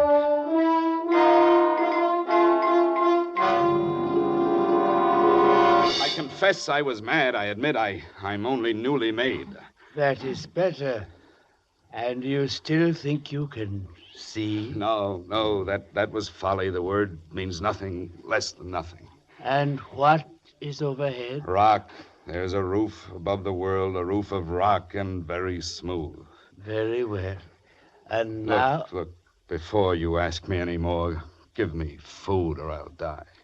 Very well, give him food. Yes, Father. And after that, the most menial tasks in the village. Guard him well, and perhaps he shall learn yet. Thank you.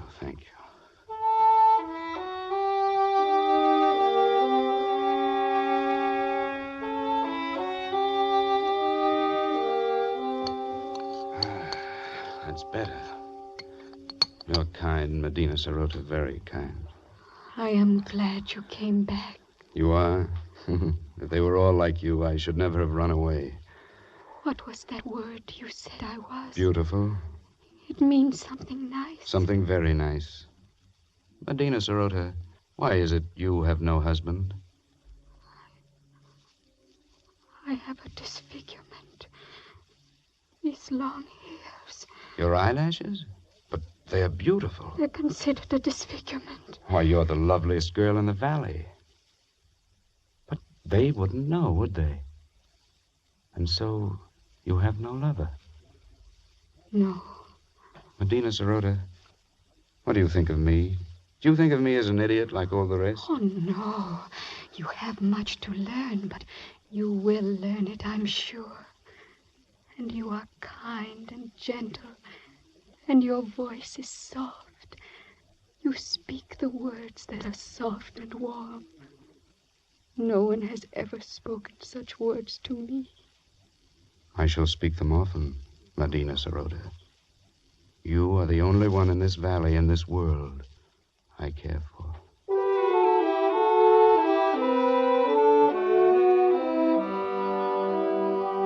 And so it began. I, the village idiot, the slave boy who dreamed to be king, I, with my eyes still whole, fell in love with Medina Sarota, the daughter of the elder of the village.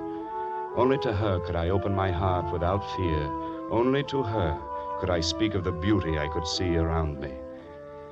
It's a beautiful valley, Medina, green with grass and yellow with sunlight and flowers, bright flowers dotting the hills. Yes. And in the cool of night, the stars gleam like diamonds in the sky. Oh, the words sound lovely. But what are stars? Well, they're... No, you wouldn't understand. And what do you mean, in the cool of the night? You still get that confused one. The night is warm. The day is cool. No, it's you here who have them backwards, because the darkness means nothing to you, so you work in the cool of night and sleep in the heat of day, but... You are teasing me. No, I'm not. Oh, what does it matter? All that matters is you. You here beside me. Medina Sarota.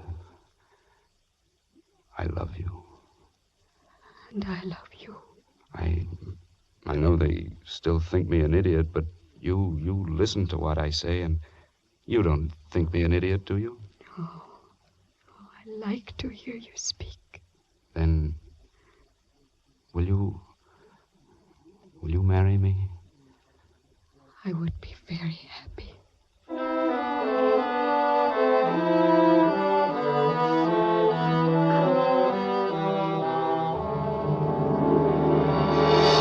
No, I will not have it. But, Father... He is an idiot. He has delusions. He cannot do anything But right. he is getting better. He's better than he was. And he is strong and kind, stronger and kinder than anyone in the world. And he loves me, and I love him. No, I will not have it. Great sire, if you please. Yes? What is it, good doctor? I have examined Bogota, and the case is clear to me. I think very probably he might be cured. Ah? And how might that be done? His brain is affected by something. I believe I know what it is. Those queer things he calls eyes. Where we have but an agreeable depression, he has great lumps. Consequently, his brain is in a constant state of irritation. But what can be done to cure him? It's a very simple surgical operation. To remove the cause of the irritation, we will merely cut out his eyes.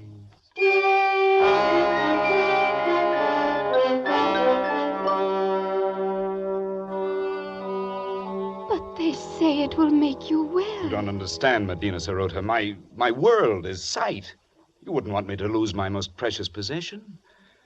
I don't know. There are so many beautiful things to see. The flowers, the far sky with its drifting clouds, sunsets, stars, and you. Just to see you, it's good to have sight. And I would never see you again. I wish sometimes you would not talk like that. Like what? I know it's pretty. It's your imagination. I love it. But now... Now? You want me to... Medina Sarote, if I were to consent to this... Oh, if you would, if only you would. What else can I do? My dearest one. My dearest with a tender voice. I will repay you. Oh, Medina. Be brave. And carry my voice in your thoughts. Now, I must go. And tomorrow... Yes? Tomorrow will be forever. Goodbye. Goodbye, Medina.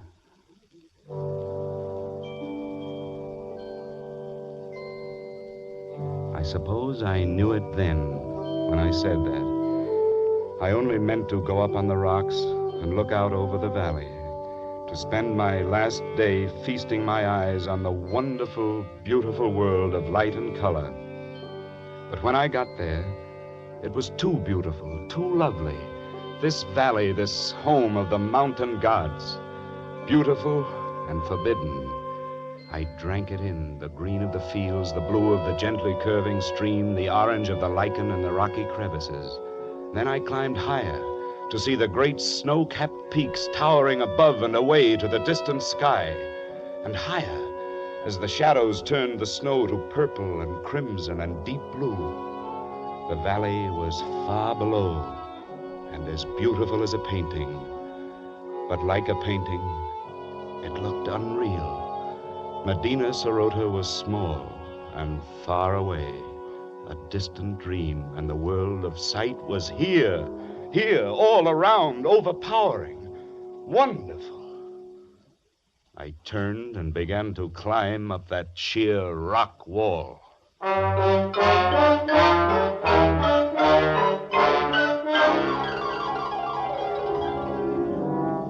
How many months it took me to make my way out over those mountains, over glaciers and snowfields and sheer precipices, I cannot guess. How I lived through the cold and the hunger of it, I cannot tell you. But I am here at last, back from the country of the blind. Good heavens, man. What an experience. Terrible and wonderful. But you're not sorry you came back. Sorry? I see her face clearly now. It's the only thing I see. Nunez, come. You need food. Here, take my hand. Thank you. Where is it, Senor Ibarra? Nunez. Yes, the gods of the mountains have had their revenge. Those months of crawling over the snow and ice with the sun glaring down, yes, I am blind.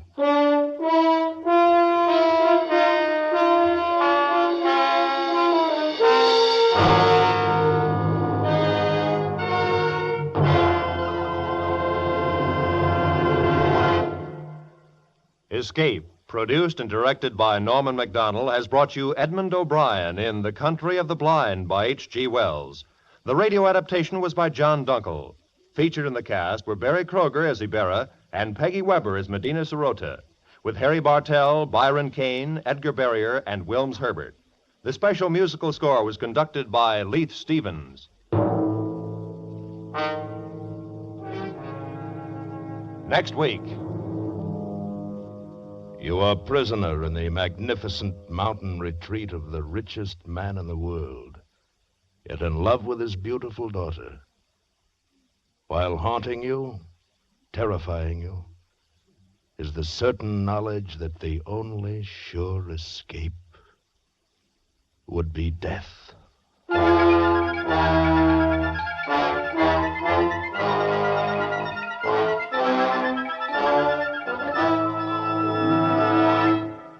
Next week, Escape with F. Scott Fitzgerald. Amazing story, The Diamond as Big as the Ritz.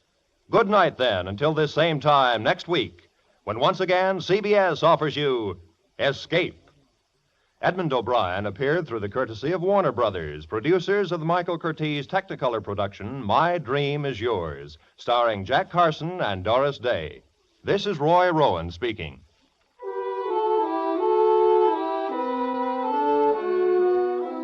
In just a few moments, the laughs start rolling on CBS's great Sunday Night of Stars. Within the next 2 hours, 5 of America's top comedians will unroll their newest wares. Lum and Abner, Amos and Andy, and Jack Benny. Nowhere else in radio will you find such superb and varied comedy as in this 2-hour period. Lum and Abner and Amos and Andy will be heard over most of these same CBS network stations. And now, stay tuned for the Jack Benny Show, which comes to you over most of these stations with the heartthrob of Waukegan facing the rivalry of Hollywood's Van Johnson. This is CBS, the Columbia Broadcasting System.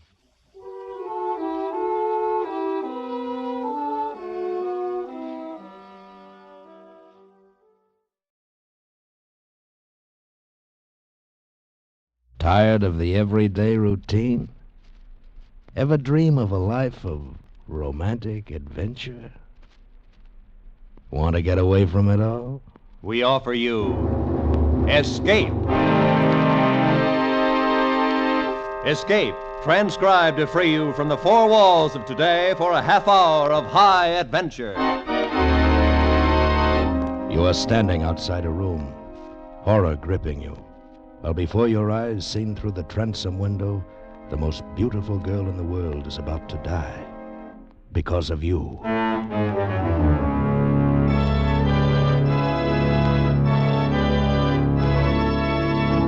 Today we escape from reality with a fascinating story of a girl who lived a weird second life, as John Jessel told it in his gripping story, The Adaptive Ultimate.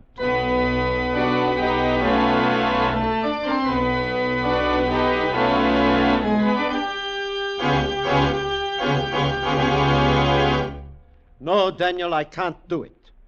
You have a very interesting theory, It's but... more than a theory, Dr. Bach. I've proved it. It works. I tried my serum on tubercular guinea pigs, and it cured them. They adapted themselves to the tubercular bacillus and live. I tried my serum on a dog with rabies. He adapted himself, too. I tried it on a cat with a broken spine. The cat instantly adapted itself to its injury so that the spine had time to knit and heal.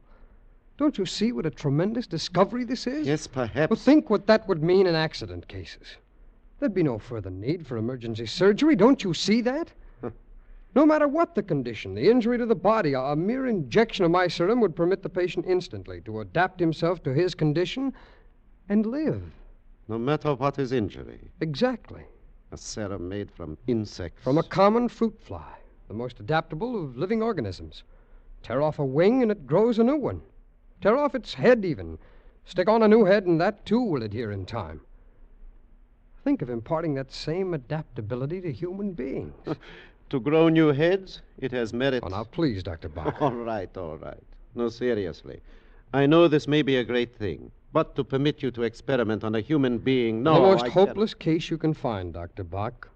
Someone already doomed. Well, if someday I discover in the hospital a hopeless case, understand it will be hopeless. I understand. And if the patient shall consent, then you will have your human guinea pig.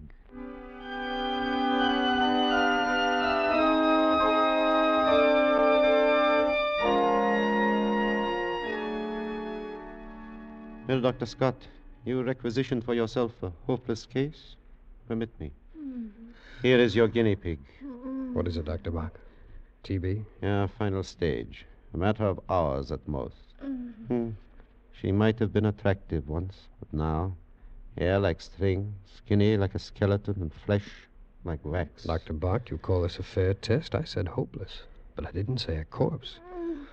The lady is returning to life, such as it is.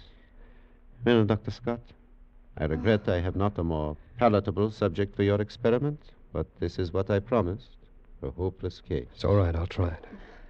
Oh, what's her name? Let me see, it's on the chart here. Zelas. What was that? Her name is Kira Zelas. Oh. Young lady. Permit me, I am Dr. Hermann Bach, Chief of the Staff, and I would like to introduce one of our promising young doctors. He wants a date, I suppose. Miss Zalis. Hello, Brown Eyes. What? Your eyes are brown, aren't they? Miss Zalis, you see, I've perfected a serum. I like brown eyes. This serum might help you, but it has never been tried on a human being before. I thought if you have no objection... What are the odds? Odds? Well, actually, you've everything to gain. And nothing to lose. Well? How right you are. Okay. I'm all yours, Brown Eyes. Go ahead. Experiment away. Dr. Bach, prepare her arm.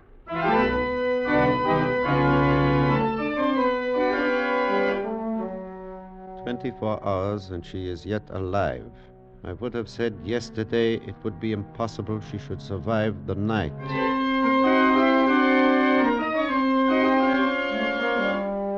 So it is now 48 hours, and she actually seems better. But miracles such as this have happened before, and without serums.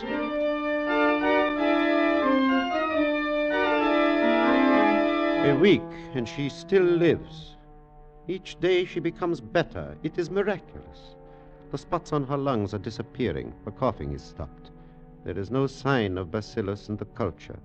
But even more amazing, a reaction to abrasions, skin punctures. Yesterday I took a blood specimen. Before I had 1 cc, the puncture in her skin had closed. Yes, in 30 seconds. The ordinary person, it takes a day, 2 days for it to heal. With Miss Kira Zelas, 30 seconds. It is amazing.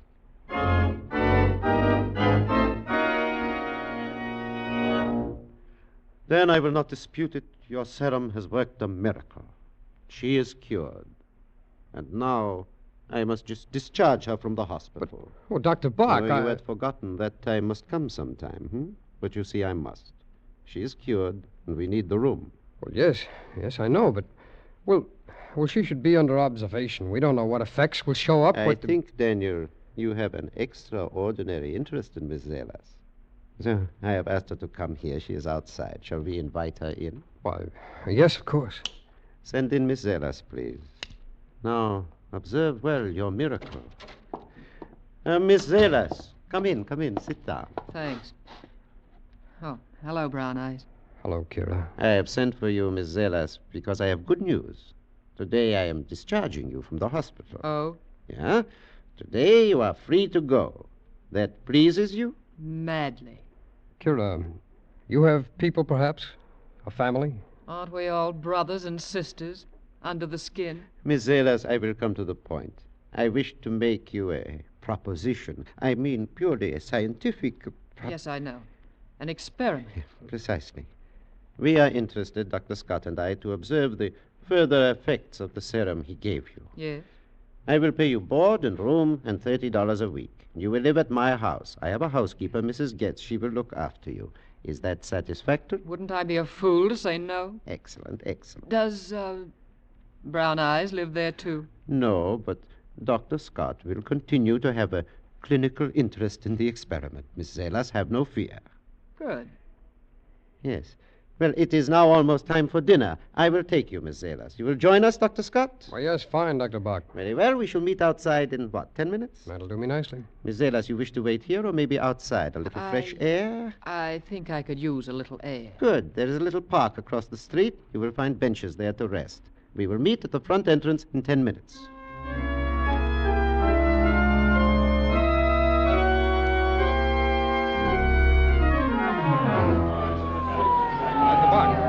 Dr. Bach, what is it? What's the matter? Some sort of commotion across the street in the park. Oh. Where is Kira? Well, I thought she'd be here with you. Perhaps she is still over there in the park. What do you suppose? Come on! Dr. Bach, it is Kira. Kira, let me through, please. Kira, let us through, please. Officer, what's happened? What is this? Why are you holding this lady? You know this woman? Yes, of course. What is it? What's the matter here? Plenty. Your lady friend here merely walks up to an old gent about 60 or so, picks up a nice hefty rock, and beats his brains out. Officer, there must be some awful mistake. Yeah, her mistake. Cold-blooded murder. Come on, sister. There's the wagon. But, officer, listen. You'd better come along, too, mister. Mona Lisa here don't seem to be much in the mood for talking. We'll need someone to tell the desk sergeant her name.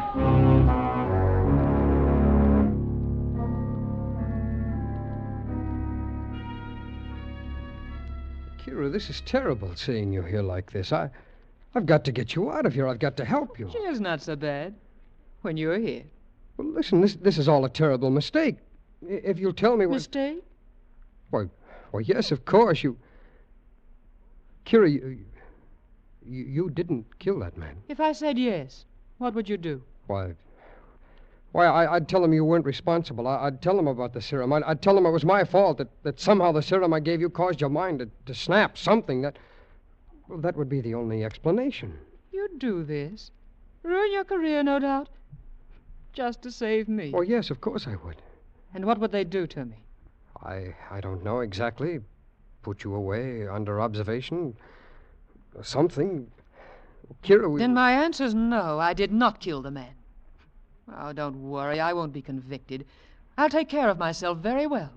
I'll, as you say, adapt myself to the situation.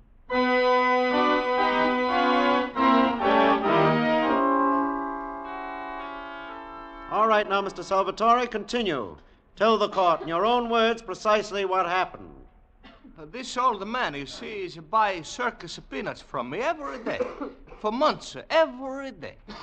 And this one day, he pull out his pocketbook, it's a billfold, and I'm a look, it's stuffed with the bills, the big money. He say, Salvatore, can I make a change for $20? And I'm a laugh. I'm say, mister, I'm a peanut man. You take the peanuts and you pay me tomorrow.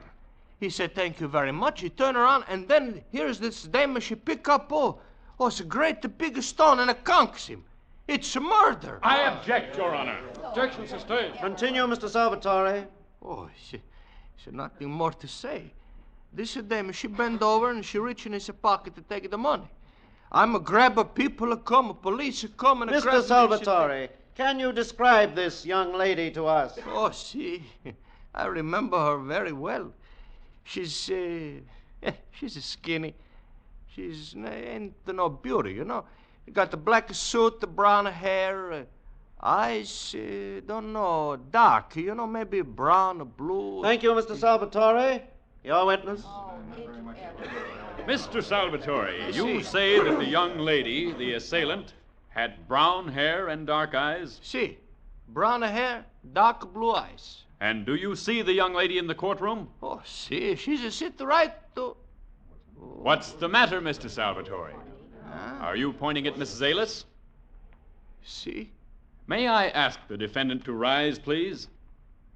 Miss Zalis, will you kindly remove your hat, please? Dr. Bach, look. Her hair, it's become the color of aluminum.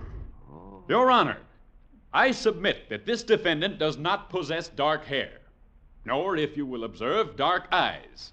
I am prepared, therefore, to submit a lock of her hair to be tested by any chemist the court may appoint to prove that the pigmentation is entirely natural.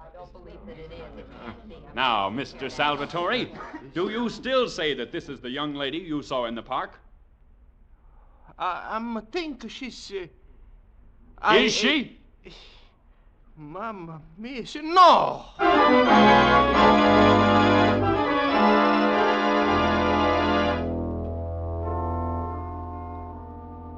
Good Lord, Dr. Bach, that hair of hers. Did you see it? It was the color of aluminum. She was beautiful. Yeah, beautiful. And so she has been acquitted. They call her innocent. Daniel, I am a convert to your great principle of adaptability. But where will it end? You start with an ideal, and you wake up to discover you have created a monster. But she was acquitted. It was all a mistake. You really believe that? Dr. Bach. Yes, Mrs. Gritz? She is here, Doctor. She? That woman in the newspaper. Ah. Kira is here? You said she was so poor, such a church mouse. Ah, you should see her. What do you mean, Mrs. Gitz? So fine, so great a lady. I'll go and talk to her, Dr. Bach. Hello, Brown Eyes. Hello, Kira. Aren't you glad to see me? Oh, yes. Yes, of course. Oh, congratulations on your acquittal today. We were there. I know. I sensed it. I was hurt that you didn't come up and congratulate me. Well, there were photographers and Why, Kira, your hair, it's black again. Isn't it always? Don't you like it? Oh, yes. Yes, of course. It's beautiful. Am I beautiful, Brown Eyes? Very, very beautiful. And are you happy to have me back? Yes. I always did like Brown Eyes. Kira. Tell me, how do you like my new clothes? My gown? Why, it's very nice. Nice. It's exquisite. I have a whole new wardrobe, hats, shoes, Well, suits. how, Kira? Where did you get the money? Money? You only had $3 when you left the hospital. Oh, so I did. Kira. Kira, you did take that wallet from the old man. Well, naturally. You did murder him. Certainly. Oh, come. Don't look so shocked. Oh, I'm tired, Brown Eyes. You'll excuse me if I appropriate Dr. Bach's room. Good night.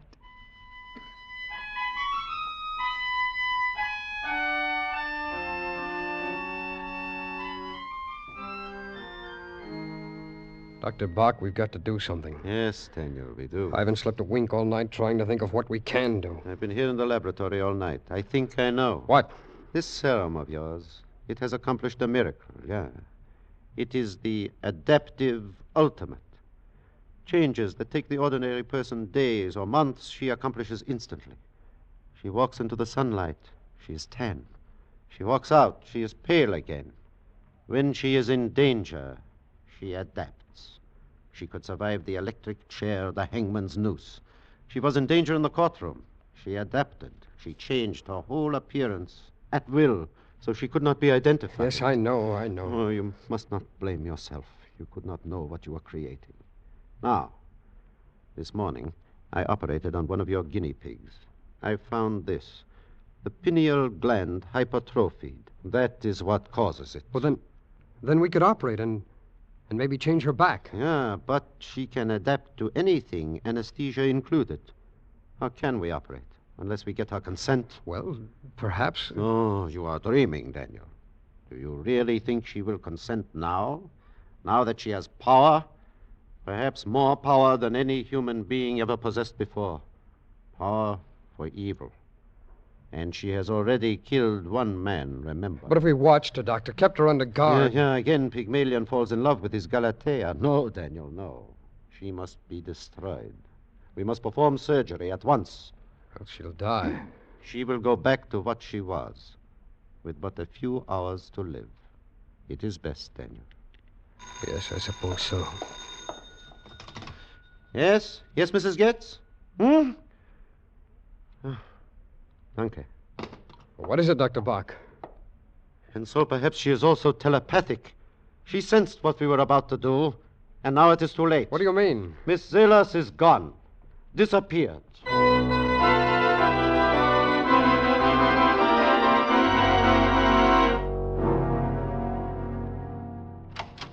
Dr. Bach, did you call for me? Yeah, Daniel. Have you seen the evening paper yet? No, not yet. Then here. After 2 months, there is news of our Miss Kira Zelas. What? Let me see that. Where? Oh.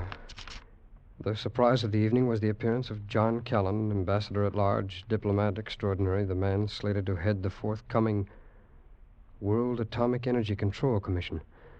Mr. Callan, one of Washington's confirmed bachelors, squired the gorgeous Kira Zelas. You see? She has become gorgeous, our drab little urchin. Miss Zelas, the dazzling beauty who affects a dark wig by day and a white one at night. A great power of adaptability, courtesy of Dr. Daniel Scott. Dark by day, white by night. Well, what are we going to do, Doctor? Do?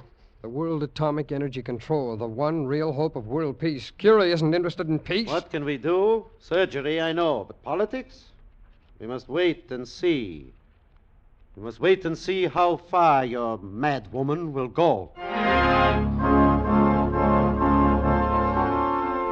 Washington is agog with rumors about the romance between glamorous Kira Zelas and John Callan, the newly appointed head of the World Atomic Energy Control, one of the most powerful political figures on the globe. John Callan leaves tomorrow for the crucial atomic energy conferences at Geneva, Switzerland, and sailing on the same boat as the exotic Miss Kira Zelas, with whom his name has been frequently linked. Rumor has it Miss Zelas acts as a sort of unofficial assistant to Mr. Callan, thus making her one of the most important women in the world. Glamorous, exotic. Of such fragile stuff is world peace fashioned these days, Daniel. I wonder what she intends to... Somebody calling at dinner time? Oh, sit still, Dr. Bach. I'll see who it is. Yes? Kira. Hello, Brown Eyes. May I come in? Why, yes, of course. Oh, our exotic guinea pig, hmm? Good evening, Dr. Bach. I'm not intruding. Of course not. You're very kind.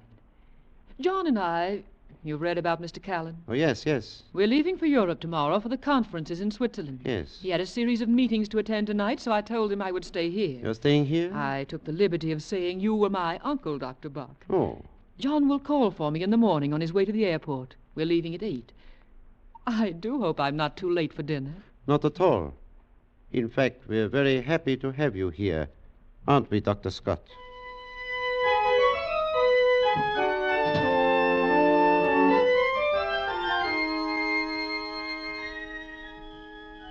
Kira. Hello, Brown Eyes. What are you doing out here in the garden? Waiting for you. You knew I'd follow you? Of course. Have you missed me? You know I have. Oh, Kira, listen to me. Do you love this John Callan? When I want love, I'll come to you, Brown Eyes. Well, then why? What is it, money? Money? I don't need money anymore. What does an empress need with money? Empress? That's what you've made me. The most powerful woman the world's ever known. John Callan. He's supposed to be important. But in my hands, he's clay, to be molded as I wish. Do you see what that means? Yes, I see. You hold the fate of the world in your hands. Exactly. To do with as I want. And I shall. Would you like to rule the world with me, Brown Eyes? Kira, you're evil. What is good? What's evil? Come here, Brown Eyes. Look at me. And forget such things.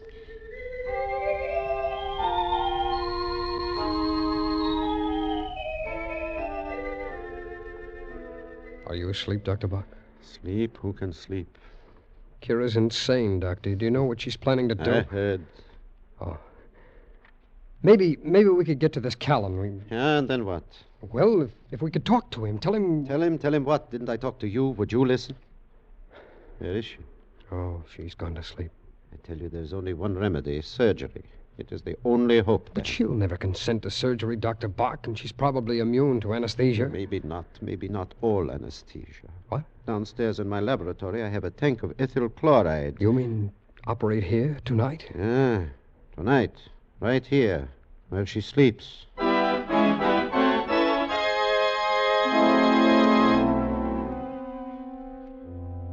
right, then. Now stop staring down at her. Pour the anesthesia onto the cone. Hurry.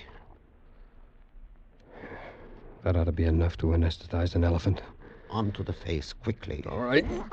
Stand tightly. Hold it I'm close. trying. She's forcing my hands. I can't hold her. She's too strong. Fools!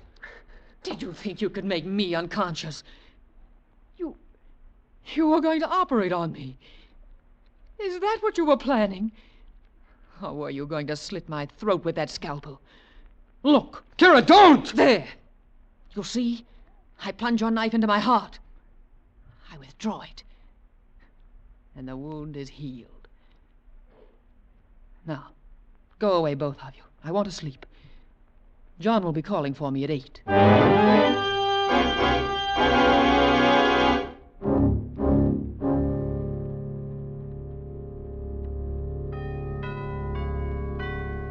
Past 5 in the morning. 2.5 hours more and she will leave. And the world will be one step nearer chaos. We are scientists, Dan. We have a responsibility to civilization. We must find a way to destroy this... Carbon dioxide. Carbon dioxide, It's a of fundamental course. biological law. No human can survive in its own waste product. Carbon dioxide is a human waste. Dr. Bach, if we could fill the room where she's sleeping with carbon dioxide, she'd become unconscious. You could operate then. Who are you calling? The hospital. I will have them send over 2 tanks of carbon dioxide. Do you think it should work then? We must try anything. Hello, this is Dr. Bach. Let me talk to surgery. Now hurry, it is an emergency.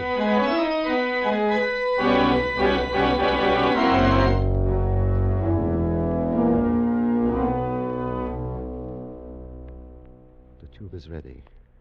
You sealed the crack under the door? Yes. You closed the window? Yes. All right. Let us start the gas.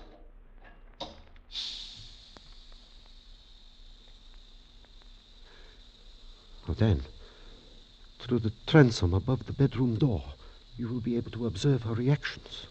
You placed the lighted candle inside the room? Yes, Doctor. I left the candle on the table. Observe it carefully. All right. When it goes out, your Miss Kira Zelas should be unconscious. Dan, can you see inside the room from up there? Yes, Doctor. Candle is flickering, Doctor. Wait. No, it's still flickering. It's just gone out, Doctor. Excellent. It means there is now a concentration of 8 or 10% carbon dioxide. The average person would long since be dead. Doctor. Yeah, Dan, what? Oh, just a minute. Yes? She's breathing much more quickly now, convulsively. Chain stroke breathing. She's opening her eyes now. What? She's getting up. Getting up? She's staggering. Holding her throat, Doctor. She's gasping. She's moving toward the door. She's trying to unlock the... So... She's seen me. She's trying to... Well. What is it? She's collapsed. It's over.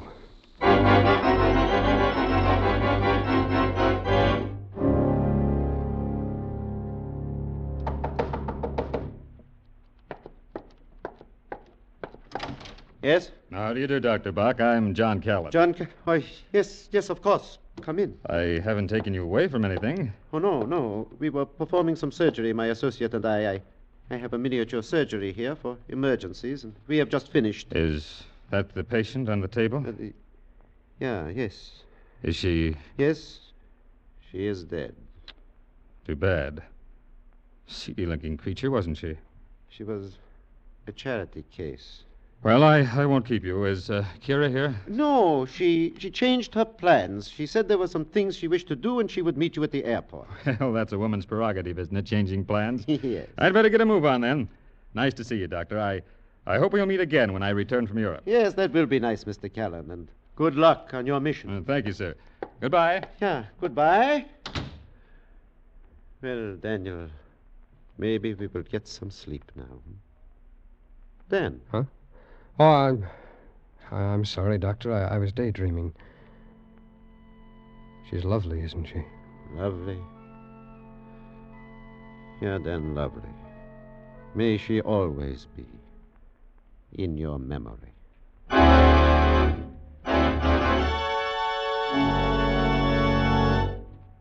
Escape is produced and directed by Norman MacDonald. Today we have presented transcribed The Adaptive Ultimate by John Jessel, adapted for radio by Chet Spurgeon and Herb Futran, with editorial supervision by John Dunkel, starring Edgar Barrier as Dr. Bach and Stacey Harris as Dan Scott. Featured in the cast were Elsie Holmes, Frank Gerstle, Larry Dobkin, Tom Charlesworth, and Ann Morrison. Special music was arranged and played by Ivan Ditmars. Next week, you are trapped in a dark, empty house. A girl lying dead at your feet. And surrounding you, closing in on you, are the band of killers, deadly enemies of your country and yourself. And they are intent on murdering you.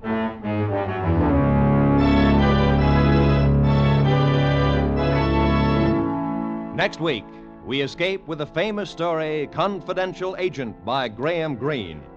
Be sure to tune in at this same time next week, when once again we offer you Escape.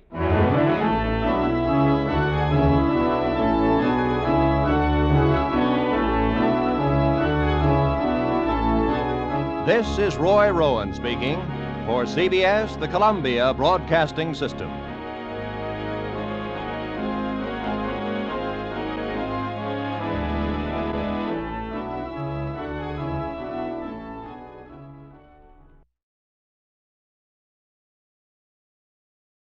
Two weeks from tonight, October 5th, You Bet Your Life, starring Groucho Marx, will be heard at this time over most of these same CBS stations. We offer you Escape, starring Victor Mature. Escape, designed to free you from the four walls of today for a half hour of high adventure. You are camped in the dry mountains of Mexico. 100 yards from a treasure in buried gold, a beautiful girl is sitting across the fire with a gun. And somewhere out in the night, a horseman waits, like the girl, for you to make just one mistake.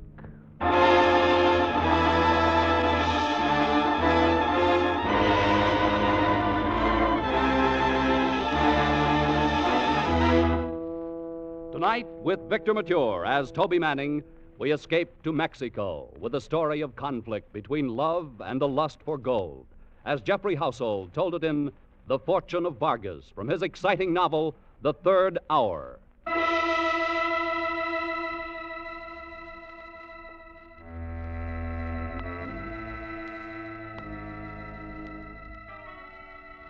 It was dark and hot. The tropic night air was like warm steam.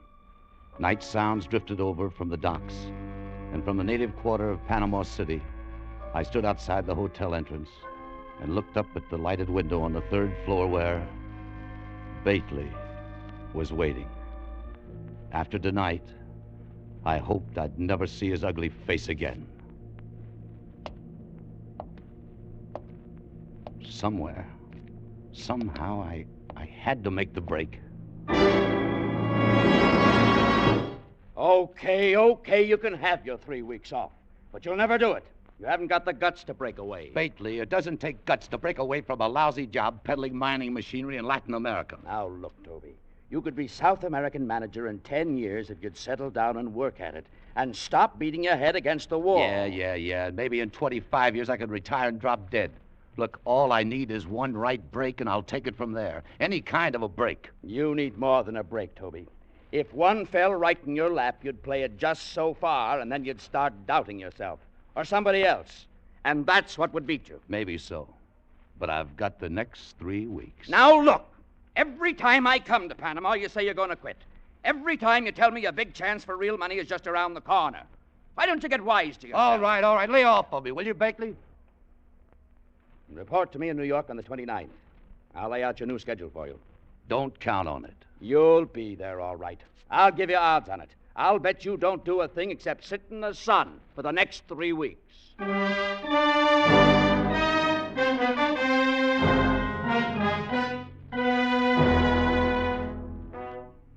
Sit in the sun for 3 weeks. That would suit Bakley fine. To see me come crawling back again. Well, I didn't have a definite plan, but I knew I'd keep on the move. I was so fed up with Bakley, the job, mining machinery, I'd have jumped at anything. A guy in a mood like that can get into plenty of trouble. And 3 days later, I found it. Gracias al Dios. Bienvenido, Senor Manning. Welcome back to Colon and to the Café Madrid. Hi, Emmanuel. What's new? New? Pues nada, amigo. The world grows older, but that is not new. Here. Siéntese, amigo. Sit down, sit down. Thanks. How's business? Say, your place is empty. Pues sí, sometimes good, sometimes bad, but never it is interesting, senor. In fact, I have said to myself, with a life of this kind, I am, how do you call it? Head up? Sí, senor. Yeah, so am I. Look, why don't we team up and start a revolution somewhere? Ay, caramba. I was in one once in Mexico.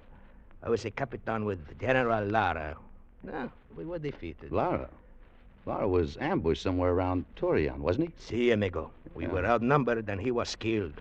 But I was more lucky. I walked 300 kilometers to the seacoast, escape on a Dutch freight ship. Ay, caramba. I hope I will never do that again. Yeah, I hope so, too. You know, there's not much profit in revolution. All right, let me have a rum, Manuel. See. Here you are, senor. Thanks. You were wrong about the revolution, Senor Manning. In Mexico with General Lara, I made a fortune like a man never dreams about. Enough to open this cafe? Look, I don't call that a fortune. Senor Manning, in Mexico is $500,000 in gold, which belonged to me. $500,000? Yeah, sure. It is true, amigo, I swear it. You would take a little chance for that much, perhaps, huh? Perhaps. Bueno. Then we are going to have talk tonight. I have already decided that before you come here this time. I don't get it. What do you mean? Why you think I ask questions from you always when you come here, huh? You tell me. Because I wish to find out if you are right man for the plan I have. I have decided you are, bueno. Well, then, let's talk. Tonight at my casa. Why not now? You think there is no danger for one who knows the secret to a fortune? One must be careful. A fortune? The big chance. Come on, Manuel. Let's get over to your casa and start dealing the cards.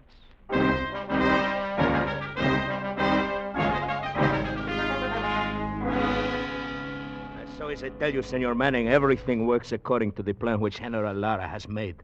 The dynamite explodes and the train is wrecked.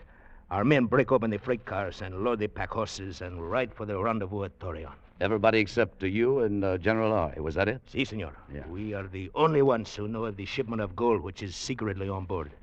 We find it, of course, load our horses and head north to the hills with the Federales close behind us. At nightfall, we bury the gold and ride for Torreon. 4 days later, General Lara is killed, and I escape, as I tell you. And the gold is still there, $500,000 worth? Si, senor. And I am the only man who knows where to find it. But if I enter Mexico, I will be executed within 24 hours. That is why I need a partner. You've got one. Only one thing, amigo. Do not think that there will be no danger. In Mexico are thousands of bandidos who will cut your throat for 1/10 as much money. And on the other hand, a half a share in a fortune, $250,000. I'd shoot the works for a whole lot less than that. Bueno. Then I will explain to you how to find the fortune. What is it? Cuidado. I hear somebody move outside the window. Vamos a ver. Careful, Manuel. Manuel, away from that door. Here, let me get the lights off. There. Did you see who it was? No. I think the shot come from the bushes across from the door. Well, maybe we better take a look. Let's get through the door fast and step to the side. You got your gun? Si, senor. Okay, let's go.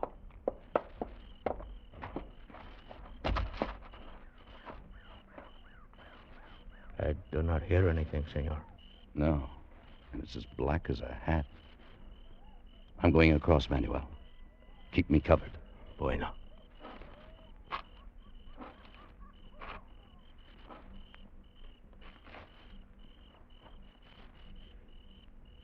There is nobody there, amigo. No. Whoever it was must have run down the alley there as soon as they fired. Say, you got any ideas? Pues no, amigo. Look, Manuel, if nobody but you and Laura knew about this gold, and Laura is dead, then how come the shot?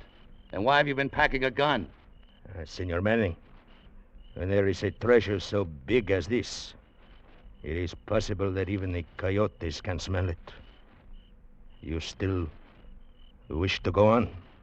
Yeah, I still wish to go on.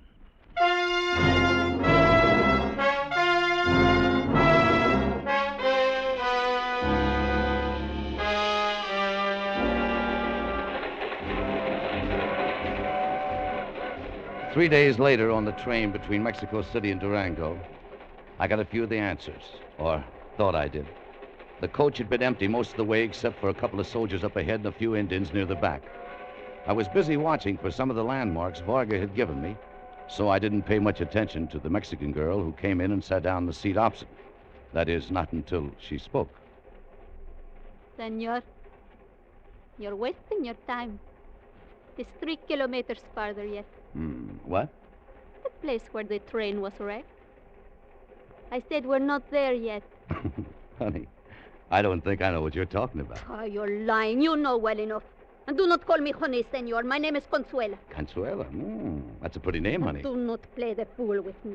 Manuel Vargas tell you where he hide the gold, so do not lie to me. Oh, so it was you out there in the bushes with the gun that night. You know, you're a bum shot. I do not try to hit somebody. I only shoot to have the chance to get away. You are a fool if you think because I am a woman I am weak. I know all the tricks of men. They are perros, dogs, all of them. And I would not trust one that far. Okay, honey, take it easy. Take it easy. I spend a long time to find Manuel in Colon. I watch him. But I learn nothing until you come. And now I am here for my 1/2 share of the gold. What do you mean? Your half? General Lara was my father. So that's your angle. Well, you'll have to work that out with Vargas. I don't know anything about it. I am telling you now. You still think I'm a silly girl who can do nothing, huh? Look, senor. All right, look. It's a nice gun. Now, you better put it back now. You see, honey, if you shoot me, you'd have no one to lead you to the gold. I know where it is. You don't. Si, senor.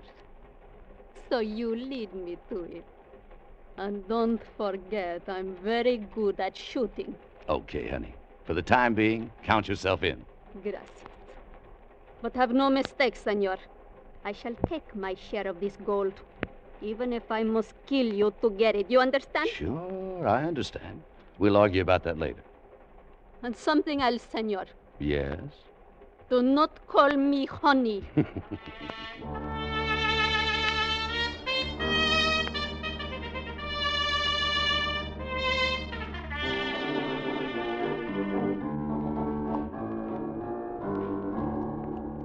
Bueno, señor.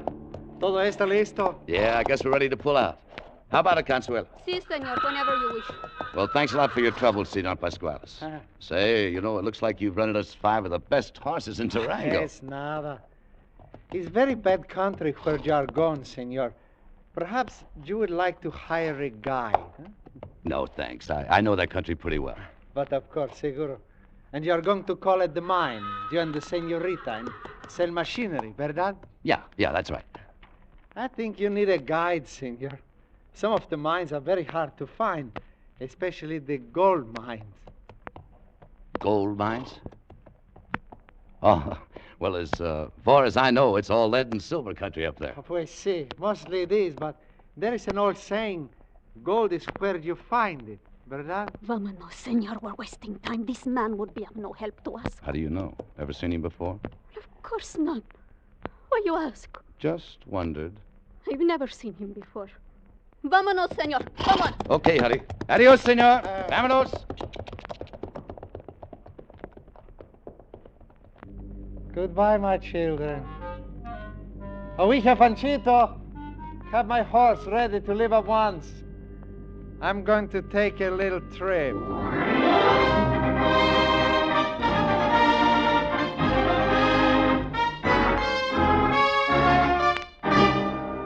You are listening to Escape, starring Victor Mature.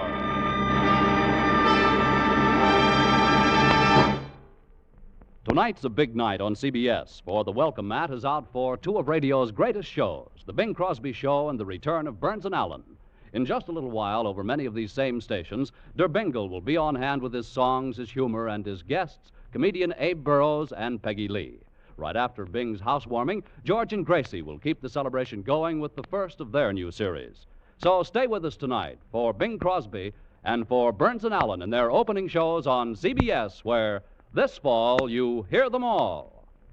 Tune in this fall for the shows that you love best of all. Listen carefully, here's the address. It's CBS.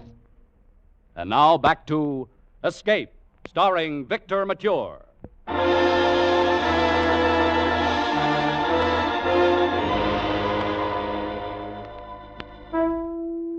We camped at dusk about a quarter of a mile from the spot where the train had been dynamited. Vargas had given me directions, starting from there. After we ate, I lit a cigarette and rolled up in my blanket and watched Consuela across the fire. She was worth watching. I kept wondering about several things, but mostly who the horseman was who has been following us all day.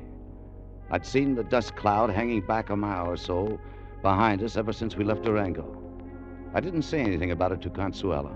I still hadn't decided what I was going to do about her. I figured I was fairly safe from her or from anybody else until the minute I tipped off the location of the gold. And right then's when the picture would change, and change plenty.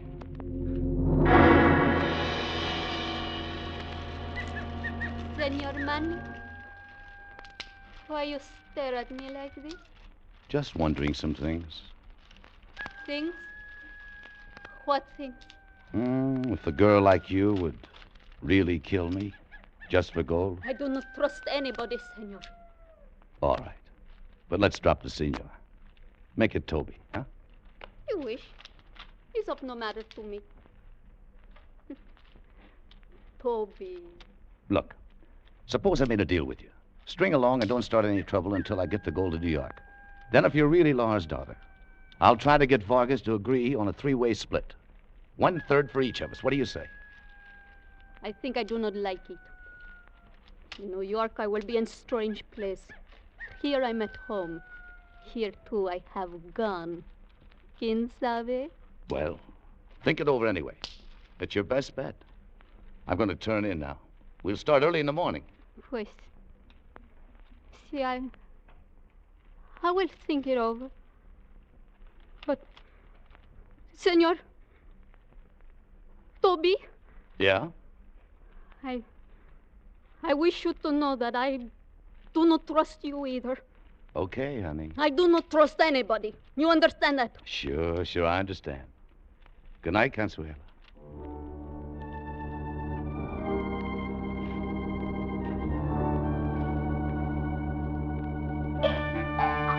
The second day out, the traveling was 10 times as rough.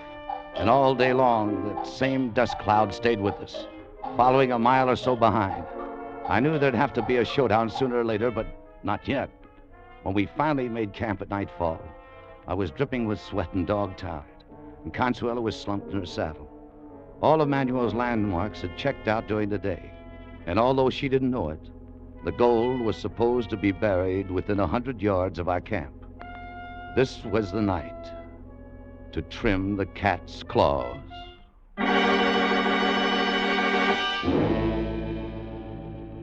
I was counting on one thing, that she couldn't stay awake 2 nights in succession.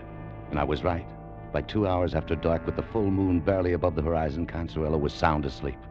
I slid out of my bedroll and moved quietly around the fire towards her. I knew the gun was under the blanket at her head, so I bent over her and slowly, gently slid my hand under and found it, eased it out into the open inch by inch, and dropped it into my pocket. I'd forgotten about her knife until it glinted in the moonlight. She leaped from the ground and came for me. Pero ladrona! I lunged for her wrist, grabbed her, I hung her while she struggled, twisted, fought like a panther. As small as she was, I could hardly hold her. Let me go! I couldn't get hold of her other hand. I don't wonder the knife might slip loose at any second. Back and forth we fought in the moonlight, stumbling and slipping, but staying on our feet. I could see only one thing to do. I pulled her towards me, bent her arm back, and twisted. Drop it, Consuelo. Drop that knife. No! Drop that knife! Sorry. You should have dropped it. You broke my arm. No, it's only sprained. Better than being cut to ribbons the way I'd have been. Why you waste time talking? You think I'm afraid to die? You're wrong. You have the gun, you have my knife. Go ahead, kill me. Why you wait? Wait a minute. Where do you get this idea I'm going to kill you? Seguro, why else you wait for me to sleep, then steal my gun? Oh, you silly little fool. Look, I was trying to make sure you wouldn't take a shot at me after we located the gold tomorrow. You were not going to kill me? Of course not. Look, why don't you get smart and find out you can trust somebody once in a while? Now, wake up now and get some sense in your head. Your hands up, I'll please. shake some sense into you if I have to. That you're hurting me.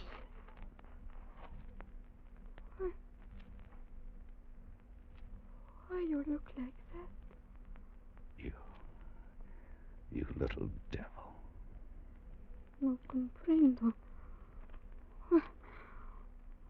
Are you going to... No!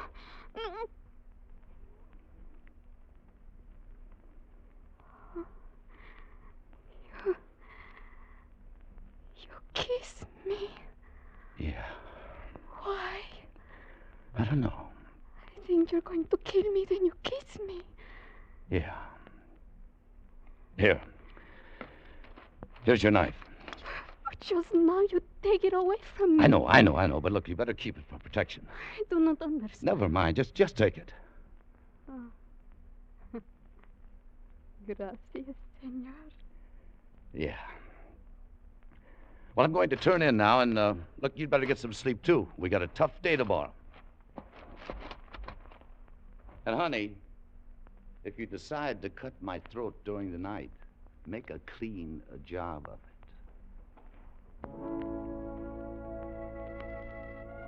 Toby, are you awake? Toby. Yeah. Buenas noches, Toby.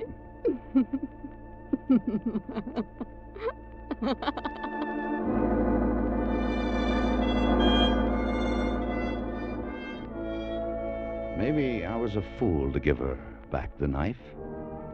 Still, if she wanted to kill me, it wouldn't make any difference. She could knock my head in with a rock while I was asleep just as easy. I'd never known a woman like her.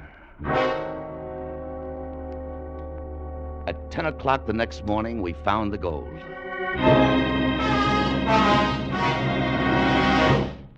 That is all you need, Toby. There's no more. No, it's all on the pack horses. Now look, starting right now, we're going to ride hard until we hit the Narcissus River. Somebody's been following us ever since we left Durango. What? How you know this? I don't know who it is or why. Maybe you do. How could I know? Toby, I swear I do not. Okay. Here. Now look, you better take your gun back. You may need it in case we get separated. Separate? I'm going to stay with the gold. Sure you are, but you better take the gun anyway. Now, come on, let's go.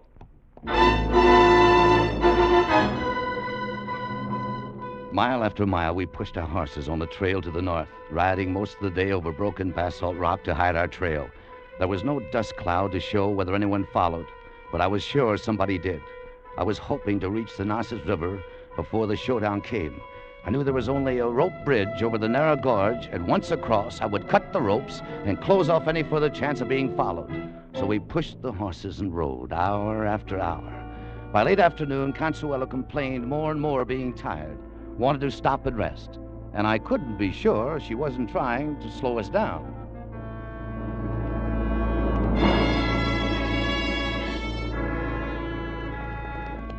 Two hours after dark, we reached the river. Toby, the bridge there ahead of us. Oh, I'm so glad. I'm so tired. You're not alone, honey. Lucky there's a moon. This thing's no cinch to cross in the dark. He looks very weak. He's only held up by ropes. It's safe enough. Whoa, boy. Whoa, now. Whoa, whoa.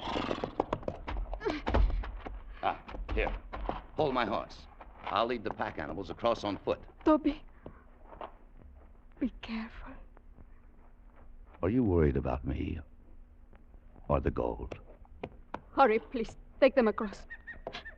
Wait. I think that will not be necessary, senor. You will put up your hand. Do not move. Can you see him? He's in the shadow, right by the bridge. It's Pasquales, that guy in Durango. Were you expecting him? Toby, I swear to you that... Bastante, senor. You will drop your pistol on the ground. Very slowly, please. Gracias. Was very kind of you to discover the gold for me. How did you know we were looking for it? Oh, I forgot to tell you, in Durango. I'm Sergeant Alberto Pasquales, formerly with the 4th Regiment of General Lara in the Army of the Revolution. One of my father's soldiers. For 5 years, I have waited for Capitan Vargas to come back for the fortune, which I knew he had stolen. Stand out in the moonlight, please. Bastante, that's far enough. Now I lead the horses across the bridge, and then I cut the rope so that you cannot follow me. If you move, I will have to kill you. Toby. Quiet, and don't move. He does not know I have a gun. No, Consuelo. No! No, don't! Don't! I had you move!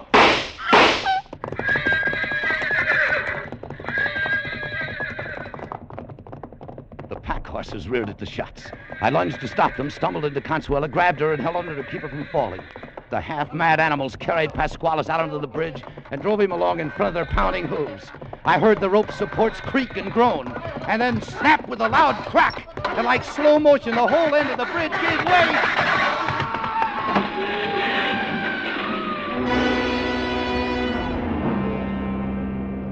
Pasquales and the 3 pack horses loaded with gold had plunged down into the gorge below. Toby. I'm hurt. Very bad. Hurt? What do you mean? When he shot, I feel the bullet here. No, easy now. Look, you're going to be all right. Now, don't worry. No, I'm not afraid to die. Toby. Yeah. I like it very much when you call me honey. Sure, honey. I'll be calling to that thousands of times. Well, I'll be... Consuelo! Consuelo!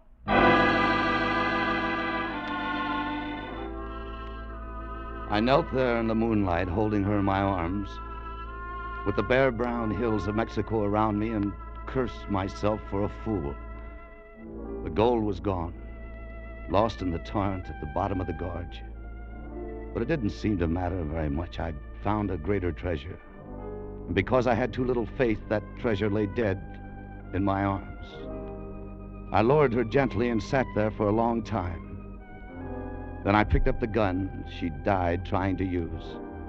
The empty gun I'd taken the cartridges out of because I didn't trust her, and threw it into the gorge. Then I dropped down on the ground and wept.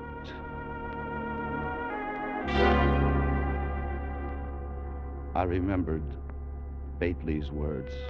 You need more than a break, Toby. If one fell right in your lap, you'd play it just so far. And then you'd start doubting yourself, or somebody else.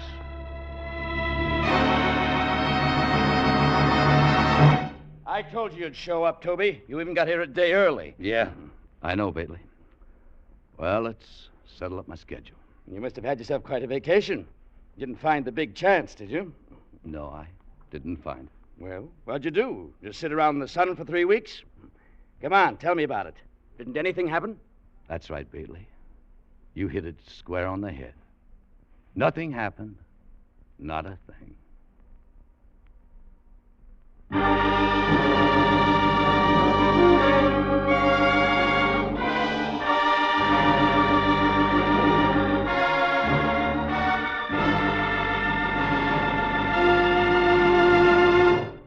Escape was produced and directed by Gordon T. Hughes. With Victor Mature starring as Toby Manning, tonight we have presented The Fortune of Vargas, adapted for radio by Les Crutchfield.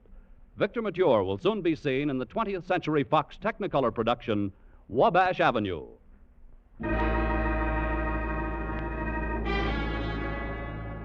Next week, we escape with Van Heflin, starring in Joseph Hergesheimer's terrifying story, Wild Oranges.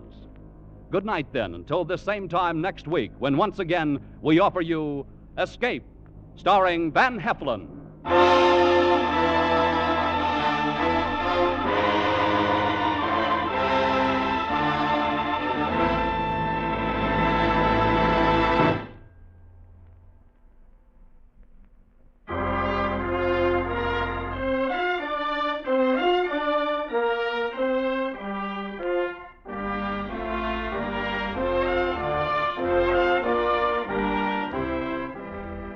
This is CBS, where Bing Crosby can be heard every Wednesday night. The Columbia Broadcasting System.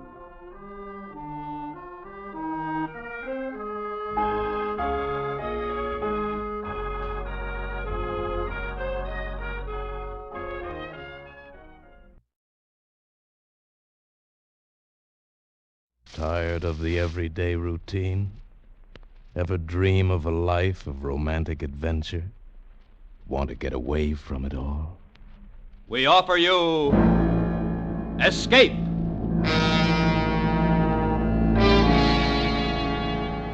Escape, designed to free you from the four walls of today for a half hour of high adventure.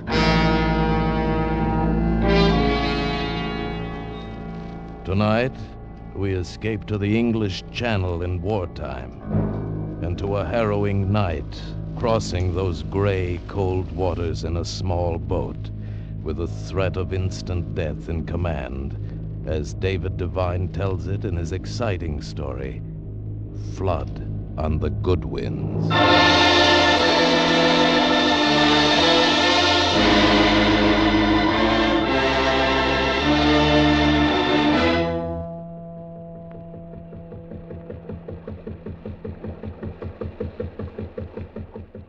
Is that one? Where? Off to starboard. No, it's a mattress. Blasted fog. Couldn't see the living, let alone the dead. I don't think we'll be finding any more. Not the way the fog is settling down now. Where do you figure the patrol boat is? Well, she ought to be about a couple of 100 yards to port. Take it easy now, Uncle. Don't want to ram her. Don't you worry about me, Dundas. Just you start singing out. Patrol boat ahoy! Patrol boat ahoy! Ahoy! Who are you? Captain Mac of the Mary D. They sound to be dead ahead, Mac. Better cut it back. Oh, I see her. We'll come about her. We're coming around your stern. Get any more? Yes, 3. Watch out for those dinghies. I see them. Bear a hand there. 3 more coming aboard. Any alive? No, all 3 are drowned.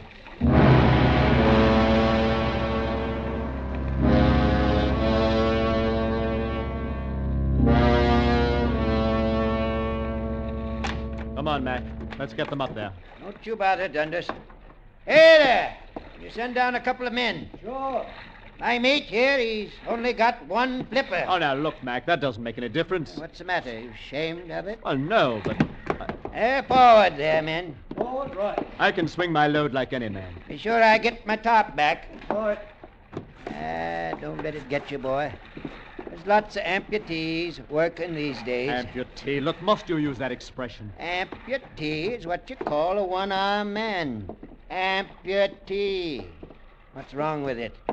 Better than what you call those things they're hoisting there. Amputee. I hate that word. Bloaters, you call them. Man's been floating around dead in the water. He gets bloated, see? Bloated. Very pretty. You know what you call a gabby old goat like you? Never mind now, never mind. That's the bunch. How many been brought in to you so far? Counting your 3, that makes 30. 30? You don't say. Lucky we got this fog. Without it, we'd be sitting ducks for any Stukers or Messerschmitts that might be about. Or U-boats. Or U-boats. That's right. Was it a U-boat sent her down? No, man they brought in an hour ago, he said it was a time bomb. Sabotage. Yes. Went off in the forward hold.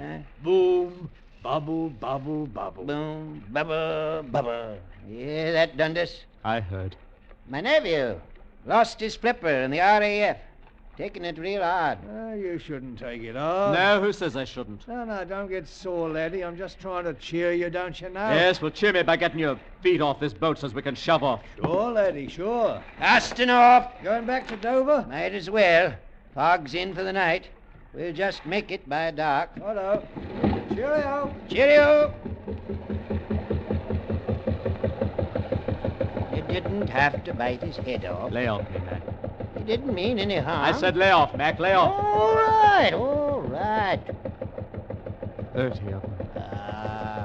So that's what's eating you. A saboteur. Can you imagine doing a thing like that? Can you see a man doing it? Well, it's war, you know. War. Fighting is war. They didn't all drown. No, only 29 of them. Didn't he say one was alive? Yes. It must be awful to drown. It's an awful way to die. Wonder if it'll clear tomorrow.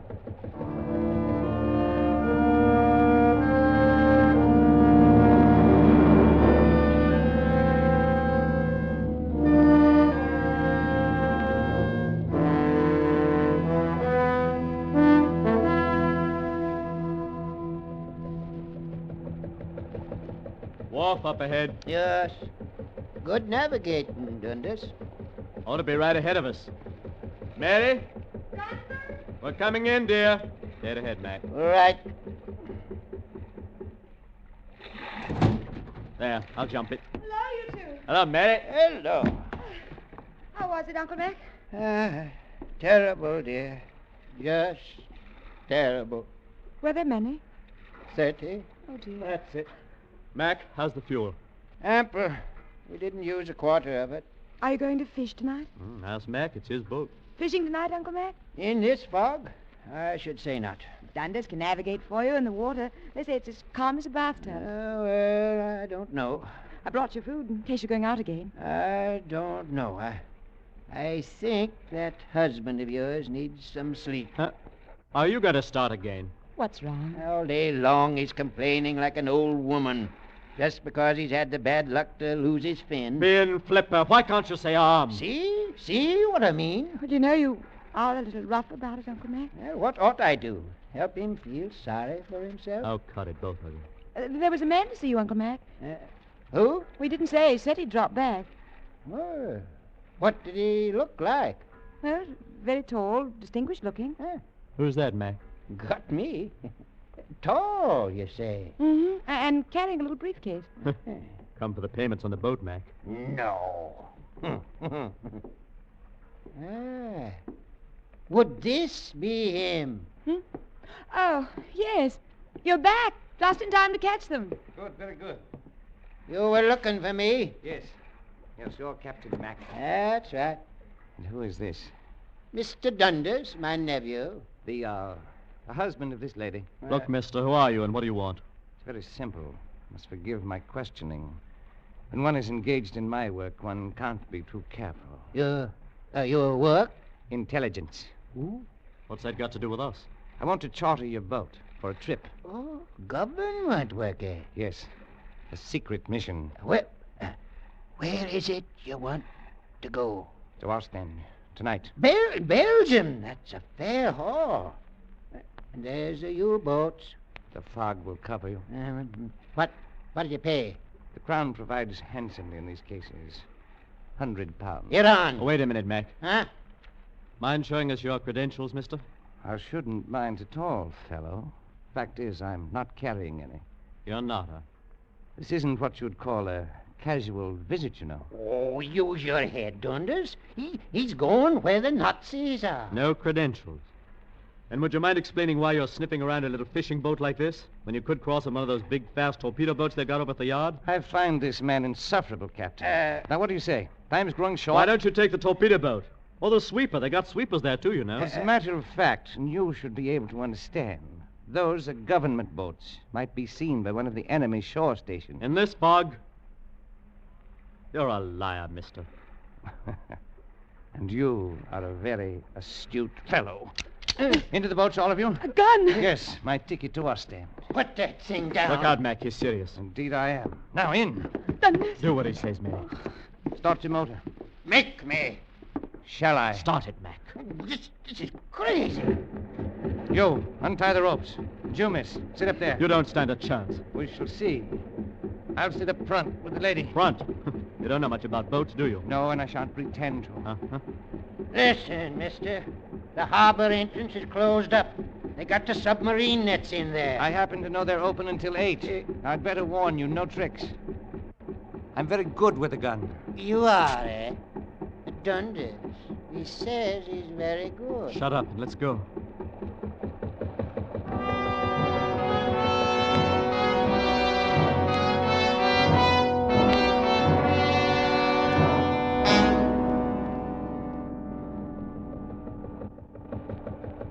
So, you're a Nazi. That's right. You talk like an Englishman. Oh, really? A Nazi. What are you, a spy? You could say that. What are you going back to the continent for? The war's not over. What time do you think we'll hit the Belgian coast? Around 2. You didn't answer my question. What was that? Why are you leaving England? Scared? If you like. As a matter of fact, I'm returning because I've completed my mission. And what was that? Matter of a bomb. Sabotage? Naturally. That ship. The one that went down off the coast. Was that your work? Yes. I planted the bomb in the hole this morning before she sailed from Dover. Stinking, filthy, bloody... Hold it, Mac. Hold it. Don't let him curse. I find him an amusing old gaffer. 30 men drowned because of you. 30? Dear me. There were 45 aboard, you know. It was 29, Mac. 29, 30. What does it matter? This big, skinny Nazi, this sneak in the dark with his mission completed. Well, as a matter of fact, we were only joking, mister. Nobody was drowned. What are you talking about? 29? Your sense of security is a little delayed. One arm. Don't you call me one arm. Oh, sorry. What's the time, Dundas? Quarter of. Ought to be passing Goodwin Sands. Tide will be over them now. What time do they expose this time of year? Low tide's at 1. That means we get a fast ride back anyhow. If he lets us come back. Lousy Nazi. How do we know you won't kill us when we let you off? You have my word. Yeah. Oh, don't take on, dear. I can't help it. I'm frightened. Let her come back here with us. No. See how tough he is? Shoots women. If necessary. I'd like to see you get that close to me. Would you? Yes. Look, Nazi. I'm walking toward you. Mac, don't. You're asking for it, you know. Bloody Nazi pig. Don't take another step, Captain. Look, Mary! Bloody pig! I'll come back. He can't hear you, girl. Don't slow down, one arm. I want to get him. He's dead. He's very dead. He was a good man. He deserves burial. And burial he's got. Now push your throttle back up. No. Your wife is next, one arm. Dundas. That's better. And now, we continue our little voyage.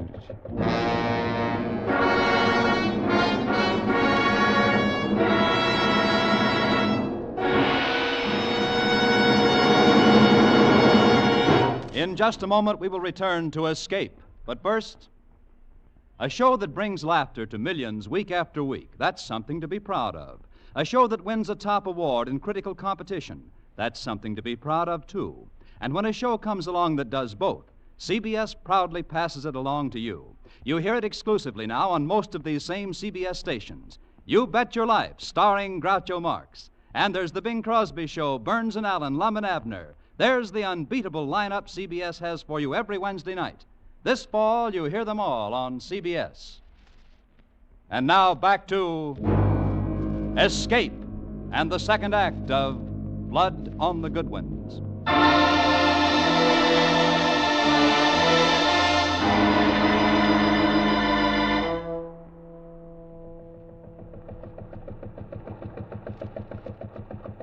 How much longer, Dundas? About an hour. I notice you change course from time to time. Why is that? The channel current. You ride with it, you make better time. I see. And you'd like to be rid of my company as quickly as possible. That's right. I'm glad you're being reasonable. The old man was a fool. You think so, eh? Of course, and so do you. Why do you say that? You've seen the war. You know how it is. That's right, I know how it is. Dundas, don't talk like that. Why? What's wrong, Mary? Don't talk with him. He killed Uncle Mac. It's not right to talk to him. Well, we find each other very interesting, Mary. Don't we? Oh, yes, indeed. Tell me, how did you lose your arm? Orient. I was a navigator. A very good one, I imagine.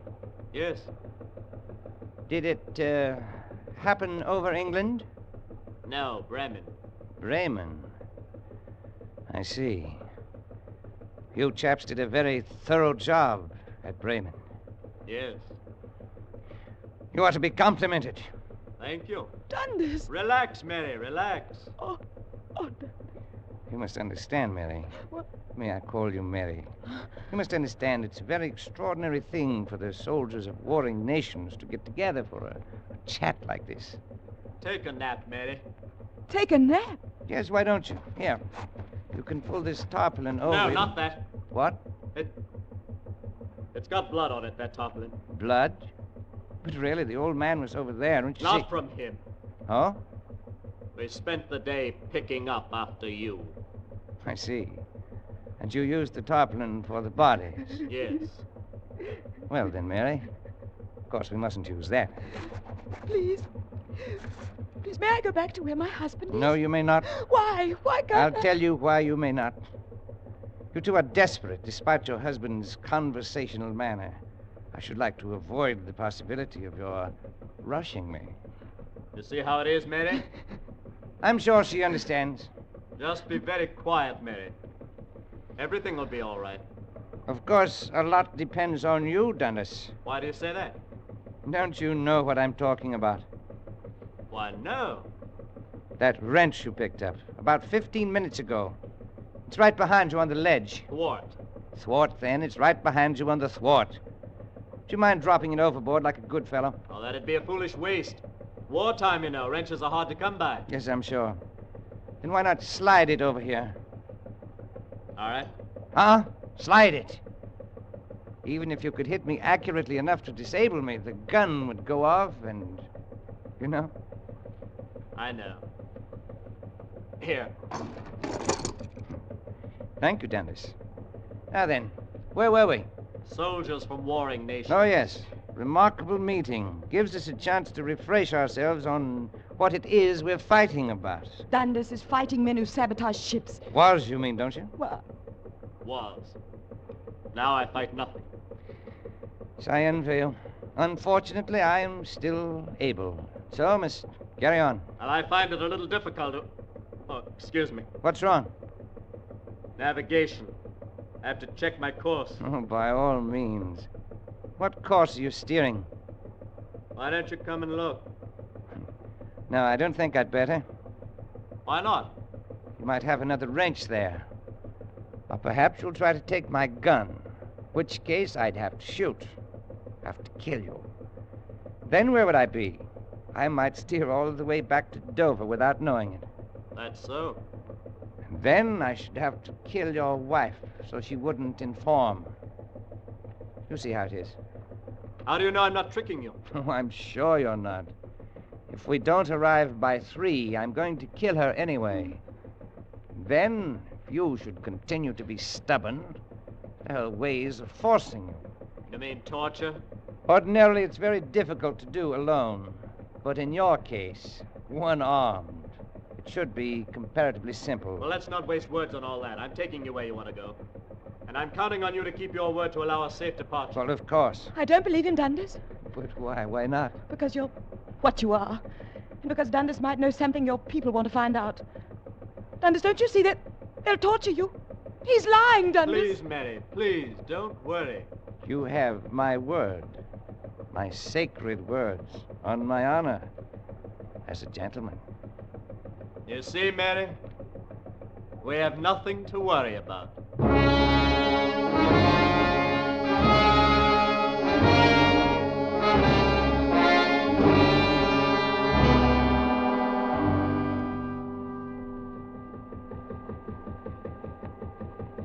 Yes, it must be wonderful to be out of the fighting. Not bad. I'll be glad when it's over. Think it'll be over soon? Quite. You've heard of our buzz bombs. Yes. That's only the beginning. We're developing weapons 1,000 times as terrible. Oh, 10,000 times as effective. Really? Tell me about them. Your wife seems to have gone to sleep. Where? I can't see very well in this dark. Against my knee. Good. About your new weapons. You were saying 10,000 times as terrible. Yes, there are rockets, the like of which the English have not dreamed. Rockets that can travel 100 miles, 300. No one knows what their limitations will be. Radio controlled. Speed about 30,000 miles an hour. Altitude 60 miles.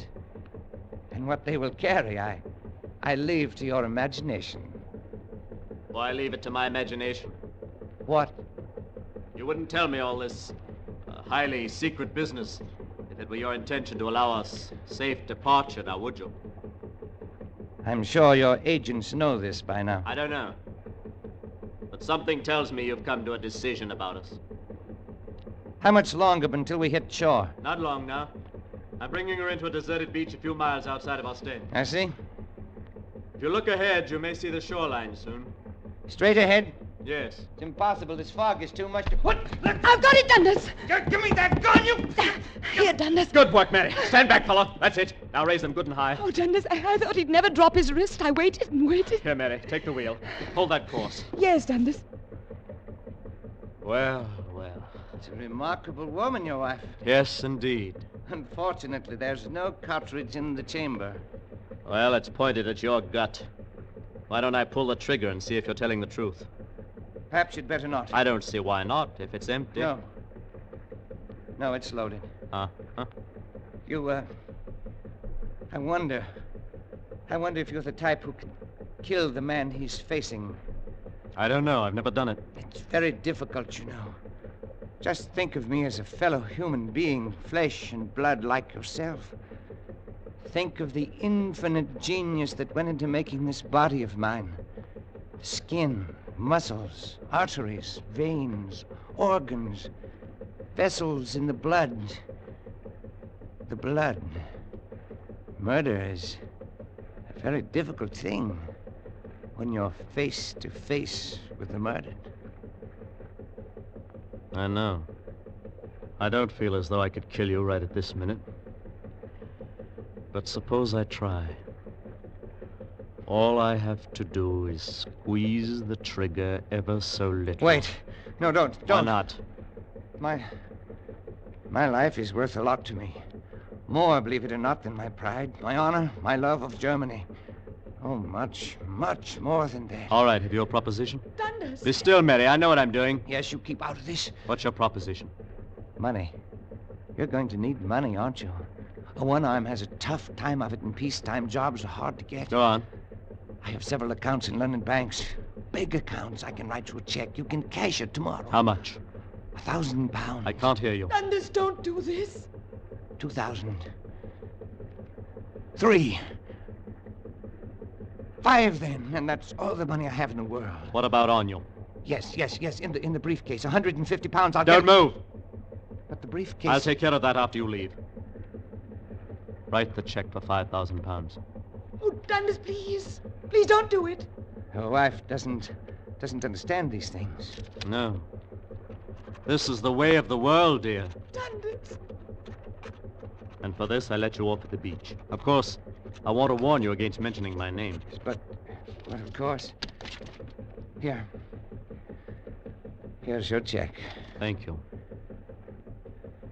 Aren't you going to shoot me now? No. Bargain's a bargain. I'll follow through. Why, you are an honest man.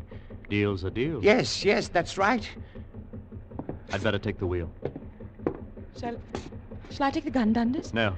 Please, Dundas, please, let me hold it. No, Mary. Well, why in the name of heaven can't I? You can't steer and cover him at the same time, not with one hand. If you take the gun, you'll shoot him, Mary. I know you. Oh, no, I wouldn't. Yes, you would. And that'd be dishonest, Mary. We've made a deal, this man and I. Yes, an honorable deal. But how to steer and all that does pose a problem. Mary, bring me that big wrench. All right, Dundas. What are you going to do? Well, since I can't handle the wheel and the gun, and since Mary's not to be trusted, I'll keep the wrench for just in case. And solve the gun problem very simply. Dundas, you fool! And you, sir, you'll find a fishing line with lead on the end of it right up there in the front locker. What? I'm going to slow down now. We're almost there. You'll do the sounding for me. Yes, of course. You deliberately threw that gun overboard. You're selling out. 5,000 pounds, dear. As the Yanks put it, that ain't hay. I have the line. All right, throw it ahead of you. Then feel when it touches bottom. Then measure the depth by your spread arms. Here it goes. Oh, Dundas, darling, I know the war's a shock to you, losing your arm and all, but don't do this. You'll regret it. You'll regret it all the rest of your days. Hit bottom. How deep? 2, 3, 4, 5. 5, that's all. All right, we're closing in on the coast. Swing again. Right. We'll hear the surf in a minute now. It'll not be very strong. It's low tide, you know. 2, 3 and a half. All right, get ready to jump. Jump? Now, this boat hasn't got wheels. You'll have to walk the last 10 feet in. All right. Get ready. Here we are. The minute you feel a scrape bottom, jump out and push the bow around. Right. Dundas. Shh. Here I go.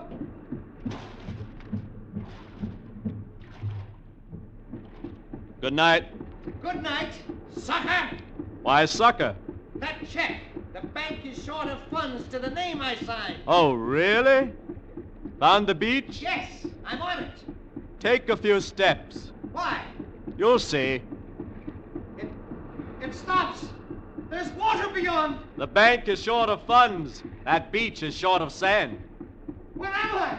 You're on Goodwins Sands. Dover's just 6 miles that way. Which way? I didn't say. And if you're thinking of swimming, I can tell you, you don't stand a chance. You thief! You one-armed murderer! It's low tide now, but wait a while. In a few hours, it'll be 10 feet over your head. Drowning's not pleasant, Nazi. If you had your gun, you could shoot yourself. You could hang yourself with your belt, but there are no trees. So think about those men you drowned today. Think about them while you wait. I may be around to pick up your body soon. Maybe. Wait! Good night, bloater!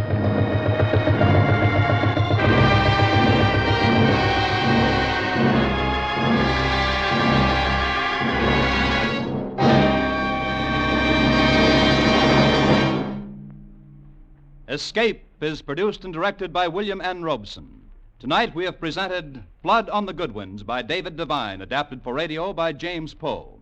Featured in the cast were Jack Edwards as Dundas, Will Gear as Uncle Mac, and Barton Yarborough as the Nazi. Also heard were Betty Lou Gerson and Eric Snowden. Special music was arranged and conducted by Del Castillo. Next week. You are high in the mountains of Peru, digging frantically for a vast fortune in golden Inca relics. Upon your success hangs the fate of a beautiful woman and your own life.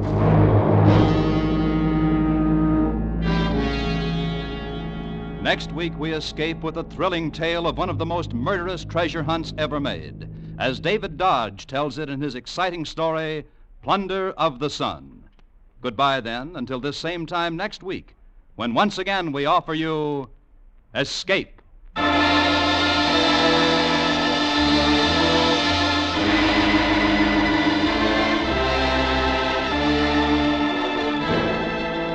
fellow named Bob Hope will turn up on the Bing Crosby Show this Wednesday night, so don't say we didn't alert you for the show of the week. This verbal tennis match between Bing and Bob will be broadcast on most of these same CBS stations, along with the Groucho Marx Show, Burns and Allen, and Lum and Abner, all Wednesday night CBS features. Tune in this fall for the shows that you love best of all. Listen carefully. Here's the address. It's CBS. Stay tuned now for Life with Luigi, which follows immediately over most of these same CBS stations. This is CBS, the Columbia Broadcasting System.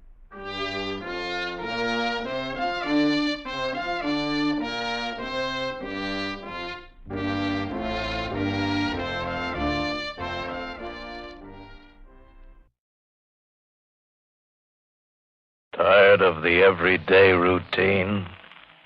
Ever dream of a life of romantic adventure? Want to get away from it all? We offer you Escape. Escape, designed to free you from the four walls of today for a half hour of high adventure. Tonight, we escape to a lush tropical island in the Caribbean. A paradise lost through the overpowering greed of a lovely woman and a dangerous man, as John and Gwen Bagney tell it in their exciting tale, Treasure Incorporated.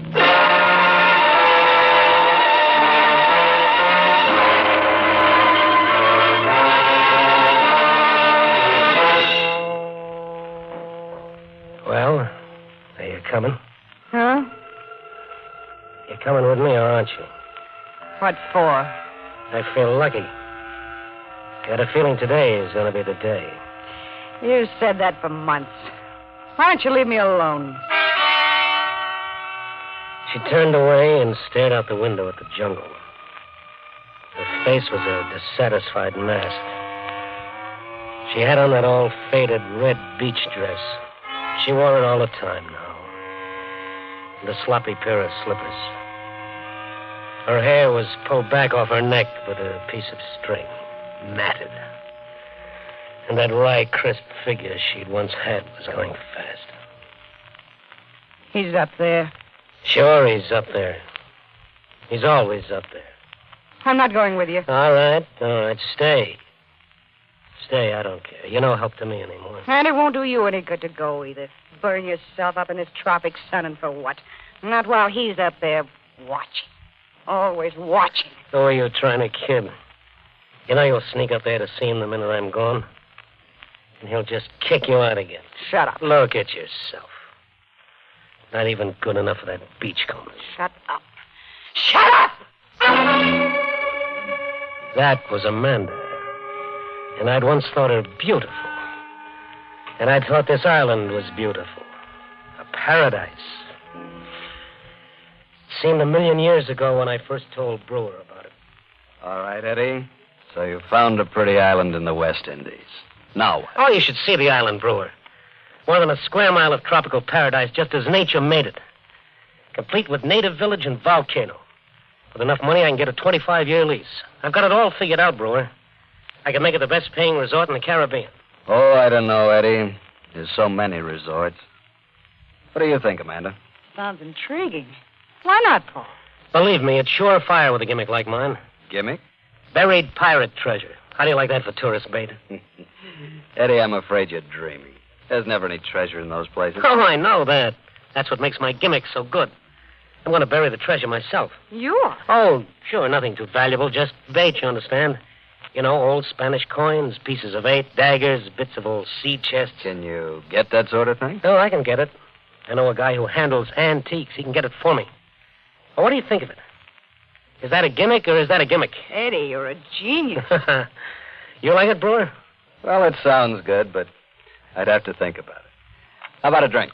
Okay. I'll fix this one. Scotch all right? Oh, yeah, it's fine. Think you'll go for it, Amanda? He'll go for it. You sure? He didn't sound so positive. Relax, Eddie. Don't worry so much. I'll get your island for you. Not for me, baby. For us. Eddie, take it easy. Remember, I still belong to Brewer.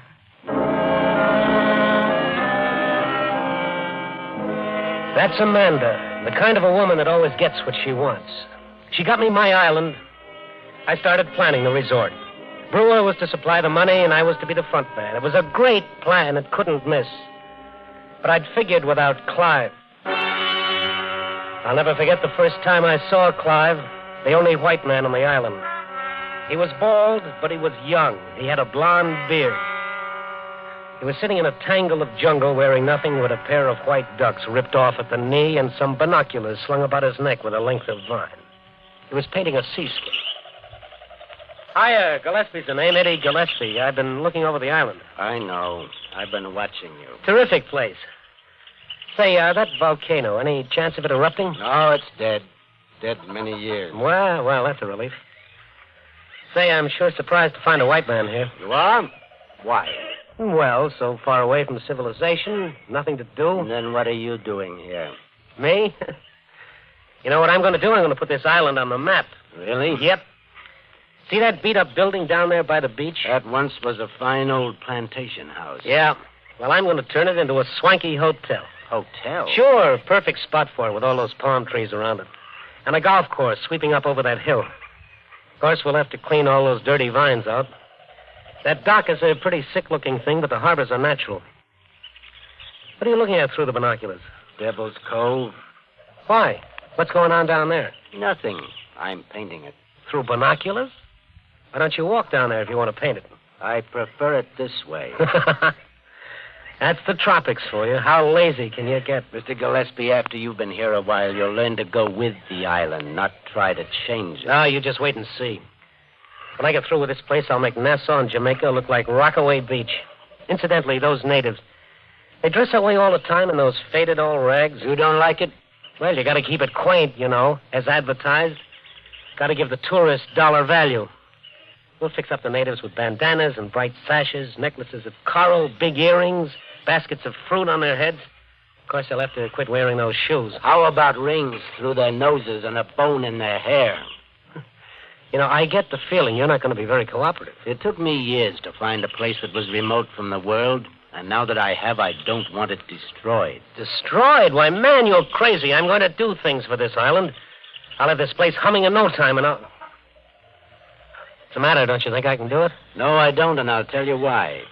Through the centuries, 6 flags have flown over this island, and each flag brought colonization and industry.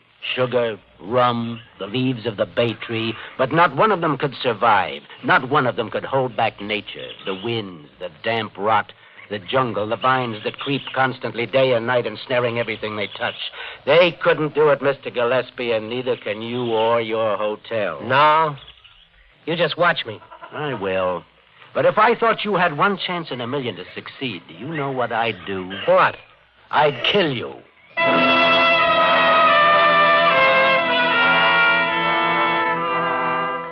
In the beginning, he stayed up on top of that hill of his like he owned the world. He ignored me completely until my tractors and bulldozers went to work. Then he began to come down more and more. I never heard him coming, and yet he always seemed to be around. And as I ran into trouble, wind, rain, rot, rats, I had to fight them all. It seemed to amuse him to watch me. Is your paradise fighting you back, Mr. Gillespie? Why don't you go up on your hill and stay there? What a beautiful swimming pool. A symbol of civilization.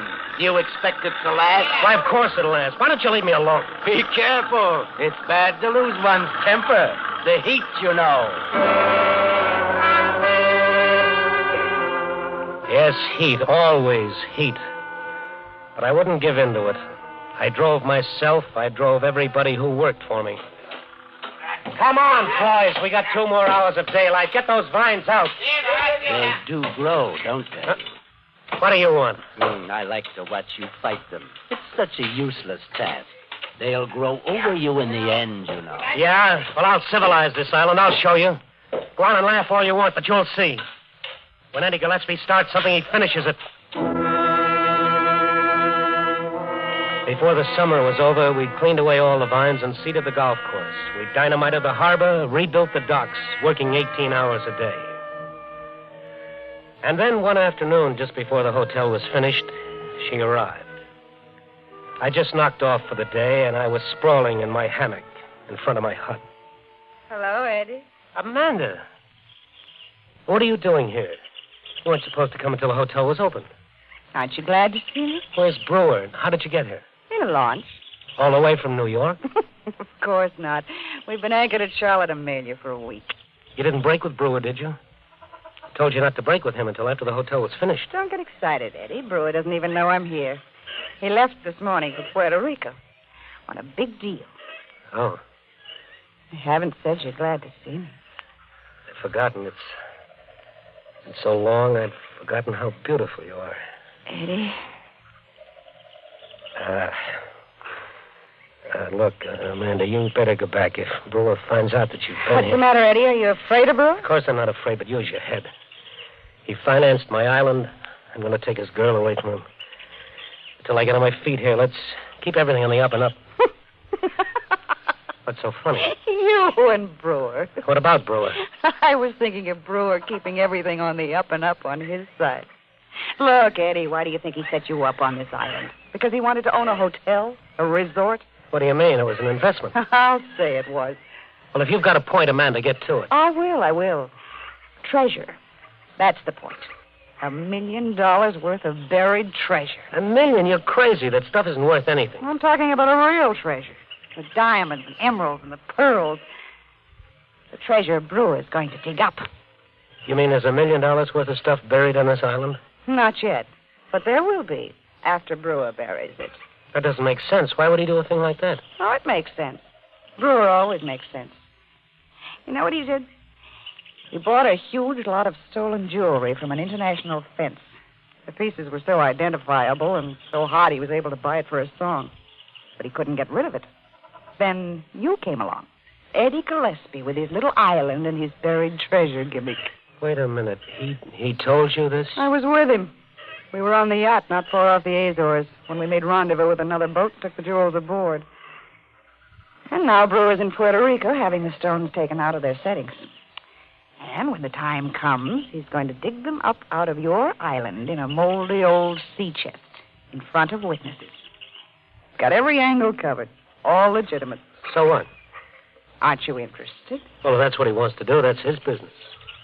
I've got the island, and I'll have you. Will you?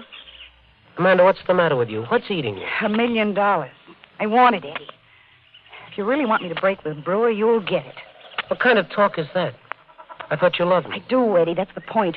I want us to have the money. But we'll have each other. That's not enough, Eddie. I want that $1 million. I got a good mind that... What, Eddie? There's someone in the brush. Who's there? Who is it? Good evening. Clive, what are you doing here? You're always sneaking around. You're getting angry again. Get out of here. What are you laughing at? I was just thinking how much trouble can be caused by $1 million.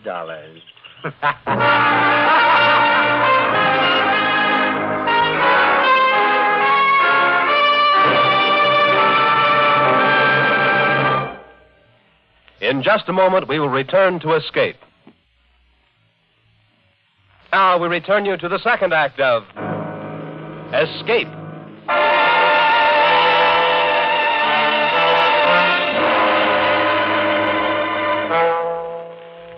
She went back, and I was left to finish the hotel. But the whole thing had soured for me. All my enthusiasm for the project was gone. But I buried the tourist bait, the pirate treasure. I scattered the pieces of 8, the rusted hinges, all the old relics over the island as per plan. And then I was open for business, and the tourists began to pour in. A change came over Clive. Now he set up his easel down by the dock, and he was gay and gregarious, and I trusted him less and less. He was up to something. And what galled me, the tourists were crazy about him. Whatever made you become a beachcomber, Clive? Women, beautiful women like yourself, they drove me to it. Oh, Clive, I don't believe a word you're saying, but it's fun. Where did you get him, Mr. Gillespie? He's priceless. Clive, why, I came with the island, standard equipment, along with the volcano and the treasure. Is there really treasure on the island? Well, you found a piece of an old saber yesterday, didn't you? Yes, and my husband found a golden sovereign, but I mean real treasure. Chests full of gold. Look for it, Mrs. Chapman. Every cove, every bay. It could be anywhere, on the mountain, in the jungle. Legend says that Captain Kidd himself stopped here, loaded with treasure from the Spanish Main. He slew all the Caribs, every single one, buried his loot, and sailed away. And, as legend has it, he never came back. Just think of finding it. Then dig, Mrs. Chapman, dig. Take one of our donkeys and a pick and shovel and go out on the trail. Oh, I will. I'm going again this morning. Mr. Gillespie, I'm simply mad about your island. Thank you. Cynthia, darling. Oh, there's my husband. Here I am, Fred. Come along, dear. I'll see you boys later. Aren't you overdoing it? I'm just being helpful, adding local color. All that stuff about a legend. You didn't talk that way when I first came here. Things are different now. By the way, when is your pirate coming? Pirate? Brewer, I think you called him. Days later, the brewer and Amanda arrived. I was on the veranda watching as the seaplane settled on the water. I watched them walk up to the hotel. Oh, yes. Clive was on the dock painting. He watched them, too. Hello, Eddie. Hello, Eddie. Hi. Good to see you, Eddie. You've done a great job with the hotel. Paradise. That's the name for it, all right. It's the best investment I ever made, Eddie. Well, I even read about your island in the New York papers. You got a big spread about tourists finding old pieces of 8 in an old sea chest. It was positive inspiration, Eddie. Wasn't it? What's the matter? Don't you feel well? You look tired. You've been working too hard. Come on up to the room. We'll have a drink. He was so charming and so relaxed, I began to wonder if Amanda had told me the truth. For the next week or so, I watched him all the time. But he was just a guy on vacation having a whale of a good time. Look at him. The life of the party. Come on outside. I want to talk to you. Now, I think you lied to me. I don't think there is any treasure. Don't be a fool. Of course there is. And when is he going to bury it? I don't know. We just have to wait. If I find out that you lied... Eddie, you don't believe I... Maybe you're trying to pull some kind of a double cross on me. Let's go back, Eddie.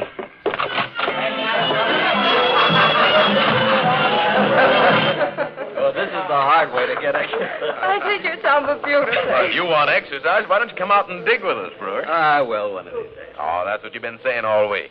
Look at my waistline. I've taken off an inch. Why don't you come tomorrow, Mr. Brewer? It's lots of fun. I like to sleep in the morning. Oh, come on. Sure. Come on. Be a sport. Okay. I'll dig with you tomorrow morning. Who knows? I might be lucky. Tomorrow morning. Eddie, that means he'll have to bury it tonight. Yeah. You'll have to watch him. Don't let him out of your sight.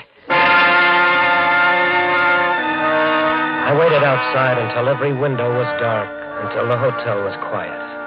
I waited and waited, but he didn't come. And still I waited until... Still up, Eddie? Clive! You might as well get your sleep. He isn't going to bury the treasure tonight. What do you mean? How do you know? Because he's already buried it. Well, you're crazy. He couldn't have. I've watched him constantly. Apparently not close enough. What about the hour just before dinner when you and the girl were on the other side of the volcano? Where did he bury it? Tell me. In Devil's Cove. Devil's Cove? Oh, there's no point in your going there now. You don't think I'd leave it there, do you? I dug it up. I know I couldn't trust you. All that talk about getting away from civilization, you know better than anybody else. Oh, I'm not going to keep the jewels. What would I do with money? Yeah? And where are they? I buried them again. You what? You ought to thank me. I'm making an honest man out of you, Eddie. You advertised buried treasure on your island. Well, now you have it. Like you said, gotta give the tourists dollar value. Why? Just think, tomorrow or the day after, or next month, one of your tourists will dig it up, as advertised. Clive, look, don't do this to me. If you don't want the jewels, just tell me where they are. I'll give you anything, only just tell me. And miss all the fun? Oh, no.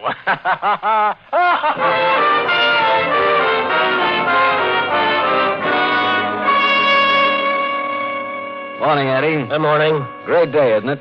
You coming out to the diggings with us? No, Brewer, I've got some work to do here. Say, you look tired, Eddie. You work too hard. You ought to take it easy. Have some fun, relax. Relax? I wondered how relaxed he'd be when all he dug up was dirt. I watched him go off down the trail with the other guests. I tried to concentrate on my work. The hotel was quiet. Everyone was at the diggings, but I couldn't think. I was checking supplies in the wine cellar when Amanda came back. You should have been there, Eddie.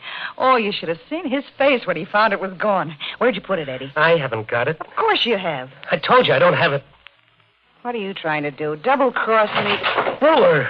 Paul, I'll take care of you later, Amanda. But, Paul, he forced me to tell him. She's lying. All right, Eddie. Where is it? I don't know. Come on, Eddie, talk. I haven't got it, I tell you. Clive took it. Clive, who's that? Clive, the beachcomber. He saw you bury it, he dug it up and buried it again. Nobody saw me bury it except maybe you. Now, wait a minute, will you? I tell you, it's true. Talk. Where'd you put it? Talk. It's no use. I haven't got it.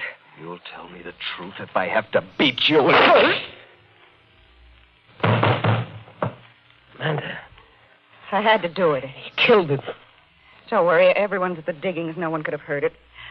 Oh, Eddie, your face. What'll we do with him? Well, when everyone's asleep, we'll get rid of him. I'm glad I killed him, Eddie. Now it all belongs to us. I haven't got it. You mean you were telling the truth about that beachcomber? Yeah, he moved it. He buried it some other place. Because he wants one of the tourists to find it. It's part of his plan to get even with me. We can't let anyone else find it, Eddie. We've got to do something. Oh, my head. Eddie, listen to me. We've got to get rid of the tourists. Yeah. Gotta get rid of them. Every one of them.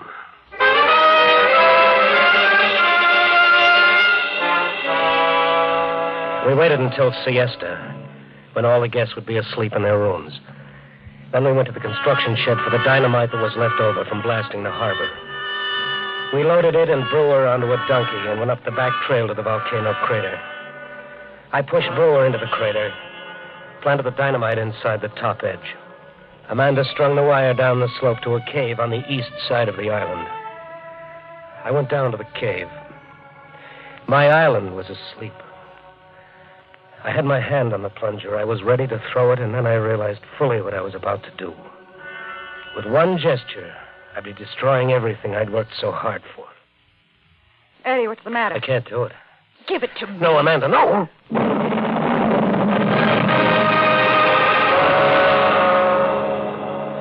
I sat on the side of the mountain and watched the island become alive with frantic, frightened people. They streamed out of the hotel half-dressed, clutching their belongings. They tripped over one another in their frenzy to get to their boats, terrified of a dead volcano. Our threatened eruption was a complete success. By nightfall, there wasn't a tourist on the island. Even the natives had scurried away in their canoes like so many frightened rats. And there were just the three of us left. Amanda, Clive, and me. How will we get the treasure? We can't dig up the whole island. We won't have to. Any man that's got that much loot stashed away will dig it up himself. You can't tell me money doesn't mean anything to him. We'll wait. And we did. We waited and got on each other's nerves. We waited until we couldn't stand it anymore.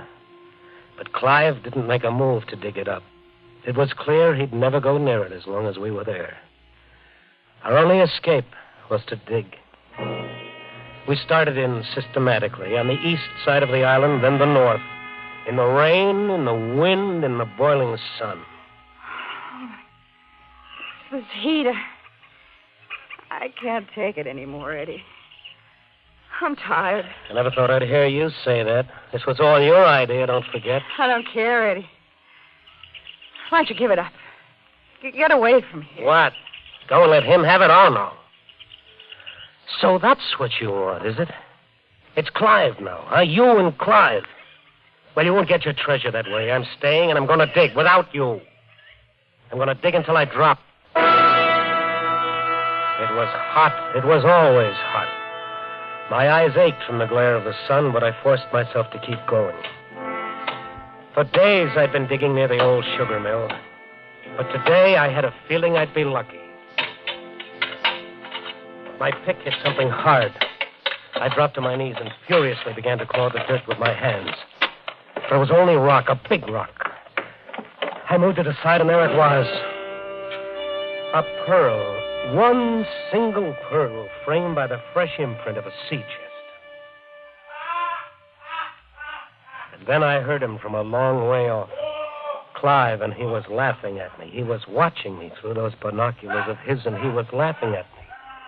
And suddenly I knew what his game was. That's why I hadn't found the treasure in all this time, because he'd kept moving it. And he'd left a pearl behind this time to tell me he'd done it.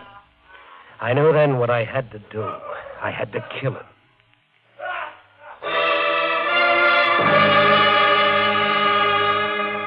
I went up the hill by the back trail. And just at the top, I stopped and took a firmer grip on my pick. Clive's back was to me. He was sitting exactly the way he had been the first time I saw him, in a tangle of vines painting through binoculars. I crept up to him. I raised my pick and brought it down with all my strength. But it was too late. He'd sensed me and ducked the blow. The pick had ripped through the canvas. In fury, I raised to strike it again, and my hands froze in midair as I stared at the torn canvas. It was a picture of me, and the pick had pierced my chest. Me, holding a pearl in my hand, and the look on the face he'd painted was horrible. The pick slid out of my hands. Here's your pick, Eddie. Take it. You'll need it. Take it, Eddie, and dig.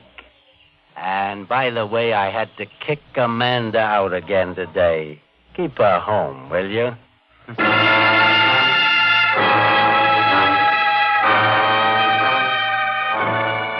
That was months ago. How many months? I've lost count. The jungle has claimed the island again, just like he said it would. The damp rot, the hurricanes, the vines. The hotel sags on its timbers, and the big front door is gone. The last wind took most of the roof. And there are bougainvillea roots growing up through the cracks in the swimming pool. The jungle has claimed Amanda, too. She's lost interest in everything, except Clive, and he won't have her. She doesn't care about the treasure anymore. She won't dig. But not me. The jungle's not going to get me. Nothing is going to stop Eddie Gillespie. Every day I dig. Once in a while I hear him up on top of the hill laughing. And I know he's moved it again. But someday I'll beat him to it. Someday I'll find it. Yeah. Someday.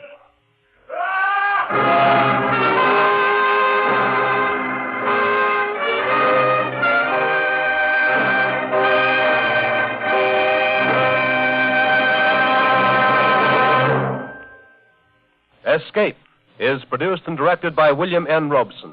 Tonight we have presented Treasure Incorporated by John and Gwen Bagney.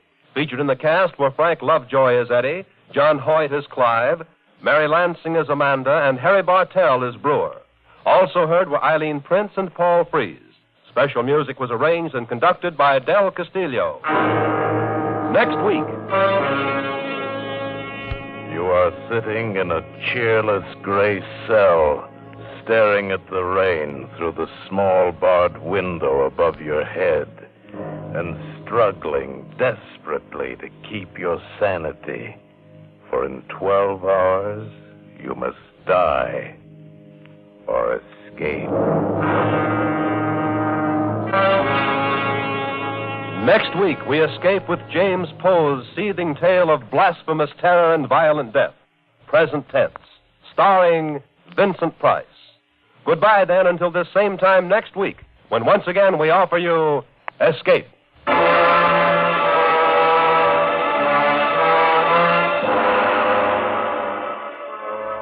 It's no joke when an accident happens to you, and an accident can happen to you. This winter, take time to be careful. Whether you're driving or walking in traffic, be cautious. Cross streets with care. Drive safely. Keep your wits and windshield clear. In traffic, walking, or driving, be careful.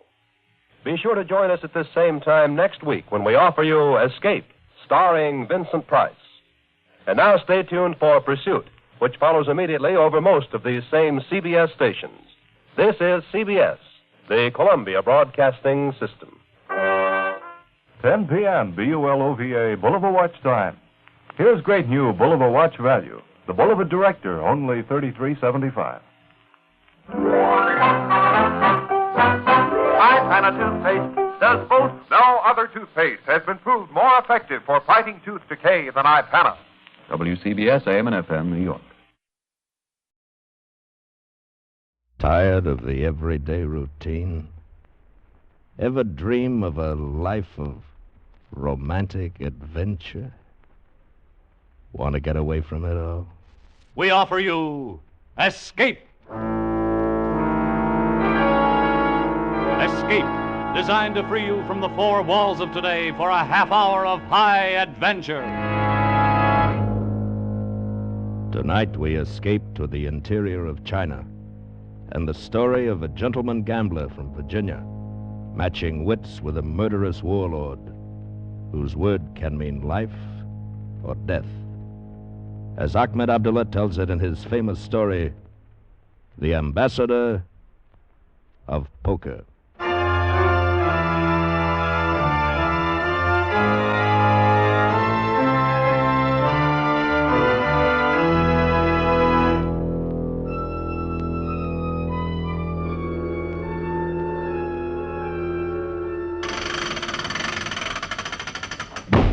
Gangway down, sir. Very good. Here he is, sir. Captain, I demand to know the meaning of this. This sailor has forced me to pack my baggage, vacate my cabin, and come here. He did it on my orders, Mr. Fairbairn. You are leaving this ship. Leave it? But you're mistaken, sir. This is only Hong Kong. My passage is paid to Singapore. In this envelope, you will find the refund of the remainder of your passage. It comes to $43, I believe. Good day to you. Well, you can't do this. I demand an explanation. I shall give it to you in a word. Poker. There is not a man aboard, officer or crewman, who has not lost every cent he had to you. You're implying that I play dishonestly? That I cheat? Let's just say that you win, too, consistently. Sir, I am Randolph C. Fairbairn of Charlottesville, Virginia, sir. A Southern gentleman. I have never cheated at cards in my life, and I never will. Here in my wallet is all of the money I won on this voyage. Some $324, I think. Take it. You may distribute it among the men. You will, I presume, allow me to keep the $20 bill that I had when I came aboard. I cannot accept this money back, Mr. Fairbairn, but... Then throw it overboard. Here, allow me. No. Wait, I'll take it. I'll return it to the men. Thank you. Now, if you will pardon me. Mr. Fairbairn, perhaps I have misjudged you. If so, I'm deeply sorry. Your apology is accepted. But you must admit your winning all the time is... That is my good fortune, sir, and my curse. I simply cannot lose. Perhaps if you would agree not to play poker, perhaps you could stay on board to Singapore. No, sir, I do not stay where I am not wanted. But you haven't much money. How will you get along in Hong Kong? What will you do? Why, I expect something will turn up. If not, I will play poker. On the Hong Kong waterfront? Certainly. Well, sir, if you play and if you insist upon winning... I can't help winning. Then, Mr. Fairbairn, I should advise you to be prepared for a great deal of trouble. I should advise you to slip a gun in your pocket alongside your rabbit's foot.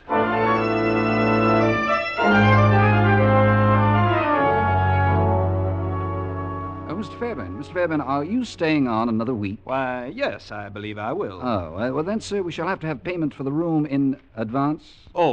Yes, I'll take care of that tonight. Right now I have something important. By the way, do you know where I might find a poker game? Poker? Oh, no, sir, not in this hotel.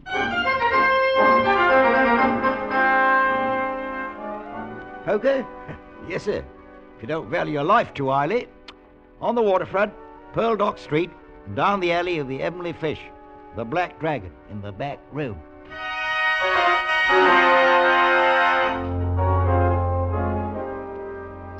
You are bluffing. I call you. 3 lovely ladies. Voilà, mon ami. You are unlucky tonight. You wait. Just you wait. All right. Deal the cards. Gentlemen, I beg your pardon. Huh? Who is this one? What is it, young fella? I wonder if I might sit in this game, if you don't mind. What? Regardez, he's just a boy. Why, of course, old chap, of course. Happy to have you. Won't you sit down, Mr. Fairburn. Randolph C. Fairburn of Charlottesville, Virginia. Well, sit down, Mr. Fairburn. This is Frenchy Frenchy, Van Alkemade, Rangoon George, the Croaker, and, well, you just call me Skip. Enchanté. How do you do, gentlemen? Always happy to see a new face in the game. Yeah. How many chips do you want? Why, $17.64 worth as a starter. There. Is that all you have? I'm afraid it is. For the moment, at least. Oh. Well... I don't think I'll need any more. Me? I love the innocence of the very young. Deal, mon petit.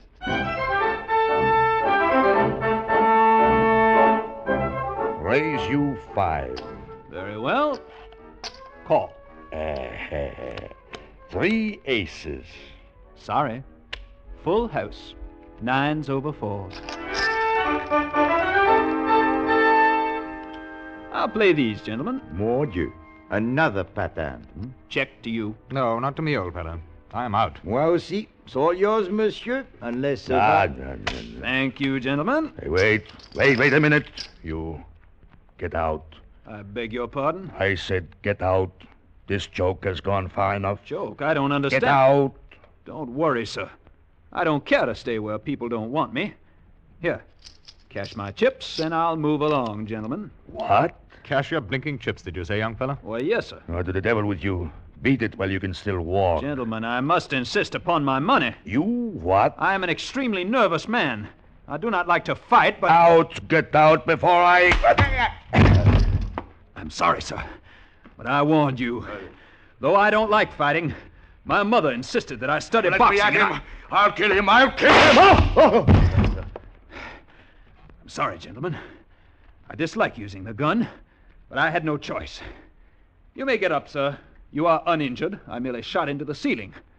And now, if you will be good enough to cash my chips, I can be on my way.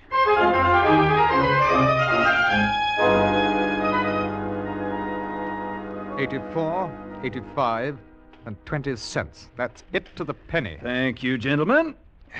Now, if you will remain facing me with your hands up until I've left the room... Be careful with that thing. There is very little danger. I'm really a very indifferent marksman. Who's that?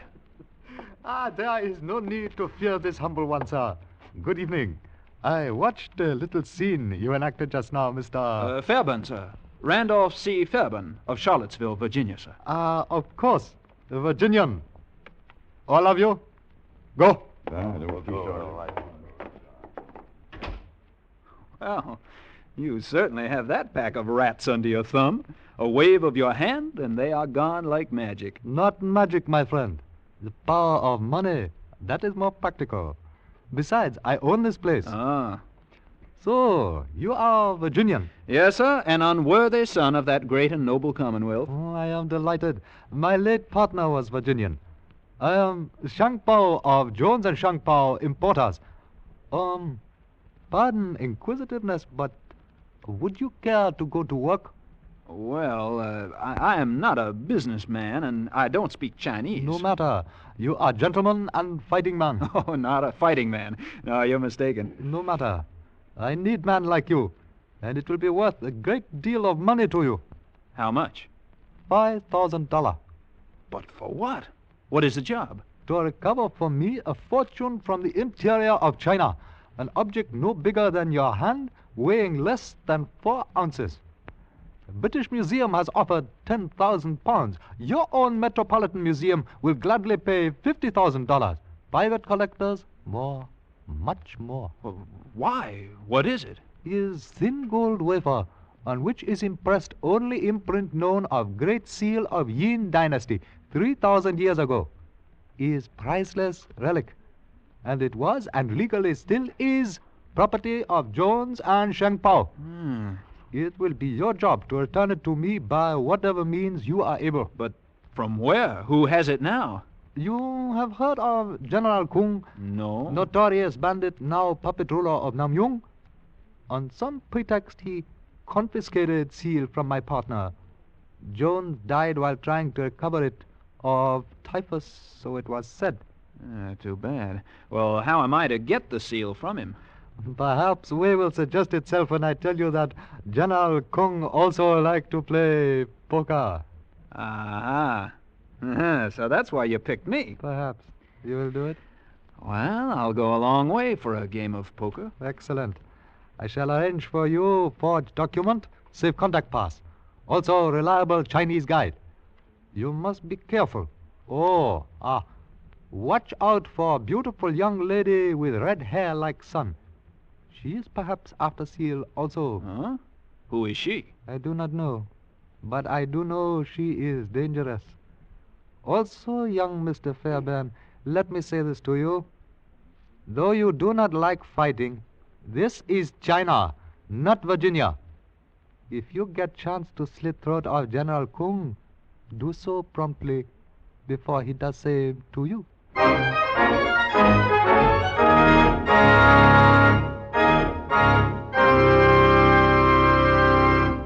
In just a moment, we will return you to the second act of Escape. But first, on CBS's Gene Autry show this Saturday night, you'll hear how Easter is celebrated in the West. The King of the Cowboys will bring you a sketch about a young Western minister whose Easter sermon helps to solve a mystery. And Gene will also be singing some special holiday songs. Vaughn Monroe will be around this Saturday with some of his famous music making, so be listening for them both, Gene Autry and Vaughn Monroe, on most of these same CBS stations. And now for the second act of Escape, and the story of Randolph C. Fairbairn, the ambassador of poker.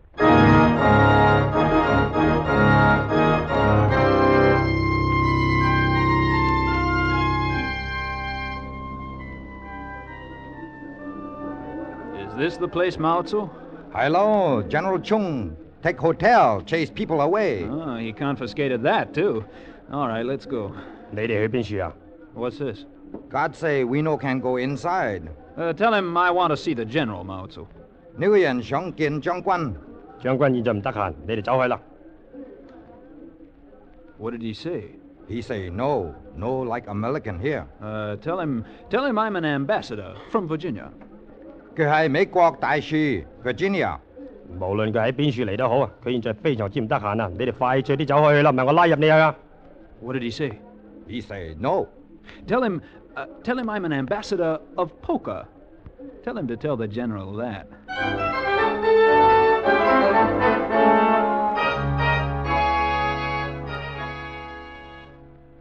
Did you say poker, Mr. Fairbairn? I did, sir. Would you care to have a game? Come in. In here, Mr. Fairbairn. Thank you. I have cards and chips. And oh, excuse me. This is Miss Grushenka, Mr. Fairbairn. How do you do? Wow. I hadn't expected to find such a lovely lady. Spasiba. You are gallant. Oh, it's an old Virginia custom, madam. Oh, you American. You will excuse me, perhaps. Oh, don't leave. Of course, my blossom. You may go now. Da. Do svidaniya. Goodbye, miss. It was a pleasure to... Now, Mr. Fairbairn. I'm sorry. I hope I haven't interrupted anything. It is nothing. Only a woman. Sit down. But a very beautiful one, with lovely red hair. Still a woman. I have not played poker for many moons. Cut for deal? And the stakes? Shall we say 100 a chip? $100? All right.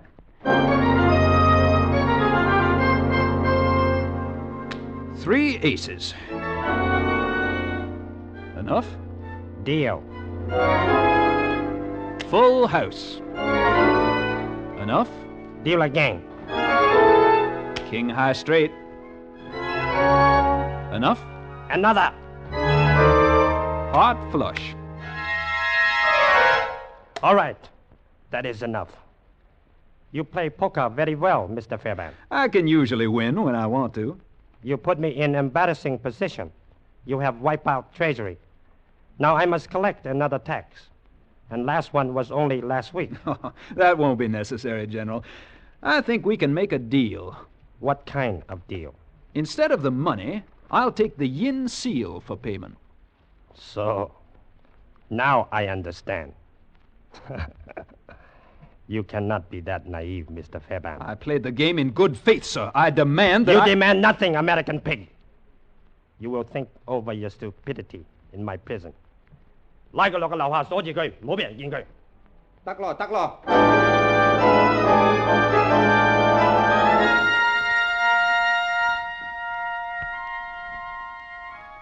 將軍唔准我哋入去咯。It's quite all right, I tell you. General Kung has given me his permission. 真個好唔得咯。Dolja, Dolja. Oh, hello, Mr. Fairbairn. Well, hello. Nice of you to come and see me. If I get you out of here, will you help me? What happened to your Russian accent? Will you? Well, yeah. Of course, it wasn't a good accent anyway. Unless I'm crazy, you're from Virginia, too. That doesn't matter now. We've got to get out of here. We? Well, I thought you and the general were friends. Not at all. I was living in the hotel here when he took it over. He won't let me leave. You could just walk out. How? He confiscated my credentials, keeps me almost a prisoner, refuses me a safe conduct pass. So you want mine? Well, why not? You can add "and wife" to it. Something like that. It wouldn't be any trouble. Well, if I'm to have a beautiful wife, I think I should at least know her name. It's Susan Jones. That begins to fit. Susan Jones, daughter of the American partner of Jones and Shang Pao. And you're after the yin seal, too.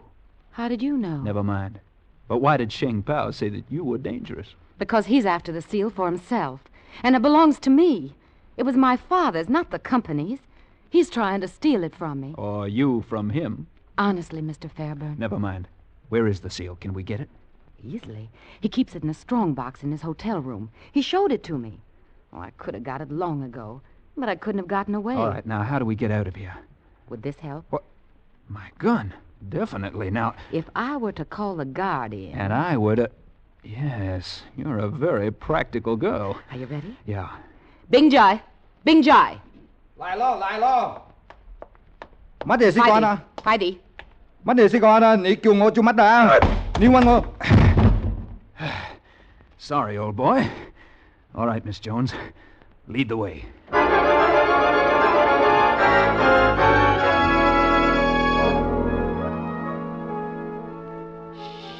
What's the matter? He's in there. We'll have to do something. What? You leave it to me.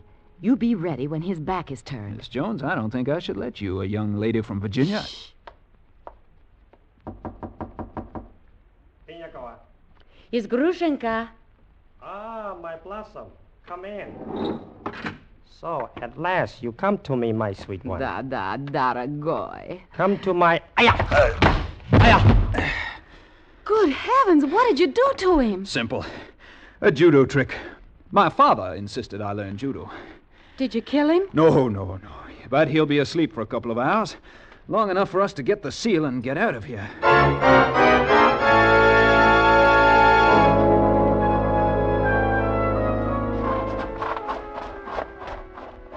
You back so soon, Master? Come on, Mao-Tzu. We've got the seal. Let's go. How are we going to travel? We'll use this car. That's General Kung's. So I see. And that's his chauffeur, no doubt. You two get ready to jump in. Okay. I'm going to say hello to him. Oh, I say, old man, how are you? Let me shake your hand. That's it. Ah! Okay, let's go.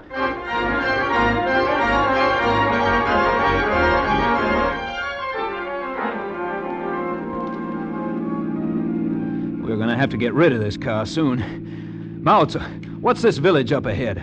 Chengpen. Can we get a train there? Oh, yes. Little train, sometime. All right. Mao-Tzu, you get rid of the car. We'll see about the train.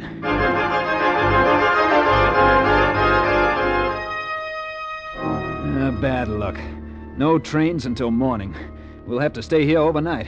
There's a little inn over there. Not exactly the kind of place I'd usually take a girl from Virginia, but the only trouble is Mao-Tzu isn't back and I can't speak Chinese.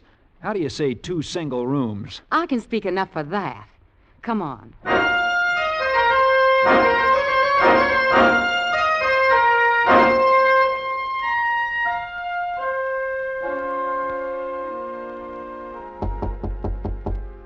Yes? Who is it? It's me, Susan. Oh, just a minute. Hello. May I come in? Sure. Here. I thought we really should have a drink. Sort of a toast to our escape. Well, what is it? Oh, some special kind of Chinese wine. The proprietor says it's very good. I really don't think we should celebrate just yet. Well, of course, if I'm repulsive to you. Oh, no, nothing like that. You're... Beautiful. Of course. So shall we drink to my beauty? Yeah. To your beauty. Oh, such a little sip. I'm more beautiful than that. Oh, yeah. Down the hatch. There, now, that's a big boy. That wasn't bad. Not bad at all. Didn't know the Chinese made wine like that. Do you have more? That'll be enough. Well, what do you mean? In about 2 minutes, you'll be fast asleep. Asleep? Some of these Chinese wines are interesting. Special. Something like a Mickey. I don't think you'll be terribly sick, though, when you wake up. Susan, what is this? Simple, dear. I can buy a lot of negligees like this one with that $50,000, and I don't intend to share it with Sheng Pao any more than he does with me. So, well, I really hate to trouble you, lamb, but I need the seal, your safe conduct pass, and your gun. Susan, you're a... No names, Lammy. It isn't chivalrous. And you're a Virginia gentleman, remember? Susan. I'll leave you the cards, dear, so you can play solitaire. Bye-bye. Pleasant dreams. Why, you...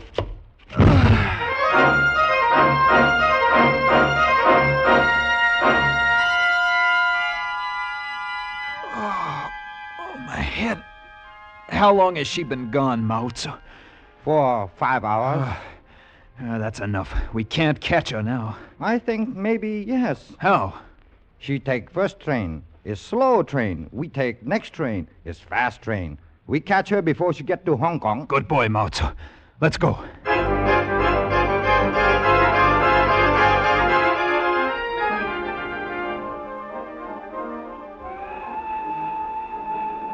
Miss Jones, I believe. Oh, Randolph. Sorry to startle you, my dear. No, don't reach. I'll just take your bag.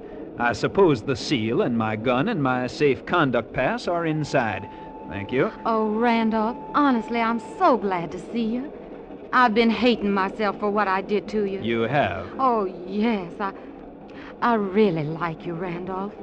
I wouldn't have done it except I needed the seal. You know, a little old girl like me alone in the world. I am alone, you know, Randolph. And the seal was my only inheritance from my daddy. Mm-hmm. I'd be penniless without it. You wouldn't want that, would you, Randolph? You wring my heart, Miss Jones. Oh, all right. I suppose it's just as well, really. This way, at least, I won't be a criminal. What do you mean? It's you who'll be the criminal, you and Sheng Pao. Well, what are you going to do about it? I don't know. I'll have to think. Well, think fast. We'll be in Hong Kong in an hour.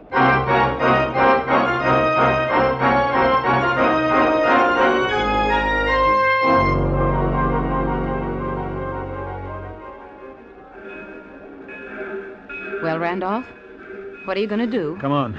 Let's get out of the station, then we can... Greetings, old chap. Just stand where you are. And you too, mademoiselle. Randolph, who are these men? Some old friends. And this time, I'm afraid they're prepared. I can feel their preparation in the small of my back. Yeah, so march.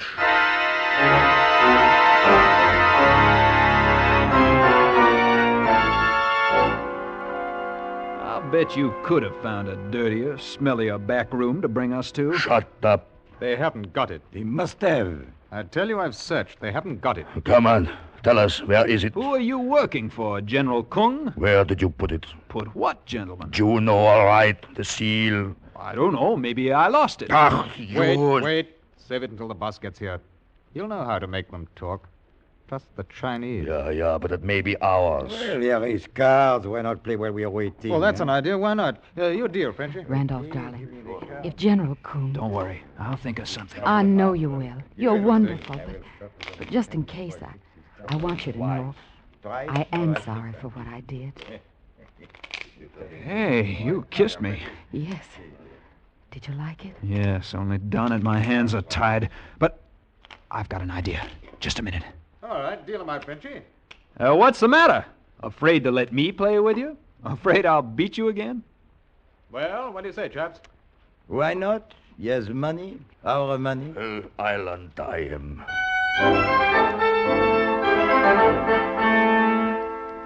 Raise. Call. 3 tens. 3 aces. 3 aces. 4 deuces. 4 kings. Straight flush. Straight flush. Royal flush. Oh, he's cheating. He must be. I'll kill him. I'll kill him.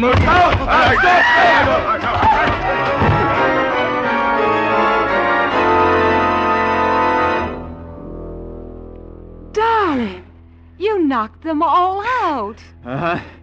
What a mess. My cards all over the room. Leave them. Let's get out of here. Listen, somebody's coming. Maybe it's the general. Hurry, hurry. Just a minute. I've got to find... there. All right, let's go. Good evening. Not leaving so soon? Oh, Sheng Pao. So Mao Tzu found you. A good thing I sent him off to... But wait a minute. How did you know where to find us? Perhaps if we will go back into... No, wait a minute.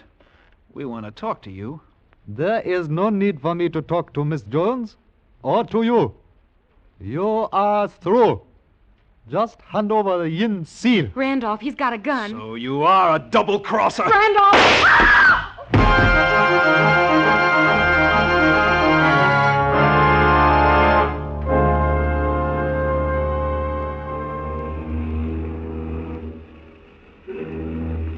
There. Goodbye to Hong Kong. Yes. Goodbye forever. It will be good to see Virginia again, won't it, darling? Yes. Although I left under something of a cloud, I suppose they'll give a married man a new chance. No doubt of it, especially since he's reformed. Lammy, you've never told me, and I haven't asked you, but whatever you did with that seal, I'm glad we don't have it. It would have been wrong to start our married life with dishonesty like that. Susan, And now that you are married, there'll be no more fighting, and that means no more poker. Susan... And because it's a symbol of the old life, I brought up your pack of cards, and here's an end to it. No, wait! Susan! Why, Lammy, what is it? What's the matter? Well, I only threw your old pack of cards overboard. If it means that much, you can always get a new pack. But you don't understand. In that pack of cards, concealed in the lining of the box, was the yin seal. You've just thrown $50,000 into the ocean.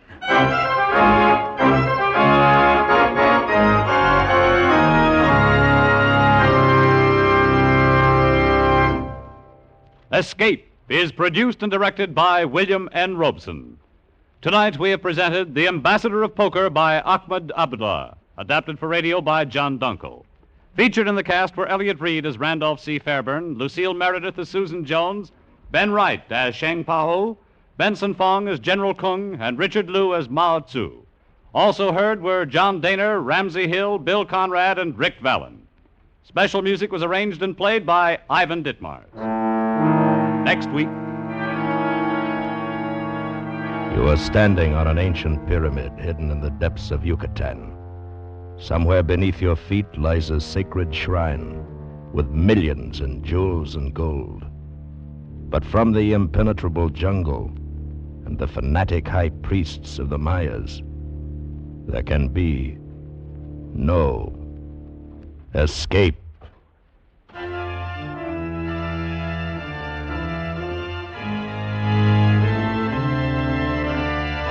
Next week, we escape with the story of a man and woman whose lust for gold led them to dangerous defiance of the laws of a primitive but still powerful cult. As Les Crutchfield and Paul Pierce tell it in The Golden Snake. Goodbye, then, until this same time next week when, once again, we offer you Escape.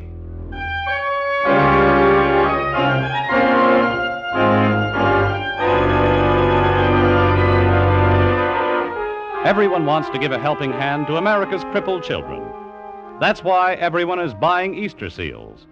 Money from the sale of these seals helps to carry on the good work of the National Society for Crippled Children and Adults, which conducts an extensive program of education, research, and personal care for the physically handicapped. So, do your part by buying Easter seals. This is CBS, the Columbia Broadcasting System.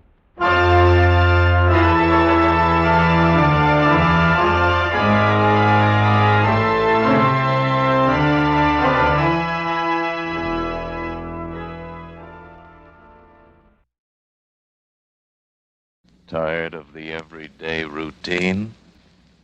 Ever dream of a life of romantic adventure? Want to get away from it all? We offer you Escape. Escape, designed to free you from the four walls of today for a half hour of high adventure. Tonight, we escape to Yucatan with a man and woman who dare defy the curse of the ancient priests of Maya to find a hidden jungle shrine and millions in jewels and gold. As Les Crutchfield and Paul Pierce tell it in The Golden Snake.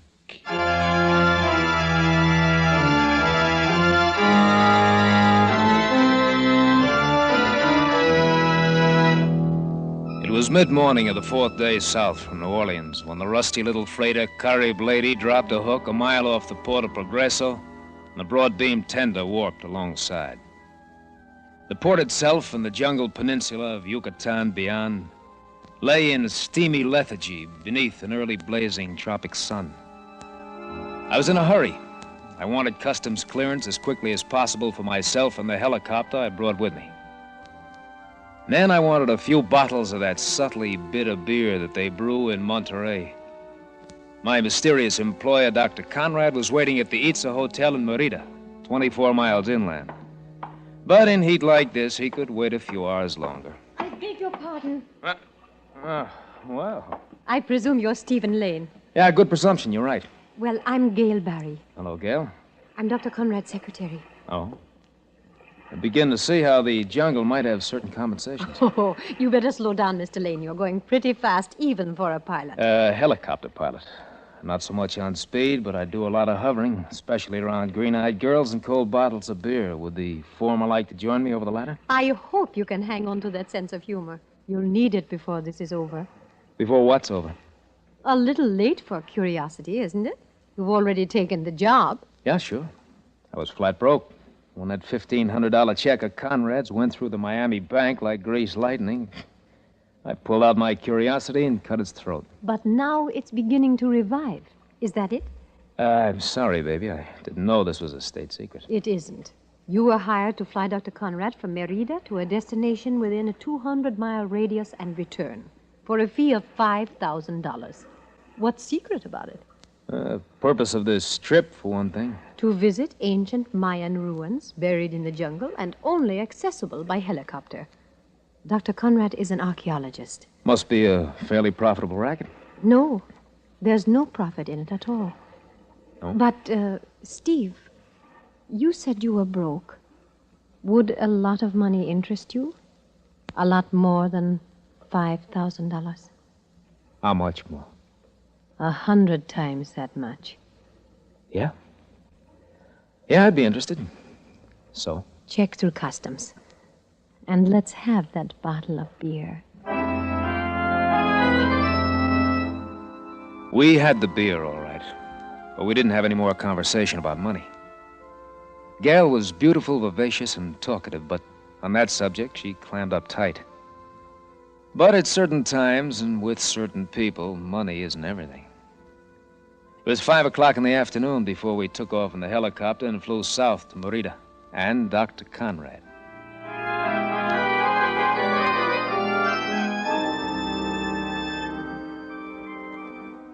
You can look down from this balcony, Mr. Lane, and there lies the town of Merida, all silver in the moonlight. And you think it is nothing unusual, perhaps, but the town is Spanish, and beyond it is the jungle. And the jungle is still pure Mayan. Unconquered, old, and wise. Yeah, I've heard that theory before, Dr. Conrad. And you disagree with it, perhaps? I don't know. I've been watching some of the natives around the hotel here this evening, and there is something about their expression or their eyes. I don't know. Well, I've spent my life studying them, and I do know, Mr. Lane. The Mayans are one of the oldest and strangest races on the face of the earth. The jungle out there swallowed up their pyramids and their temples long ago, and the Spanish conquerors destroyed their records and writings. But they still speak the language, and they still remember. I think it's something in their eyes, as you noticed. About the trip that we're going on, is it to one of these ruined temples or pyramids? Yes. Where? South and east, more or less. Within 200 miles of here. We'll have to follow landmarks. You've been there before, then? Yes. There are no trails and no water. Snakes, army ants, fever. Average progress is 2 miles a day. And I assume that the purpose of the trip is archaeological exploration? Of course, Mr. Lane. I would have no... Dr. Conrad, I checked the invoices for the equipment. They're all correct. I left them in your room. Fine. Thank you, Miss Barry. I'll sign them later. All right, Dr. Conrad. I'll be in my room if you want me for anything. Good night, Mr. Lane. Oh, good night, Miss Barry. Look, Dr. Conrad, I think it's about time you told me the real purpose of this trip. But I did tell you. What makes you think that there Look, $5,000 is too much money for a 3-day flying trip to look over some ruins. So? Mr. Lane, can you keep your mouth shut? That depends. There'll be more in it than $5,000 if it goes all right. Illegal, I suppose? No, but dangerous. More dangerous than you can ever imagine. What kind of danger? From the Mayans. This involves a violation of the most sacred shrine in their history, the theft of their most sacred object, one they won't even admit exists. Oh, treasure hunt, huh? Not a hunt, Mr. Lane. I've seen the object. I know where it is. Is, Miss Barry in on this? She's merely the secretary of a scientific expedition. You and I are the only ones who know different. What about the men who were with you before? They were interested only in the ruins. They never saw the treasure. Yeah, but they do know the location of the place. No, Mr. Lane. Not anymore. Well, why not? Because all 4 of them are dead.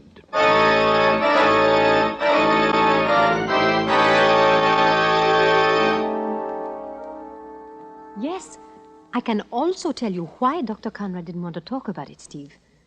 It's because of that obsession of his, that fear of the Mayans and their vengeance. Yeah, but you feel it yourself. You told me earlier. No, not fear. Something else. Something deeper. Oh, Steve, please, get out of my room now. If Dr. Conrad found you in here, it would ruin everything. Honey, look, if I'm going to play games, I've got to know the odds. But I've already told you, Dr. Conrad had nothing to do with their deaths. I know. 4 fatal accidents within a year. What kind of accidents? Different kinds. The first one happened 6 months after the joint expedition. Dr. Bentley and the original pilot took off from Merida and crashed in the jungle 10 miles from town. They were both killed. The native guide got out with a broken leg. I see. 2 months later, Dr. Pelton started overland through the jungle. A week out of Merida, he was bitten by a snake and died at one of the native Chicle camps. And the other man? His name was Dr. Blom. He tried to come north from Guatemala by canoe and was drowned when it capsized. Oh, by himself, was he? No. His native guide recovered the body. Native guide. In every case, it was a Mayan native. In at the death, you might say. Yes. That's what worries Dr. Conrad. Look, were all of these men trying to get back to that same temple? I think so. Because of the treasure? Probably. They knew they'd found the long-lost temple of Kukulkan, and they knew the legends. All right. Where do you fit in? What's the difference, Steve? You don't mind, do you? Mine?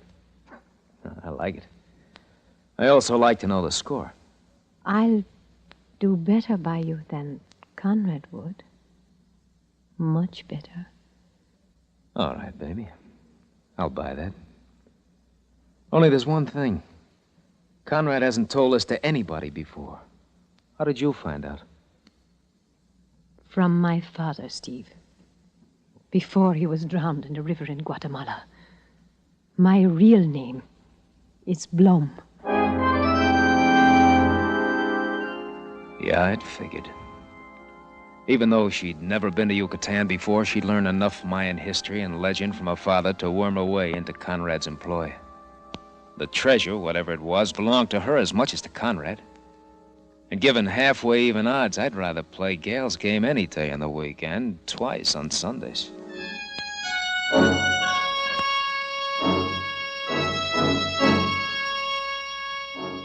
I lay on the hammock in my room for an hour, I guess. The lamp out, the moonlight splotching silver patterns through the bamboo slats of the blinds. I smoke one cigarette after another while I try to fit all the pieces into place.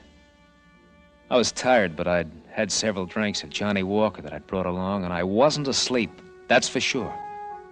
So I don't know why I didn't hear the door open. Please do not be alarmed, Senor Lane. Huh? Lie still, make no outcry, and listen. You will not be harmed. For some odd reason, I couldn't move. I couldn't cry out. It took great effort just to turn my head and look at him. It is our desire to warn you because you are not aware of the thing you dare to do. Dr. Conrad knows, and he deserves no warning. In the scattered moonlight, I could see very little of his face except the eyes. The eyes of a Mayan. They seem very wise and 1,000 years old, like the eyes of newborn babies. I say to you once, and only once, go not to the temple of Kukulkan. There seemed to be a strange music playing far off. The plumed serpent of gold must lie hidden for 5,000 years, and the time is not yet. To alter the time is to die.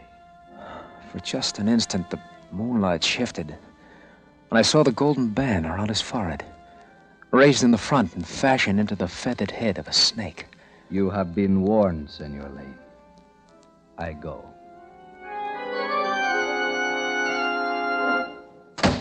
Closing of the door seemed to break the spell, and I lunged for the pistol on the table beside my bed. Only it wasn't a bed, it was a hammer. Oh, confound it! Senor Lane! Oh. Senor Lane, is anything wrong? Oh! Senor Lane! Come on in! I was passing along the hall and heard a noise. Who are you, anyway?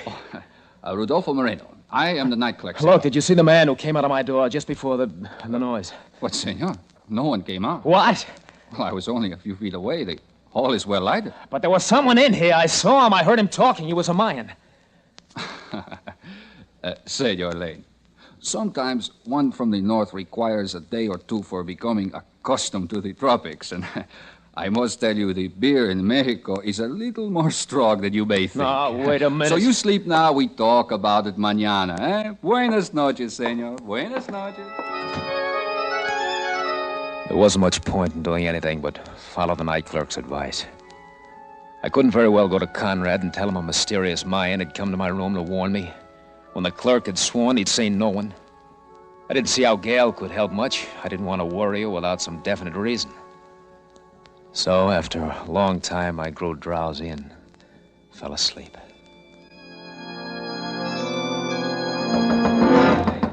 Senor Lane, wake up. What? It is I, Moreno. Wake up, senor. All right, wait a minute. What is it, Moreno? What's wrong? Your friend, senor. Dr. Conrad. His heart, I think. What? What do you mean? Well, I hear him cry out. I go for help, but it was too late, senor. He is dead.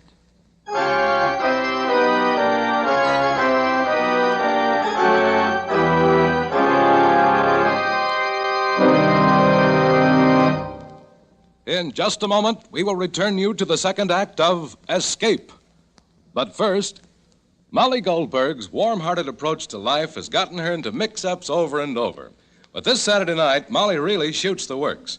Molly and Jake have planned a motor trip to Florida. But when the people who've been invited to ride along get together, Grand Central Station couldn't hold them all. What happens to the trip? Be listening this Saturday night when the Goldbergs bring their warm, rich humor to most of these same CBS stations. And now, for the second act of Escape.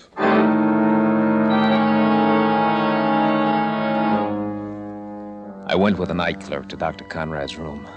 Met the local physician who'd been called to the hotel. Told him to go ahead with whatever arrangements were necessary. There seemed nothing else to do. Dr. Conrad had died in his bed, apparently unmolested. His room was undisturbed, and Moreno, who from his desk had a clear view of the length of the hall, said that no one had entered or left. Apparent cause of death, heart failure. But in a room a half hour later, Gale disagreed with such a simple verdict. There was nothing wrong with his heart, Steve. He died of fright. Sheer fright. I know he did. All right, honey, all right, but what caused the fright? The Mayans. Maybe the same one you said came to your room. No, I'm not sure whether anyone did or not. Maybe the night clerk was right. Maybe I imagined it. He is a native, you know. Another Mayan, huh?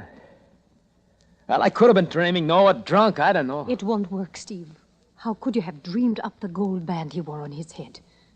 The same band worn by the high priest of Kukulkan 1,000 years ago. I don't know. That's what gets me.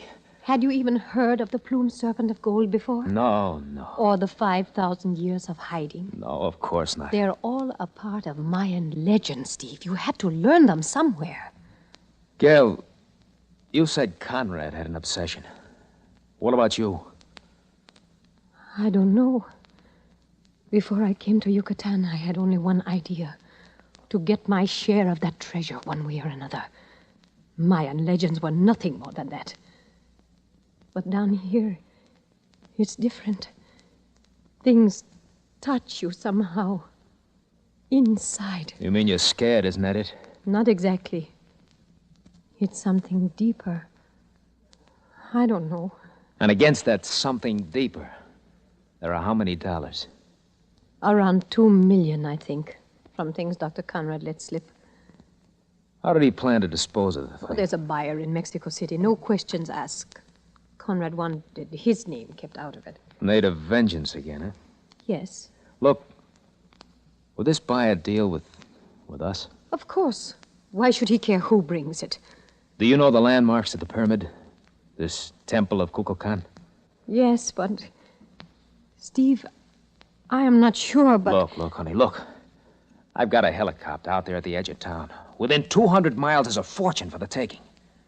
Baby, I've been broke too much of my life to back down from a few pipe dreams and a heart attack. How about it, baby, huh?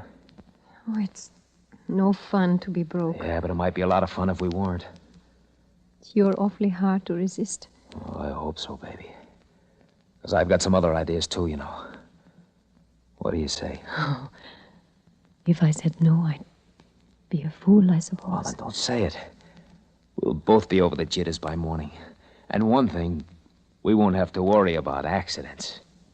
Our expedition won't have any Mayans along. Oh, Steve. I told you Dr. Blom was my father. He met my mother in Mexico City. She died right after I was born. But she came originally from Yucatan. And she was a Mayan.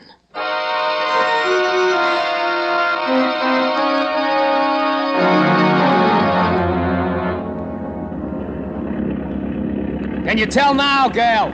Are you sure this is it? We won't land if you're not. I think so. There's the old stone roadbed in the jungle to the south. The pyramid runs southeast-northwest. The temple ruins are at the north. The jungle has grown up over the west slope. All the landmarks check, Steve. This is it. All right, honey, hang on. We're going down. The Mayans didn't know it, but when they built these pyramids flat top, they were getting ready for the helicopters. We're down.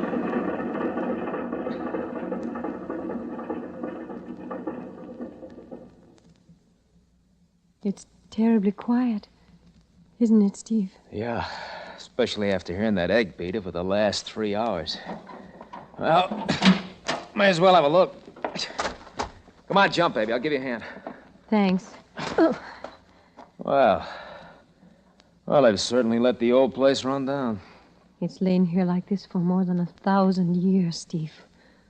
Full moons and dark moons, rains, lightning, sun and wind. Nothing moving. Only the jungle, growing and growing and creeping up over it. Hey, now, baby, relax. We shouldn't have come here at all. We are only interlopers, strangers, not wanted. Well, maybe they like us better when we're rich, huh? There's no use joking about it, Steve. I think you feel it, too. We are in some terrible danger here, some kind we've never known before. It's like we're being watched. Only there are no watchers. Well, not unless you count that parrot there in the lianas. A parrot. A feathered bird. A feathered snake. Now, look, Gail, look, we've talked this all out. We're here now. We're going to go through with it. I admit that I feel just as... Well, this morbid talk of yours isn't helping anything. I'm sorry, Steve. I feel so strange. Oh, it's just nerves. Forget it. Okay, baby. It's a deal. Come on. Let's go find that cave.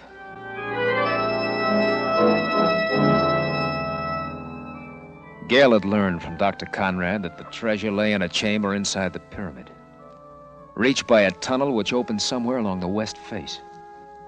And the length of rope he'd specified in the equipment, we knew about how far down the west face. So we started working our way along at that level. Gail carried the rope, flashlights, and a hacksaw, while I swung a machete against the lush growth of jungle that made every yard of progress a measure of hard work and sweat. It was late afternoon before I slashed through a green thicket of banana palms and saw it before me. Black and forbidding. Framed in hieroglyphic stone was the squat, square mouth of the tunnel. Its floor was paved with bricks velveted in green moss, undertrodden for centuries. A cool draft floated out against the jungle heat, inviting and repelling. Gail and I looked at one another for a long moment, saying nothing. And then, flashlights in hand, we walked into the tunnel. Careful, honey, careful. The ceiling is low in places. I'm watching, Steve. There may be snakes. Our boots ought to protect us. Seems to be widening out a little. I think maybe... Yes. There's a room right ahead, Steve. Good. Wonder if there's anybody home. Steve, don't joke, please. No, I'm sorry, honey. Here we are. Oh, it's a big room. Yeah. I'll say it is, and I wonder where it's... Steve! Swing your light over there. Look. On a raised stone dais in the center of the cave, gleaming and glittering in the blaze of our lights, was a great figure wrought in plates of pure gold. A massive golden snake studded and jeweled with feathers of cut emerald. Steve, it's Kukulkan, the plumed serpent of gold. $2 million, baby. 3 million is closer, maybe 4. Why, the gold alone and those emeralds. Let's go now. Now, Steve, before it's too late. It must weigh a ton. Now I see why Conrad included hacksaws in the equipment. Here, honey, you owe my light. What are you going to do? Old money bags has to be cut up before we can pack them out. May as well see how much of a job it'll be. Steve! No! Yeah, what's the matter? There's something here. Something old and wise and powerful. It's watching us. I can feel it. Oh, now wait, baby. Don't... Anyway, it's really too late to do anything today. We've seen it now, Steve. Let's leave it just the way it is. Just until tomorrow. It's almost dark now. Please. Please, Steve. All right, Gail, all right. Come on, let's get out of here.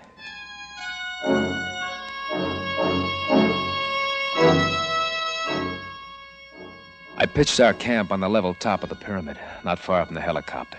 Spread our sleeping bags and built a fire in a pile of stones. It was dark by the time we'd eaten, and a round full moon flooded the ruins and the miles of empty jungle with an eerie light.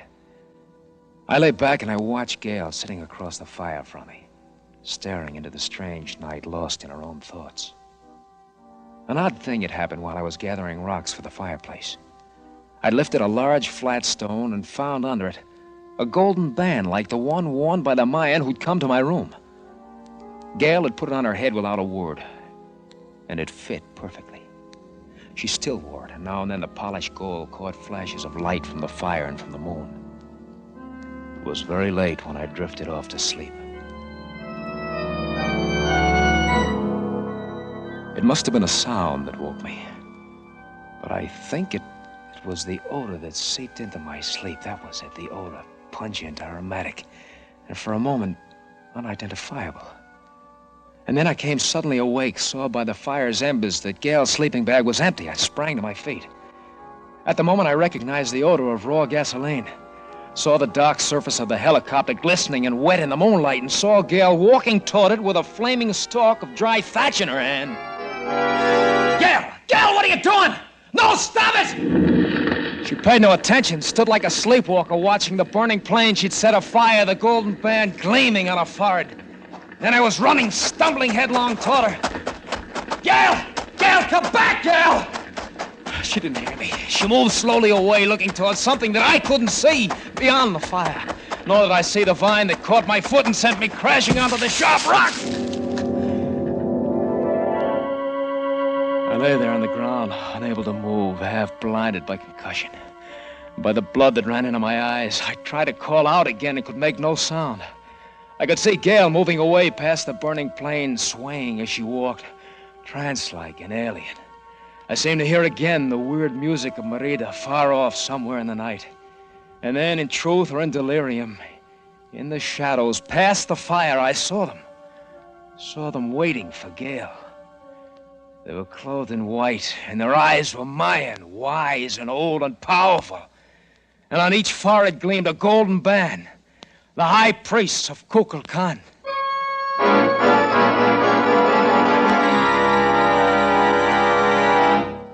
Senor, you feel better now, no? Better? I don't know. Who are you? Only a poor farmer, senor. Farmer? Where am I? In my casa, senor.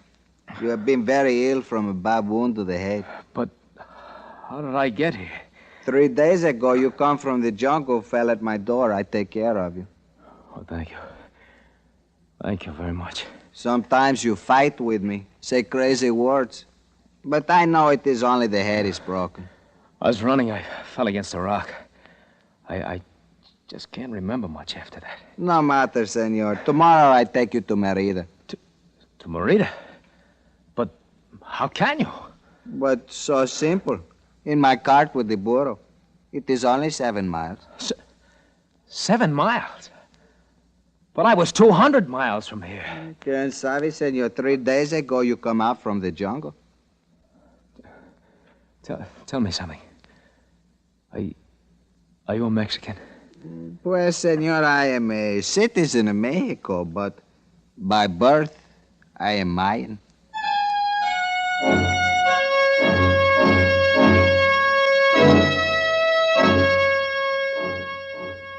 I have flown 5 times since into Yucatan, into the dark lands and the uncharted jungles. I've searched through tumbled ruins, moss-grown, rotted. I built fires on ancient pyramids at night and cried aloud to the silent moon. But never again found the temple of Kukulkan, nor the plumed serpent of gold, or a beautiful girl named Gale. And I know I never will.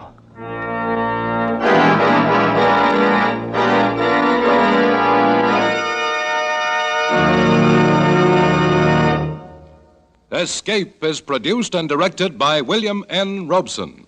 Tonight we have presented The Golden Snake, adapted for radio by Les Crutchfield from an original story by Paul Pierce. Featured in the cast were Anthony Barrett as Steve Lane, Jeanette Nolan as Gale Barry, and John Hoyt as Dr. Conrad. Also heard were Rick Vallon, Harry Bartell, and Paul Freese. Special music arranged and played by Ivan Ditmars. Next week...